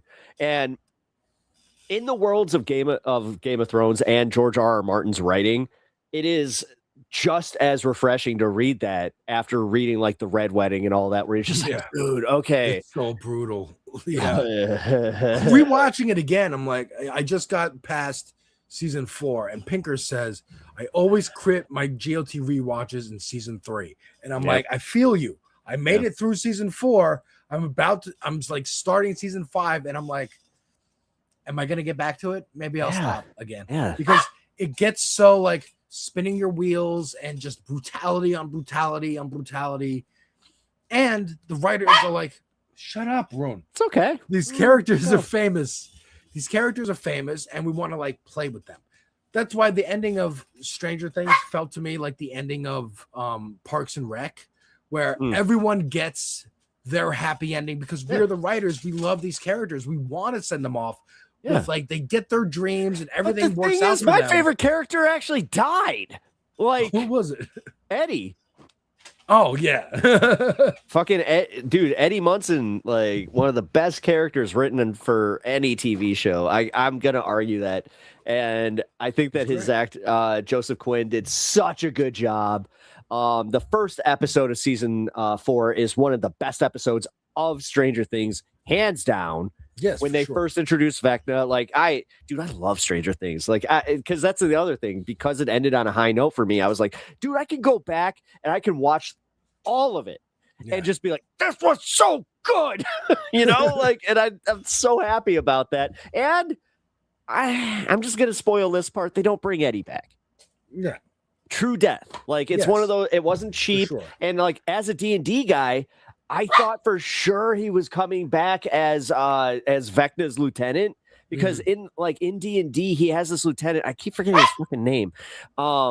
But he's killed by bats and then he's resurrected as his lieutenant. And I was just like, oh, wow, that's deep lore. Now, give me 1 second. You're right. I have been streaming a long time, so I hit the bathroom with the bat. Yeah, but I got to give Rooney his greenie because he was a good boy and he deserves a treat. Get your boy the greenie and go take a piss. Here, you know what we're gonna do here real quick is, hey Nick, can you do me a favor and roll that intro? Who the heck is Pep Talks? I'm not gay, but I fantasize about Marco Rubio. Pep Talks. Pep Talks. Pep Talks. Let's eradicate the Kung Flu. I'm literally coming. Pep Talks. Pep Talks. Who the heck is Pep Talk? They want our women. They want our children. Pep Talks. Sometimes no means yes. Grab them by the Pep Talk. Grab them by the Marco Rubio. Obama is a racist. Pep Talks. I'm literally coming. I'm literally coming. Pep Talks. We found weapons of mass destruction. My fellow Americans, it has been confirmed today from Pep Talks that we are indeed all high on politics. Welcome everybody to PEPAGANDA. You guys got a little preview there. Honestly, we did just kind of roll into the show, but hey, you know what? Let's make it official. Got the cat back here, and we got Devil's Advocate Productions on standby, taking a much needed pee break from an all day stream. Like, holy cow! I think he actually did more hours than I did today. Like, that's impressive. Like, that's very, very impressive. Also getting the good boy a greenie. Like, come on, man. Greenies are one of the they're one of those treats that I really, really support. This little guy back here, they got cat greenies. They're kind of like those cat treats, like the Temptations, but they're very, very good for the cat. Also good for their digestive health. Yeah, I actually really recommend getting those for your cats. He liked them so much that he decided to rip the bag open and eat. The majority of them, and the rest of them went to Stan because he also threw it on the ground. It was a team effort. Dude, that was wild. I came down here and it was just all over the studio. I'm like, oh, cool. The one time that you guys actually like each other. Great. You gotta go and cause some mayhem. So yeah, me and Alex are going to be hanging out, talking some media, because you know what? I love talking media with this guy. Like, this guy, he gets it. I always love somebody that's like as passionate as I am when watching these shows and talking about this stuff. So let's bring Alex back on. Yo, what up? I rolled the intro and just started the show proper. My brother. Yes. I was just like, fuck it, let's go for it. But yeah, man, do it live. The earnesty is what's been missing. Yeah, I like 30 Rock and The Office, and like that was all ironic versions of Friends and Seinfeld, and then there's post irony. Adult Swim comes in, and it's just like, can I make an admission? Layers. Yeah. I haven't liked any of like the modern Adult Swim stuff. Like, I didn't like Tim and Eric. Like, I like Tim Heidecker, but I don't like Tim and Eric. Which I never liked Tim and Eric. It's crazy because I also love Tim Robinson. So it's just like, yeah, there's a fine line. There's a fine line between Tim Heidecker and Tim Robinson. I think I'm on the Tim Robinson side. Oh yeah. I mean, dude. Yeah. Now Tim Robinson, I think you should leave now, is one of the best thing. Like, when I So saw that, I was fucking just like, holy shit, they actually did it. Because like Key and Peele, great, but not like Chappelle Show level, like at its prime. I think you should leave now. Like I still like I quote it almost every fucking good. day. Like are you sure? Are you sure? It's so great. It's so fucking funny. Dude, the zip line's one of the best bits. Yeah, I love this. ever. It's just like- Especially me and my wife are watching Got so the- many reality shows, and it's like that would be us. We would sign up for this just for the fucking zip line. Now some of the cartoons are pretty good on Adult Swim, like Smiling Friends. That's great. Yeah, That I one watched hit. I watched the mushroom one. What was that one? Where it was like the magic about like the magic mushroom that was like it was actually kind of like a serious show, but like it also had some comedy like in it. I don't know. Altered State or not Altered State? Oh, yeah. What the hell is that called? Yeah. Because Altered State. I think you're right. yeah, it was pretty good. Like honestly, it was pretty good. The ironic humor was good. Common Side Effects. That's what it's called. Yeah. And then wait, I don't think Gumball's on Adult Swim. No, Gumball was mainline Cartoon Network. Yeah, that was good. That was for though. kids. I still can't believe that. I can't crazy. believe that. That's insane. Because like, No, that I show haven't watched was- Gumball. I tried once, but like, is it worth giving it a shot? honestly, yeah. At least the first season because it is kind of like serialized and like, I do have to just say like me and my wife we got into it because of just like the weird dynamic and also Yeah, of course. an altered state ourselves, but at the end of it we were just like that was actually a really good show and it was properly funny. Like Yeah. the jokes land, man. And All right. and the fact that it was on like Cartoon Network Prime. Yeah, that was one of Yeah. those. Actually my old roommate, he always used to like he had all the seasons of Aqua Teen. Mhm. I barely got into that until finally he was just like, dude, you just gotta this is kind of bad because he's like, you just gotta turn off your brain. I was like, what? He's like, turn off your brain.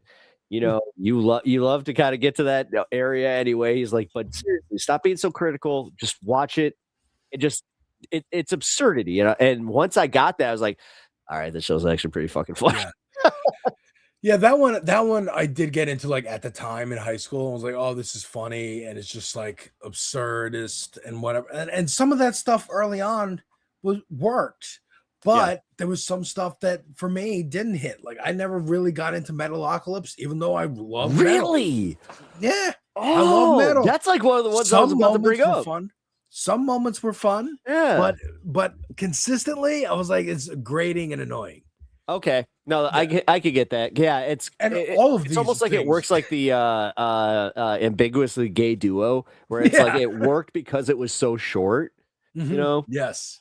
So if they kept as it shorts, yes. yeah, if they kept it as like a shorts kind of thing, or even like a 15-minute episode, that works. But yeah, once they started pushing half hours, it's like okay. Like I watched do you remember the show Super Jail? Yeah. Yeah, Super Jail is great. Love that. Rewatched it with my fiance, and it was still as funny, but once you get past season 1, it's like, all right, what are we doing now? Yeah, it Like, starts falling off. It falls apart because Yeah. it is the same plot every time. Gets to jail, it falls apart. Gets to jail, it falls apart. Venture Brothers was one that I recently revisited, and honestly, that it holds up.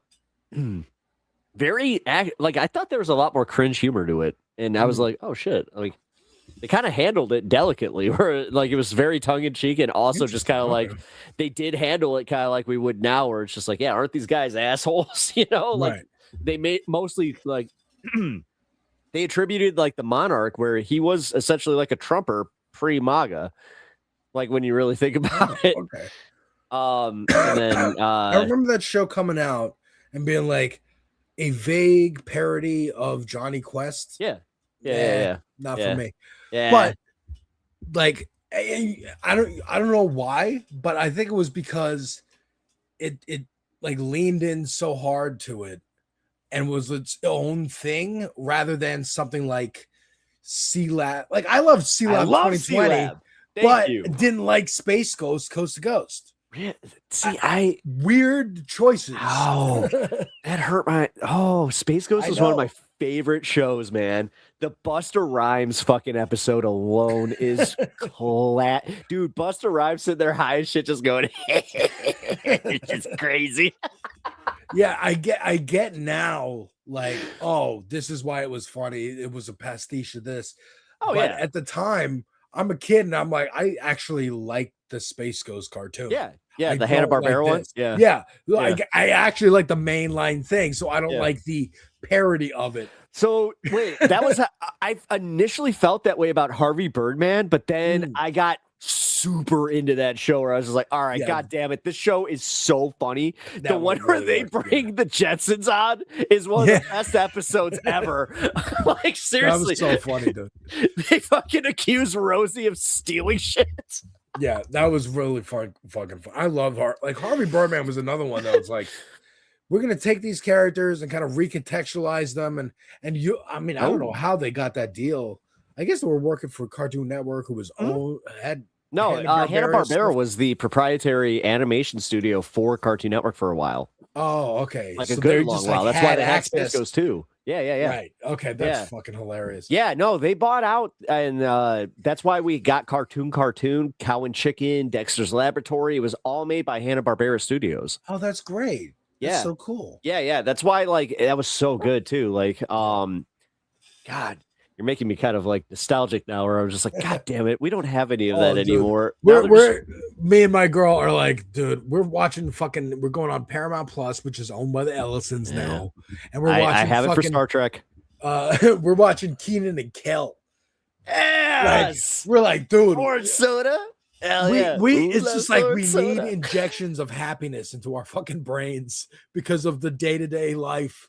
You know, I was you know what? To be this- fair, I used to have cable, and they used to have like the Nick show, like the Nick 90s channel or whatever, where it was essentially Nick at Night for 90s kids. But they had the programming block, which was awesome because like they literally would go from Rugrats to all that to Keenan and Kel, where I was just like, I mean, I kind of feel like I'm right back at it, watching this on my CRT at my buddy's house. Like Legends of the Hidden Temple. Legends of the Hidden Temple, dude. It's one of the Hey, best. dude. Yeah, dude. I mean, it's great. Dude. Fucking Guts. Guts. Oh my was God. sick. My fiance never heard of it. I was like, what? You watched Nickelodeon. You saw commercials for it, definitely. How did you not know this was a thing? Dude, that was Mike. What is his name? Mike O'Malley. Mike O'Malley, bro. Yeah, Let's Mike go to O'Malley, Mo. bro. Dude, yes, I loved that shit. And then, dude, okay, so I saw like it was at that stupid show with the debates, you know, the fucking where it's you remember the store Venture with the black and white? Like it always reminds me of that. But Andrew Wilson was on it. That's the one where he couldn't open the pickle jar. No. Oh shit. At whatever. That's what it is. At whatever. At midnight? No, at whatever. It's like no. It's like a debate show. So the reason I'm bringing this up is because like he's a douchey debate bro, but he has an original aggro crag, and I was just like, oh, I hate you. You're a douchebag. Oh, you're talking about you got one of the coolest set pieces. I want an OG aggro crag so bad. Oh yeah, the whatever podcast. Yeah, I know what you're talking about. Fuck, dude, that guy has one. Fuck that. An OG too, like it's from it was like it literally has like the season and like the episode that was won like on the bottom. It was Scientology raid to the whatever podcast to liberate. Yeah, the aggro crag. let's get Pep Talks and aggro crag. Let's fucking do it, dude. Fuck that shit. Fuck yeah. The I world's mean, for falling real. apart. I'm gonna touch that aggro crag before the world falls apart. I It's mean, gonna I was lucky, dude. So my dad, I know that some of my audience knows this, but like my uncle lived in Orlando and he had like yearly passes, but it was like VIP passes because he also did work within the park. So like I got special access to Universal Studios, like in Your dad actually worked at fucking Nickelodeon. That's awesome.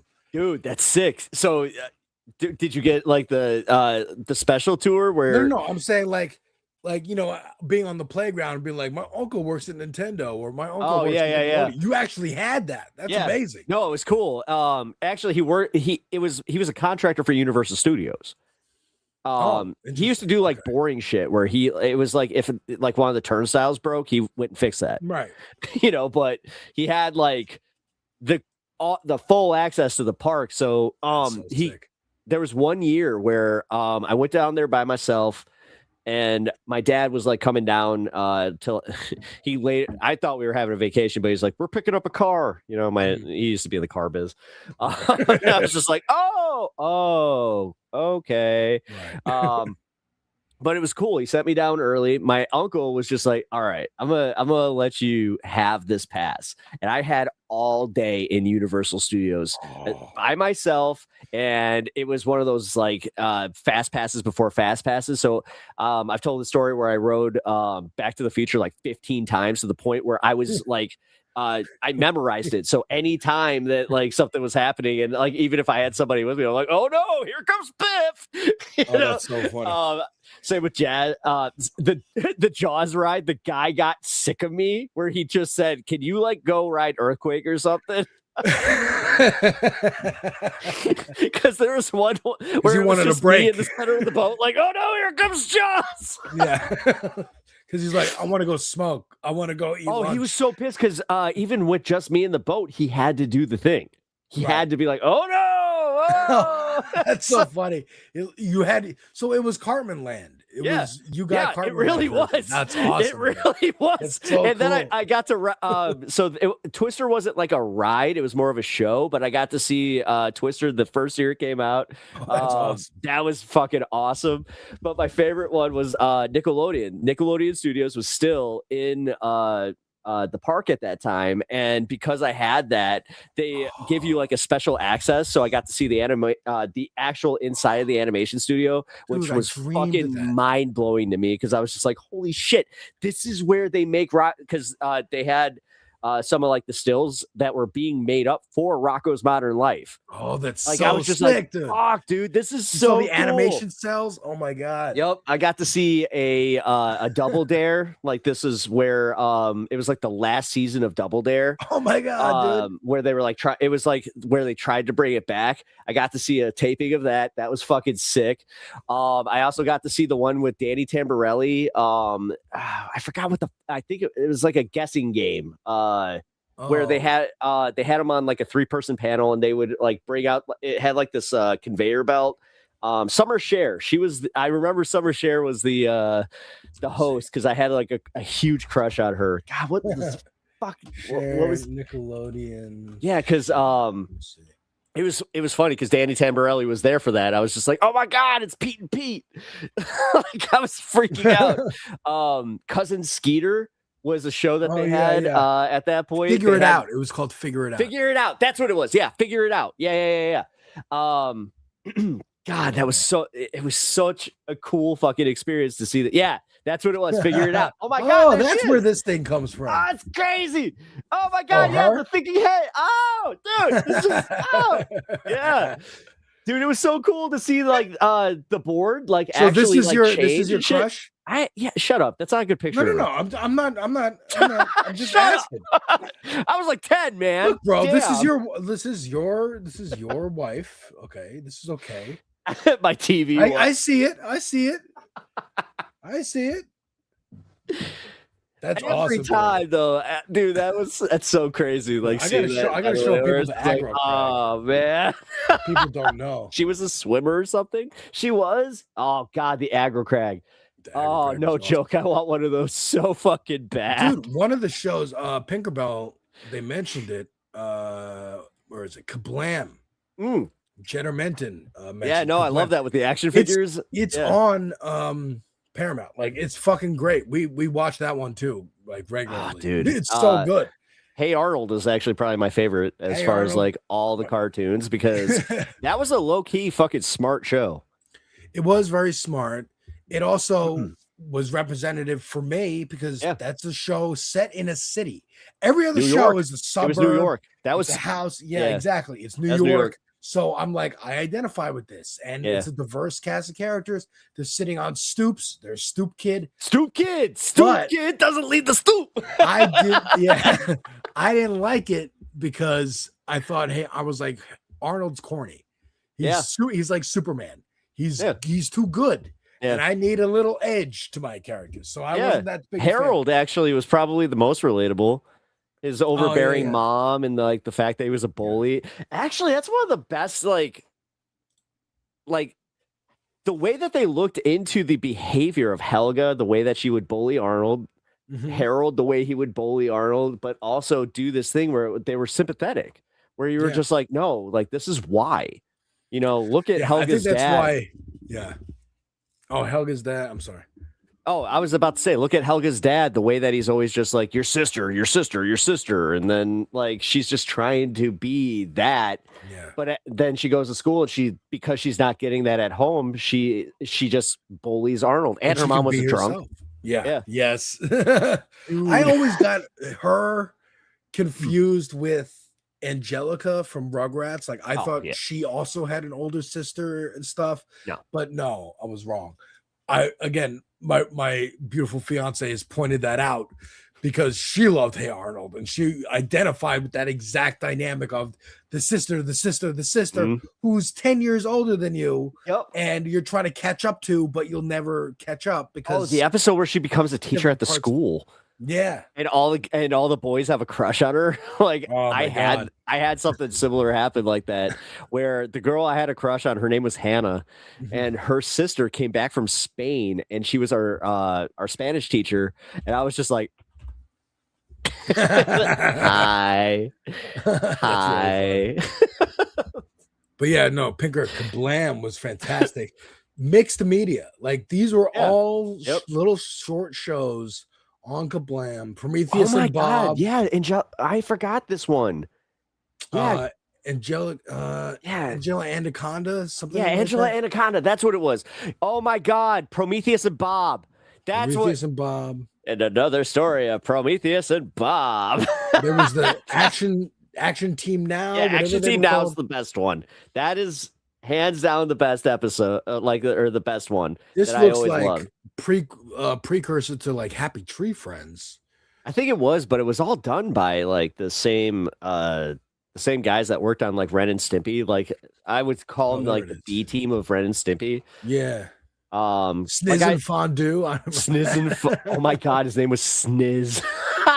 Oh yeah, wow. Hey, we just learned something today. Bro, his name was Sniz. Sniz and Fondue.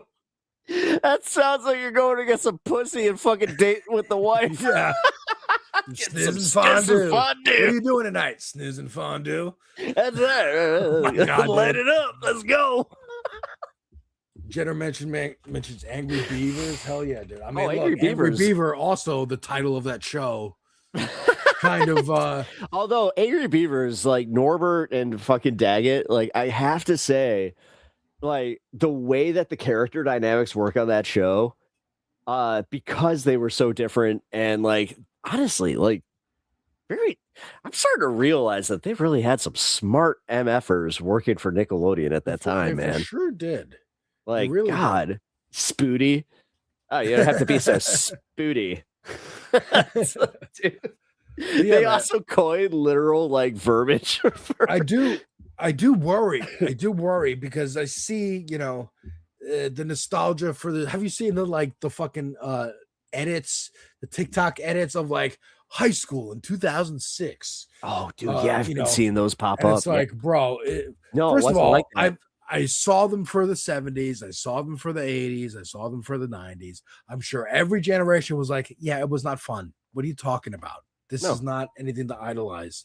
No, I mean, but now it's happening to us, and I'm like, definitely not. Definitely not. No, because like they're missing some key dynamics there, man. Where like they I saw this one where they were talking about how like popular Creed was, and I was just like, nah, not really, man. No. No. It was like, pushed everywhere. Now I'm gonna mute this. But all of us were just like, with arms wide open, like we'd all fucking like make fun of Scott Sapp. Or it's just like, bro. Now, I'm gonna put this on mute because it has copyrighted music. But like, and this, by the way, we'll get to it. But like, this is the edit of just like now. I could have been in one of these because I could have shot one of these. Oh yeah, with my easy. camera that I had at the school, and yes, the styles and all this, but we're running out of runway. There's running out of time to be nostalgic for. And they're milking the bottom of the barrel, and the bottom of the barrel is right before COVID. Oh my God. It's like, that's it. That's the turning point. Like, people are nostalgic. Oh my God. A couple of weeks ago, people are nostalgic for 2016. Oh, I'm sorry. This literally looks like my friends in high school. This is not get what. Uni, are you in chat? Holy shit. And it's like, dude, me and my wife looked like this when we met. There's not crazy. These people aren't used to having cameras in their hands at all times. No. So there is something special about, oh, there's the No. person with the camera. We're gonna wave. We're gonna do something. Instead of like trying to, I mean, no, she's trying to hide her face. Actually, no, that's half of like my stuff. Like I was looking through like a family photo thing, and I have some regrets about this because I was at that age where anytime that my stepmom was just like, take a picture, I was just like, I would do something like goofy. Every picture of me is either me making a silly, stupid face, or looking miserable because I don't want a picture of me. I mean, hell, here's one. Here's a perfect example. There's oh my me. God. I know. I You don't do have a look belly yet. miserable. I look fucking miserable. Wear a Superman shirt. This motherfucker still looks like he's sad. It's just like, yeah, you know what? I'm Superman, and I'm Superman with an existential crisis. Yeah, definitely. Definitely had that going on. But the account posting this thing is this account. Nostalgia King or fucking Nostalgia fucking or whatever. Fucking Inc. Nostalgia fucking Inc. But what do they do with this? The CIA killed rock and roll. Retweeting Billy Corgan talking about Oh, this. stop. Right? Billy Corgan's a Fucking moron. talking about Karen Bass and how she's a terrible mayor. And I'm sure she is, but not for the reasons they're saying. They're farming this to be like, you got to vote conservative to get your Damn, country no, back. this is literally like I was just watching the debate before I popped on here for mayor in LA. God, Lana Del is Rey. that what this is? I remember when they were pushing her fucking hard. Every fucking college radio station I mean, and this is an ad for Spencer Pratt, who was on the show The yeah, Hills. he was on. Yeah, he's an asshole. Well, Oh, careful if it has music. Yeah. Nope. That. Yeah. Because at first I was like, "That's a classical music song." No, it's Bittersweet no, Symphony by that's fucking Bittersweet The Verve. Symphony. Yes, different kind of It's symphony. a bittersweet symphony that's life. God, I remember that whole. You remember that whole style? Like me and my sister, we actually she used to like steal my CDs, and she even told me, she's like, "You're the reason I'm into some of this whiny rock," is what she called it. And I was like, "What?" Yeah. She's like, "You remember Our Lady Peace?" I'm like, "I took you to that show." That's really funny. But yeah, they're going for this again, lack of platforms, lack of policies, lack of material change, how you're going to actually help people's lives. It's edits of a fake reality that never happened. I mean, again, we're noticing it now because we're at that age where they're pining for the days when we were kids, but it's always advertising. Every picture of the 50s is just ads from the 50s. The most idealized version of what life was like. Commercials, period. Commercials. I mean, it's period. kind of like the 80s. Like we do the same thing with the 80s. Sure. Like, and it's wrong too. Like that shit sucked. It was Reagan. Like fuck that shit. yeah, dude. but I don't remember that shit. See, I was born in '86, right? And I don't remember like any of that. Like my first memories of like just remembering pop culture and all that was right around the end of Bush. Like I remember my dad being really pissed off about Bush.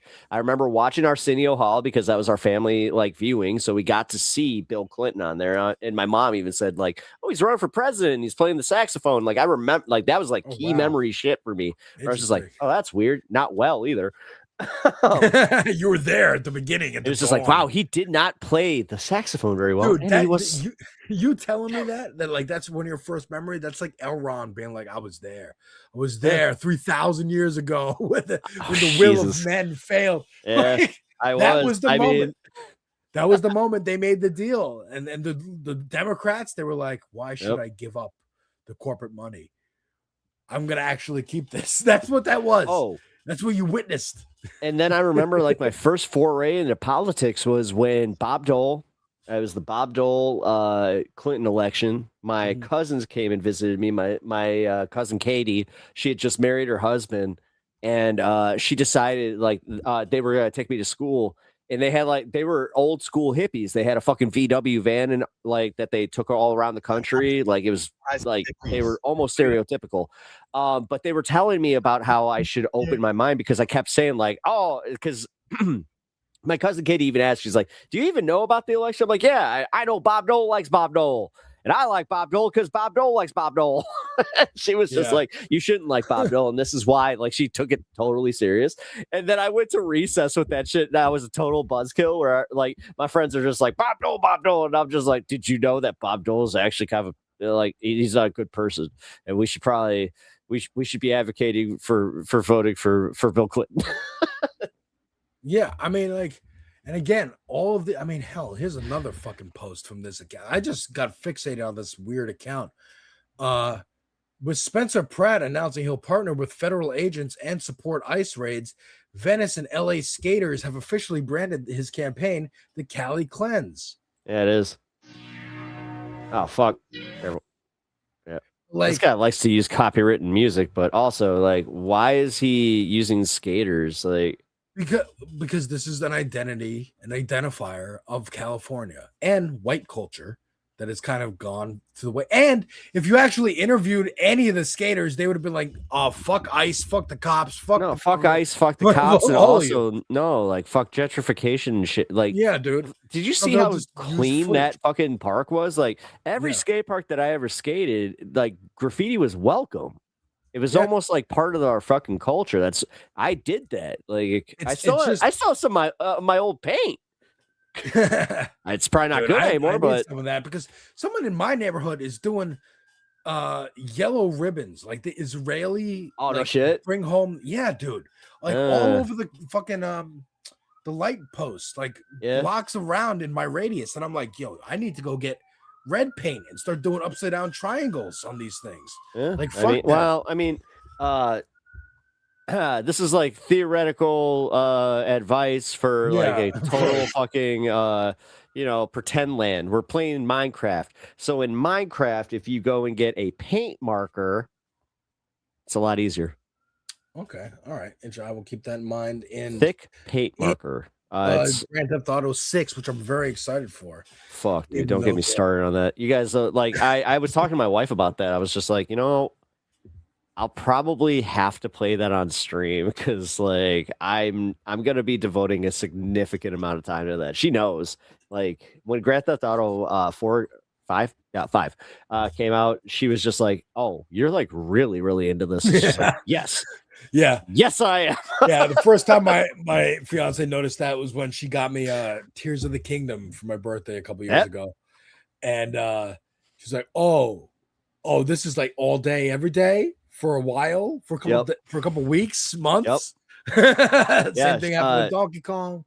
Final Fan. I'm actually about to wrap Final Fantasy Rebirth. Because I'm one of those 100% guys. Like I have to. Like when it comes to a Final Fantasy game, I don't fuck around. Yeah. I never play easy. I have to like play it either on normal or hard if it has a hard mode. And I just gotta grind, Like I don't know. It's like I'm proving something to my past self where it's just like, I remember how hard this was. Let's see how much better I am at this. Now, this account has allowed me to shift gears to something that I wanted to talk to you about, and I'll even put it in the chat, so I can mark the time for Nick and Jeff. Honestly, I like you taking over my show right now. I'm perfectly okay with this. Now, I needed this. So I know about American Redact and the comedian channel keeping an eye on what's going on. Yeah. And I watched this video earlier on stream. But I wanted to get some of your gotten personal intel. Sparkling ice. Get some of your reaction to it, because this account that we're just looking at and laughing at on Twitter, being a mix of, funny meme content, and just right-wing reactionary speak like this on this post from Ari Shafir. Yeah. Saying fascism functions as a reactionary immune system against communism. And adapted, it's good actually. Fascism's good. An adaptive counterforce that mutates its forms based on the specific Marxist or Bolshevik threat it encounters. Classic whack-a-mole dynamics. Yeah, I saw this 4-minute clip from the Salvadorian Pride. Yeah, talking about here's Ari Shafir doing his Riyadh spiel, but he didn't get invited to Riyadh for El Salvador. Yeah, so it's that. So El Salvador, whatever media told me like this guy's a totalitarian. Used to be the highest murder rate in South America or the Americas in general. And now he cleaned it up, and it's the safest country. Gangs are done. Done. Yeah. So he said he didn't even go, I'm giving you a week to clean up. He goes, I'm coming for you now. Now. Arrested or killed, every one of them. And I had this thing in my head that they were like, if you have tattoos, they'll take away your civil rights and maybe put you in jail for tattoos. And you get there like, no. It's specific tattoos. Yeah. It is, here's a loved one I've raped. Oof. Yes. Now, that's Ari Shafir as a comedian from America coming there and being like, no, they're not going to arrest you or me, rather, just like the people in Riyadh. We was like, we went to Riyadh and there was Starbucks on every corner and it was totally fine. And there was no human rights abuses. We didn't see any of that shit. Of course you didn't, because you were not supposed to. You fucking idiots. Yeah. You're being used. I mean, he really doesn't get it. No. Because I know that he talks about the gangs too. Yeah. It's crazy. Yeah, I'll keep going. But I say, actually have. I'm sorry, go ahead. Oh, no, I was about to say, wherever however far you want to go with the clip, because I was about to say, like, one thing that pisses me off about guys like Ari and Andrew, ironically seeing them together, is that I don't want to sound like a dick here, but it's like, as far as comedy mixed with politics, it's like, oh my God, I'm so much more qualified than they are. Yeah, like, for sure. For this fucking opinion, where it's like, no, dude, I do watch this shit. I do fucking like actually care. But yeah, I heard Ari. I think the reason why Ari is popping out again is because he kind of he revived his show that was on Comedy Central originally. This is happening now or something like that. It was just comics telling stories, which is not happening. No, one of my this favorite. is not happening. Right. Yeah, one of my favorite Big J episodes is from that. Yes. Where he talks about Big the J's so fun. the thing out of the computer. Dude, it was so fucking fun. It was a great show. But Comedy Central owned the show, and he was being a bitch and wanted more money. And so they said, we can replace the fucking host with Roy Wood Jr. Yeah, Roy Wood Jr. Did that. And go fuck yourself, Ari Shafir. Oh, so, by the way, I'm going to see Soder in July. Hey, awesome. That's cool. Hell yeah. So, yeah, Ari has no convictions, no morals, doesn't care. Same thing with Andrew Schultz, which, again, I personally knew him. And I wish he would help his brother who needs help. And, you know, he's okay, but he could be doing more. He could be doing more, but he doesn't want to fucking ruin his brand, dude. I got to look cool. I got to do this. Fucking shout out Greg. I'm going to pull this up. I'm pretty confident that a good amount of these people that do stuff like the Riyadh know exactly what they're getting into, and they're lying on purpose because they don't actually care. Yes. Yeah. I'll always point to Gabriel Iglesias getting the star on the Walk of Fame. Yeah. Being like, oh, people saw my name on Riyadh and said Fluffy sold out. Hell yeah, I sold out. I need to pay for my house. He's like, don't look to me for morals. I'm tell my jokes. I make money. I show up where I'm needed. Honestly, I would have I respect him for that because he actually holds to that. Whereas Rogan pisses me off because he's just like, I'm just a stupid comic, bro, but then brings up Peter Thiel. where it's like, bro, shut up. Well, that's a perfect way to segue into this clip. Also featuring Ari Shafir. Oh God. This is going to be a little cathartic because there's some pushback here. So again, Good. American Redact is the channel, folks. You should all check it out. They're keeping tabs on like what's going on in the Rogan sphere. And let's take a look. What was that like being in the Oval Off? Pretty strange. The whole thing was strange. How about fucking Norman? Hey, comedy. Let's do it. Whoa. Dude, let's do it. And then the next I think day that's he his problem. sees He me. keeps saying, "Yeah, let's do it." He's getting text from BB. He goes, "Yeah, maybe next time we smooth him into free healthcare." Maybe next time we schmooze him into a Protect Our Park. Yeah, we got drop in Yo, here, brother. Let's do free healthcare. Come on, dog. All right. So it looks like Joe Rogan's insane Trump glaze is being subtly called out by Joe Rogan's closest comedy pals. Like on the most recent Subtly. Parks, whenever. Now, I wanted to ask you, do you know what this is? Protect Our Parks? I don't know what this Protect is. Our Parks is Mark Norman, Ari Shafir, and Shane Gillis. They started this right as Shane was coming up. And I think Rogan was still in LA at that point. Is it actually a fundraiser for like some kind of charity? No. thing? They just do random shows. It's kind of the way that he used to do that thing with Eddie Bravo. I don't know. Oh, I so- remember Eddie Bravo, but I don't remember. Rogan has always kind of like toyed with like the whole splitting his shows. At one point, I think he even toyed with doing a different channel where it was Shab and Eddie Bravo. Oh yeah, for like the fight companion stuff. Yeah, right, where it was essentially like the fight companions. That's what it was. Yeah, the Yeah, fight yeah. companions. And then this was essentially like a comedy companion where it was just like he just wanted to bring on his buddies. Those three, yeah. Yeah, specifically those three and do his own thing, which I'm pretty sure was inspired by the bonfire, even though I'm 90% sure that Joe Rogan does not like Jay Oakerson. Yeah, that's weird. Maybe because Jay doesn't fuck around. It's because he doesn't kiss his ass. Yeah, he doesn't kiss his ass, and he doesn't know that he should. You know what I mean? No, He's the like- thing is, I don't think Jay doesn't need to necessarily like. Yeah. What I respect about Big J is the fact that he even said this recently, where he's just like, I've already made it in comedy. I got my house. Right. He's like, I've got my house. I got my basement. I got my pool. I live like raised a kid. Yeah. Like I'm doing what I like to do with my friends, and if my friends are like, I mean, Dave Smith left the Legion of But that's Skanks why to go that's do. why they got so mad about Dave leaving. It's like that's why Louis J. Gomez, like, dude, seeing him cry when with fucking. I mean, I didn't see the clip. We could You pull up didn't the see clip. it? Oh my god! Here. I'll pull this one up. All right, pull it up, brother. Yeah, here. This is hilarious. I'll probably have to pull it from Twitter. Here, yeah. Louis J. Gomez cries during. But this is because like Dave Smith is like, I'm getting more play and attention going on Pierce Morgan and stuff than we are doing this, right? And he wants to get his house. Like Jay already made it. Yeah. Dave still has a mortgage he needs to pay.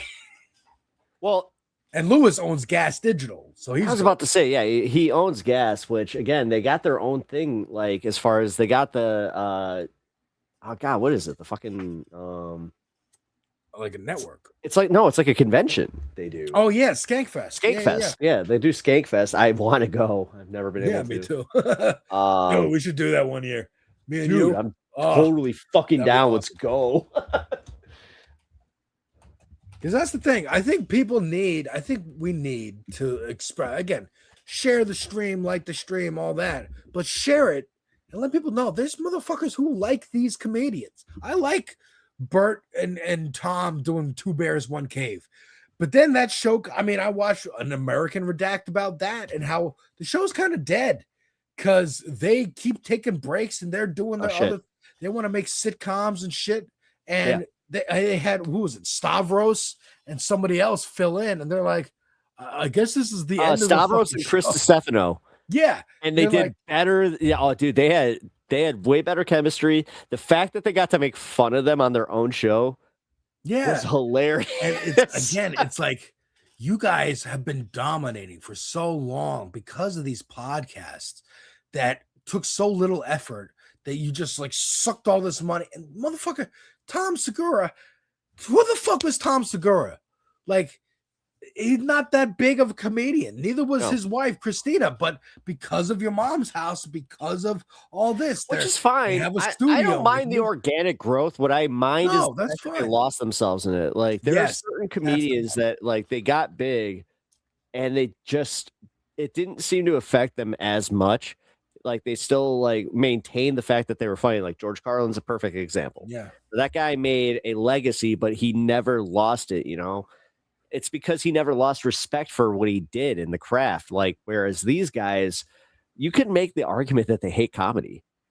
Yeah. And that they hated the club scene, that they like, because you have other guys that like make it rich and they want to go work clubs.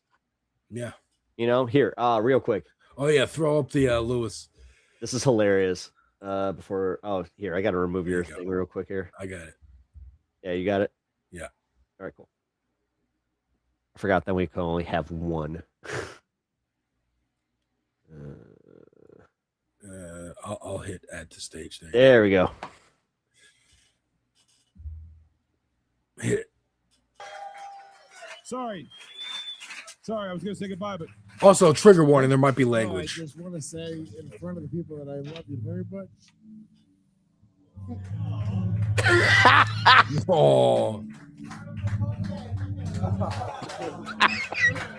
I'm more comfortable. Just fight someone. Just fight someone.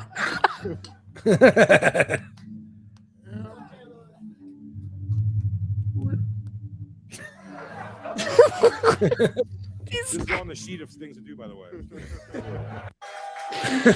He's fucking crying. So you're saying he's crying because because Dave's leaving. I don't think they could show it because of like Legion, but when he starts crying like that, he's just like, I want to make a joke, but this is really serious. You're one of my best friends. You've been doing this for a long time. And then fucking Soder's just like, this actually made me legitimately uncomfortable. But like, you guys are still friends. You're still gonna hang out. Oh yeah, just doing the show together. I think it's because they realize that it's finally like number one. That is like the God. I had this happen actually recently. I'll just say this: like I've had a group of friends that we have maintained our friendship for so long that you know we went to literally like edging 40 to where like now we're just starting to get to that point where we can't hang out as much. You know, different family stuff.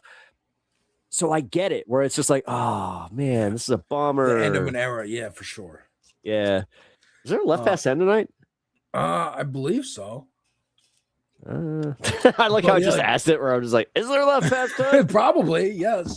I would assume so. I know they were doing every other week for a little bit. I do hope they are. If they're not, but yeah, we'll ask. Nick will let us know behind the scenes. But yeah, so let me throw up more of this video here. You know, American Redact goes through the situation, but here's a clip. Here's another clip. Here's a full clip of Shane. Damn it, fucking commercials of Shane roasting Joe Rogan to his face. Because at this point, as American Redact points out, Rogan needs Shane more than Shane needs Rogan. Shane has motion. Shane's in commercials. He's doing movies. Oh, it's not even the motion. It's the fact that he needs that to keep himself as like legitimized as somebody that's still in the comedy scene. Yeah, you know, he's not doing fucking road gigs. These three are because they need to. But yeah, here we go. Well, one thing I'll also say real quick is that what I respect about Shane is that he still plays small clubs because he respects the craft, and he even said he's addicted to it. And he's a working class man who didn't forget where he fucking came from. I mean, same thing with Burr, and you know, every time he talks about going back to Philly, like, it's hilarious. Yo, my man, what's up? And I was like, yo, chill. So he says, let's start it out. Joe just bombs constantly in this episode. Oh, interesting. Yeah, I was at the airport in Philly, and an ICE agent was like, yo, my man, what's up? And I was like, yo, chill. Don't ask me for a picture. Do you see that Trump renamed it instead of ICE? Now it's nice. I saw that. It's nice now instead of ICE. So now you're protesting nice. It's national. Immigrations, customs, enforcement. He's done it again. That reminds He's done it again. Yeah, like, oh yeah, what a genius. He's done it again. When Rogan tries to get them to laugh, like, oh, isn't that great? He's trolling. He's so funny. That's funny. He's a wild boy. Still funny. That is No. funny. Calling it nice. Oh my god! To hear Mark Norman just be like, My goodness. Yeah, I know. Mark is also really good at just like, I'll play along. But, like, I don't really care. Hey, comedy. I gotta go pick him up.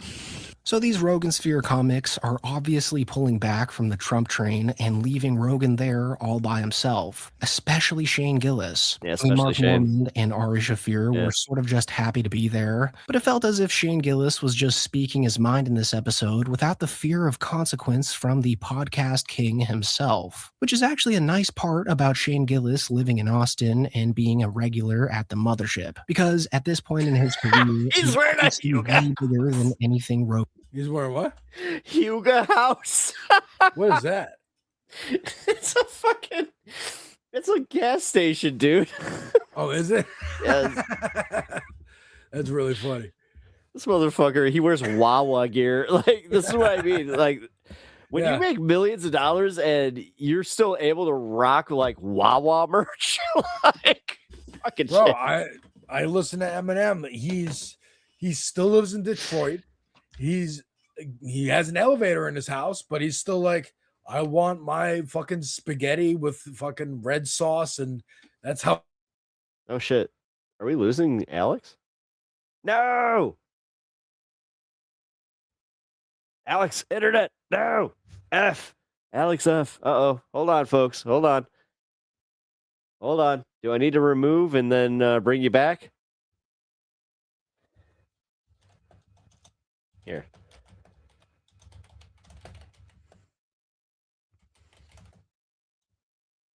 Okay, yeah, got to remove them. All right, there we go. And then edit stage. There we go. My fucking Chrome just stopped working for a second. All of a sudden. Damn, dude, that like right now we're seeing it on StreamYard. Like you still got your own screen like for your other one. That's crazy. It's really funny. Yeah, StreamYard Chrome just like hiccuped, I guess. He invoked Mom's Spaghetti. Dude, apparently his restaurant sucks. Oh man, that sucks, dude. Yeah. Somebody like I watched a food review. They're like, I wanted to like this so bad, but it's cold. These meatballs taste like shit. It's like, damn, dude. Oh man, that sucks. You know who has good spaghetti and meatballs, by the way? Just completely random. IKEA. Interesting. I keep hearing about For that. real. So yeah, let's finish I this. was shopping and I smelled it from the food court. I was like, you want, because I saw that came in a cup. I was like, spaghetti in a cup? Fuck yeah. Let's go. And like, that's awesome. it was actually good. Yeah, I guess we're left past 10 tonight. I mean, let me look. I can't go all the way till 11. That's but cool. Let me finish out this Shane clip with you. So this is yet him again pushing buttons that he knows Rogan doesn't want to push. Like he brought up the Bibi Netanyahu thing, and he changed the subject. He started talking about something else, or nice, and they didn't react. And Rogan's like, but it's fun. It is funny that he renamed it nice now. There's only one original. Damn it, Oh, the fucking shit. Commercials. Hey, Keegan, it's key. All right, there we go. Wild time to be alive, kids. It's wild. But at least we're gonna have drugs soon.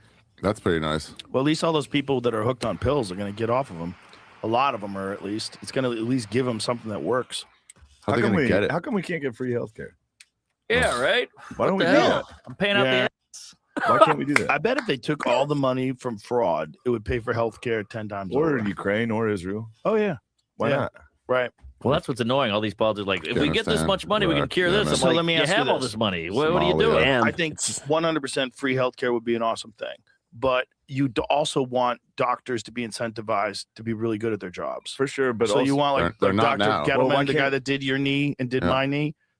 He's a Private. bad. Why can't we have universal? So is that universal health care? That the doctor that did your knee? Why was no, that? but what he's doctor saying is that you wouldn't have that quality of care if we did have universal, which is bullshit. Healthcare and private doctors. Yes, we should be able to have both of those things, like yes. public school and private school. Yeah. The most satisfying part about this he just hammers it in and just keeps going. I love it. The Rogan verse is falling apart.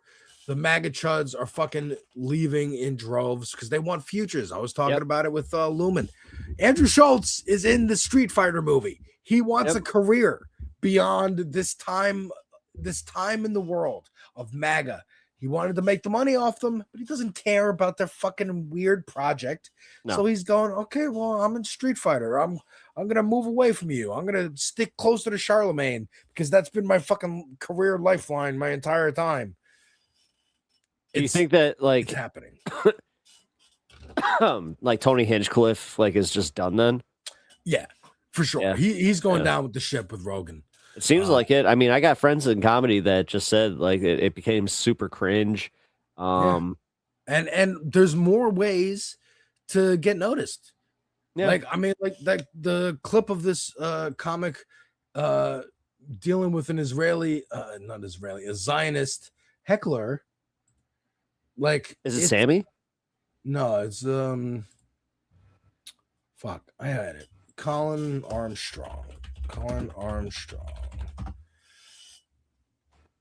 Yeah. So this dude, he's trying to do like his 2 minutes. Mm-hmm. And I did not share it. He's trying to do his 2 minutes. And this woman just starts yelling. This guy. Yeah. Yeah. The Apple's an Israeli baseball team. I know. I bet they're really good at stealing home. Okay.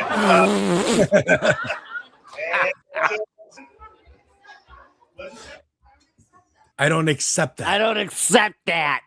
All right. It's like you don't accept borders in the West I Bank. can think of a lot of people who don't accept that. Like, that's the energy. The energy in the room is no, we all know they're committing war crimes and genocide and they're fucking bad guys. That's why we can make jokes and they work and they land and everyone in the room gets that except for her. It goes, I don't accept that.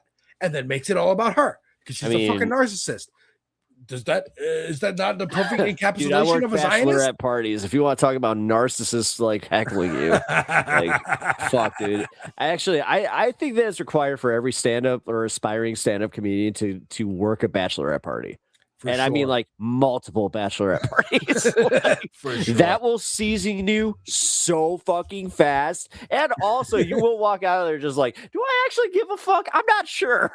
That's when I got really comfortable where if there's one guy laughing over those dumb bitches, I was just like, all right, I got I'm playing I got you. Ed here in the corner. Let's go. Yeah, me and him, we're locked in. Yeah.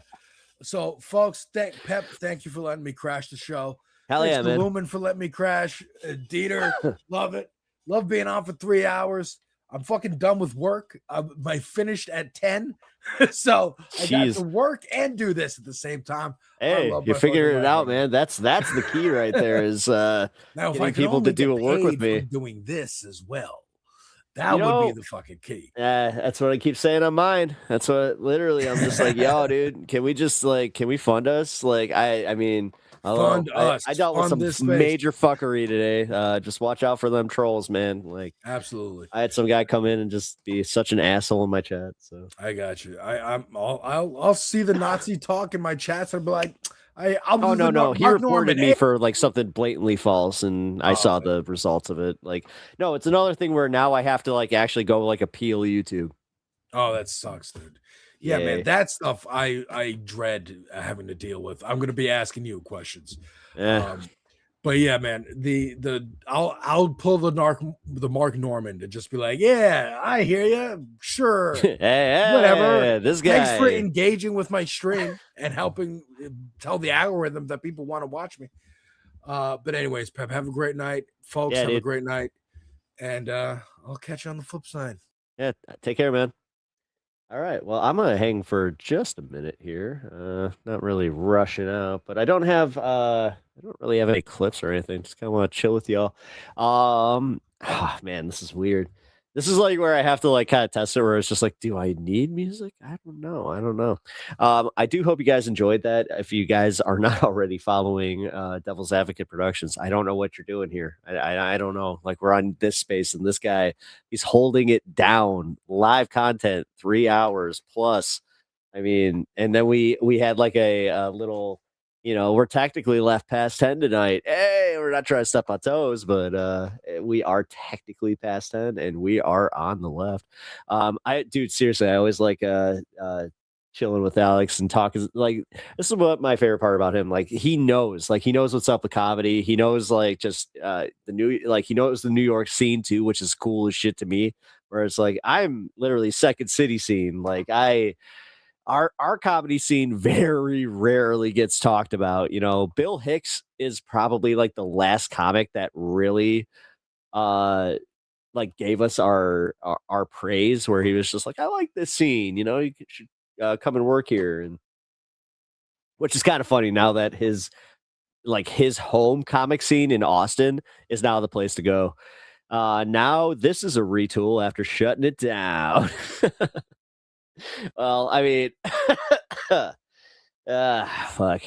Yeah, if you guys weren't on my show, I'm not going to revisit it too much, but yeah, it's some BS happened. So, Bill Hicks doesn't get enough respect. He really doesn't. The thing is, like, too many people, like, you have two factions of like Bill Hicks watchers, right? You have the ones that they look at him as like this like modern day philosopher, so they miss the comedy. And then you have the comedy fans that are just like too much philosophy, where it's just like I can appreciate him for both, just like George Carlin. Like, I mean, I'm not trying to do the thing where it's like, oh, comedians are the modern day philosophers, because no, there's a good portion of us that need to get out our trauma, and we just happen to be funny. But yes, there is some, philosophy, dare I say, that comes out of comedy, but I don't think that anybody should be really looking to a comedian for any type of life advice or any like, existential validation. I don't think that that's a good thing. Like I think that I love it. I love what I do. Especially like here with you guys on PEPAGANDA in this space. I also love what I do on my channel.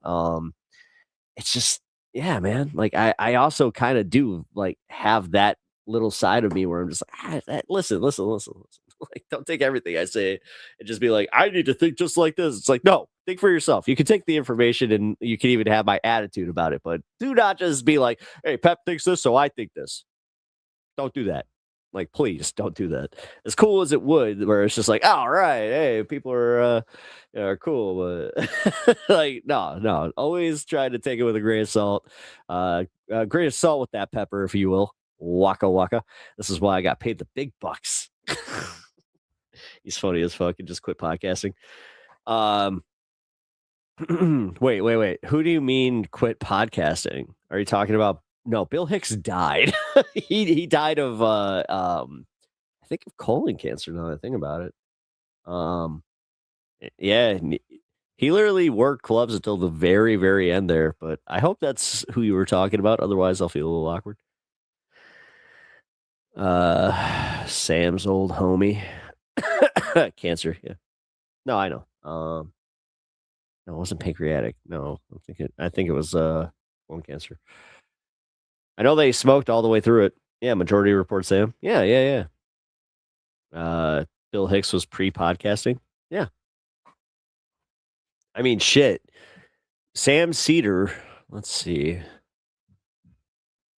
He came up with guys like Richard Jenny. Pretty much like all the guys that worked Dangerfields. I wonder if Sam has like any sets from around there. There has to be. Let's see. Actually, hold on. Sam Cedar comedy set. Let's check.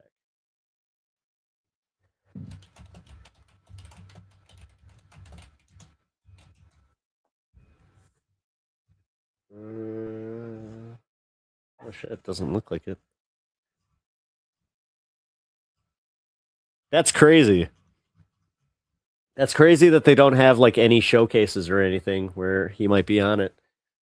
I mean, then again, let's see. Because even when I was working comedy, like it was kind of like rare to kind of like have somebody that was recording their sets.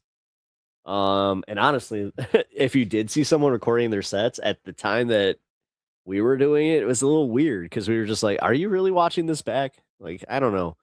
Because there was so much work to it. You had to like, take the memory card out, put it in your computer, let it let it download, and then it was like a whole thing, man. Now with phones, fuck, man. I would totally have like the tripod just recording my sets and try to do it professionally where I could release it. Like, God, watching Josh Johnson do it the way he's been doing it has been crazy, but also like I'm so happy that they finally broke past the I need to get a tight hour. I need to get a tight hour. Like it was always that shit, and I hated it. Because like you were always striving for something where you're just like, dude, I could probably just ramble for an hour, get some laughs. So what? Some bomb. You live, you learn. You could also edit in post. Like, I don't know, man. Can we trade Joe Rogan to resurrect Bill Hicks? No. That's not how it works, unfortunately. But what we can do is recognize that in the Rogan sphere, they are, now they're hacks at this point. Like the thing that is not actually, that's a term that's not used enough in modern comedy is just how some people are hacks. Tom Segura is kind of hacked now. Like, I'm going to say it, Bert Kreischer, biggest hack. As far as like, dude, if you're still taking off your shirt, like, and you think like, okay, man, we get it. Like La Machinu was hilarious the first time I watched it. Like, I'm not going to take away from his comedy special being hilarious, but like his first one, the problem is it's just not there anymore. And you can tell because the passion's not there. Like he's doing it for the paycheck. He's doing it for that Netflix money. Bill Maher. Wow. I'm there. Bill Maher, total hack. Yes, he is. And the way that he structures his jokes, very, very hacky. This is why, I still like, I like Dan Soder. If you guys don't follow him, you really should. Let's see. I mean, obviously, Big J. Okerson, we're talking about him, Josh Johnson, Stavros, Salkias. Like, those are the guys that I would follow right now, that I do follow right now.